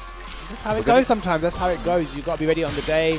Halebo looked confident about HSN. Took his time, was composed, and really, really well into Halebo. So, you know, good job to Halebo. Good with Hazen Vada. But Halebo performed very well. I think this might give him a bit of fire in his belly a little bit and motivate him a bit. Maybe. I mean, it is still, HESSEN Crash, of course, the biggest fighting game tournament in Germany. And losing your own hometown event, that's gotta hurt. That's gotta sting. Home country rather event, I think. Yeah. But yeah, but I like, mean, we saw it with Takamura just not quite being able to win Brussels Challenge. Finally got that win on the board a month ago to take his home region. But now we still have a bunch of Germans in the backcourt semi. Jaeger hailing from Austria, of course HSN from Cameroon, living in Germany, however, but repping the Cameroon nation there. I think Shingo is also from Cameroon, yes, right? they are. They are. So they're getting a lot of love from our boy Hurricane in chat. He was calling it HSN Crash. HSN Crash. All right. Interesting. I like that. Good take. All right, but it's now time for winners finals here at HESSEN Crash. Semi 28 versus Jaeger. Jaeger on the Elena and Semi, of course, on the tried and true Ryu. Straight into business. Oh, wait. Woo! Yo, we shimmying. Shades of Eddie Legs, the spaghetti. Oh, you'll pay attention. Rhino Horn will connect. Oh, and Semi with the immediate challenge. Again, the throw. Oh, the overhead. Oh my god. My goodness. Semi taking the first round. Still trying to feel out Jaeger a little bit. We've not seen the patented Semi shenanigans just yet. No, I think he's. Oh, wait, no.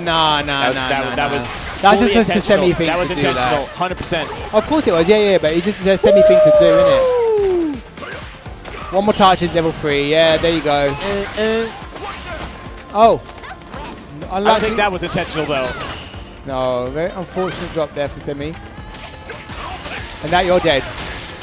That jab has been working wonders for him. Yeah. That is the name of the story today, like the jab. Because you can. Yeah, all right, crowd. Go off. Semi taking that first game very quickly. He knew that you had to catch your flight. He was like, you know what? I'm Ruzu. I'm going to help you out a little bit. If he knew, he would have been here on time, innit? And he's playing with you. He's playing with you. He's playing with me, yeah. All right. Again, he's just chilling, drinking his water.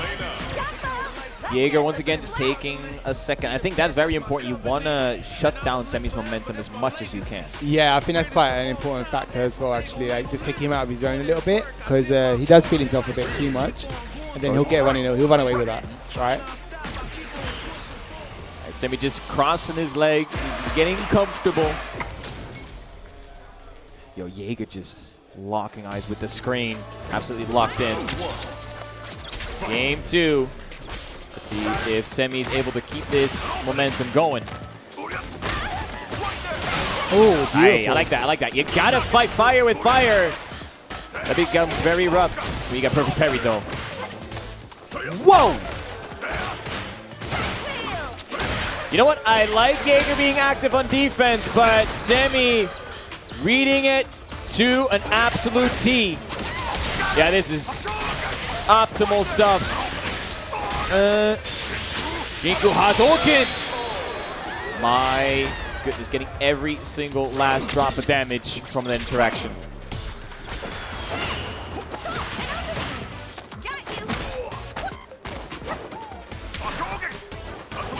Wow, try to go for the shenanigans again with the Tatsumaki. Back throw, Jaeger back against the wall. Luke, no. Yeah, Jaeger still being very active on defense. Ooh, very nice. I like that choice there. The overhead. What we got behind this? No, just the plus frames. Semi-aware, not pressing on that. Nice. Jaeger closing out the round. Again, as we said, trying to put a stop to Semi's early momentum. Yeah, you gotta whiff punish that.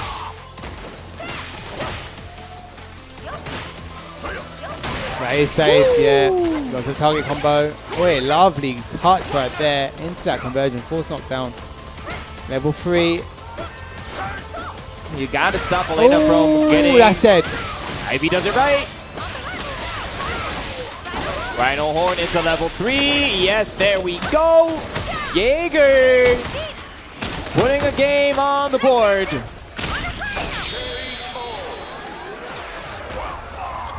Here we go. We got an even set.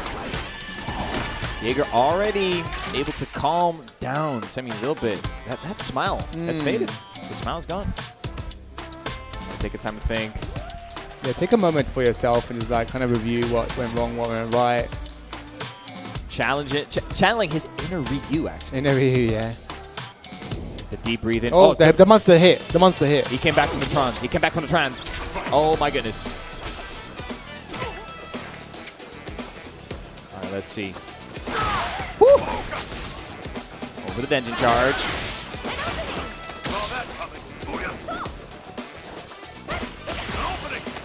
Resetting the throw. Nice. Baiting out the OD reversal. Oh no. Whoa. I mean, it worked out in the end. You see Kalle in the chat as well. Yes, take your time. It's a family affair here. Yes. I burn out on my own terms. Semi.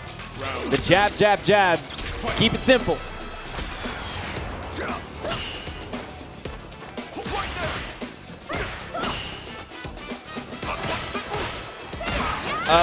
All right then.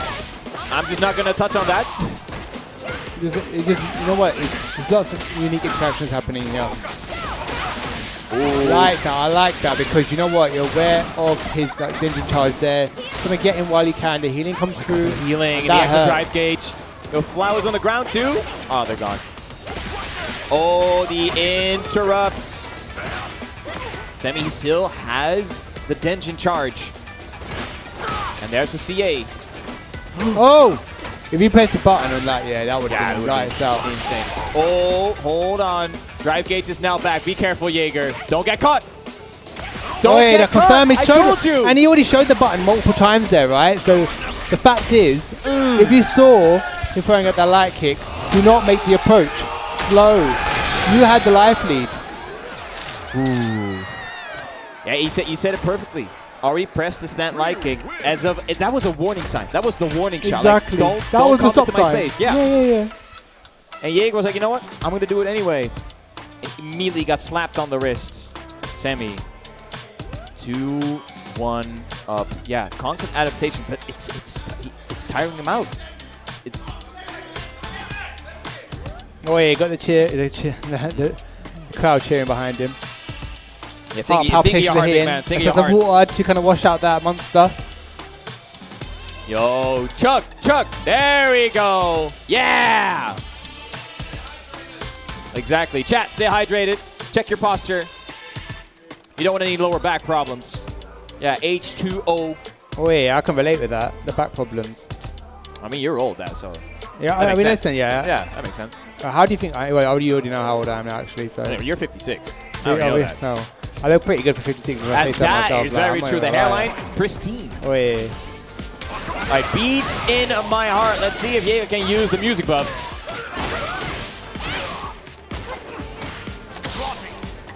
Semi already on the 50%. Oh, you know what? Hold on.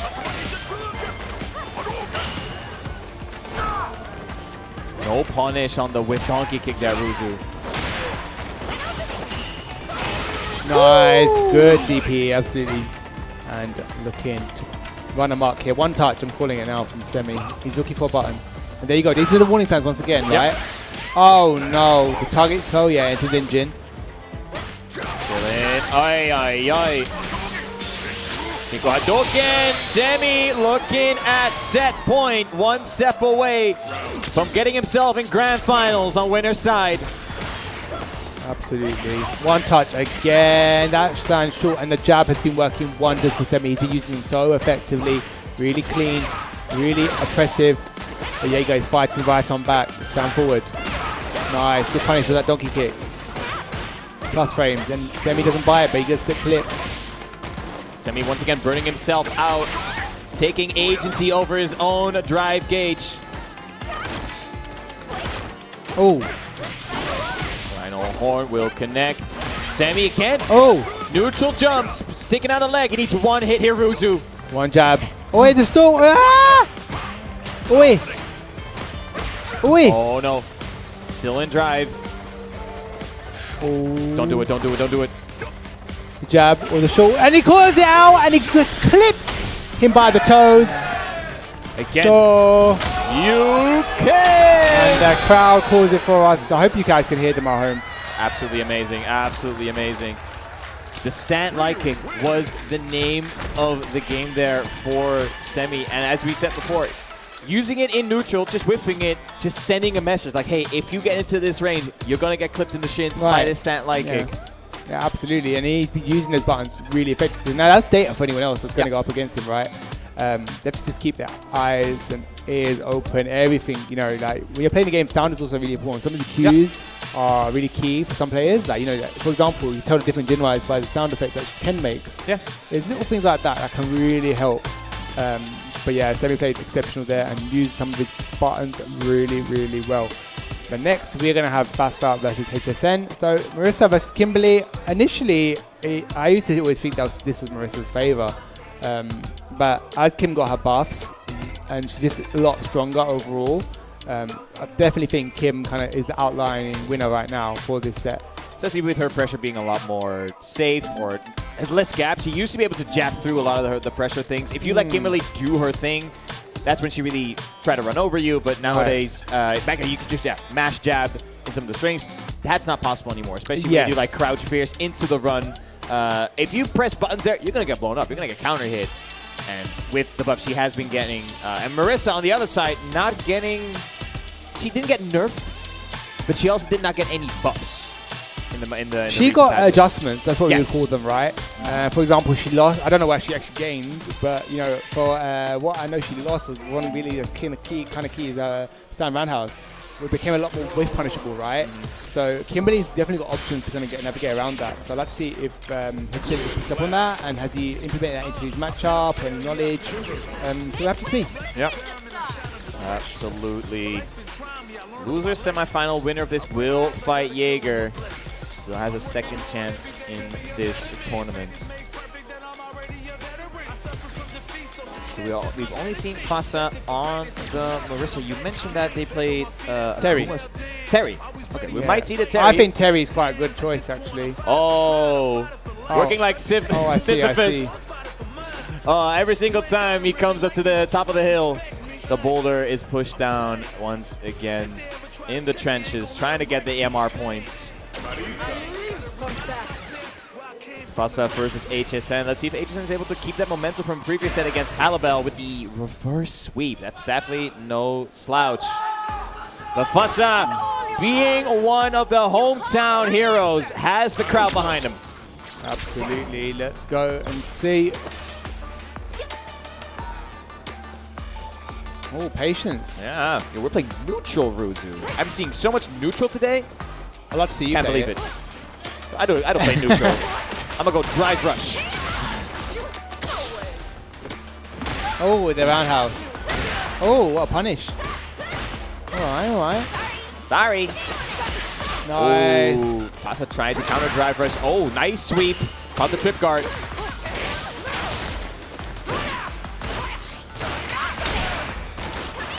I like the way HSN has been using the drive reversals to stop the pressure. Yeah, he's been actually quite good at that. Very effective. Not jumping around though, be careful of that. He's wearing the moon boots. Oh, again. Oh, jumps away from the grab. Should be a huge punish here for HSN. Planted. Very nice. Looking solid there. Good start for HSN. Nice check on the driver. We saw Fassa do that before against the match against Crackerlack. There's the throw after the run stop. There you go. Oh, careful with the paint can. Landed on it. Reset, throw. Do we see two? No, not quite. Punishing the sweep.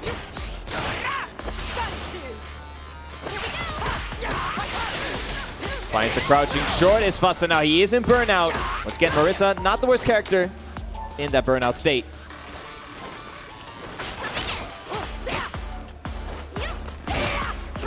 Trying to bait on anti-air, finds the sweep once again. Absolutely. Level 3 is on both sides here. Looking for opportunity to spend one bomb as well. One touch is all HESSEN needs right now. One touch is all it takes. HESSEN not trying to overextend. 40 seconds left on the clock. Ooh, the Quadriga.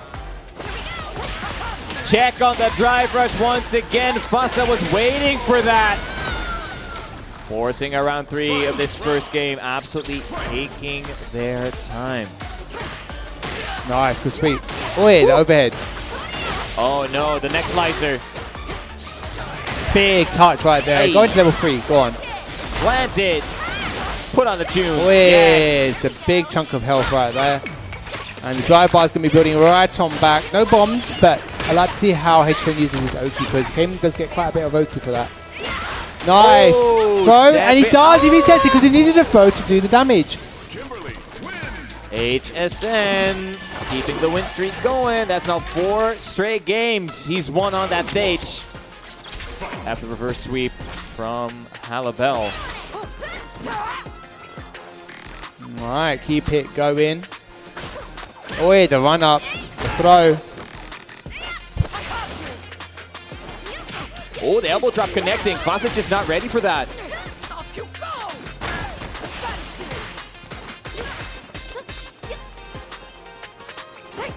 The patience coming up from both of these. Oh, that's blocked. No punish. Ooh, no punish. Just a bit late on that, unfortunately. You are -6 on the drive reversal. Oh, he's out of range for that. He actually could be whiff punishing that, but he's just a bit afraid of getting clipped by the range of it. If you mistime it, you eat like 30% of your HP bar. Of course, yeah, but that's the risk you're going to have to take, and that's the awareness you're going to have. Of course, Mercer can change up the timing of the Gladius, so you don't really want to challenge that.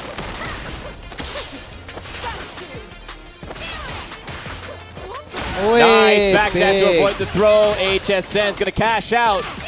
Does he have to spend the bar? I think he does. You can go for level 1 here. Yeah, exactly that. There you go. Bushin beat, ready for the bomb. To catch those 2 bombs for the next round. Cat jams in chat, please.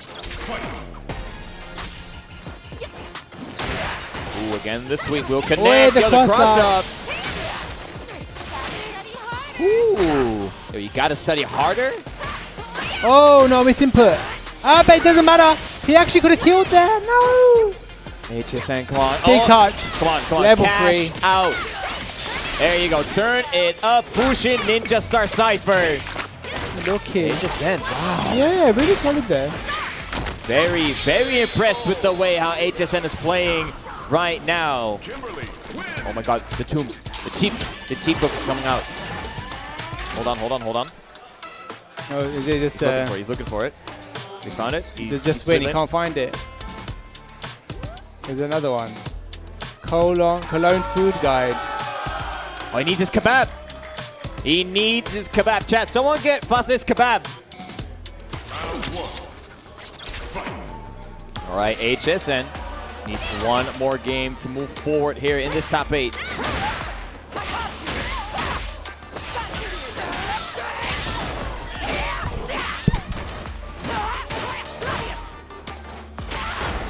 What a jump in. Big. Good touch. Oi!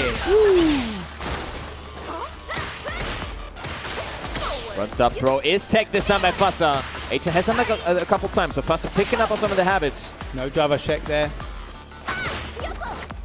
Well, the forward heavy kick, it's the first time we've seen that. Oh, big touch, no! Oh no. Wow. Interesting trade. Oh, no, it's dead. He's missing a lot of punish counter opportunities in HESSEN. Despite the fact that he's winning 2-0, right? There's times where I've seen him just not punish as well as he should have. Set could have been over already. HESSEN maybe a little bit too afraid to fully commit, which I mean, it's against Marissa. If you make a mistake, you're going to pay for dearly. Now we parrying that. HESSEN looking at set points. Exceptional. Oh, wow, just a jump in. Fussa, no response.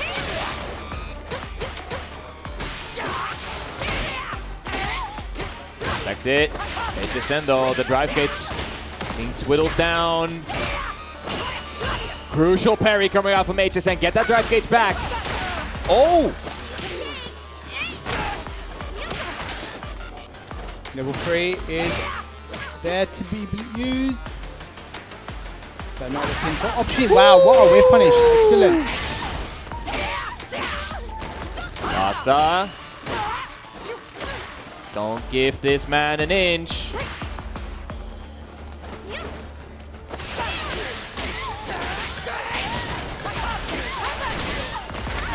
Oh, but Fasai will force out another round. Crouching short will close it out, but HSN still looking at that set point.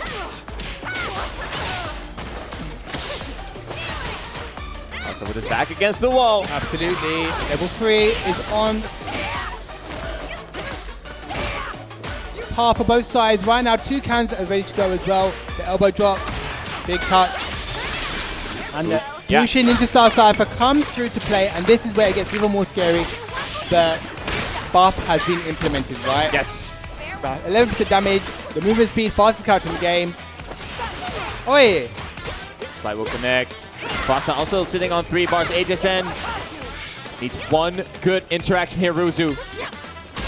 Oh, the stat medium kick. Does he have enough damage? That's a big question. Level 1 is built. That should be it here, Ruzu. And HSN 3-0 will move forward to losers finals. Absolutely. Excellent, excellent showing there. That was a fantastic stuff there from HSN. Real solid Kimberly play there. It wasn't too much chaos, but it's just like, getting the damage in where you can and really applying that pressure where you can as well. I think that's kind of really key for HSN there. But I'm very impressed. Absolutely, especially after he got the reverse sweep against Halibut. That was no easy feat. Keeping that mental strong, and he still has to play more because up next he can keep sitting down. Yeah, he stays seated, boy. He stays seated. Like you've got Jaeger as your opponent. This is an interesting one. Like they're running it back. Obviously, what was that? 3-2, right? Yeah, in favor of Jaeger, but that was a very, very close set. The first set, yeah, that could have gone literally either way. It wouldn't be surprised if it goes to the way of HSN this time. But Jaeger has been able to sit in the crowd, study the game. Maybe he has picked up some of the habits of HSN. That's the big question. Has Jaeger been able to do his homework while he's been chilling in the crowd? That's the thing, right? You get a kind of bit of an advantage in that sense, where you get to kind of keep an eye on your opponent, right? Okay, I know who's up next, what kind of some of their trends or their habits are, and in the long run, it's about understanding that you can implement it and knowing that you can kind of have that awareness when you're playing them. So that's really kind of key there for Jaeger in particular. So we'll see how he does further on down the line. But HSN, or further at this point, rather, not even down the line, just at this point versus HSN. Absolutely. But actually, Halibut just walking up to the stage, maybe giving Jaeger some advice on how to deal with HSN. Maybe is that what he's doing, yeah? Yeah, right, maybe Halibut finding thing. Oh, I should have this and this and that and that. I could have done this. Relaying that information to Jaeger. He's from Austria. Still feels like he's part of the home crowd, of course. Yeah. Austria very much close to Germany when it comes to location. Right. But we're going into our penultimate set of this top 8. Of course, after this, we still have City of the Wolves top 8 coming at ya. And that actually has an SWC spot on the line. I think it's just points. I might be mistaken. Actually, I got the right points, here. Let me see real quick. Yeah, so it is part of the SNK World Championship, so it's definitely going to be some things on the line, either a spot or a good haul of points. But we're going to get the rematch of the very first set here of this top 8 between Jaeger and HSN, but this time the loser goes home. Absolutely. Looking forward to seeing this. Going to be an interesting one, nonetheless. Almost at the end here. Whew. Meanwhile, Semi 28 just chilling. Wait, chilling, yeah? Chilling in that grand final spot.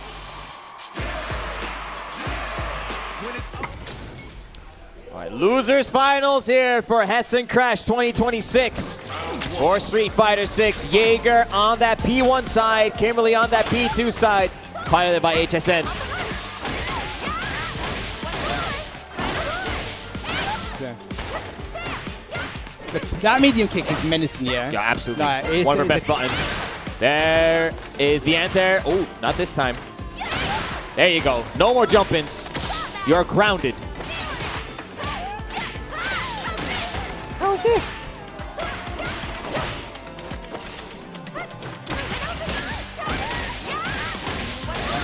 Final horn. HSN once again back to the wall in that yellow danger zone. Cannot make any more mistakes. Still challenging. HSN with the courage, but Jaeger will capitalize, taking the first round. Absolutely, and looking solid there, like really assertive play. The side medium kick looking exceptional, good usage of it as well. Wait, jab coming through, level 2 as well, and we've seen what I've seen from Jaeger as well, right? Yeah. Using that level 2 into that healing has really paid dividends as well. Oh, next slicer. Jaeger finds himself out of the corner. They're playing so active. This is like a whole different match compared to the first set we've seen between these two.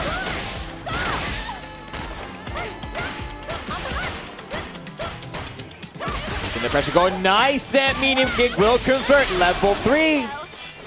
Burnout though still for HSN. Jaeger will keep his color for now. Nice, Oh, excellent sweep. sweep. Her sweep is medicine, right? Like Kim's sweep's always so far reaching. Very fast too. Yeah, exactly. Counter hit, confirmable into from medium punch into the sweep. You get the hard knockdown as well. Get a lot of OT on it, like this. Wait, what a bait! All right. BT. Try to shimmy, but caught. Jaeger pressing the button, planting the seed. Bomb to boot. Oi, I like that. Just standing there. The boot. Inazuna drop. Nah, HSN is playing absolutely phenomenal right now. He is all over it. Like, I hope you're watching Hurricane, because I know Hurricane, this is Hurricane's boy, yeah. And he is proper feeling himself right now. That is some exceptional gameplay. Phenomenal. Still locked in. Yeah. Not a sign of emotion on the side of HSN. Oh, no punish. It's because it's a bit weird the way it kind of lands. Yeah. And, like, you're not ready for that kind of recovery frames. A couple of unique animations on the side of Elena.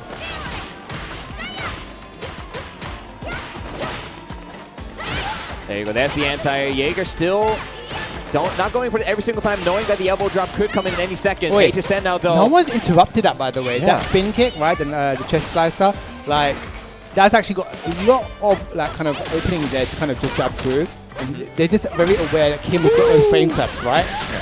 So keeping him on it. Oh, that's a lot of damage coming out from the Elena.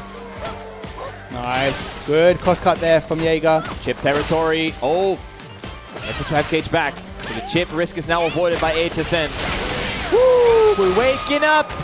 Waking up. I think HSN tried to go for a DI. Wait, we like a bit of those DIs. I know you do. That's true. Even though I feel called out. I feel called out. Keep it going.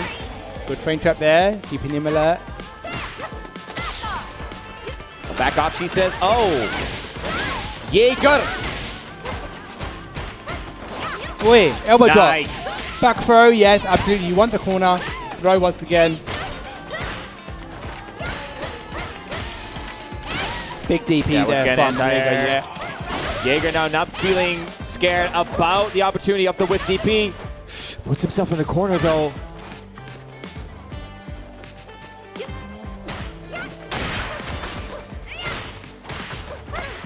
Challenging the run stop there from HSN was Jaeger. Oh no. Are you in the blender? Ooh, I wish he caught that jump back there, but doesn't matter. Can actually go to level 3. He actually could have killed her, I believe. The commitment was just a bit fearful of it, but regardless, you get the corner, you get the level 3 buff, you're burning out trying to burn him out anyway. The life bar is just a clear. Oh, the overhead is blocked beautifully right there. HSN, a good position here. Oh, the slide. No. Ah, the elbow drop. HSN, and he has that buff applied. Good position. Jaeger still looking at a ton of resources. Ooh, Wait, the reset as well. cheeky little juggle there. I like that. Yeah, punish that, please, Jaeger. Nice. Oh, No punish counter combo though. Not real punish counter combo. Bomb. Oh, tries to reach. Jaeger answers back. no. Overhead, not blocked this time by HSN. There's that level 3.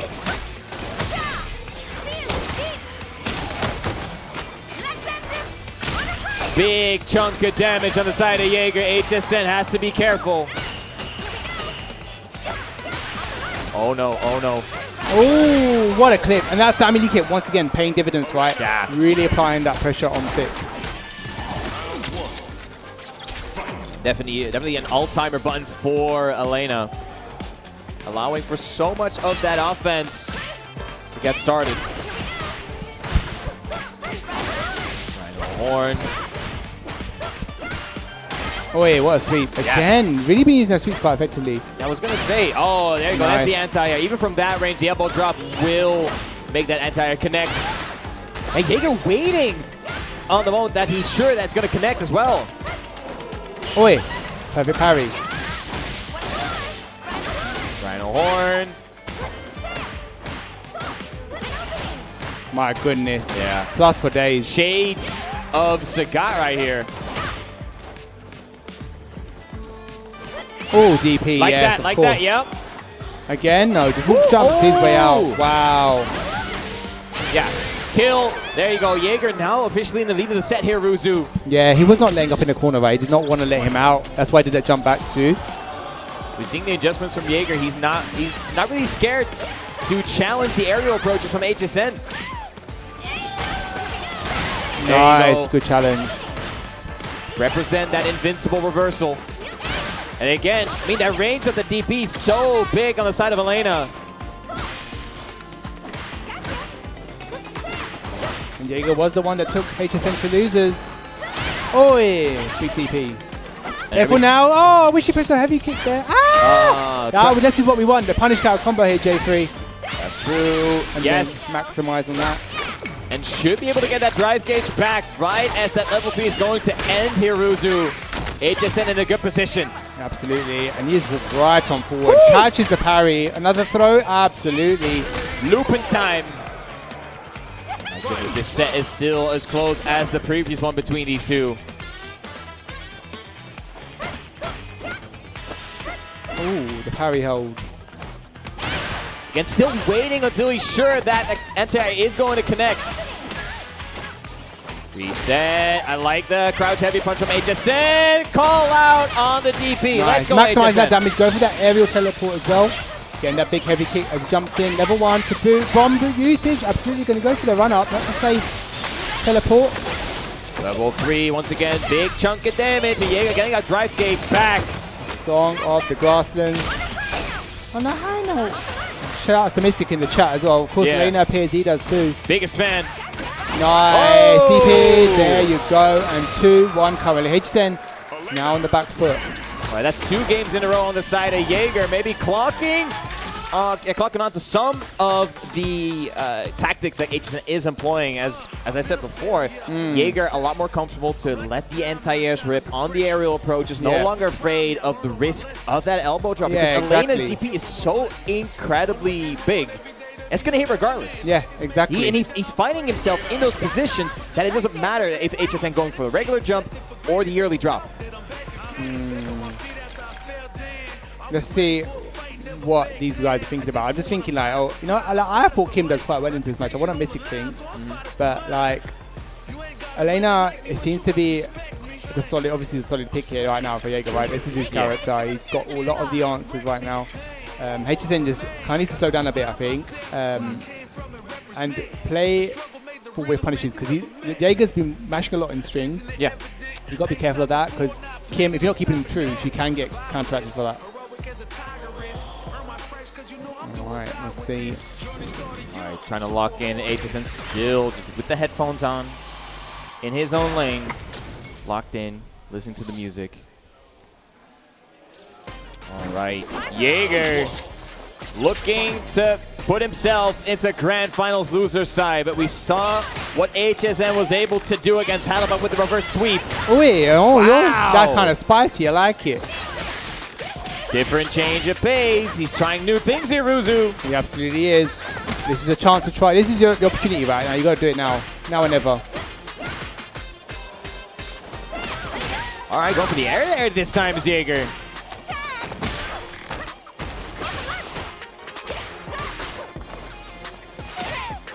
And there's the slide.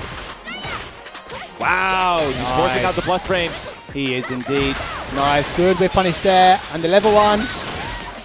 DP behind it, absolutely. Overhead, and he does go for it. Good awareness. Oh, HSN still caught, just not blocking. Jaeger looking at set points. Absolutely, looking solid here and looking to run amok right now.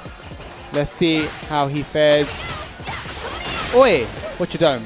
Ah, the plus frame just missed because of her hurt box. It's just a bit funky, right? You know.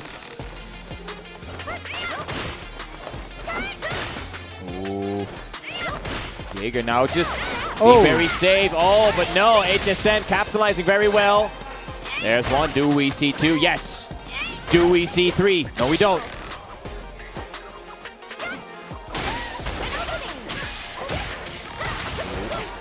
Yeah, trying to challenge the run stop. Wow. Driver finds the throw. Jaeger. Oh. DP, lovely. Yes. Overhead. No, he goes for the throw. Beautiful crosscut once again. Jaeger should be able to cash out. Level 3 on the dot. And Jaeger will move forward to grand finals on the loser side to face Semi-28. HSN, though, with an absolutely amazing run through the loser side of the bracket. For sure. Give it up for HSN as well, because that was amazing. I think HSN played amazing. Good stuff, HSN. Incredible stuff. But I think this is going to be bidding you guys farewell. I think Lads is going to be hopping on in a moment. Yeah, shout-outs. Kimberly, yeah, we love a bit of Kimberly action, but guys, I've actually got a plane to catch, unfortunately, and I'm going to have to hot swap here with my boy Laz. It's been a pleasure. Thank you so much, guys, for having me, and Sinjul being so understanding. I'm going to let Bad Laz on. It was a pleasure, Jay. Thank you so much, guys. I'll catch you soon. All right. Let's go. The hot swap. We'll do it live. We'll do it live. Ooh. Look at that shiny dome. How you doing, Les? Joining me for the final set. I'm here doing good, for Street Fighter 6. Ruzu! Like, just put that over my face. It's like you never left. You know what I gotta say, Jay? If I had a nickel for every time I've had to jump on last minute to go on Street Fighter commentary because the other commentator has to catch a flight, I'd have 2 nickels, which isn't a lot, but it is weird this happened twice. You're absolutely right. I mean, we were in this position just a month ago for Brussels Challenge. Right? But it's so lovely to be with you here with the final set here for Street Fighter 6 here at Hessen Crash 2026. Before we get into it, though, hey, crowd, are you having a good time? I'm going to ask again, are you having a good time? There we go. There we go. So we got Semi-28 on the winner side, repping the Ryu. Of course. And on the other side, loser side, Jaeger with the Elena. So, Vlad, run it down for me. What are your thoughts? Well, I was watching a little bit, right? Obviously, I was busy with other stuff. But I believe this is a rematch for the winner's final side, right? Yes, and let's be honest, it is Semi, after all. One of the best in Germany and one of the better players in Europe, for sure. And, well, we know how good Ryu is in this season, right? Absolutely. I mean, no one pilots Ryu quite like Semi does. So you're going to have to try and beat him in 6 games straight, which is a lot to ask for Jaeger. But who knows? He looked pretty hot. Yeah. Beating out HSN, of course. Big shout out to him getting 3rd place. Yeah. But now it's time for that grand finals. There you go, of course. Yeah, and Semi coming from the winner side, Jaeger from the loser. That means he does need to win 2 full sets. So the mental stamina, especially on the side of the Elena player, is going to be a definite factor. And the way Semi is playing, he is one of those players that can exhaust you so much. Mentally. You got to be so on point when you're fighting Semi, man, because of all of his tricks. I mean, we've all seen the clips on Twitter, right? But, yes. You know, a lot of the time, you know, for me, Semi's like this calculated madman, right? Everything looks a little bit insane with what he does, but it works for a reason, right? And, he is the definition of being minus is just a state of mind. To some extent. Oh my god. Forward roundhouse. Putting in a lot of work for Semi right now. And again, yeah, Jaeger just keeping active on defense, try to keep Semi at bay. Yep, sliding right in, man. Bit dangerous, but it pays off. And the frame trap with the lights. The dry rush is there. Should be able to finish it off right here. Yeah, Doesn't even need to spend the super. And Jaeger, all right, taking that first round. Hopefully the first of many here. Offering Ryu a drink as a curtsy.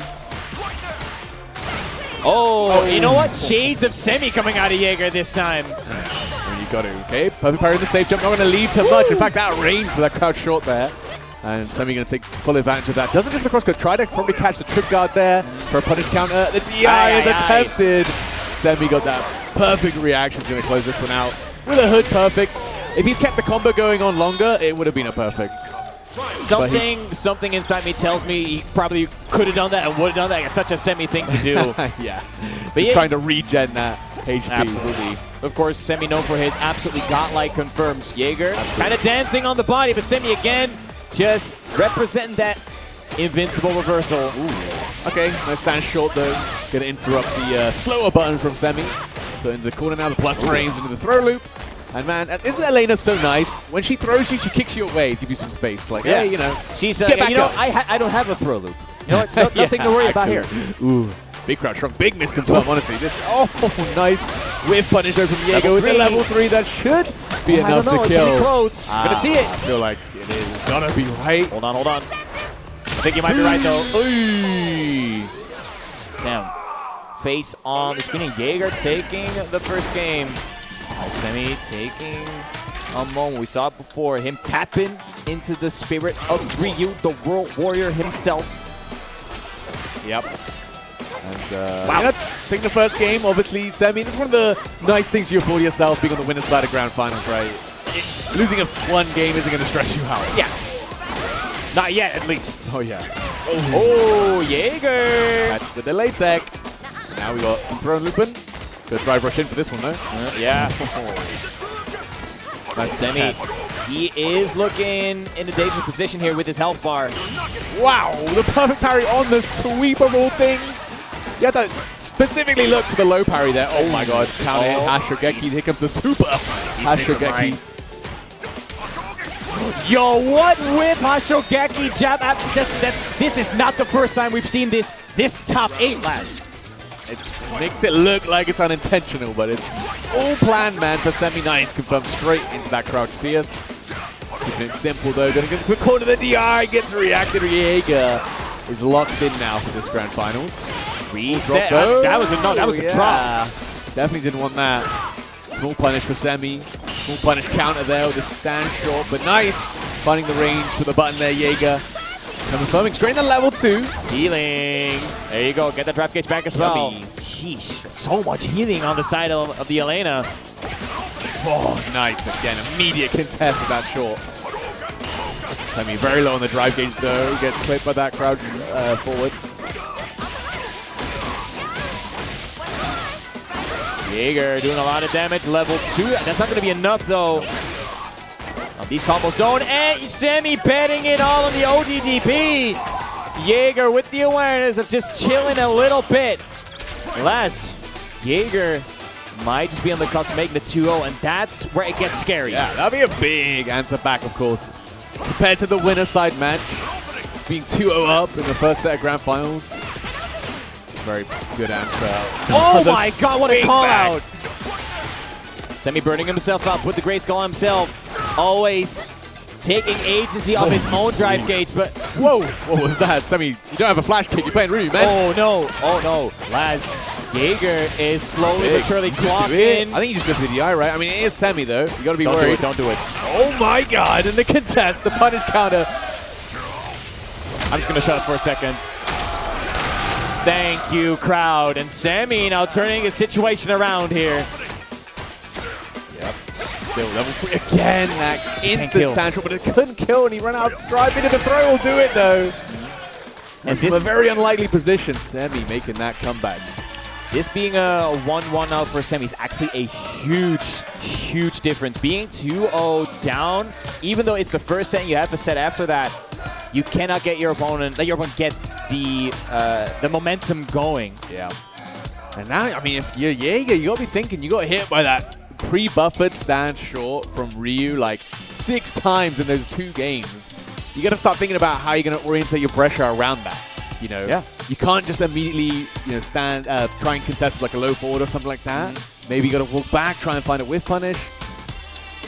I mean, Jaeger's the one who has to find the answer, I'm afraid. I mean, in the previous set that they play Jaeger versus Semi used that stand short so much, not just to actually go for blocks, but as a warning shot.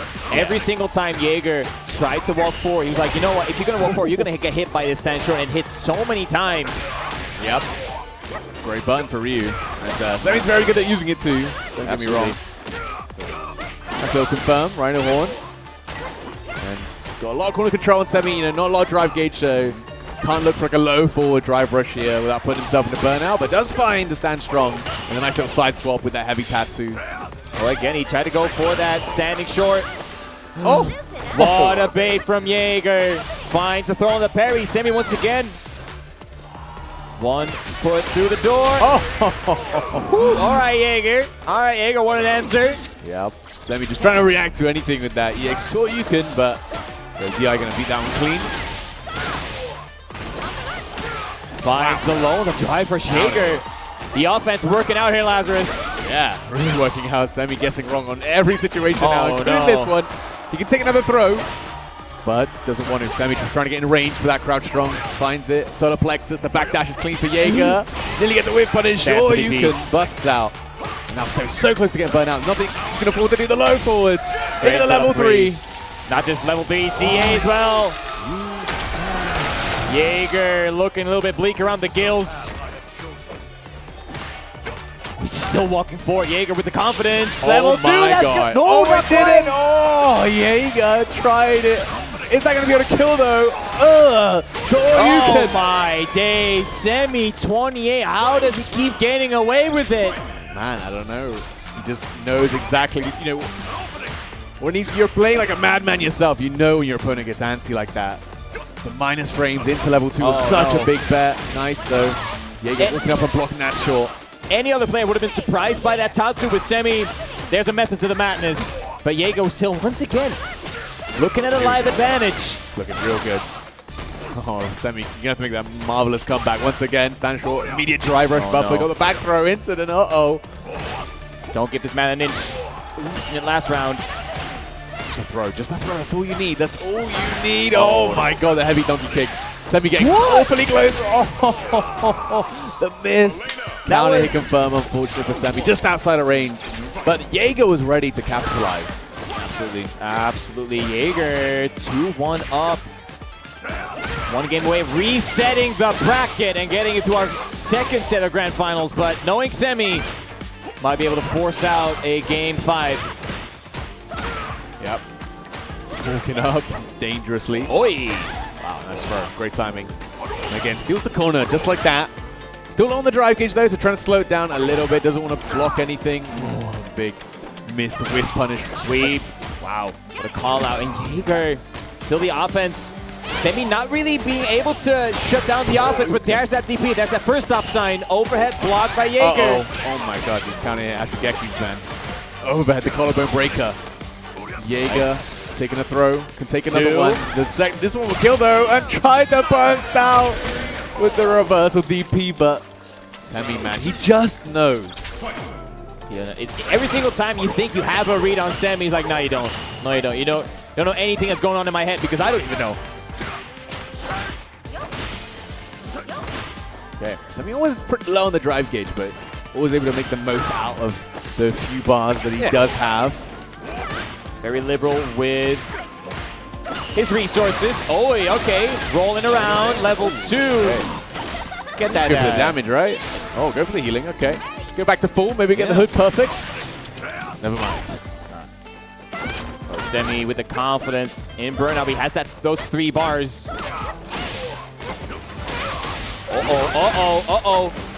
Rolling in. Don't DI.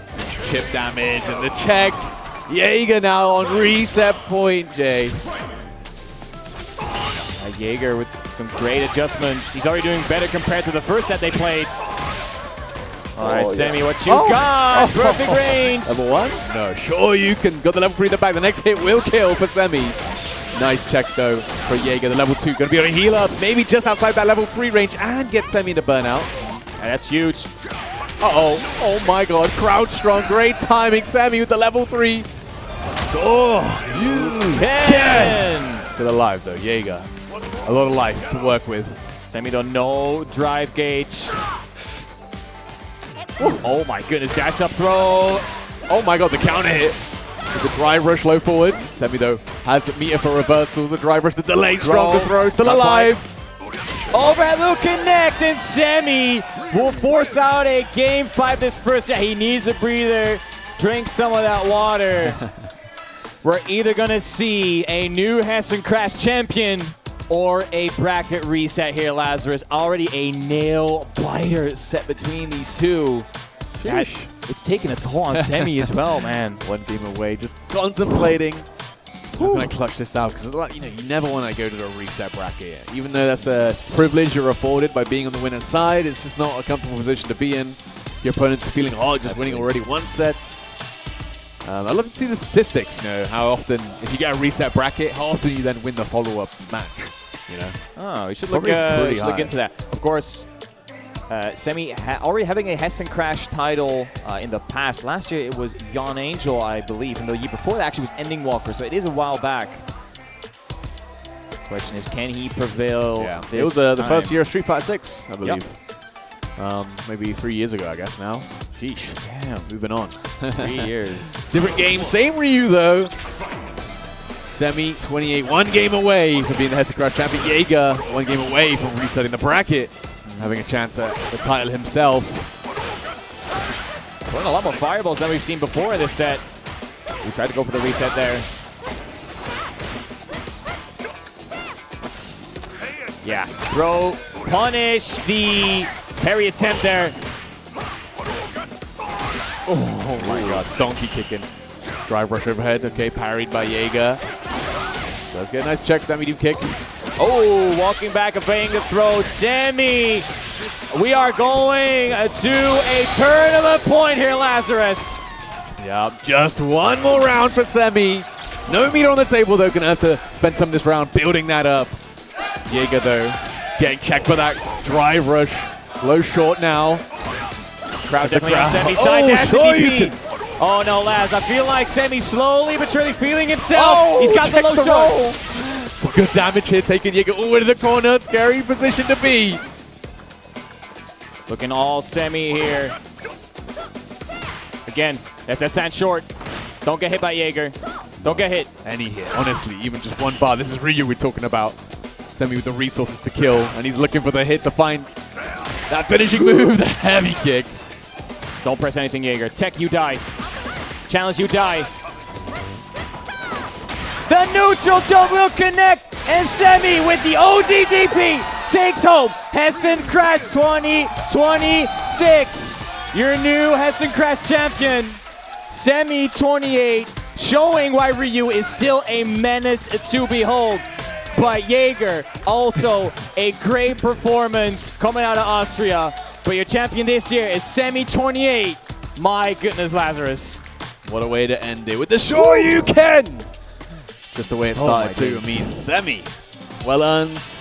Definitely well deserved from Jaeger though. Second place, man, with Elena showing up the potential of this character. We've seen her pop up a little bit more in Street Fighter 6, that's for sure. Oh, absolutely. And a lot of people maybe not familiar with that matchup, but definitely Semi looked prepared, especially with that neutral jump to beat out the roll follow-up. Super clean, super calculated.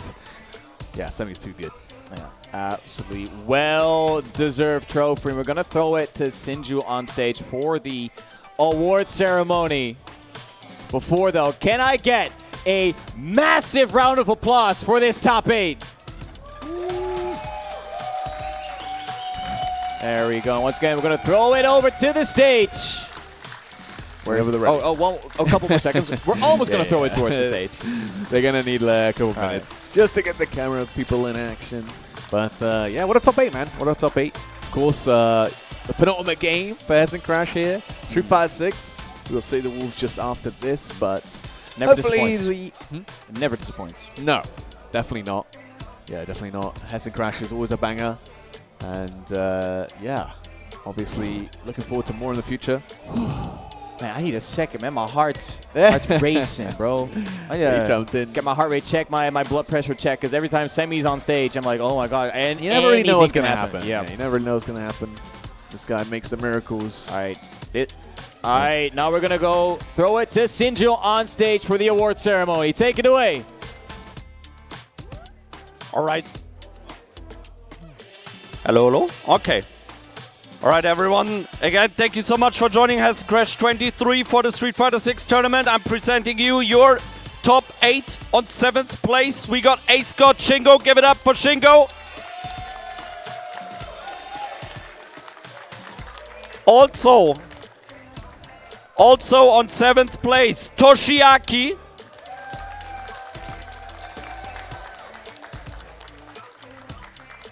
Tied for 5th, we got GG Hallibell.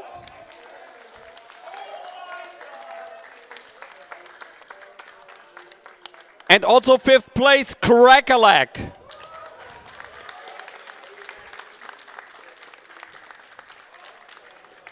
Fourth place, Fasa.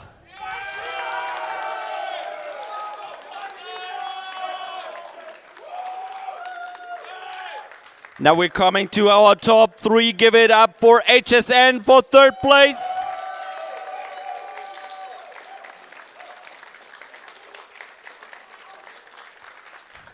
And now for our finalists on 2nd place, we got Jäger. Give it up for Jäger.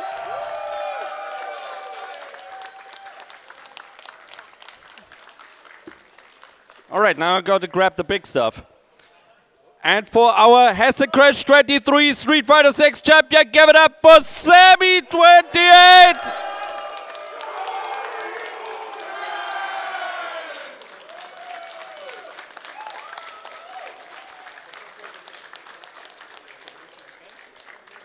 All right. Ihr 4, einmal unten vor die Bühne, hier rechts. Oh, opposite? Dann. Okay. Jetzt ist wieder. Dann ihr 4, you 4, on stage on that side. You 4, in front of the stage. Genau. HSN, in front of the stage on this side for a picture. Ihr beide kommt auch unten ran. Genau, ihr steht unten. Okay, Rex! Pierre! Rex! Simon! All right.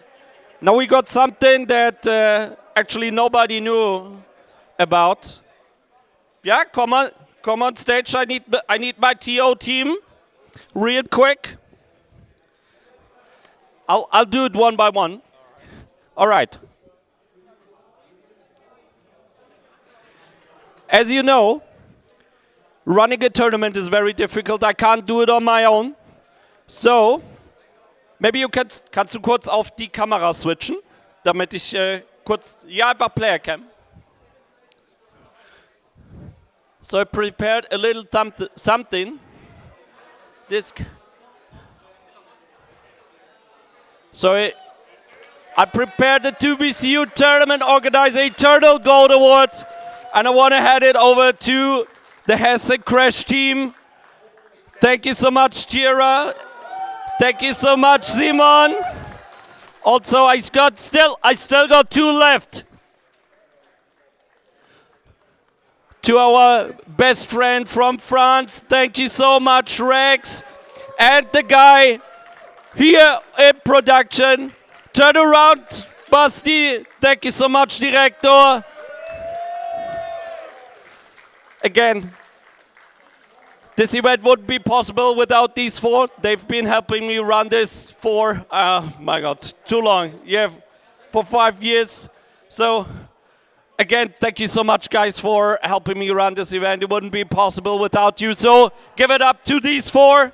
Again, to Tira, Answer, Rex, and Director. And now we're going to go into a quick break, and then we're going to head off into our final game, Fatal Fury, City of the Wolves. So stay tuned.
Live? Oh, we'll do it live. All right. You know what? Hello, everybody. Welcome to Hessen Crash. That's the name. 2026, of course. We're here to finish off what's been a long weekend of fighting games with Fatal Fury, City of the Wolves. Of course, I'm Lazarus. Joining me, Jesus. How's it going, my guy? This is a really stacked bracket. Last year we already had something really amazing. This time it's like more condensed, but still like some really top level stuff coming out for this top 8. It's gonna be pretty amazing. Yeah, I mean, this top 8, I mean, it's awesome to see a couple cool players traveling internationally to this European tournament, of course, being part of the SNK World Championship Series. There are some points on the line, of course, for the players potentially qualify, and due to how the leaderboards shape up for the Esports National Cup, the points actually make a big difference, especially for our European players who don't have too many other tournaments to attend for those points. A win here could definitely qualify you directly to the ENC, which is very big opportunity for the players. On top of the prestige, of course, and just, everyone who goes to a tournament like this and comes this far wants to win. Exactly. I mean, you just want to be the Hessen Crash champion, of course. Yeah. And, of course, we do have our top 8, so we may as well go through it. Of course, we got Basha up against Dai, of course. Basha is a Mexican player who's quite young, actually, traveling all the way to here to Germany by himself. Yeah. Really wanted these points. Already qualified for EWC, of course, but, wanted a chance at, traveling, competing internationally. It's his first year really doing this, especially hasn't really traveled much outside of Mexico. And on top 8 winner side here, Hessen Crash definitely putting on a great showing. Up against Dai, who's the kind of the hometown hero, of course. Absolutely. One of the best players coming out of Germany. Had a pretty slow start season 2 for City of the Wolves, I'd say. The drop of like his previous main, and him switching.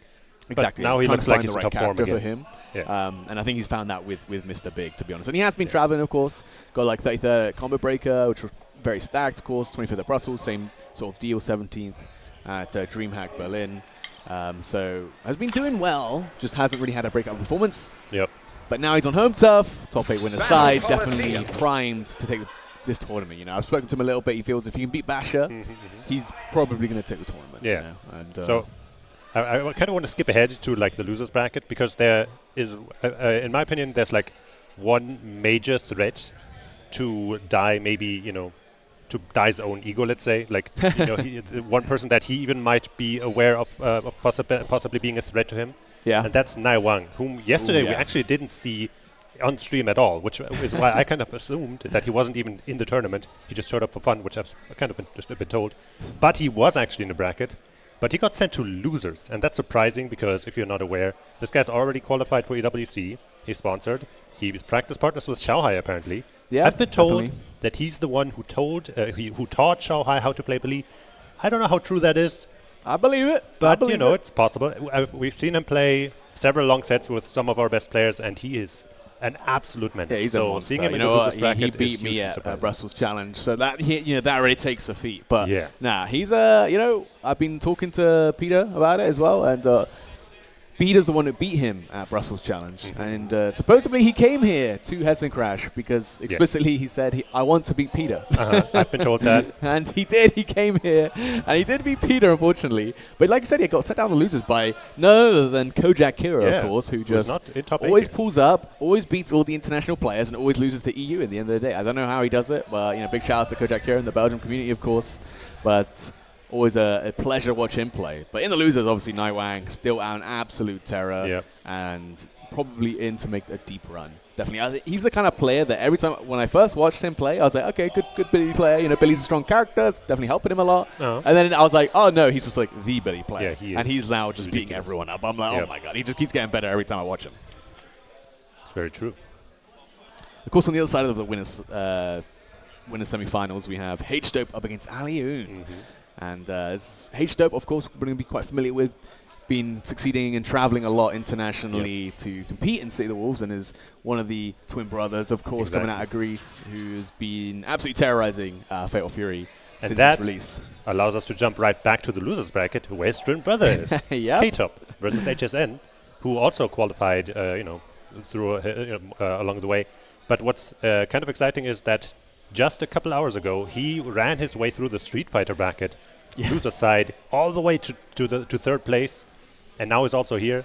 This guy is kind of a good player. Yeah, definitely like a multi-game expert, we'll say. Definitely used to side a lot more on the KOF kind of SNK kind of games. So probably feels a bit more comfortable at home with City of the Wolves, but haven't traveled and competed much in the game. But obviously with the European tournaments, definitely traveling out and competing.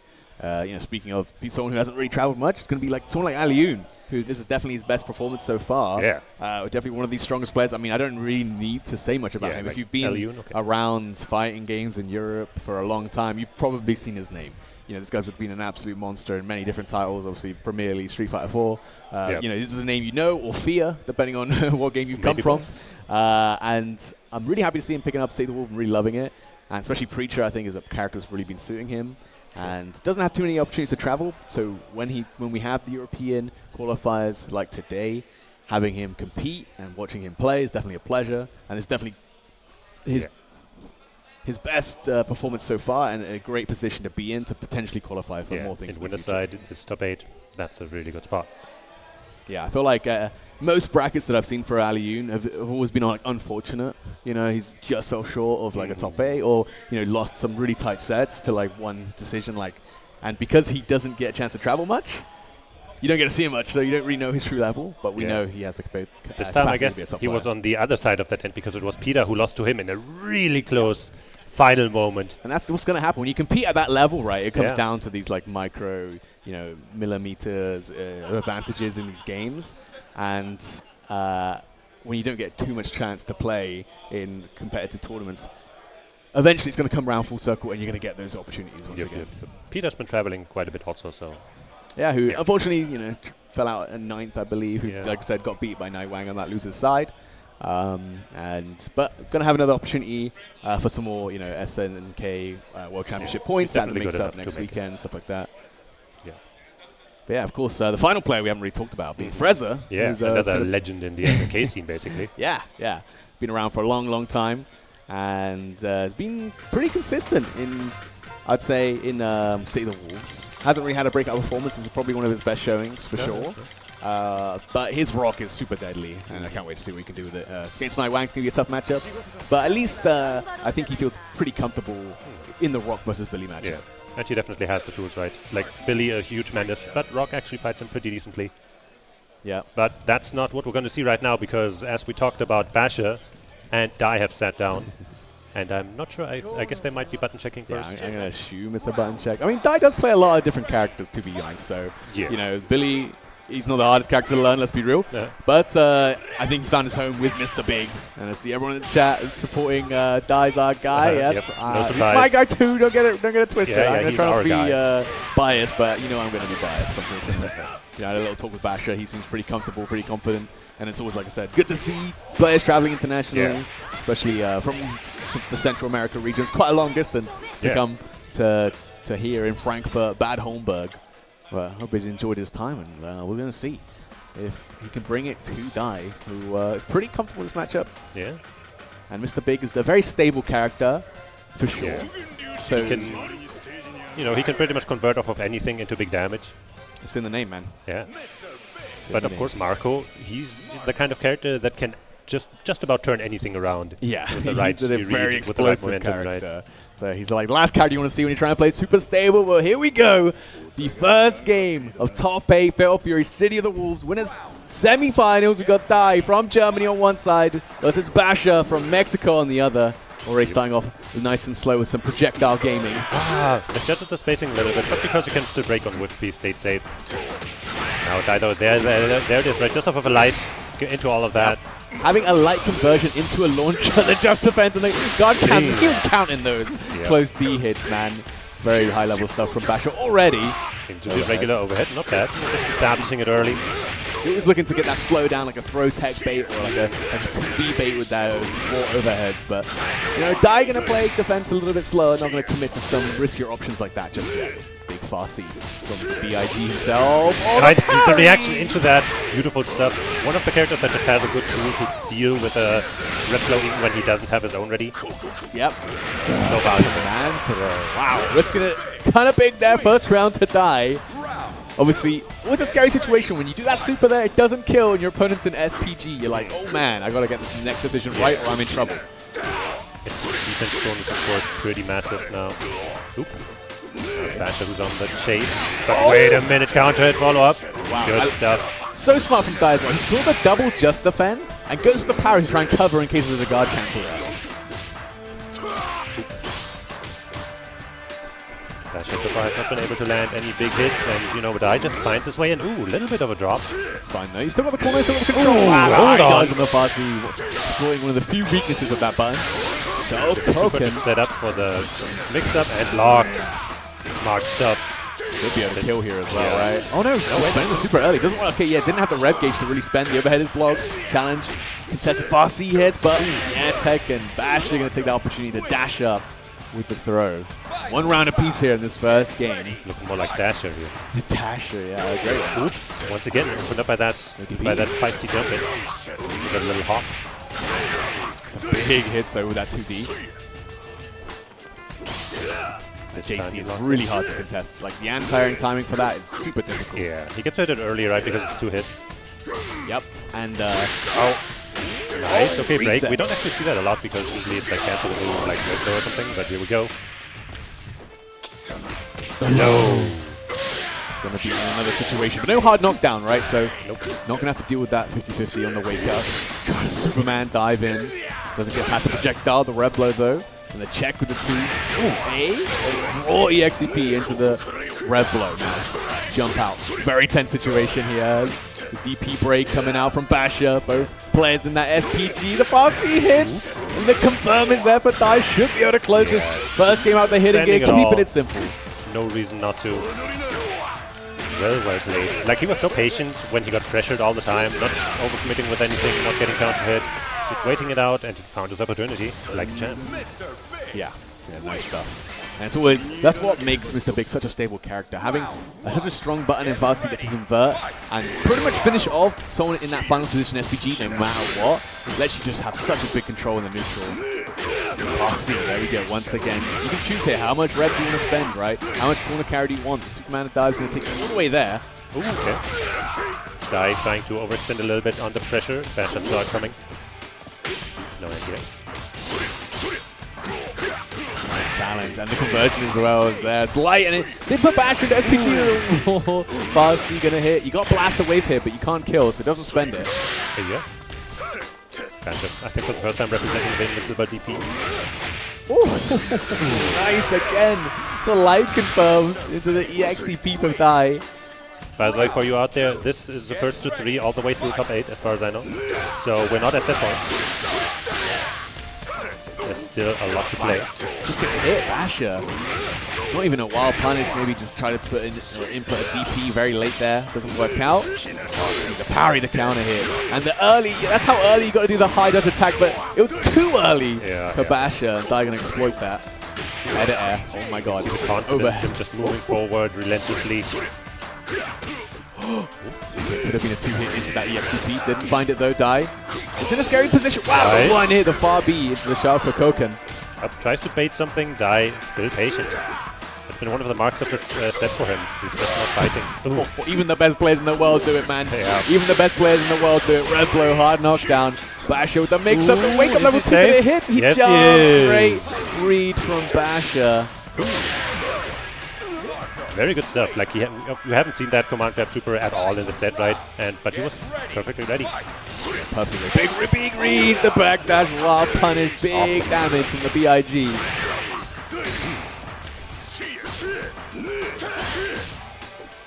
Gets it again, that double hit. Yeah, looks like so nice. Basher doesn't really have a good answer to it right now. You just kind of, the actual answer is you want to duck that first hit. The first hit, if he's done early enough, you can just duck. You don't have to stand into it. Nice. Again, the like of the hit for Dai. Can you kill if you spend everything? Doesn't go for it, actually. Catch him on the other side, and there's Dai taking 2 games in this top 8. Yeah, Dai looking unperturbed. Like he's just been here and ready for this all this time. Basher scratching his head, reconsidering his options. Yeah, it's tough, man. It's tough. I mean, those JCs are hitting. And oh, Dai, it's making his life a whole lot easier. We'll see. Going back to the character select. Don't think it's going to be any character swaps, you know. Yeah. I know Basher said that he wants to learn Mr. Big Yeah, himself, I thought but hasn't actually put the time into the character just yet. So. He said maybe, you know, for like EWC or something, he'll have it ready, but for now, it's Marco all the way. And, you know, that's a character that can certainly make work. Definitely. Let's see, though. 2 games up for Dai. Can he close it out and put himself into that guaranteed top 3 finish? With a potential. I'm sure the crowd over here would like that. Definitely. Hometown hero Dai. No anti-air, even after the feint fireball. Wasn't ready. Dai trying to feint him out, anticipating something, but, you know, Basha also calm as a cucumber. Oh, there we go. Huge opening. Yeah, that's going to be big. What a punish. Always going to lead to the highest damage in this game. Going to stop just before that SPG for Dai. Yeah, he couldn't have added much more anyway, so staying just out of that SPG is really good.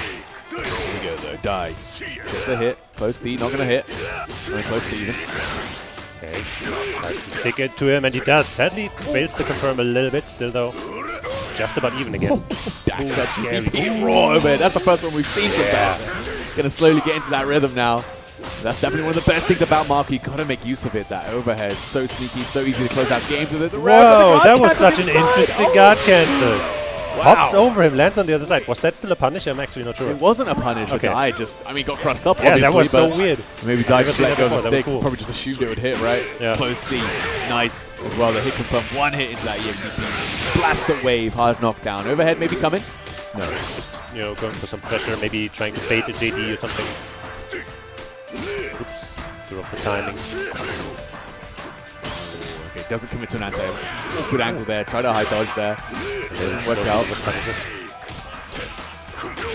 Again, that JC. This time just going for the throw, just to get that screen positioning. And baits the reversal super.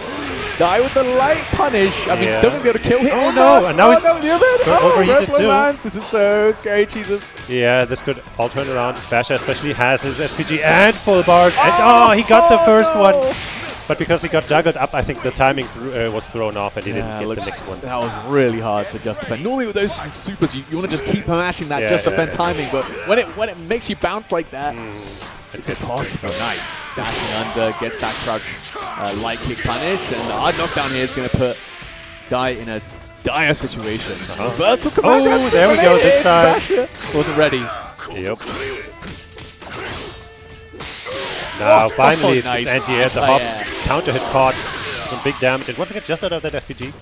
This time he didn't have as much control over it, but it worked out nicely. High dodging. He nearly got the punish. Dai though, in SPG, big counter hit DP for Basher though. Might be a bit of the super for the... Not quite. Dai fighting back, Ruthless go back to the wall, throwing that hard into the overhead. Oh, another drop. Misses. Wow. He should be able to kill him, but Dai's got the blast away from the back. Dai qualifies for winner's side grand final. Winners finals, I mean. Damn, man. Dai 3-0 over Basher. Pretty dominating. I think Basher, you could see, started to get into the rhythm of the matchup. There's that 2A anti-air into the DP was clean. That's kind of the idea. He just needed it a lot more earlier in that set. Then to really just a moment later, he got the heavy DP anti-air as well. He was getting there, but it was just a little too late. Yeah, too late. 3 out of 5, you can't really blame it on the setup anymore. Yeah. Dai was just a little faster. A little faster indeed, and had a couple scary drops at the end, but luckily, he's a clutch player, so he's not going to let it get to him, going to still close it out. I mean, like we talked about, right? That's something that makes Mr. Big so good, being able to close out the situations, having like a 3-hit light confirm into that EXTP, into launcher, into super, just removes an element of error you can have, right? Like when I'm playing characters that just need to do 2 lights into super, like I don't have like an EXTP I can convert into. There's times where in tense situations you're going to drop that super input. Whereas with Mr. Big, it's only a DP input, you got to input and you got 3 lights to do it, like it's a lot less likely to happen. And that also makes you less reliant on those resources, right? You probably, unless there's something goes really wrong and you're overheated, you're probably going to have some rev gauge to spend. You might not always have a level 1 super. Exactly, yeah. Especially, these days they did kind of change how the super is gained, right? You gain way less from meterless normals and specials, but you now gain it from those rev art specials as well, which has kind of changed the economy a little bit. But we are moving on, of course, to the other side of the winners. top 8. Alioun versus H-Dope. This is going to be a banger. Yeah. The thing is, we got to keep in mind, though. Alioun does play Preacher. H-Dope, of course, on that Mr. Big. But who does H-Dope's twin brother play? Preacher, so... yeah, I mean, there might be some matchup knowledge. Yeah, although, to be fair, when it comes to Preacher, there's not too much to know. You know that they're going to be pressing fast C. You know they got the 50-50 on the fireball on the block. Yeah. And, you know, they got other, like, the DP is really strong defensively, things like that, right? So... Still, though, it's not going to hurt, at least. On the other hand, Mr. Beg now currently not one of the rarer characters, so certainly going to have some matchup knowledge on Alioun's side as well. Definitely. But, yeah, I mean, H-Dope has been kind of in these winner's side positions a little bit more than definitely his brother. I think I've always liked that dynamic. Is when I knew the H-Dope K-Top twins, it was from DNF Duel, which I had to mention. Of course. Of course. And I was going to question if it's really you, but now you brought it up. There we go. And in DNF Duel, it was generally K-Top was the better performing brother, you know, at least in tournaments. H-Dope was the one falling out a little bit earlier in the brackets. But it seems to have flipped the script in Fatal Fury City Wolves. And I kind of love to see it as well. Of course, they're both very supportive of each other. And I mean, if H-Dope loses here, there's a chance they might have to fight as well. Yeah, definitely. So I mean, even if he wins, right? If K-Top makes it all the way to Grand Finals, then they also have to face off. That's very, very true. It's entirely possible. Anything is possible. When you're against Alioun, definitely going to be hungry for a big, big win here. And in the best position to do so on that winner's side of top 8 for the first time for Alioun here in City of the Wolves. Let's get it. Round 1. Get ready. Fight. Nice, starting off nice and slow. Yep. Okay, no one's commit too much. Of course, Alioun, legendary player. H-Dope, maybe a legendary player in the making. Okay. H-Dope was the first one, to make any kind of connection, but still no real damage taken. There we go, though. Quick to react, convert into as much as he can.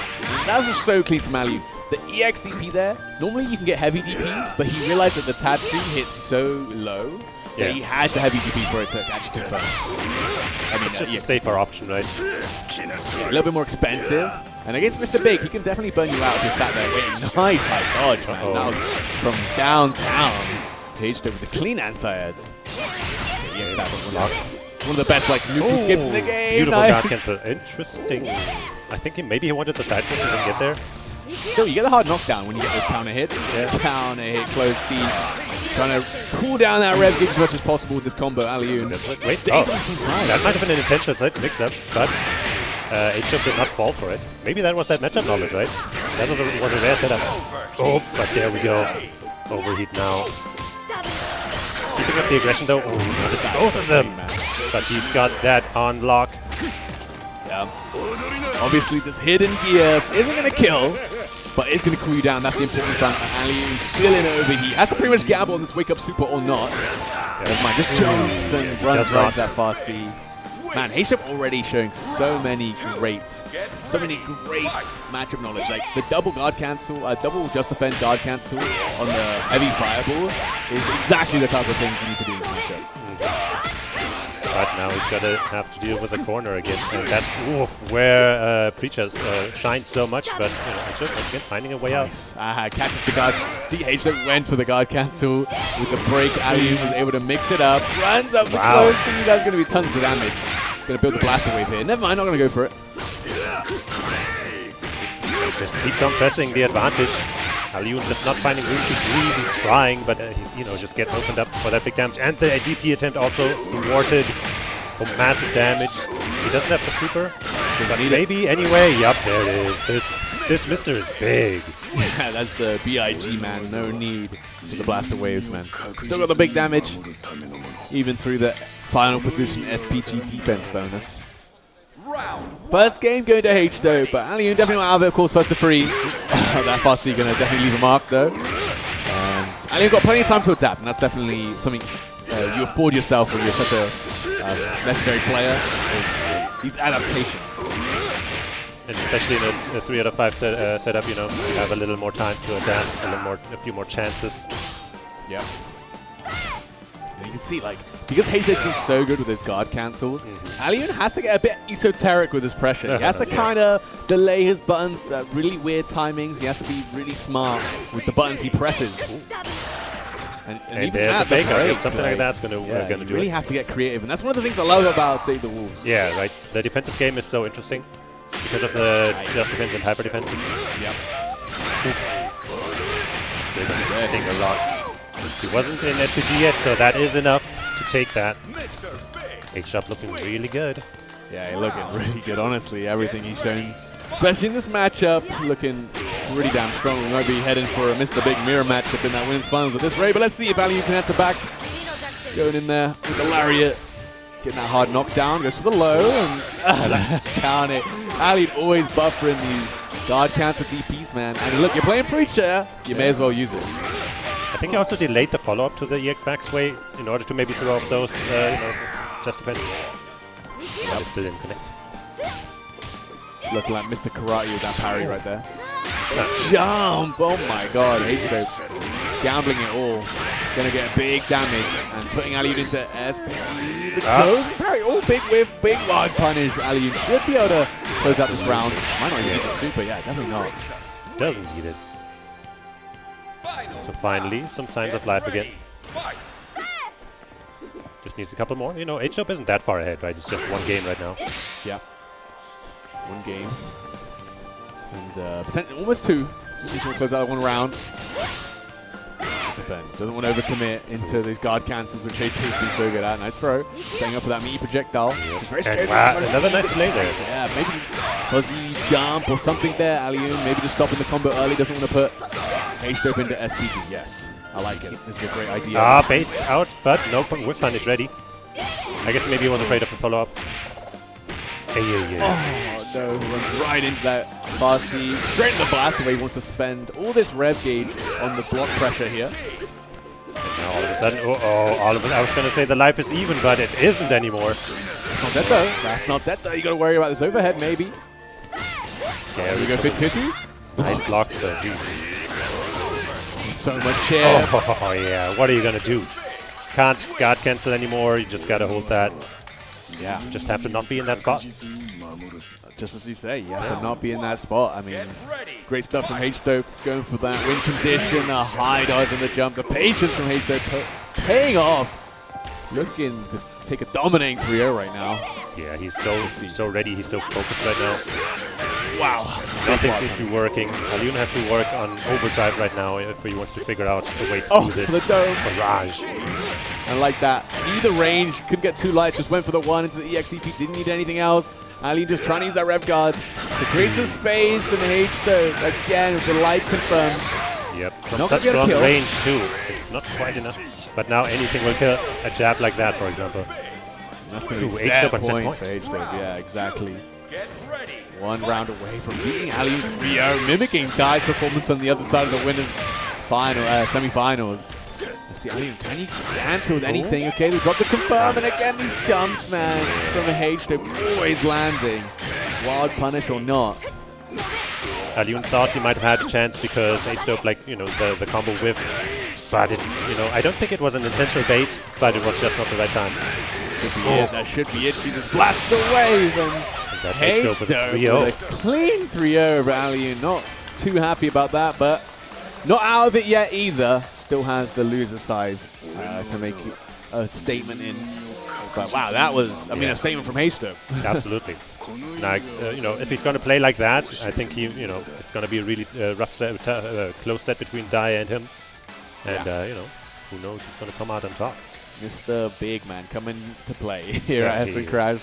Two of them in the winners' finals. And, at least for now, that's all we got. I hope no one else is going to be picking him. I don't think anyone else on the loser side. I mean, who knows? Maybe now everyone in losers is like, you know what?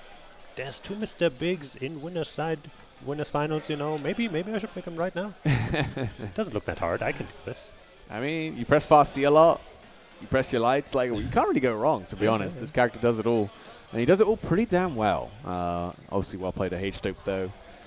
Not easy going to be to 3-0 a player like Alioun, but came here to play. And like I mentioned, right, like we talked about, Obviously, K-Top being that Breacher player, he's going to have plenty of practice in that match. I mean, it showed that the guard cancels. Even though I said, there's not too much to Breacher, still, there's guard cancel timings, things like that. That's stuff you need to practice and lab and things like that. Stuff that you would get from spending time playing against that character. But, of course, we're going to move it on to the loser side.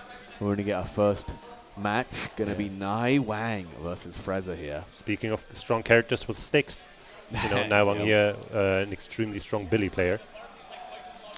Yeah, maybe the best. One of the best. I mean, if what you said was true and Nai Wang was the one who taught Zhao Hai, I mean, look, Zhao Hai is going to be moving on to the next big thing, right? Whereas Nai Wang's going to be probably keeping on playing Billy. Maybe. So, there's nothing bigger than Billy right now, so there's no reason to move on from him. Right now, no. In the future, who knows how Mr. Karate will I mean, to be fair, I think Mr. Karate does decently into Billy, so who knows? But obviously wasn't available at this tournament today. Was banned a bit too close of a release to the actual tournament date. I would have liked to see the chaos. I would have liked to see it, especially with all the outcries, let's say, from especially a lot of international players about Mr. Karate. Yeah, I'm sure he's to shake up the meta in the current state of the character. But yes, of course, Billy on one side, Freza though going to be playing that rock on the other, and definitely one of the best rocks in the region. Although currently, I'm guessing it's a button check. Yeah, I'm thinking so too. By the way, he's taking that slow swig of water. Get ready. I always do that. Like sometimes, when you're playing in like bracket or something, but during the start of a game, you're like go to take a swig of water, and you underestimate how quick you're actually going to load into the game, and you're like scrambling. I totally get that. Let me grab my stick again. Yep. Especially when you're like, it's like the bottles are closing the way you want to do or something. All of a sudden, it used to happen a lot with Guilty Gear Strive because the load times are so variable. So you just be like sat there, and then like one time it just loads super quick. Yeah. Anyway. Pretty short button check. Buttons have been checked. Fists have been bumped. We're going to be getting first of 3 between Freza and Nai Wang. Lot to play for here, especially for someone like Freza. For Nai Wang, came here to beat Peter. He did what he wanted to accomplish. There's still SWC points on the line, still a title on the line. There's still plenty to play for him. He apparently also joined DFCI. I don't know how he did there, but that's another fun thing for him to do. Yeah, why not? He's all happy already. Exactly. He's already came ways to come here to do. Freza, on the other hand, would love a big win here. A big win would pretty much secure your spot in that ENC qualifiers. So here we go. Loser sides. Freza versus Nai Wang. Oh, jumping that far C already. Yeah, just didn't get one punish, luckily for Nai Wang though. Well placed bar D. Great for the super rock, of course. He can cancel it if the super can get a link on punch counter. And right now he's in there. Of course, this is in the losers bracket, which means they are really playing for their tournament lives here. Oh, we're waking up. The thing is, that's going to catch people sometimes, right? Because of the variable roll timings, like a lot of people use the heavy roll, do the light roll, you wake up a little bit quicker, and that can throw people off. Raging still alive. Cover all the options. Ooh, not. I guess he was probably trying for the JD, but maybe missed the timing, or maybe he was trying something else. Yeah. There you go. Names are the right way now. Of course, Freza from Morocco. Nai Wang from China coming out to play here in Germany, in Bad Homburg. Put on a show already. Still on the ground, I think, about him. But the recovery, of course, was still there, so he gets all of this. Huge punish. Already laying his stuff on, not to get caught up by JDs and stuff. But Freza's actually playing extremely well around all of that. Yeah, playing super clean as well. That 5D wild punish into that EX hard edge. Definitely one of the best things doing against Billy, if you can find it. Ooh, got mixed up by his own roll. Very close team there, Nai Wang catching Freza, trying to fuzzy jump right at the end there. Shouldn't have closed it out. Just with the bar super. Making a comeback there. Freza had a really good position, but that's the final position SPG is allowed for these situations a little bit more. So you don't just die now, you actually get one more chance to play, and you can make the most of it if you're a really good player like Nai Wang. Hard edge. Come to the other side, I like it. Didn't trust that Nai Wang could guard cancel yet. Hasn't shown it yet. Of course he can do it, but with Billy, you're afforded so much like neutral presence. you don't always get forced into those kind of situations. It seems. But Fraser, using his options, like the options that make Rock pretty good into Billy, like the jump projectile and stuff, using those really effectively. But now he's got to deal with this pressure.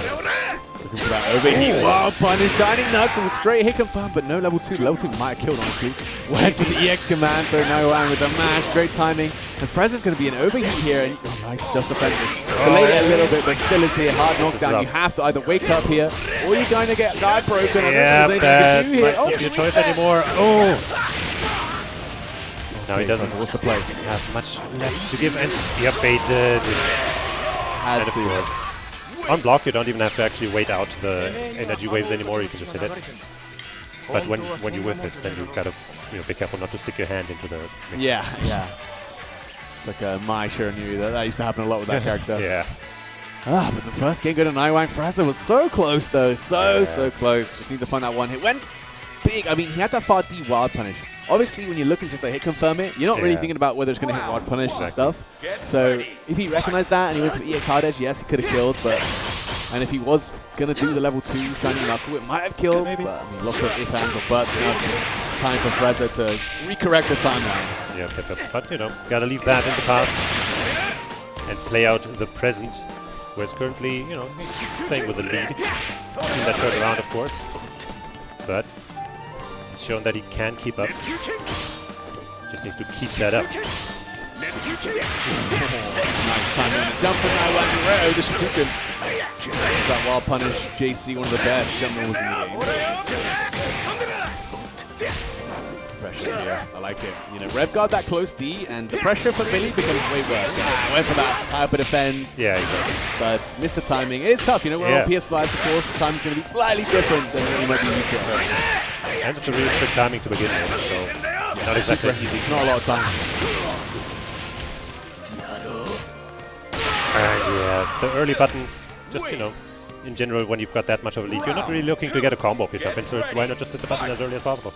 Yeah, it is tough. Makes it really hard to contest, really hard to anti-air. Obviously, you might be minus on hit, but at that point, it doesn't matter. Okay, this time, gets the wake-up super. The long range overhead is still well defended. Okay.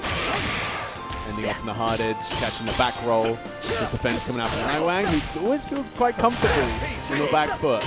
Especially when he gets the SPG going, the double light's going to frame trap. Frezza should go to kill here, EX hard edge. Yeah. Storm, and then he goes Frezza closing out that round. Not letting Nightwang take these games like it's nothing. I don't think I've seen that many of his overhead kicks in one match before. Even though none of them connected like that, it's just interesting to see. Oh, great DP. Keeping it short though with that hard edge.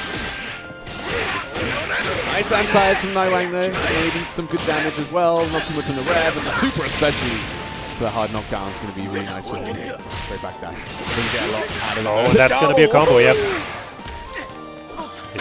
It's difficult to chase this character down when you don't get when it's already close enough, I guess, to catch him. No super, just pulls him in, chases him down. At this point, you'll be scared if you're Frezza. I mean, a light confirmed to super doesn't kill you. Breath blow though, you don't want to be whipping that. Also Frezza, now sitting on 2 full bars in SPG. Whatever he lands could lead to massive damage, turn this all around. Yep. But he might also be looking to just secure something closer to the edge and then get the kill, but it might just not come to that, because he's got nothing's going to spend with level 2, because he was just that sure. Damn, what a timing on the jump back from Nightwang there. In that big wild punish. I mean, it looks like Frezza was waiting so long. He wanted just to go in for so long. Yeah. Thought he could fake him out, and even right to the end, Nightwang didn't flinch until it was time. Frezza taking a moment to rehydrate. Everybody stay hydrated. Yeah. We'll see. Frezza obviously probably going to still lock in with the lockout. Does have the Hoko Tomorrow, of course, but just I don't think it's the right character for this matchup. I don't think it's the right time. Even in the previous version, when Hokutomaru was considered like one of the best, Dai, one of the best Hokutomaru players, told me that he thinks his only bad matchup is Billy, and that can only have gotten worse now. Yeah, to be honest, Billy's still a menace, man. Everyone was getting nerfed, but nope. Billy had other plans, still on top. Frezza now 2 games down. Let's see if he can make a reverse sweep 3-0 comeback. It's not going to be easy against Nightwang. Had 2 very close games. Nice. Dash under the Shibuken and great wild punish confirmed with the 2C. Massive start for Nightwang. Now control off the corner. Jumps out, trying to maybe catch a forward roll or something, but still retains the corner. Plus frames. He did let him out, but you know the situation hasn't improved all that much for Frezza yet. Okay. Great time. Straight into that red blow for the hard knockdown. Overhead. It was blocked for Nightwang. Gets a big jump. And that's another hard knockdown from the triple attack. Okay.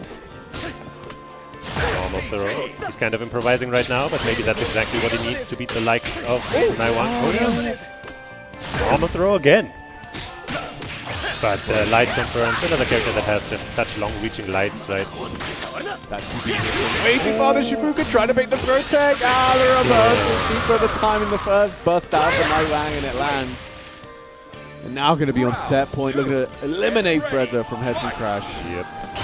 Frezza, of course, sitting on 2 full bars, so he should be able to make those count. Or he should be looking to make those count at least. Like that, straight into the second cancel. Any more and he would have been out of range. The Shibuken just trying to close the distance to the neutral. Okay, no big wild punish there, so didn't get the big confirm on the anti-air. No, a little too close to keep that one safe. Nightwang, of course, once again, just chipping away at that life. And, you know, it seems like Frezza's kind of baiting him into coming closer, but Nightwang quickly realized, no, why would I do that? I'm fine over here. Oh! The time of the jump isn't the super, though. Or maybe he didn't want to spend it, not too sure. Nightwang seems to find that one. Here the red blow guard cancel coming out for Frezza. Gets one opportunity, doesn't want to overcommit, and there's only 20 seconds on the clock, so you kind of have to go in the back dash on the throw attempt. So Nightwang with the perfect punish. He's looking to take this set 3-0. And that is going to be it. Eliminating Frezza from the tournament. That's the third 3-0 we've had in this top 8. All 3 games have been washed. Not at all what I expected. Like every single one of these players is very strong. So seeing 3-0s down the line is actually really surprising. Especially since in that set just now, we saw Frezza like really he was adapting well. But every time just wasn't quite enough to seal the deal. Yeah, it was literally just like the first 2 games, final game, final round, like into like last touch, and it was just Nightwang being that little bit more clutch, just finding. And I think definitely a character like Billy gets to afford himself a little bit more. Sorry, kicking the camera. Gets to afford himself a little bit of that reliability, right? When you can be able to get those light confirms into the super. Like same with Mr. Big, of course. It definitely helps out, you know, to stabilize these really tense situations when both players are in SPG. But yeah, I mean, Nightwang's a super clutch. It's the kind of player he is, and he is leaving on that losing side, of course. Going to be up against Basher, actually. That's going to be good. Yeah, that's I guess it's a little sad because those are the people that traveled the furthest to get here. But, you know, it is top 8. In fact, I think it's top 6 even for them at that point. So, you know, if it's going to happen, it's going to be at this point, I guess. Yeah, you can't run away from each other for too long. Yeah. Well, on the other side of the losers bracket, we do have K-Top, of course, the other side of the Greek twins. Up against HESSEN, which we mentioned, of course, was in that Street Fighter tournament, got that 3rd place finish.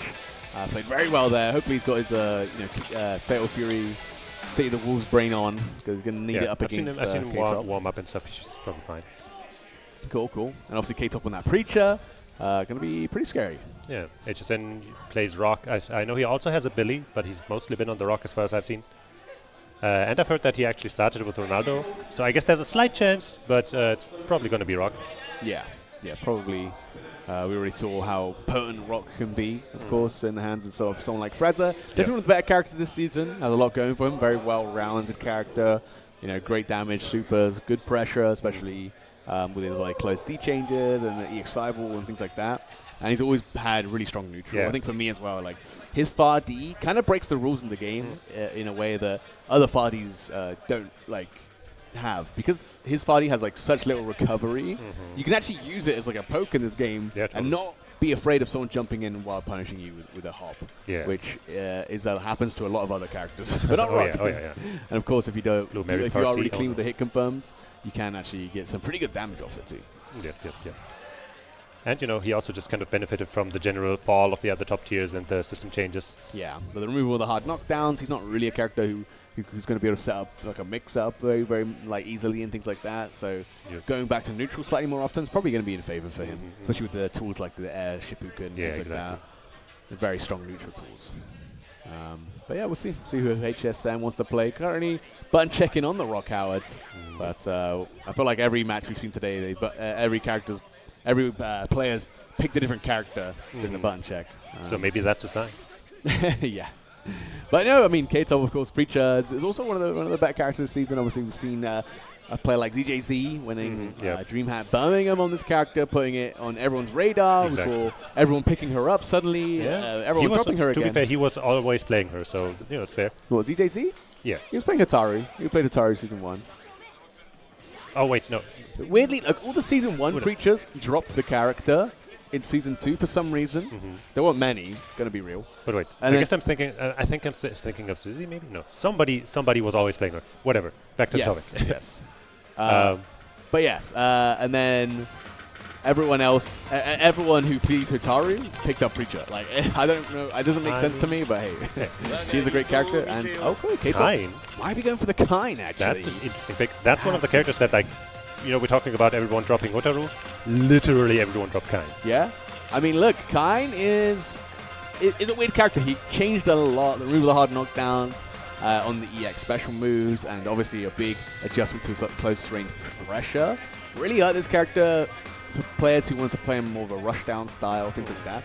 But he is still a character with a lot going for him. His flash kick break is probably one of the best in the game. It was so belligerent. And Are we going to counter pick?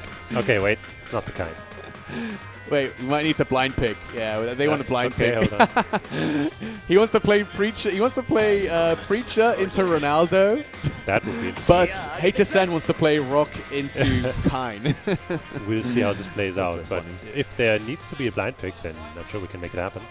Okay, well, I think we're doing it. Wow. Wow. Okay. That happens so rarely in fighting games. Yeah.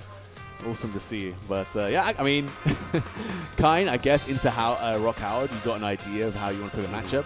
I think HSN then went to Ronaldo, which I'd love to see, obviously. Yeah, that would be interesting. But I think maybe just thinks that matchup's going to be tough. Obviously, Ronaldo has so many ways to combat your projectiles, and like once he knocks you down, obviously the mix-up's going to be quite scary. Yeah. But yeah, Kain, I mean, we've seen this character slowly come up a bit more often. We got players like Sugahika, almost beat Danny Elmaza at the last, I think, Combo Breaker it must have been. Yeah, it was Combo Breaker. Just narrowly didn't beat him. Yeah, there was some pretty good nail-biting set. And I played him a lot, and that character, I'm like, Kain is broken. That's me. But looks like... yeah, we do have the Kain here, and we're talking about it, right? I just find it hard to imagine that a character with tools like his would actually be bad, right? And that's a really good fit for him. Yeah, they got the outfit, of course, giving other people more reason to play him. And this is the matchup that K-Top did win. So, did win that blind pick. Let's see if he can make the most out of it. Nice little micro dash back, but unfortunately drops the combo. And this is looking like the kind of old to me right now. Of course, we haven't had the EX knockdowns yet. Okay, that's the zero though. Oh. This is the flash kick break, the EX flash kick. It's uncontestable for a lot of characters. Yeah. It really is that good. It is. Oops. Overheated now, but with a huge advantage as far as knockdown and damage goes, so he might just be able to keep it up. But gets the grab. Yep, there's another orb placement. Blocks that. Into the explosion. Beautiful stuff. He didn't even have to worry about, beating the red blow up front. He just had to wait it out. Yeah, and hey, having great offense in this game is really powerful because the defensive options are so strong. So having a real way to cover all those kind of options is really powerful. And obviously, K-Top, who was known for Kain in that Season 1, and the character that he did do best on. So, no surprises. Wanting to come back to this character, maybe inspired by Sugahika. Oh, he tried to HD his way out of that, but to no avail. Ooh, that's right. Yep, that's one of the reasons that flash kick is so belligerent. You can just kind of trade with it and still get the advantage. What's the Lancer? It's one of the best moves for sure. And the overheat again. Heartbreak maybe on the cards now for K-Top. Just narrowly the did he reverse bait it? Did it hit? Oh. Yes, he did. That wasn't even a punish. Just gets the kill though. That is funny. That is so funny. That worked out extremely well. Okay, I can tell from that react, not intentional. He's like, hell, you know, I mean, yeah, fine. but it still worked out. So, okay, there's actually the switch to the Ronaldo now. That's very interesting. I brought him up as like, oh, probably not gonna see him, but actually, yeah, did play him a lot in season 1, obviously. And this is a character that we've seen a lot more of, right? The likes of Cooler. I think literally just winning a tournament this weekend with the character as well. So this character slowly more people are picking him up. He's a bit awkward, but he has so much going for him, man. Ooh, look at him! So many like strong mix-ups. Yeah, Spar Rays, one of the best buttons in the game, and big Schwarzer Panzer coming in for a big counter hit. Okay, top. Okay. Once again, shooting out those flash kicks. But HSN actually doing a better job contesting the space, but once again. Yeah, you can see that in the little shimmy that K-Top was doing there. He's trying to guard cancel into the flash kick. But you see, he didn't even need to block anything and it still worked. That's the beauty of the guard cancel flash. This time he got it! Stuff from HSN. Great matchup knowledge. And execution too. DP. Uh-oh. K-Top dashing right into that jump in. Trying to force his way through, but HSN had it covered. Okay, into the orb. No hyper defend on that one. And again. Again. After the first fumble, he's been so consistent with it. But it might not. Oh, wait, there's a drop. This is anybody's game. Oh, I don't know about that one. No. Didn't hit. We're not going to get the Ronaldo soon. Yeah, and spending that much bar on such a gamble, that is rough. Yeah, that is rough. I mean, yeah, similar situations before. K-Top, I mean, maybe was pressing a button, was able to cancel it, not sure, but like, yeah, not going to like, there's that far ray hitting as meaty as possible. There's so much damage, man. Yeah. Sheesh. Oh, okay. Gets a cool little swoop punish. And his own throw. Alright. My football's bigger. I'm afraid. You're playing with my ball now. Out of context. Big pass. Finish for HSN. Managed to keep control of that spacing this time. The entire screen was his, essentially.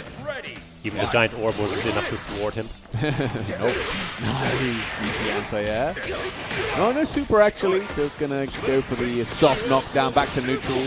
I mean, it's been working out decently well for HSN if he can get around these Schwarzer Lancers, Schwarzer Panzers, all that. Once again, no hyper defend this time, a bit too far away anyway. I like the backdash kind of to make it harder for K-Top to take advantage of the plus bench from the giant orb. That's gonna hurt. Pure talk. Overhead, giving K-Top a taste of his own medicine. Flash kick. Oh, the contest, that far right, and again, that's plus. Okay, the throw is tech. K-Top trying to dash in, gets the dash up throw. Sets up the orb, another throw. Still an STG, it's cooling down. Slowly but surely going to have a lot of ramp gauge to use. The hyper defend, the guard cancel. So good about it. Okay, really consistent with that. This HSN can't really use that orb super like that anymore. Oh, the jump in HSN going to even out the games. And the Ronaldo pick was really working out. Even the first round, which he lost, was way more competitive and looked pretty close. So we're probably going to see the swap. Maybe, yeah, for he's going to the screen K-Top. Yeah, going to go to that Preacher. You know what? It's so rare we get to see this. Right? Yeah, it really barely happens. But like he has the strength, I guess, of having the advantage in this kind of thing, right? Because he won that first match, and now if things go according to the matchup sheet, then basically K-Top has it in the bag because he wins this one, and then HSN switches back to something else, and he wins that, and then K-Top wins his last match, and then it's over. The but of important course, part is winning this one, though, and like not being locked into Preacher, right? So yeah. A lot of work to do for K-Top. I mean, Ronaldo's still looking good. Obviously, Ronaldo, even though you prefer the matchup on Preacher, you're still going to make it work, right? So this is a good start. Finishing off with the Wrecker. Covering the forward roll and keeping those frames, daring HSN to hit a button in between. He's not, he almost did. Trying to get out of here. He doesn't know where to go. We're locked in the corner right now, getting revved up. Nice JD. Now has taken control of the corner instead. And a counter hit. Oh, nice counter hit confirmed as well. Look at the damage of that counter hit shoulder. Not even a super yet. Jeez. Blink, or you'll miss it. Ooh, shit. Oopsies, reached a little too late. Boom. Bionic arm coming through. Gonna jump into the side. Close. Man, I don't know. HSN not ready for the cross up or something there. Just getting opened up. Nice stuff from K-Top though. Round 2. Teacher knows ball. In Muay Thai, you learn how to kick. Yeah. Not that different. Low, gonna land this time for K-Top. Yeah, first time we see that mix in this set, and it's working. I think the last time with Aliun, I think on the Twitter, we didn't really see the mix succeed all that much. No. It is a 50-50. That's what I'm gonna say. Yeah, it is tough. There's slight differences in the animation, but by the time you can recognize it, it's too tough. You know. Let's confirm some HSN. K-Top just outside of SPG. HSN with 2 bars on meter. It can probably kill if he gets a big counter hit, but the fast C, the picture special going to land for K-Top. Going to lead into this hard knockdown with the bionic arm. And now, once again, guessing for game here, maybe. Oh, the challenge. No super, though. Oh, dash under. I always love the dash under punishes. It should be curtains. Yes. All right. K-Top, as prophesized, now allowing HSN to pick his counter pick, and then we're going back to the drawing board. Yeah, I wonder. I mean, the Ronaldo looked good, though. The Ronaldo did look good, but maybe you pick the rock here if you're HSN. He's definitely contemplating. Yeah. Thinking about it real hard.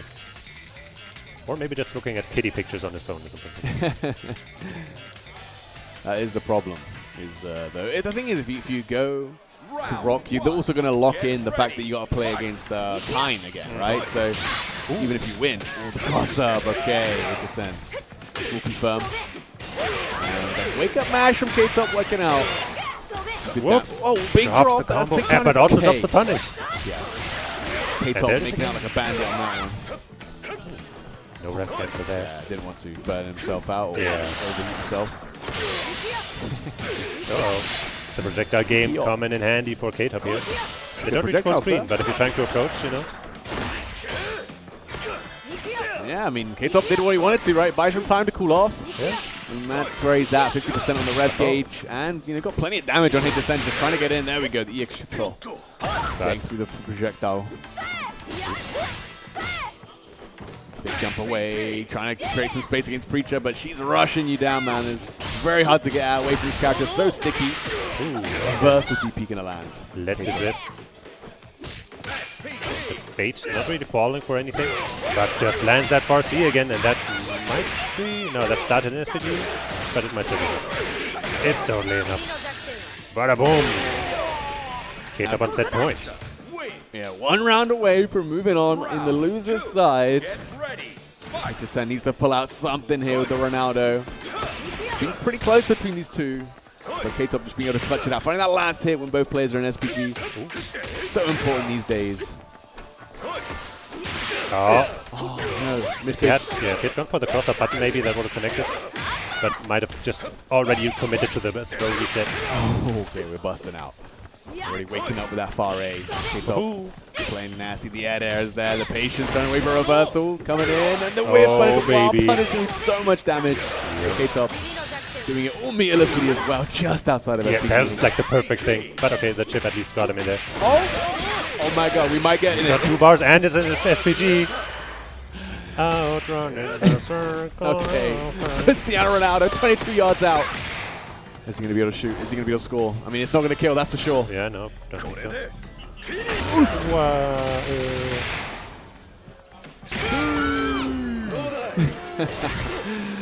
He just lets it bounce, threatening K-Top to not get hit by that.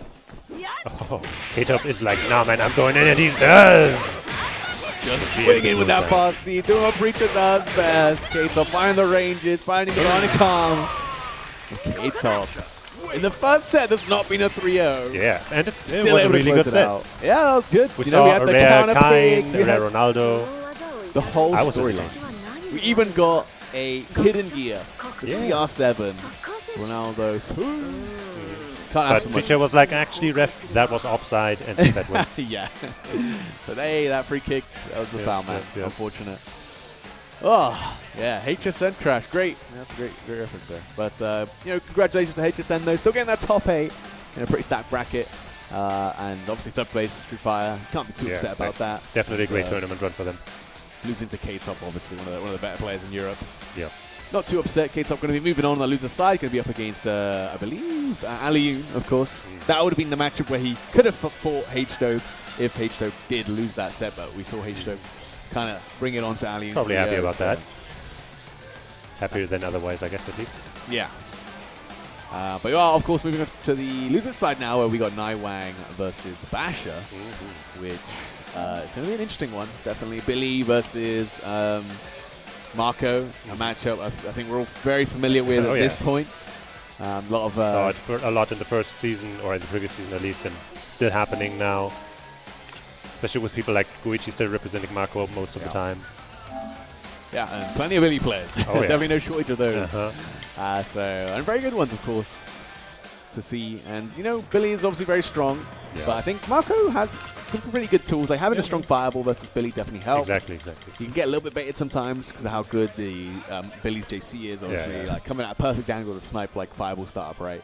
Things like that. But, you know, without like a meatless reversal, at least for the Marco pressure, you can have a lot more fun. Like you don't have to worry about someone reversing on your Oki situations. He has some of the best close sticky pressure in the game. He can stay on top of you. His close D is one of the best close normals in the game. So it's going to be up to Naiwang's defense. I think it's going to really come down to that. How well can he keep, you know, Basher away? Which is of course not that easy because he also has the ways to cover the distance quickly, surprise you, and you know, we'll see how Basher puts that to use. Yeah, like EX Tatsu, especially when you're an SPG, you know, obviously leading to that hard knockdown. It's very, very powerful. But yeah, we're going to see Naiwang still on the loser side. Again, he got knocked down to losers by Kojak Kira, who's, again, somehow always beats these international players. I'm sad that we didn't get to see that. Yeah, same. Would have been a banger set for sure. I think it was HSN that actually knocked out Kojak Kira in the end, so just falling short there. But yeah, we're going to see Basher, of course. Kind of this, I don't know, wonder kid, I'd say, from Mexico. You know, it's an SNK game. It's a Fatal Fury game. It's very rare you get young players in this line of games, right? Because usually with stuff like KOF, it's a long-standing sequel. Like Fatal Fury, City of the Wolves, it's a long-standing sequel to a 20-year-old game. So a lot of the players, a lot of the fans are going to be older. But Basher coming in quite young, traveling outside of Mexico, and definitely putting on a show with Marco here. I wonder if this is still a button check. No, actually, it might be real. Actually, I'm not sure. Actually, I think it's real. It's real. Let's go. Okay, top 6, loser side, Naiwang. Coming in, taking it to Basher right now in the corner. Whoopsies. Bit of a drop, but she's still got that positioning, still got that life lead. She's not worried, and she's picking up more hits. More damage. Not gonna flip that super. Yes, he is. Actually, doesn't even need it. What am I talking about? Bro, every time I see this Billy character, he's doing some new combos. Yeah. Why has he got the most amount of combos in his game? Give me some of that. Yeah, actually, well, I play karate now, so he got way too many combos too. You'll be able to come up with plenty of combos of your own. Oh. God, found his way in. Chased him all the way to the corner. Naiwang here, jumping, just evading the DP break. Wow, punish nice. Unfortunately, Naiwang committing to that cancel on the high dodge. And obviously, if it's not counter, if it's not wild punish, you don't get the guarantee to confirm the wake up Super Naiwang fighting back there in SPG, running up with the rev blow. Dash, I did faint there, but it still got some recovery, so it's still a good thought. Cross up, actually that should be Basher's round. Yep. Nice stuff. Just trying to do it meatlessly, but ended up in overheat, so had to commit the super, but you're still happy to take that round. Oh, trying to get a hard read there. No way. Fortunately, you know, that's not too much recovery, but we'll talk about the ways that, you know, Marco can close the distance. EX Tatsu going to be a godsend in this kind of matchup. Especially if you get that counter hit on the EX Tatsu and you break it, you get to do a crouch C for really high damage too. He's got some really nice heavy confirms. And of course, you know, if you manage to end those in a super or a rep blow or something, then he's got the mad setups to continue the pressure. But right now, he's just getting tossed closer and closer to the corner. And the rev gauge is heating up, and it's all the way heated up now. Yeah, Basher needs to get out of here. He's got some supers, so he's not like guaranteed dead if he blocks something here, but actually might. Oh no. Guard broken. Yep. There it is. Okay, but luckily Nightwang didn't recognize when it would come and couldn't kill off the back of that. It's a bad situation for Basher. He's going to have to work really hard for this comeback. Ah, he saw the hits, but it was out of the air and didn't have time to correct the confirm. Yeah, had the counter hit lights. Tried to break the EX Tatsu, but it was still in recovery, it looked like. Wasn't too sure. Basher, though. Not going to be too deterred there. Nightwang taking that first game. His first of 3. Put up a good fight.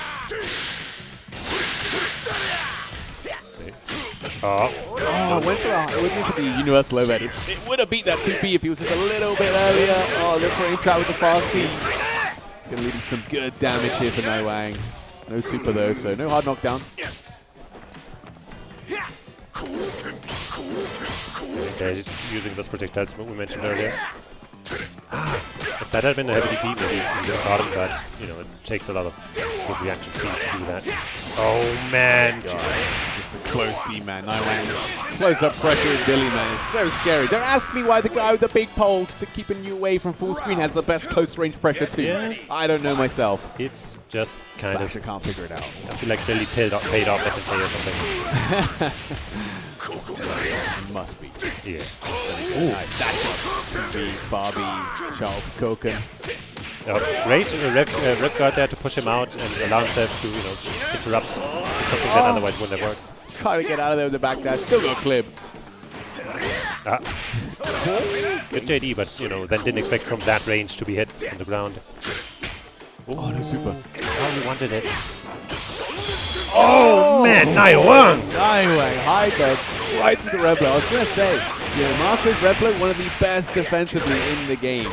Yeah. But Nightwang still on point with the high dodge. Not going to be dead. Yeah. Still alive, but guessing for game here. Oh, I was thinking overhead, but I got hit, I guess. Exactly. Basher not ready for that. One game away from being knocked out. Basher has to reconsider some options here. Nightwang looking a bit too strong today. Even on the loser's side, has came to play. Absolutely. It's going to be tough road, making 3 straight against somebody like Nightwang. But hey, there have been crazier things in the FTC. Bigger comebacks. So let's believe in Basher. Definitely very explosive player. It's not the first time when we saw him at DreamHack Birmingham, traveling outside of Mexico. That's one thing that he really showcased. Is definitely this will to never give up. Definitely some explosive gameplay. But Nightwang is doing his best to control all of that and making it very hard for Basher. Here we go though, back throw. Meets the overhead. Okay, this time does not get punished for the rev blow attempt. But can't keep up the pressure sadly. Damn, Nightwang just on it today. Oh, the throw is baited as well. Still alive, Basher, but I don't know if you can call this life. Anything will chip you out at this point. Ooh, he really needs to JD or HD at least.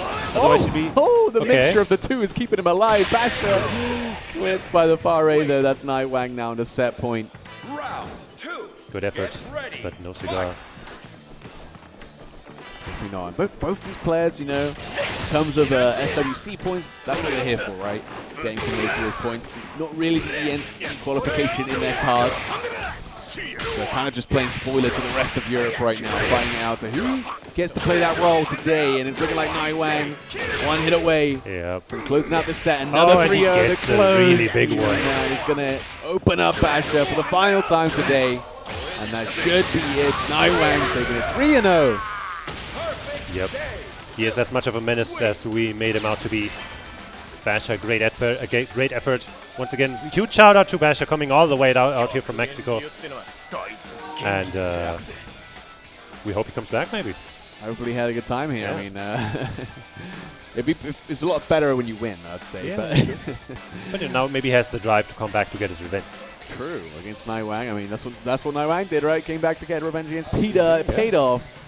And now is looking at that top 4 position. On the loser side, though, going to be waiting for an opponent between K-Top and Alioun. So Alioun having a chance here to fight one of the other brothers, one of the Greek twins. That'd be a sad way to go out. You lose to both the twins, man. Wouldn't be the first time, though. Wouldn't be the first time. No, definitely not. They've been doing this to many people. Yes, exactly. Two very strong players in their own right. And of course, like, what a better way to practice than with your own brother? Right. Or on a similar level of play as you. And the similar, like, drive, right? Yeah, exactly. You know, both obviously sponsored players now by Vitality. Great pickup, honestly. You know, great characters, great personalities, and great players too, right? Yeah. So hard to ask for much more if you're looking to sponsor a player. Yeah. But Alioun, of course, didn't get to winner's side top 8 for nothing. Obviously beating out Peter to be in this position. Obviously knocked down the losers by H-Dope. K-Top, going to be interesting to see who wants to play. Obviously has a Preacher himself. We saw the Kine. Might be the kind of match if you want to play Kine. Hey, we saw that he can work still. Yeah, he can. Yeah. You know, just a lot weaker, obviously. But we saw how powerful still he has some of his tools. Like the EXL Schwarzer Panzer is still so good. Just to close the distance, get your turn. You know, that hasn't changed, for sure. And that, you know, flash kick. Good stuff. It's just, it is a bit on the slower side. I think it's like 10 frames, right? But it is the hitbox is just so the whole screen, man. You just can't go away. Like, you'll be jumping on top of the screen, it still hits you. You backdash, like it still hits you. It's infuriating. you would know. Yeah. Also, having a flash kick input is quite nice to be able to buffer like guard counters and stuff, and obviously beat cross ups and such. Yeah, exactly. So there's a lot of value into having a flash kick, and he's the only character that really has one. There's this anti-air. Yeah. Chun-Li has a flash kick, but it's a spinning bird kick, of course, not an anti-air. So it's more of just a combo tool. Yeah.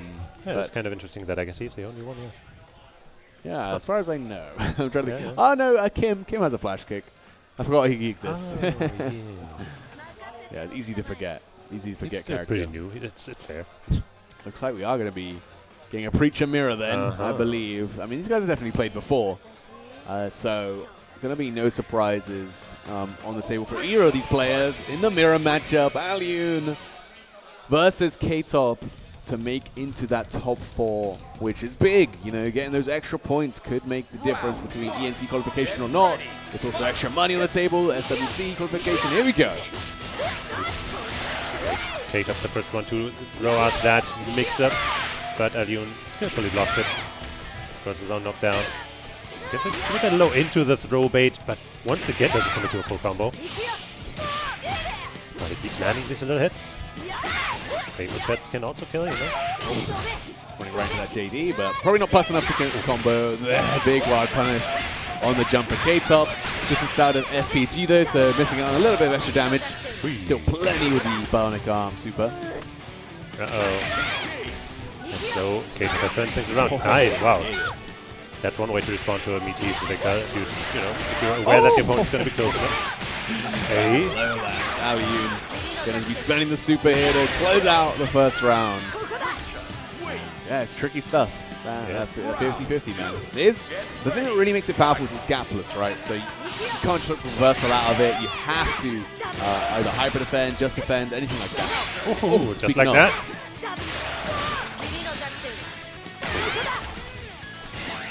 Oh no, denied again. Far A though, waking up, mashing the K-Top special there. Gotta present it.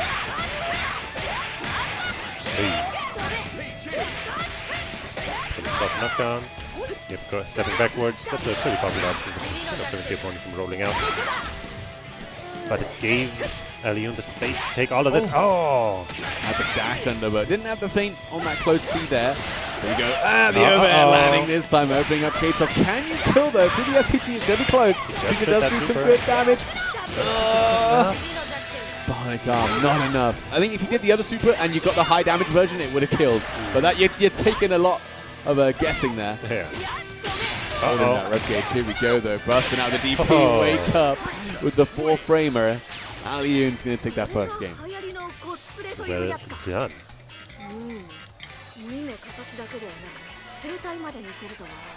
Alright, luckily, very stoic look on Alioun's face right now. Oh, his first time he's been in these positions. Won't be the last. Oh, yeah. A veteran. And there's a nice veteran-like anti-air. I like that. Chasing the roll, getting that close B into the EX Wrecker. Nope. No pressure. Was maybe expecting a DP. With fast C, it's a fast C. Yep. That's how we're playing these games, man. We ain't messing around. Wake up, mash, Alien. I'm doing it too, wow, man. okay. What an answer. What a response. What a move. It's called a mirror matchup. Oh, yes. That's what it means. We just copy each other. Oh, the back sway into the knee strike. Yeah. Guess if the game set up a 50-50 here, maybe. Goes for the low, does get blocked. Ah, the guard catcher's there. Can Did overheat, but it's not going to matter. Yes. Well calculated. Damn, the layers there. You blow the 50-50 and K-Top's still ready with the guard cancel DP. Yeah. So crazy. Speaking of DP breaking. Shows how much they've practiced. Get early super. Jump over, get that corner. Chase down some more. Plus frames on plus frames. The head, man. Oh my god. Big bait. Not going to be able to kill final position because you're going to keep K-Top alive. So what's the setup, Alien? Just going to go for the wrecker and very plus. Oh wait. Not plus enough apparently. K-Top saying, nah, you ain't got this pressure. That drop? Okay, no. Oh, the blocks. Yeah, okay. Both pretty good on blocking that. Ooh. Ooh, I feel like Alien dropped some kind of input there because he just got the feint and nothing before it. Okay, Barnacle, another guess. Might be. Oh no! Wake up, super gonna land. Still a high damage, but he probably didn't even need it there. Betting it all. K-Top going for the back step into the low. Leaving himself wide open for the reversal.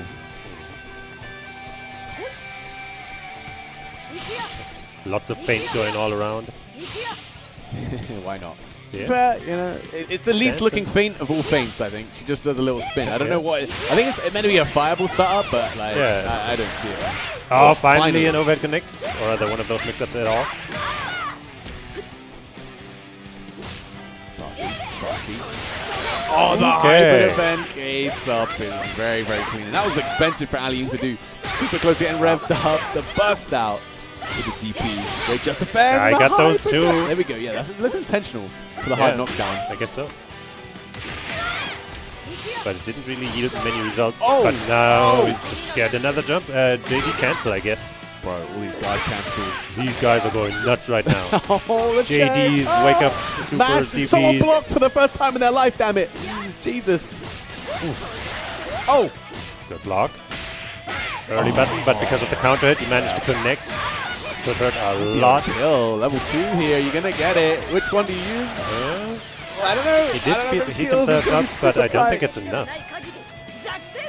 Yeah, level 2s just don't scale that well. Oh, okay. Just sending it with the heavy Tatsu. K-Top over the top. Taking game 3 there. Or game 2. Evening out the scores.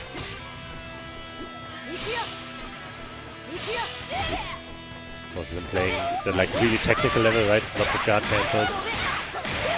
Lots of optimization. Whee. Yeah, this is like the most mirror match I've seen in a while. Actually, you guys are just playing the same. Yeah. Boom! Oop. Nice. I love that. Just the back sway into the knee strike. It's going to be plus at that spacing. Great stuff from Aliyun. There's the high ball. K-Top was waiting for it too. He's so sick, man. The reactions on this kid. One's right on the quote. No one's blocking, man. We're done. We're done. Yep, the pace is insane right now. Ooh. Are we going to sit still here? Nope. Take the throw. Oh! Okay. Red blow over the top. Red blow underneath. Do another one. Red blow right down the middle. Oh my days. Gets that K-Top. wall bounce. Now it's anyone's game again. He can't cancel too much, but he's got one more. Doesn't even need it. Damn. Wow. What a comeback for K-Top, man. 3 red blows and a dream, man. That's all it takes. All it takes. Honest neutral. Honest, yeah. Nothing honest about that. Straight venom. Low. Now Aliyun's getting opened up by these 50-50s. It took a while for either of them to get hit by them, but now it's finally happening. Oh! Huge jump. Huge wild punish. Great turnaround for Aliyun. Should be able to maybe get the hard knockdown with the super hit. Isn't going to go for it. Not going to get the corner, but... Oh! Yep, that move has a regular version too, by the way. You don't see it nearly as much, but it's still very strong. Straight into the super as well, of course. Staying same side, trying to get tricky with it. Kate's up though, not going to get fooled with that rev guard. Going to block both sides. Big move from the far seat, doesn't get the punish. Busting out the DP. Kate's up. Both players revving up. The rev flow is there. Here we go. Once again, K-Top looking to make it happen with this rev flow. Jumps away from the knee strike. And the reversal. DP goes wide. He got so antsy there. Like one move into DP, like whatever. Didn't turn out well for him. Oh, huge wild punish, man. He loved that backdash. EX Tats is so good at skipping the neutral, but so much damage. Wow, we dropped the drop. Tried to go for the knee strike, just mistimed it. Yeah. Damage is still pretty good, but of course you'd rather have that full confirm. Yep. I like the option with the jump beat. It's a little faster, got a little better like horizontal reach, I guess. They were kind of far apart. Trying to create some space, trying to use the projectile to control the neutral. That catches the back dash with that close C. Aliyun going to put K-Top for guessing the game, and you know, Preacher's really good at making you guess. Got 2 bars there for nothing. Wall is waiting for the reversal for K-Top with a great timing on the jump back. Big damage. Spending the 1 super for the hard knockdown. Aliyun just going to be out in SPG even. Just barely. But that heavy hit. Oh, but the scaling on this is going to be tough. Yeah, he didn't believe in the hit. He was thinking it would be the mix-up. So now he can't kill with this, but it's still going to be, you know, we got the bad damage. We got the bad damage. Still going to be enough to put throw. Dangerous. The overhead going to land. Still alive. Oh! The fast E from Aliyun to clutch it out. This is the mirror. Bro, you know, the crazy thing, if he RNG'd into the good super, the overhead kills there. Well, Preacher, man. She sucks. Nah, she doesn't step suck. up. That was unlucky. Actual unlucky for K-Top. It's very rare that's actually the case in fighting games. Some people just say it sometimes, but that was unlucky. Yep. Oh, jeez.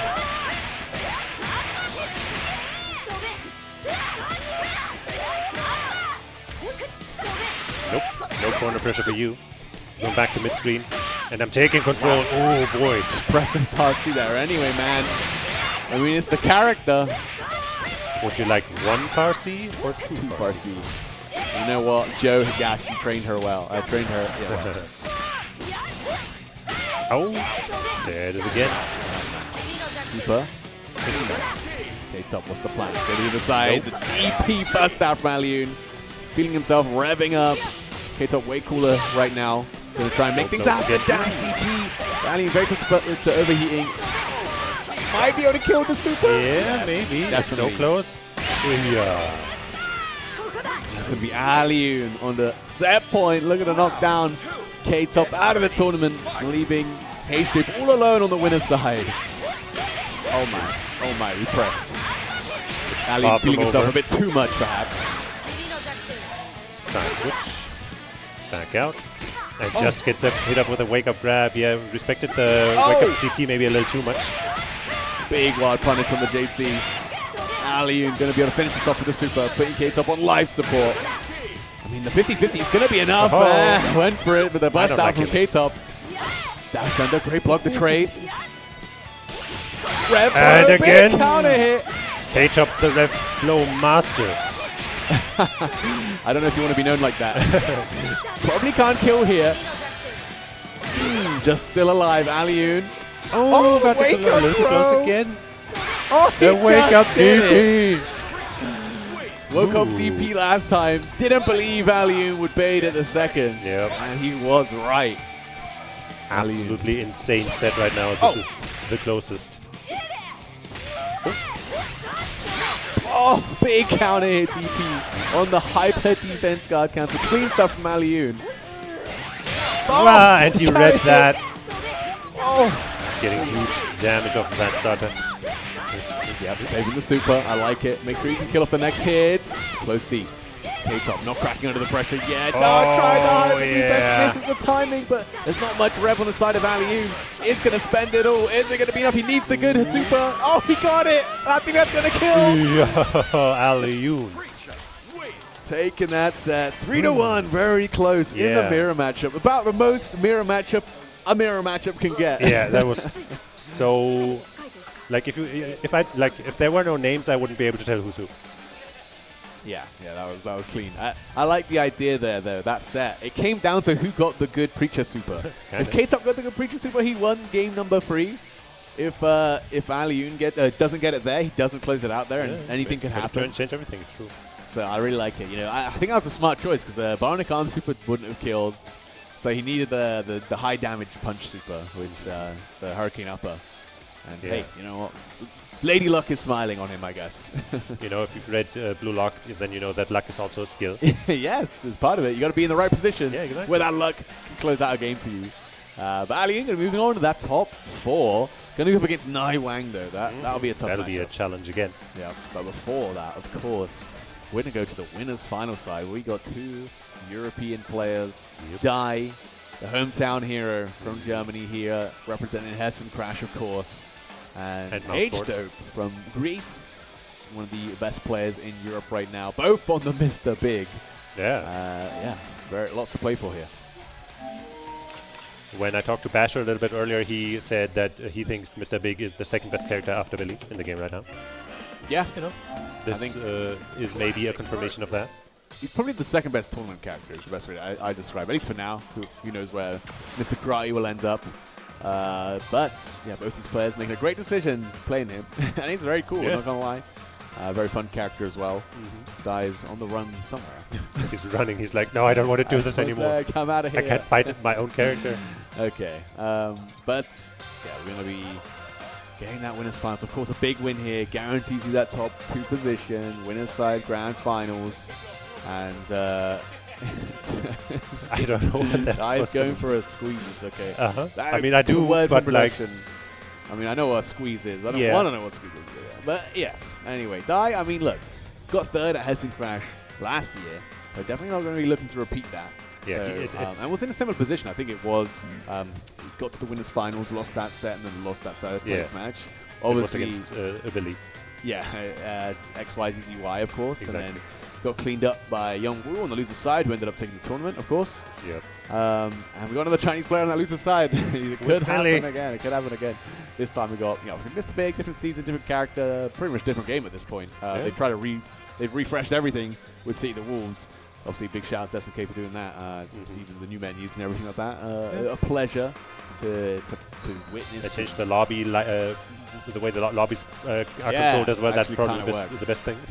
And then also, of course, the new characters coming in this season. Miss Karate just came out, very fun.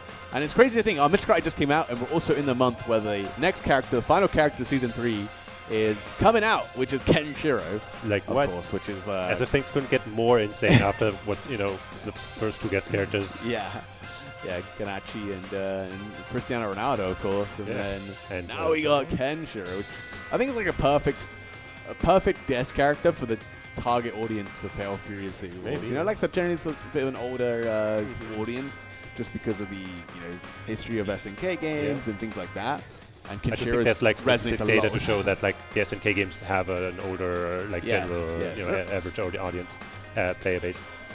Yeah, exactly. It's not the first time we've seen him in a fighting game, of course, like JNK and things like that. But at least in this game, I can't wait to see how he plays. Like, I don't know. I'm excited to see. The big question everyone asks is he going to have bounce combos? Yeah, I was hoping we did get. I think we've seen like a bit of his hidden gear from like some promotional stuff, and I was hoping that in it. When, for example, in Karate's hidden gear, he hits you with the big punch, cuts to like an in-game moment where he like combos you, and then cuts to another cinematic. For Kenshiro, it should be like big punch, cinematic, cuts to an in-game combo where he's just basketballing your ass or like negative proration. And then, boom, he finishes it with the Omae Webon Shinderu. Maybe not on the hidden gear, but if there was some kind of reference to that, that would be really good. Yeah, that'd be good. I mean, they've done good in terms of references, but that one's probably a bit too specific for an unintended game mechanic where you can create negative gravity proration. Yeah, very funny game. Okay, Dai has returned from his squeezing. He has squeezed successfully. Let's hope at least. If he hasn't, then he might be squeezing on stage. Yeah, I mean, hey, if that's what it's going to take, then so be it. There might not be any rules against it in the rule book. Yeah, I don't think so. I don't think there's any specific rule for that because it's probably never happened before. See, gotta take advantage, man. These players, they're not playing smart. Optimally, yes. Yeah, we gotta really get deep on the meta game for tournaments. But it's a head-to-head setup, so you can't be side by side. You're mostly going to be stubbing yourself with something like that. But maybe if you got some really good aim. Yeah. And power, apparently. Yeah. To get some height. But yeah, we're going to be in for another mirror matchup, actually. We just had 2 Preachers, going to be 2 Mr. Bigs. It's going to be a little bit different, I think, Mr. Big. Has enough variation on his playstyle. I mean, I say that, you press fast C a lot, you do JC, of course. But at least, like, pressure-wise, you got to be a bit more creative. I know Dai has some tricks up his sleeve. I know HDub has some tricks up his sleeve with this character to make it very, very scary for you. And okay, we're not going to see the box. I don't think so. Dai's pulling out a funny. box today. That would be funny, No. though. It would be funny. Only for HDub, though, I think. I think for us, we'd be a little bit disappointed as we go into the winners' finals. We got Dai against HDub, Mr. Big versus Mr. Big. I'd say that matchup is kind of even. Okay, the sound. Okay, no, there's the music. Oh my god. Turn off the stage right now. Yeah. We're getting demonetized, I'm afraid. Oh boy. Dai actually with it back to the wall. He lost like a third of his health.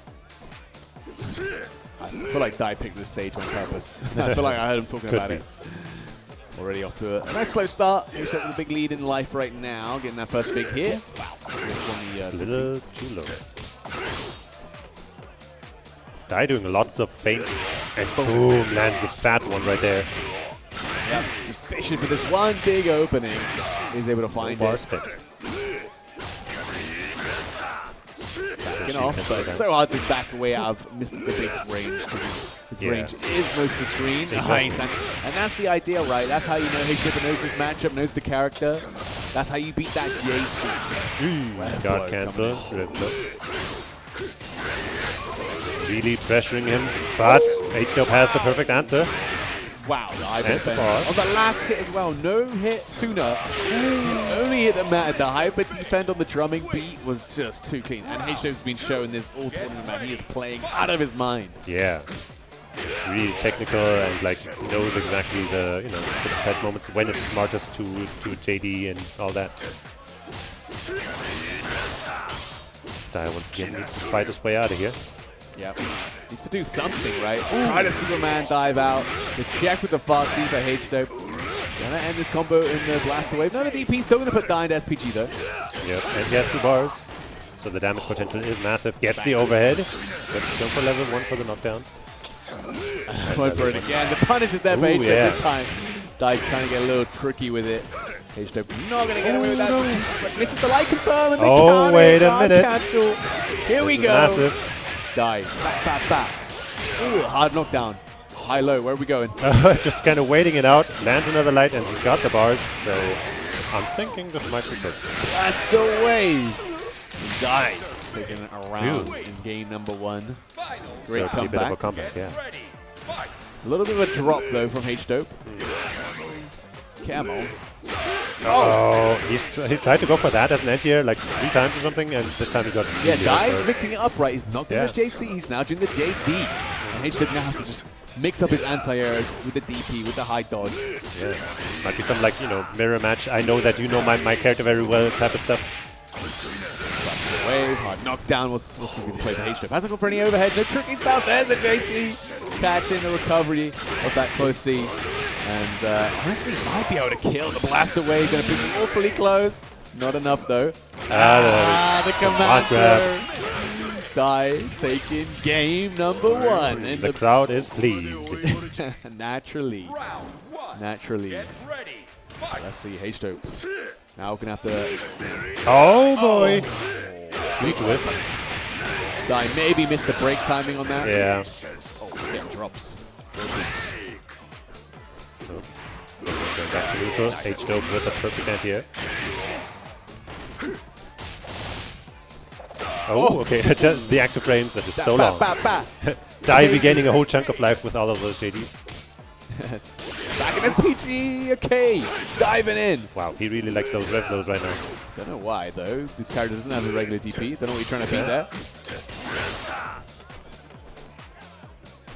We've seen Dai make a comeback from a similar position just now, so this might be happening again. Interesting setup. The mash and JC coming in. Clutch for HDub here. Getting the hits. Blaster wave. Might be enough. Nope. No. Wow, wake up light. Okay, guess again. We go for the overhead. Go for the command. Jumps away. If he had jumped upwards only, like neutral, got the That's how punish. you know you got someone shook though. When you look at that jump back, it's so easy to do in this game, but you gotta commit to your hard reads. Speaking of, trying to dive in. Guy getting massively hit here from that wild punish. Yeah, 50% just about. And another one connects. But so far, has been doing his best gameplay, in SPG. So maybe he's just, playing to his strengths. Trying to slop his way out with the green stuff. Yeah. Oh, there it is. One red blow, all it takes. Trying to wake up. Okay. Another throw. Yeah. Another throw. Died, cooling off, man. Yeah. And another one. Do it And again. another one. Oh, No. he didn't do it again. He should have. And another one. Hey. Just outside of SPG. And another one. Anything will kill, basically, What's the because play? he's got the...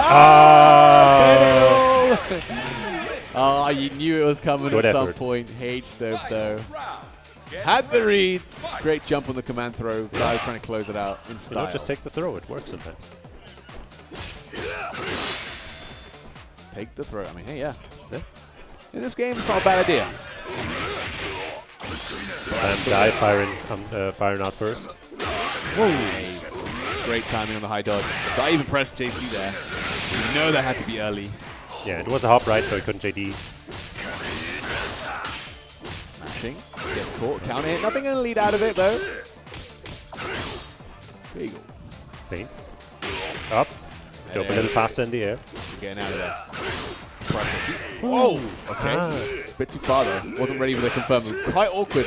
Wow, they're just trading back and forth. Might got be the about that level level 2 2. and might be able to kill with the blaster wave. That should Nope. be not enough. Level 2 sucks. Oh, look at all that health regain. Oh my god, diving in. Just do it. Come on, throw him. He's got some other ideas right now. He's got him burnt out. Whoa, whoa, whoa, Leveled up. whoa. Ah, H-Dope with a smart escape. Okay, it's a close one. It's a close one between these two. But you can see the differences in the gameplay, I think. Yeah. H-Dope, way less risk adverse. Just looking to find those pokes with the far C, find the air to airs, the jump ins. Guy is more willing to do it. A bit more crazy plays. He was a little faster jump this time. in. That's a mirror matchup. H-Dope a bit quick on the trigger though. I can throw too, by the way. Do it again. Nope. Catches the far C target combo in the recovery. Nope, not again. Yeah, smart though. Catches the jumps. Going to cover a lot of options. Very fast as well. And the overhead, he's got the bars. I don't think the SPG defense is going to matter here. Nope. Taking the lead for the first time in this set. And H-Dope's playstyle definitely a little bit quicker than Dai's right now. Nice JDs. Yeah. Really important to do so you don't get revved up when your opponent is looking for all these rev arc cancels. Blast away. Hard knockdown. Now he's the faster one on the edges. Oh! Gets the grounded hit as well. Yeah. Keeping it. He could have probably gone for the super, but maybe intentionally he didn't send him into the SPG. Trying to counter hit past C though. H-Dope going to take good 40% wake up, blast away, blocks on H-Dope. Nice bait. H-Dope might be looking to go a game up. Just to get that one hit. Let's see. Hey. That has not been really going for a lot of guard cancels except for the rev. Oh, just defend everything. Oh boy. We're playing that game. And that's a massive hit. H-Dope most certainly going to go up 2-1 now. Yep.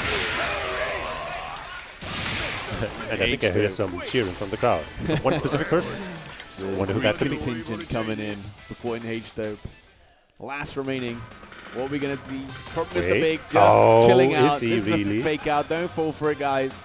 Don't fall for it. He's considering it. Smart! Oh yes, the smart Billy. That's a smart choice. Smart. Top one. But no, we're going to be sticking to the Mr. Big. Or are Hey! Yeah. Can't do that. That's not allowed. If it was, I mean... Yeah. Look, if you're going to lose anyway, you might as well get disqualified in style. Okay? But he knows he still has a chance, of course. Yeah, all right. Potential final game here. H-Dope, if he can take a big win here over Die. That would be Wow, triple dash. Grand finals dashing up with He's the like, throw. you're not gonna hit a button. Hey, I'm gonna do it again. Throw and Lupin. Guard counter. Nice interruption. Yep. With the life string. Die. Taking a big lead in this game. Okay, aerial hit, of course, without the counter hit, not gonna lead to anything. Oh, big. Die, maybe just, had to cool himself down a little bit with that funny play in the character select screen. They're blowing in, trying to challenge afterwards as well. Farsi gonna hit. It happens to us all. We all get hit by Mr. Big Farsi, and we all suddenly wish we didn't. Wake up! This time works out for Die. Needs one more hit. Oh, back jump. Both Nice jumping at the coverage. same time. Oh, the count it on the guard counter. What? Okay, luckily, no confirm. But it's also got the OTG. Count it, red blow. Really making it work, but everyone's equal before the sticks. Okay, Die. Clutches out now. HESSEN nearly making that comeback with the SPG. Momentum. Excellent. Doesn't lead to much though. Doesn't get the DP, gets fireball instead. Overhead, nicely popped, but a little too far to get the punish. Still in the scramble, getting hit by the EXDP though. Die. Waking. Oh, he hits! No Okay. JDs. Yeah, I think he hopped, so couldn't. Yeah, maybe. Haha, I can do better. Welcome to the corner. Just outside of SPG, I like it. Oh, dashes boy. right into it. But drops the combo and doesn't break it. Oh boy. That's a really massive drop to Die. That's a lot of damage too, because you're an SPG, you get a damage bonus going in. Oh, guessing for game here. Oh, the command throw going to land for HESSEN. He's going to be able to put himself on the set point. Blast the wave. Damn. Die definitely looked like he had some misinputs. It was pretty obvious, right? So yeah, he got the JC. Wasn't counter hit. Maybe wished it was. Went for that close C. Doesn't work. And then, yeah, the drop was really unfortunate. Blast the wave. Okay, it lands. Die fighting back in a big way. Ooh, the nice frame trap. Just a short knockdown, but enough to keep the pressure going. Oh boy, he's keeping it up. Oh! Just the fact, man. These guys are playing the game, man. So again, HESSEN on set point. Looking for that one big hit that lets him close it out and move on to the grand finals. Oh. But Die. Big counter hit fireball. Oh yes. Gonna blast away for the hard knockdown, yes. Guessing for game here. A light confirmed. Overhead, he's got the bar now. That should be enough. And Die gonna take us to a game number 5. Yes. Game 5. This is a really great winners finals. Die, great recovery, after that crucial drop in the first round there. Managing to keep it together. Oh boy. Flying off the racers with a big jump C. Okay, Die. The lights, the JC again. Bit too low, I think, for the confirm into the lights, but HESSEN gonna find the hit. Yeah. Finds Farsi, no hit confirm. Huge missed opportunity. Oh boy. Gets another one handed to him on a silver platter though. Another chance. Confirm. No hard knockdown. Gonna save the super for the kill. He's gonna just hit Die, try and jump out. Yeah. And that's gonna be HESSEN back onto set point. Once again, Die's gonna do extremely well here. He does have the meter advantage now, of course. And he might be able to make use of that right away. Okay, just keeps it to a soft knockdown. Farsi. We're gaming. Oh, real. Okay. Dropped. A bit too far away, but still lands the hit into the blaster wave. We might keep getting a final round at this point. The back throw from HESSEN though gonna land. Farsi. It's scary. It's getting scary, Jesus. For our boy Die on the winner's side. But he gets the wild punish anti-air. Doesn't commit to it. Whoa, what an dash extra in front of him. He is The lights. That's gonna playing be wild right now. Should be able to take this round, no problem. Blast And we got a final round. Final round. After so many blowouts, getting to a game number 5 here at HESSEN Crash. Diving in is Die. Gets the first hit, the opening gambit. I don't think so. Huge start for Die. Baiting the super and just casually landing his own to establish a pretty big lead. Mistimes the overhead actually, but it's no big deal. Throw though, that's big for HESSEN. Oh man, Die really putting on the reading glasses right now. Not going to build the super though. You're going to have to play this Oki situation. One Farsi is all Die needs. Great anti-air from HESSEN though. Yep. And a hard knockdown in SPG. It's so scary to be in this position. But Die gets the hit low up, connect. another hard knockdown. Gets a big game here. Wait a minute. Okay, he's kind of safe. This is so close. They're both in very similar positions right now, both with almost full bars and SPG. Oh, that's one knockdown. And I don't think so. Yeah, Dai secures it. Does not drop the input and wins his way into Grand Finals winner's side. Germany is erupting right now. Wow. Dai, defending home country, not making the same mistake as last year at HESSEN Crash. Gonna beat H-Dope in the winners finals and is able to make grand finals on the winners side. And he's popping off. I don't know what he's saying, but he's popping off. Yes. Well deserved. Well deserved in such a close set. And, you know, we talked about how H-Dope played so risk adverse, but you could tell right at the last decision, just woke up at the level 2, decided this is my moment to make that last decision. God, that was... Yeah, I mean... It's like his third eye opened up in that final round or something. Yes. All of a sudden he was playing different.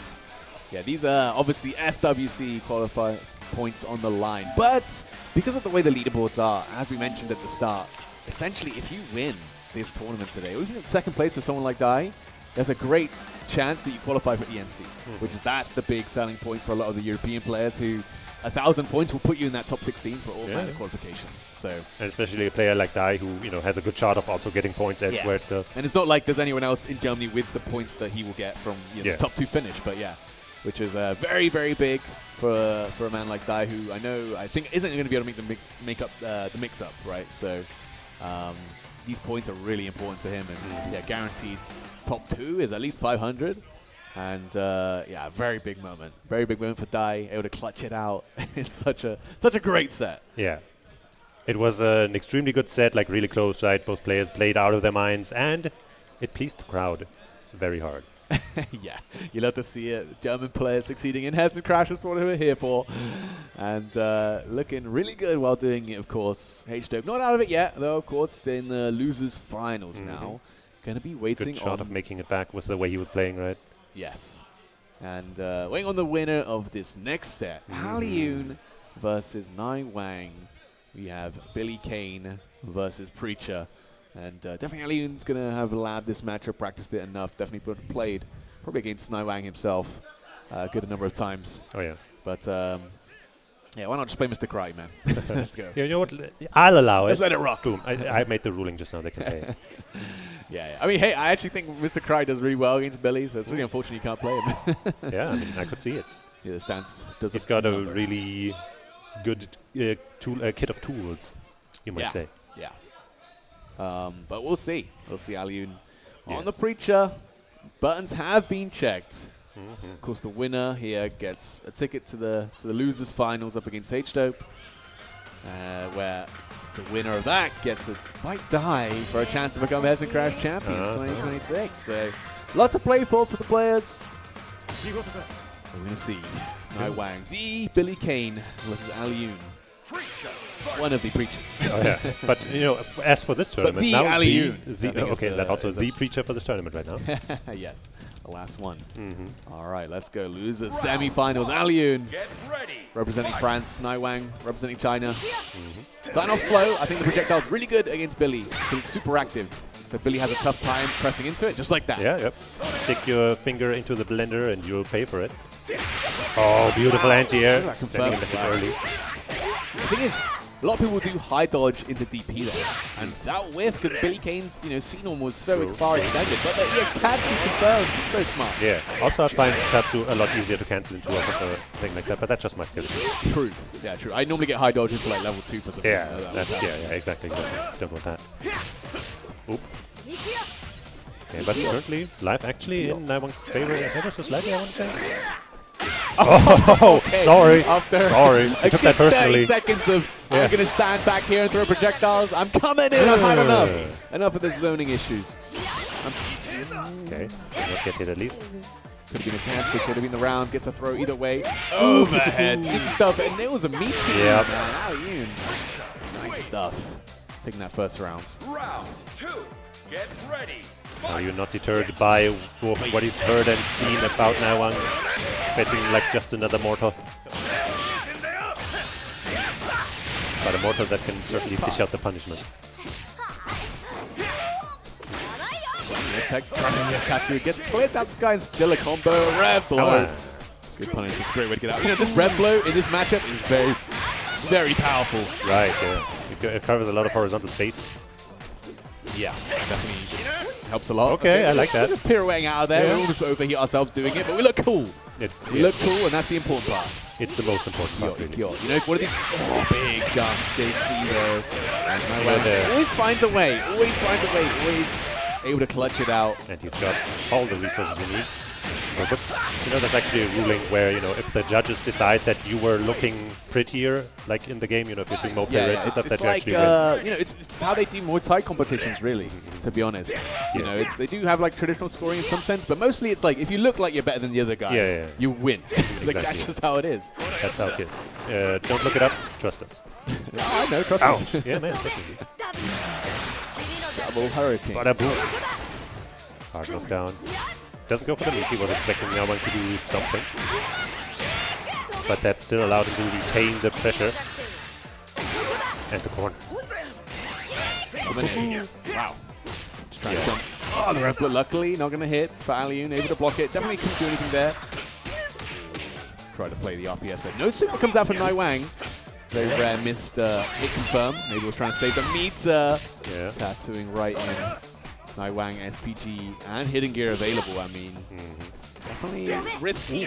Dash up DP, smart from Alioun, but it's a bit too far. The overheat now, Alioun. Yeah, I wasn't even keeping an eye on his red gauge, but yeah. Might not be anything to do here. That might just be it. Okay, just get hit. You know what? You can get hit, and you can put in a situation. He does wake up with it. Smart play by Alioun. Like when you know you're about to get a guard crush, like that, pretty much big damage taking guaranteed. So if you can, you know, fail an HD on purpose, get hit out of the air, that's actually better for a lot of times. That's not a kill though, and you're going to get cooled down into Alioun, but for all the time he needs to potentially come back in this round. Oh, it's a throw. Still alive. Over 9. Timer's running down, but I don't think it'll come to that yet, is it? Oh, actually, Nai Wang is making it come to that. Oh, and he shouldn't have. That's what happens. He got caught out of the backdash with that fast EX Tatsu. Beautiful play by Alioun, actually. Yeah, and honestly, decision-making, taking the hit, not getting guard crushed. It was all coming together there. It was all coming together. Because Nai Wang with no chance you're ready to hit confirm that, right? There's no way. You're always going to be looking for that guard crush. Damn. Uh-oh. He was so good, man. Okay. Get the damage. And the bait. This is going to be extremely painful. That's one of those DPs where your mind is telling you no, but your body, my body, telling me yeah. Post DP clarity. Here we go. Alioun finding something. Dashing up deep. Oh boy, he's not deterred. Elbow from up top. And the red blow for the hard knockdown. Going to go for the safe jump. 0 frames. You're not safe jumping this. Yes, exploiting the weakness of the safe jump. Perfect execution. Perfect reads, honestly. Yep. Because, you know, you don't know your opponent's going to actually press the button for the safe jump, right? That's why the defensive game of the City of Wolves is so deep and always interesting. something you could have done, you know? There's always something you could have done.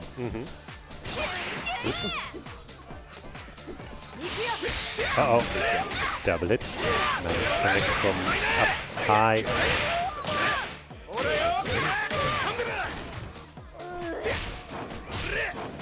Yep, not relenting on the pressure. Always got more to say even from ranges where you wouldn't expect it. Setting the table for a dish of disaster.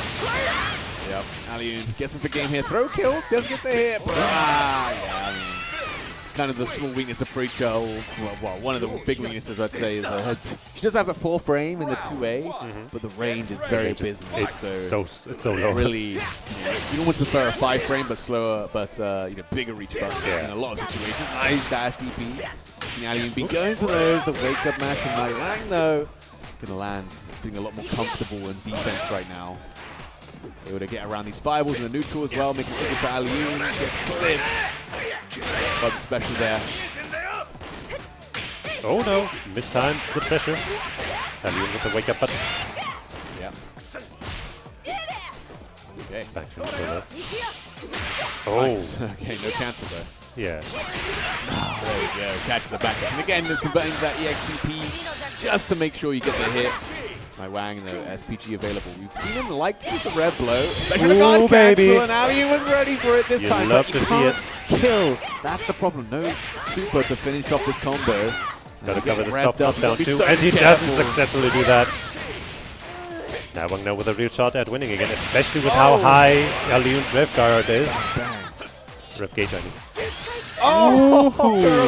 Super. You just gave me an idea.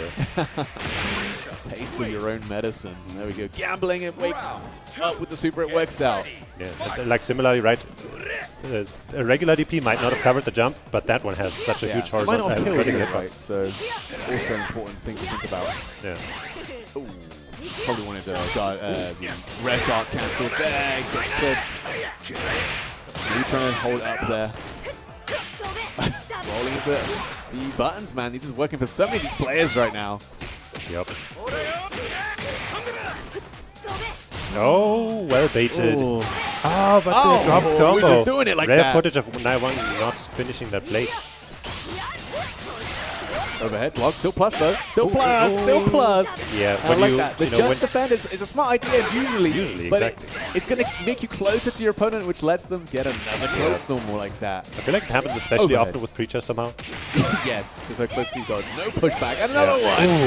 We're about to see for their Nightwang fighting back. Wow. Oh, we're out of there. Okay, he's out of there, but at what cost? The overheat in this situation. Oh, actually, just kidding. It's perfect. Oh, you can't. The perfect bait.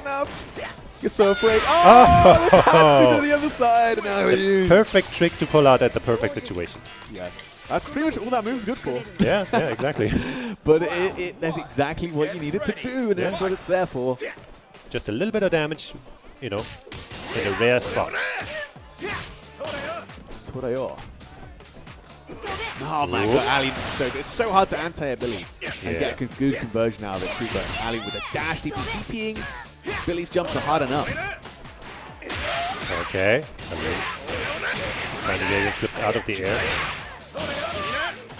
And now we see the setup. He just gets a 40. No big deal. Nice. Catch the backdash right into the far C as well. That's so much damage. Yeah, Liam seems to have a really good read on when to chase down a backdash, etc. Oh, Big. man. You just stop the combo here. Gonna spend more of that rev gauge. Yeah. Might regret it though. Gonna see Nightwang. You're gonna wake up that super once again. Ooh. No, the throw. Now Liu's gonna be on set point. Looking it up. Nightwang out of Hessen Crash. So that would be quite the story. Oh. Okay, bit too far to convert. Yeah, a little bit low on the DP there. Nope, entry denied. Okay. Oh, where are we boy. going? Where are we going? This time, not dropping the punish on the DP. No. Alioun getting a little bit frisky with it. Huge chunk gone. Next hit might do it if it's a good one. Nice. Oh boy.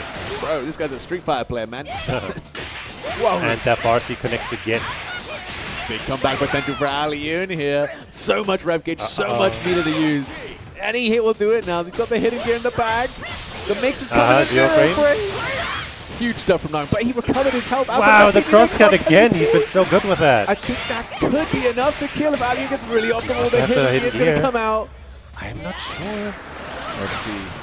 That's going to be very, very close. He's going to be taking a picture with it. Oh, and I think It's that's gonna absolutely be enough. My Jesus. goodness. QED. Ed. Oh, and Alioun going to beat Nightwang. Wow. 3-2-1. Yeah, I feel like most people who saw him play would have told you that he's potentially the favorite to win, but Alioun handled it.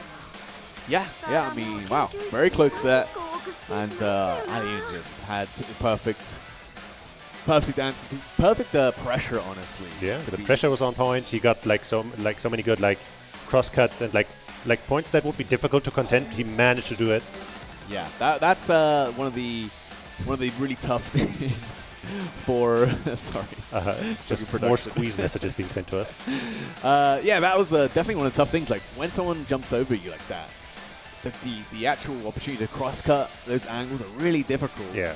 But Alioun, I mean, look, he's not a legendary player for no reason. Execution, things like that, no issue to him. Dashing up, DPing hops is like already hard, right?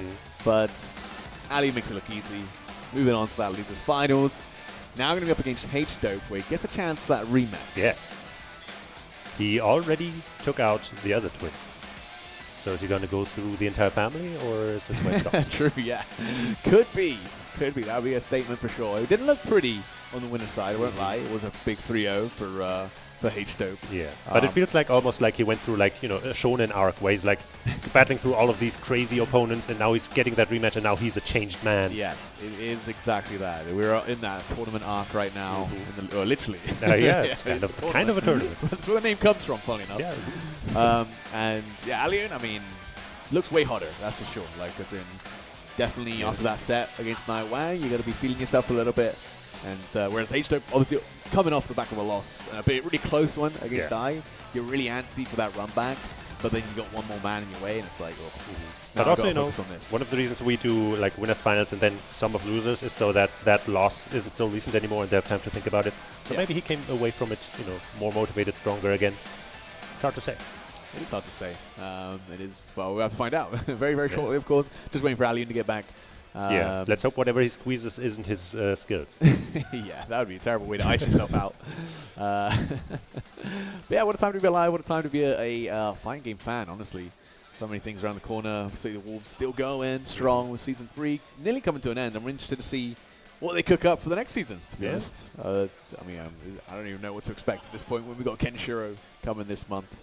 Yeah. But obviously, it's been a great time at Hessen Crash this weekend, and it's been a pleasure to close out the tournament as well with City of the Wolves, which is definitely, I mean, I feel like the 2BCU community and Hessen Crash, and there's been quite a big German community anyway when it comes to like SNK games. So I feel like there's always been quite a big contingent for here in Germany for like SNK games like KOF, and obviously now especially like this region, like Hessen, you know. Yeah, for sure. But yeah, it's been honestly a great weekend. I think Hessen Crash this year has been probably my favorite. I've been here like 5 years in a row now. Yeah, it's and definitely every year it's been a banger. But this year especially, the venue's been great. It's not sweltering in here, so that's already a step up. Helps when it's not like the hottest day of the year. You know? It definitely pays. But yeah, I mean, it's a great location. I think Bad Homburg is it's a very nice town. I heard it's like the highest concentration of millionaires in Germany. Okay. Which is, hey, I mean, like. We know. Yeah. But yeah, so it's the highest concentration of millionaires in Germany, which is kind of crazy to think about. I mean, it's like 1 in 200. I'm like, well, maybe that's just because so many of us here are billionaires, you know. So it's right now. Yeah. Obviously, in the FGC, you know, we're rolling in the money. TOs are all billionaires. Some of us win lots of tournaments, and that brings a lot of money. Commentators or so. You get like top 8 ones, you're basically a billionaire. Yeah. My day rates these days are quite a lot. So. But no, it's a really nice city, honestly, and it's like right in the heart of the city as well. I think that's what's really nice. You can literally step outside of the venue, and you're on a strip with plenty of, at least not on Sunday because everything's closed, but a strip of cafes, shops, restaurants, all like this. Things that you want to do when you're at a fighting game event, you know, when you get hungry. And also I mean, you might not even want to go out to get food because the catering is also one of my favorite things about Hessen. It wasn't on Friday though, so you know. True. But yeah, it's one of my favorite things. On Friday, I stepped outside and went looking for some food. Same. Went to some local pub. It was good. It was good. Can't complain. Yeah, we do have Alioun returning. Getting ready for this losers finals. Yeah. Obviously got to test the controls first, of course. Don't want any mishaps at this stage in the bracket. That would be very unfortunate. Absolutely. Got to make sure everything's right with outside of the game, so you can focus on what's inside of the game. Yeah, I mean, there's a lot to focus on. Yeah, Two Wolves is a very deep game, and that's why I definitely value a player like Alioun, who has played so many different games. And you know, you can say the same about H-Dope and K-Top, of course, coming from Mortal Kombat. They've tried their hands in a lot of different games like Tekken and, of course, DNF Duel, things like this. I think See the Wolves is a game that really rewards players with a very wide skill set. So it's not just being SNK heads that have been succeeding in this game.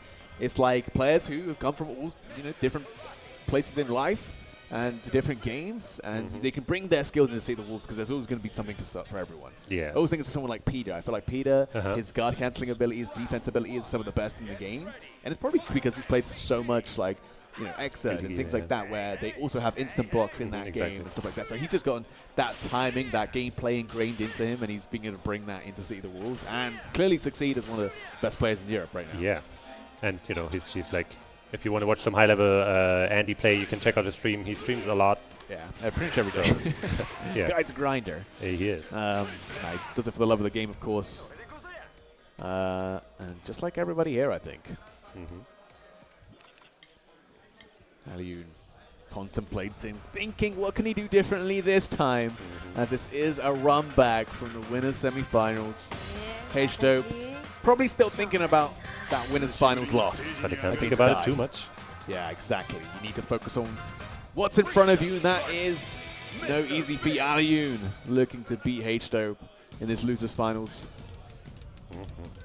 For the penultimate game here at Hessen Crash 2016. Alyun versus H-Dope is the real deal. Let's go. Yeah. Alyun playing a bit of a, just patient game, trying to see how H-Dope responds to the projectiles, and that's a really good way to answer. Staying safe from that guard cancel Superman dive and getting a full punish. And the corner is yours, my lady. Yeah, the Fireball has quite a bit of startup, but not too much recovery. So doing guard cancel shenanigans like that is going to be difficult to do. Oh no. Just trying to find a jump angle. Okay, we're on the Preacher stage with the Preacher music. Alyun got the power up as much as possible right now. There it is again, right? The JD just not moving the opponent away at all. Oh, a little mistimed. Yeah. It's okay though. Wow, no whiff punish. Almost had it. That big counter hit on that red blow attempt from H-Dope, but still in the corner, still a lot of life for Alyun. I love using that knee strike in the corner, especially when your opponent has nowhere to move away. The knee strike is always going to be plus if you can space it away. Yeah, So the DB Alyun, man, you gotta stop. Staying so close to the corner the entire time means also that the opponent can turn it around on you, like we're seeing right now, and the damage has just swung so hard. One hit from H-Dope, and this should be curtains for the first round. And there we go, H-Dope taking that first round. Yeah, just couldn't quite close it out. H-Dope finding a nice comeback. Yeah. In a very slow game, round number one. He took his time, right? He didn't rush to it. He found just one opportunity, and that had huge payoff. And that's how we've seen H-Dope succeed. His team playing that patient, slow game. Big close C though, going to catch H-Dope, maybe trying to hold up back, trying to hop out of the danger. Boom. Not going to get anywhere fast though. Sticking close, not showing anything for a setup, just sticking to him. Yep. Uh-oh. Try to hyper defend, I think. The scaling's a little worse because he hit with a projectile first, but hey, damage is damage. And the Rev Arc, of course, scale the combo a lot anyway. The throw, one more will do it. Oh, looking for it. Anteo, very rare. Missed opportunity for Alyun. Dashes over the throw, beats out the parry. Yep. So one round apiece here in game number one. Final round. Get ready. Fight. We're starting to put a little more distance between them, so the pressure ends a little earlier. Tried to cheekily dash up, but H-Dope said no. Oh, lands that early button, but it was a little too early. Yeah, maybe. I don't know. I feel like normally with a wide punish, you can still get something going. Finally, a DP lands for Alyun. Maybe signs of the things to come. And he has Tatsu, lock him down. I think that's one of the things that Preacher does best. Yeah. Use that projectile to lock. Oh, big jump. There we go. H-Dope finding the timing over the projectile. Blast away. Alyun now in SPG. Pressure, and just another opening for H-Dope. Die though. Not quite hitting the bar. But now it's going to be tough for Alyun to survive just about anything. Oh, big 2C while punish. He's got the hidden gear. Do you spend it just to cool down, or do you spend one super? And you're going to try and close it out right now. Oh, yep, there's the guard gets. No, wait. Wasn't counter hit. Yeah. Still alive, Alyun. Still the one bar in the bag. One-touch game, basically, for both. Yes. The chip is becoming way more effective. Running in. Close to the overhead is blocked. Both players overheat. The line confirmed though. Alyun, the super is not going to be enough. Oh, it is! Yes, it is. Wow, that was. I guess that was just very few hits. And that's why the scaling was still pretty decent, despite the light starter. Wow. Damn. All right, game number one. Going the way of Alyun. Very, very lucky, yeah. That was, must have been pixels away from not killing. There was such a scramble leading into it. Like he just barely made it underneath him, reacted a little faster.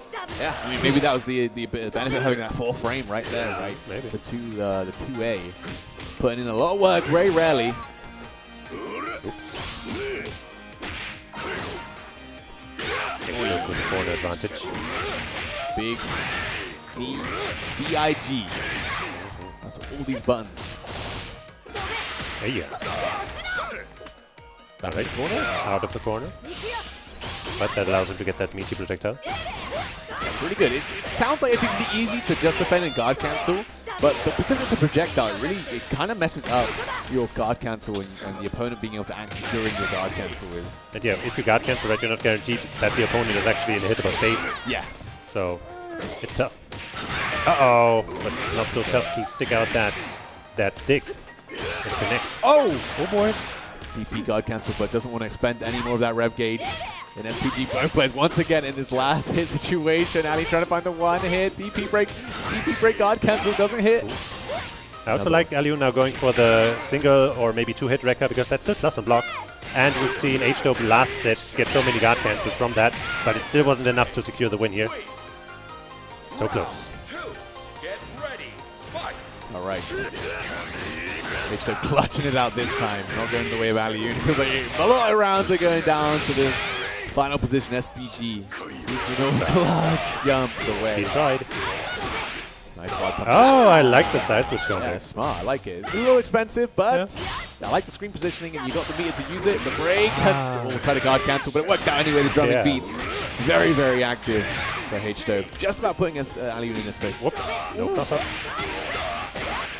Gets underneath. And the rev blow for the hard knife down just outside of SPG. Oh, the guard cancel. Nice stuff. And the counter hit conversion for H-Dope. Has 2 bars. Gonna spend one on the blaster wave. What's the play? How do you find the hit, Ali? You just need one. Yeah, basically. There's the hit. But is that going to be enough with that starter? Spend the hit with 2 gear, bars right? at SPG, I guess. Go for it, right? Yeah, definitely. That should be enough. The scaling's pretty tight, though. QED time? Oh, yes. All right.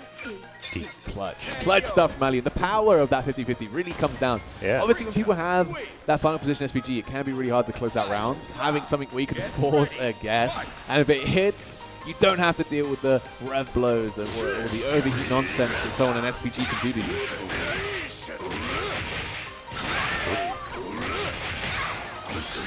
Okay, big hit. Big opening for H-Dope. With the blast. Oh, counter poke, I like it. Nice counter hit confirm as well into the EX Rekka. Gotta watch out not to get overheated here though, but it's already revving back down. Oh, what was that?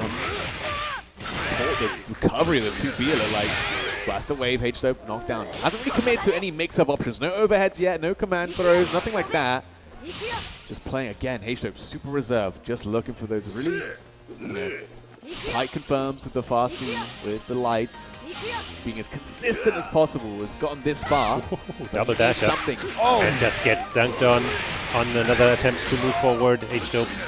Oh, no, drops the super. Aliu has another chance. That's an interesting hit. One more hit.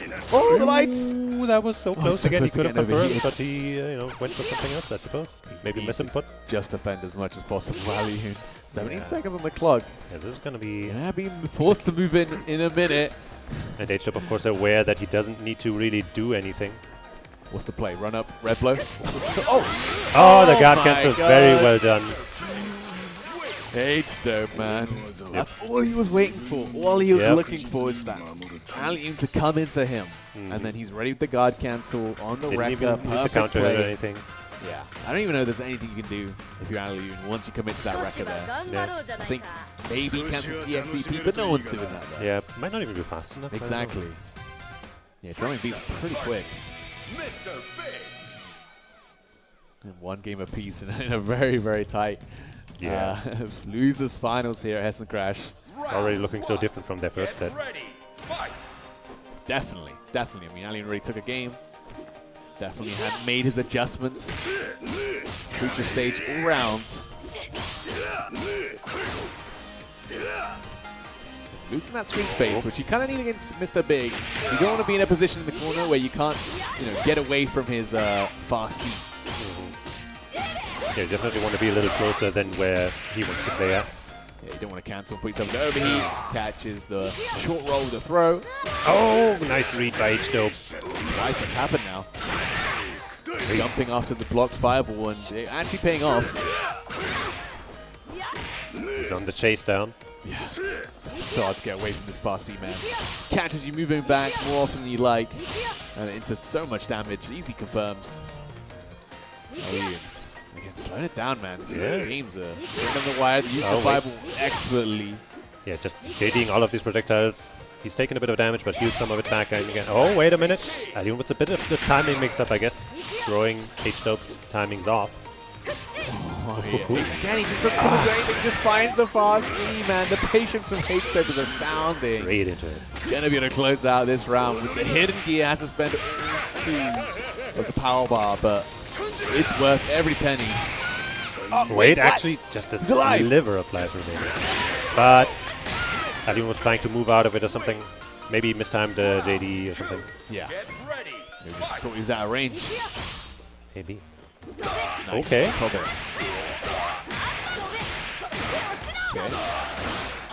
Ending in here with the super here for that hard knockdown. Close the super plus. The rev guard though is gonna push Preacher out of range to keep that give you a little more space to work with. Big counter hit with the parry. Nice little conversion for H-Dope there. Farsi swinging. Mr. Big. Really doing what he does best. Yep. No attempt at an anti-air. Ooh, the overhead was Last kind of far away. overhead. Maybe not what he actually wanted. A lot of rev spent for not a lot of action. Yep. And again, that Farsi just landing on Alien. Maybe trying to move back after that whiff DP. And as always, the reward is so high. So big. And a check. Very nicely done from him. Yep. Gonna be pulling ahead in this set now. 2-1 over Alien, trying to make it back to that grand finals against Dai. He got so close to beating the current winner's side player. He's got to feel like he can take this tournament. Yep. It's Alien at the end of the day. He's not out of it yet. Still has 1 game. Needs 2 to win though. Yep. Established an advantage finally. You are Wow, crazy, Hayes. That is insane, man. I've literally never seen someone do that. So good. Oh, wait. Okay, that was just for show, I guess. H-Dope's guard cancel game is too damn good. Yep. But, I guess respect also because, like, Alien wasn't allowing for him to do that as much in the set, but now H-Dope has adapted enough to bring it back again. Yeah, it comes back to it. Like, H-Dope playing this character, probably drilled H-Dope with these timings on these hyper defense, on these just defense. Oh, delays it. Okay, throw on the air tech. And another one. Both players back into SPG. How many times have we seen this, Jesus? Well, just about every time. A break for Alien. Blaster wave would have killed him if we got that DP break in there. Just trying to find the hit and opening the 50-50. Blocked this time by H-Dope. Testing immediately. In SPG, the red blows does so much chip damage. He's just fishing for any small thing. Or actually, he doesn't even need to anymore. How do we Timer, of course, in the game. Oh! Again. Uh-oh! He's got the SPG. Hitting gear right now. Yeah. Okay. I don't think this kills, but you're going to have maybe, I don't Well, know. I'm surprised by that final hit before. I think it might. Play for H-Dope here. Hey. Oh, just about alive. 2D. Don't take the picture. Now he's the one with the lead. Oh, what an interaction. And he swings. The range of this man is BIG. Way too BIG. Sheesh. The scramble was just too intense for both of them, and, the stickman won out in the end. When in doubt, 5C H-Dope taking his momentum to the bank right now. Looking to knock out Alien from the tournament. The Superman diving right in like that. Not intentional, definitely not. Alien, about 25% gets opened up by the JC. Ooh, Alien might be crumbling a little bit under the pressure, I'm not sure, but he's still got a chart, or he doesn't, maybe. There it is. Might be enough right there. It With should be. Blaster Wave, H-Dope knocking out Alien in the losers finals. And moving on to grand finals. Valiant effort by Alien, though. Shout out to him. Everybody give him a hand. And H-Dope gets his revenge. Definitely came out to play, and Alien probably was best performance in Sea the Wolves thus far. Yeah. Beating out Naiwang in a very tense loser semifinals. Couldn't quite get the run back against H-Dope. Got very close though. And we're getting a run back now for the winners finals. Dai up against H-Dope. A little bit more Mr. Big Action coming your way.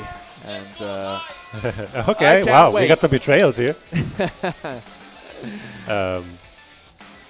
But yeah, you know, just now we saw basically a denial of the revenge. So now, you know, if we're talking from a storytelling perspective, I feel like the revenge would probably succeed. But is that what's going to happen?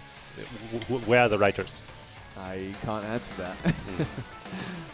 But going to be taking a moment right now. Dai, I mean, again, you really want to win. I mean, it's at least an extra $500 in a pot bonus from the SNK World Championship points. That's pretty good. Also a bit more of a secured position for the ENC couple of chicken nuggies, maybe something towards the ice machine.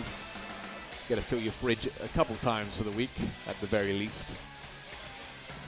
But yeah, I mean, it's a very big moment for both these players. Dai, obviously, in his home country, in Germany, getting a chance to become a Hessen Crash champion for See the Wolves for the first time. Yeah, it's only here for the second time, of course. So, you know, he could be like the 50% winner. I don't know. Yeah, he's won at least half of them. Uh-huh. You know, but nah, it's also really good to see him playing the game again, right? Obviously, after the end of like EWC qualifications, the SWC qualifications, the kind of season kind of pitted out for everyone, as it naturally does, right? At the start of the year, there's not too much going on in terms of tournaments.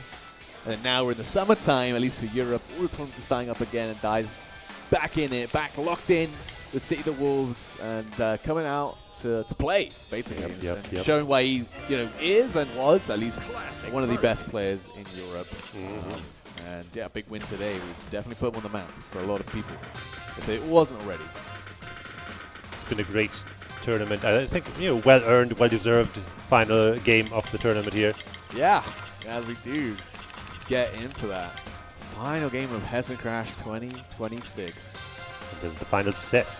I mean, can't ask for anything more than a German champion. But H-Dope is here to play spoiler. Of course, Dai is on that winner's side of Grand Finals, which affords him an extra set in hand. Means even if he loses one set, he's still in it. He's not out. H-Dope extra life. Has the opposite. Has to win 2 sets, right? Gonna be a little tough. Not too easy, right? But already has beaten H-Dope once in a very close Game 5 slobber knocker.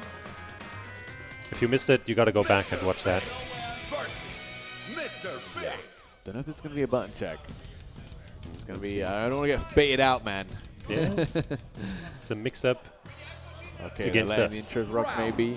This might be the final game of Hessen Crash. Right here, we got Dai and H-Dope in Grand Finals for City of the Wolves. And H-Dope, you know, like we've seen before, the first one to establish a nice... Oh, but a little misreading maybe on the overhead. Didn't expect Dai to roll all the way out there. Wait, but the same thing happening to Dai. Didn't get punished. It's a mirror matchup, guys. Yep. Oof, we're just defending. We're defending. We're learning how to block today, guys. This Tetris time. Soft knockdown. Just doesn't go for the roll at all. Taking his time to work his way out the corner. Perfect timing with the red blow. Gets a cheesy H-Dope blip. Maybe flinched right at the last second there. Not much out of it, but hey, oh boy, he drops it. The drumming beat, but the light's still there. The overhead though. He should be able to finish this off. Yep, doesn't even play around, just immediately into the hidden gear. Bro, we need that shit to play right now.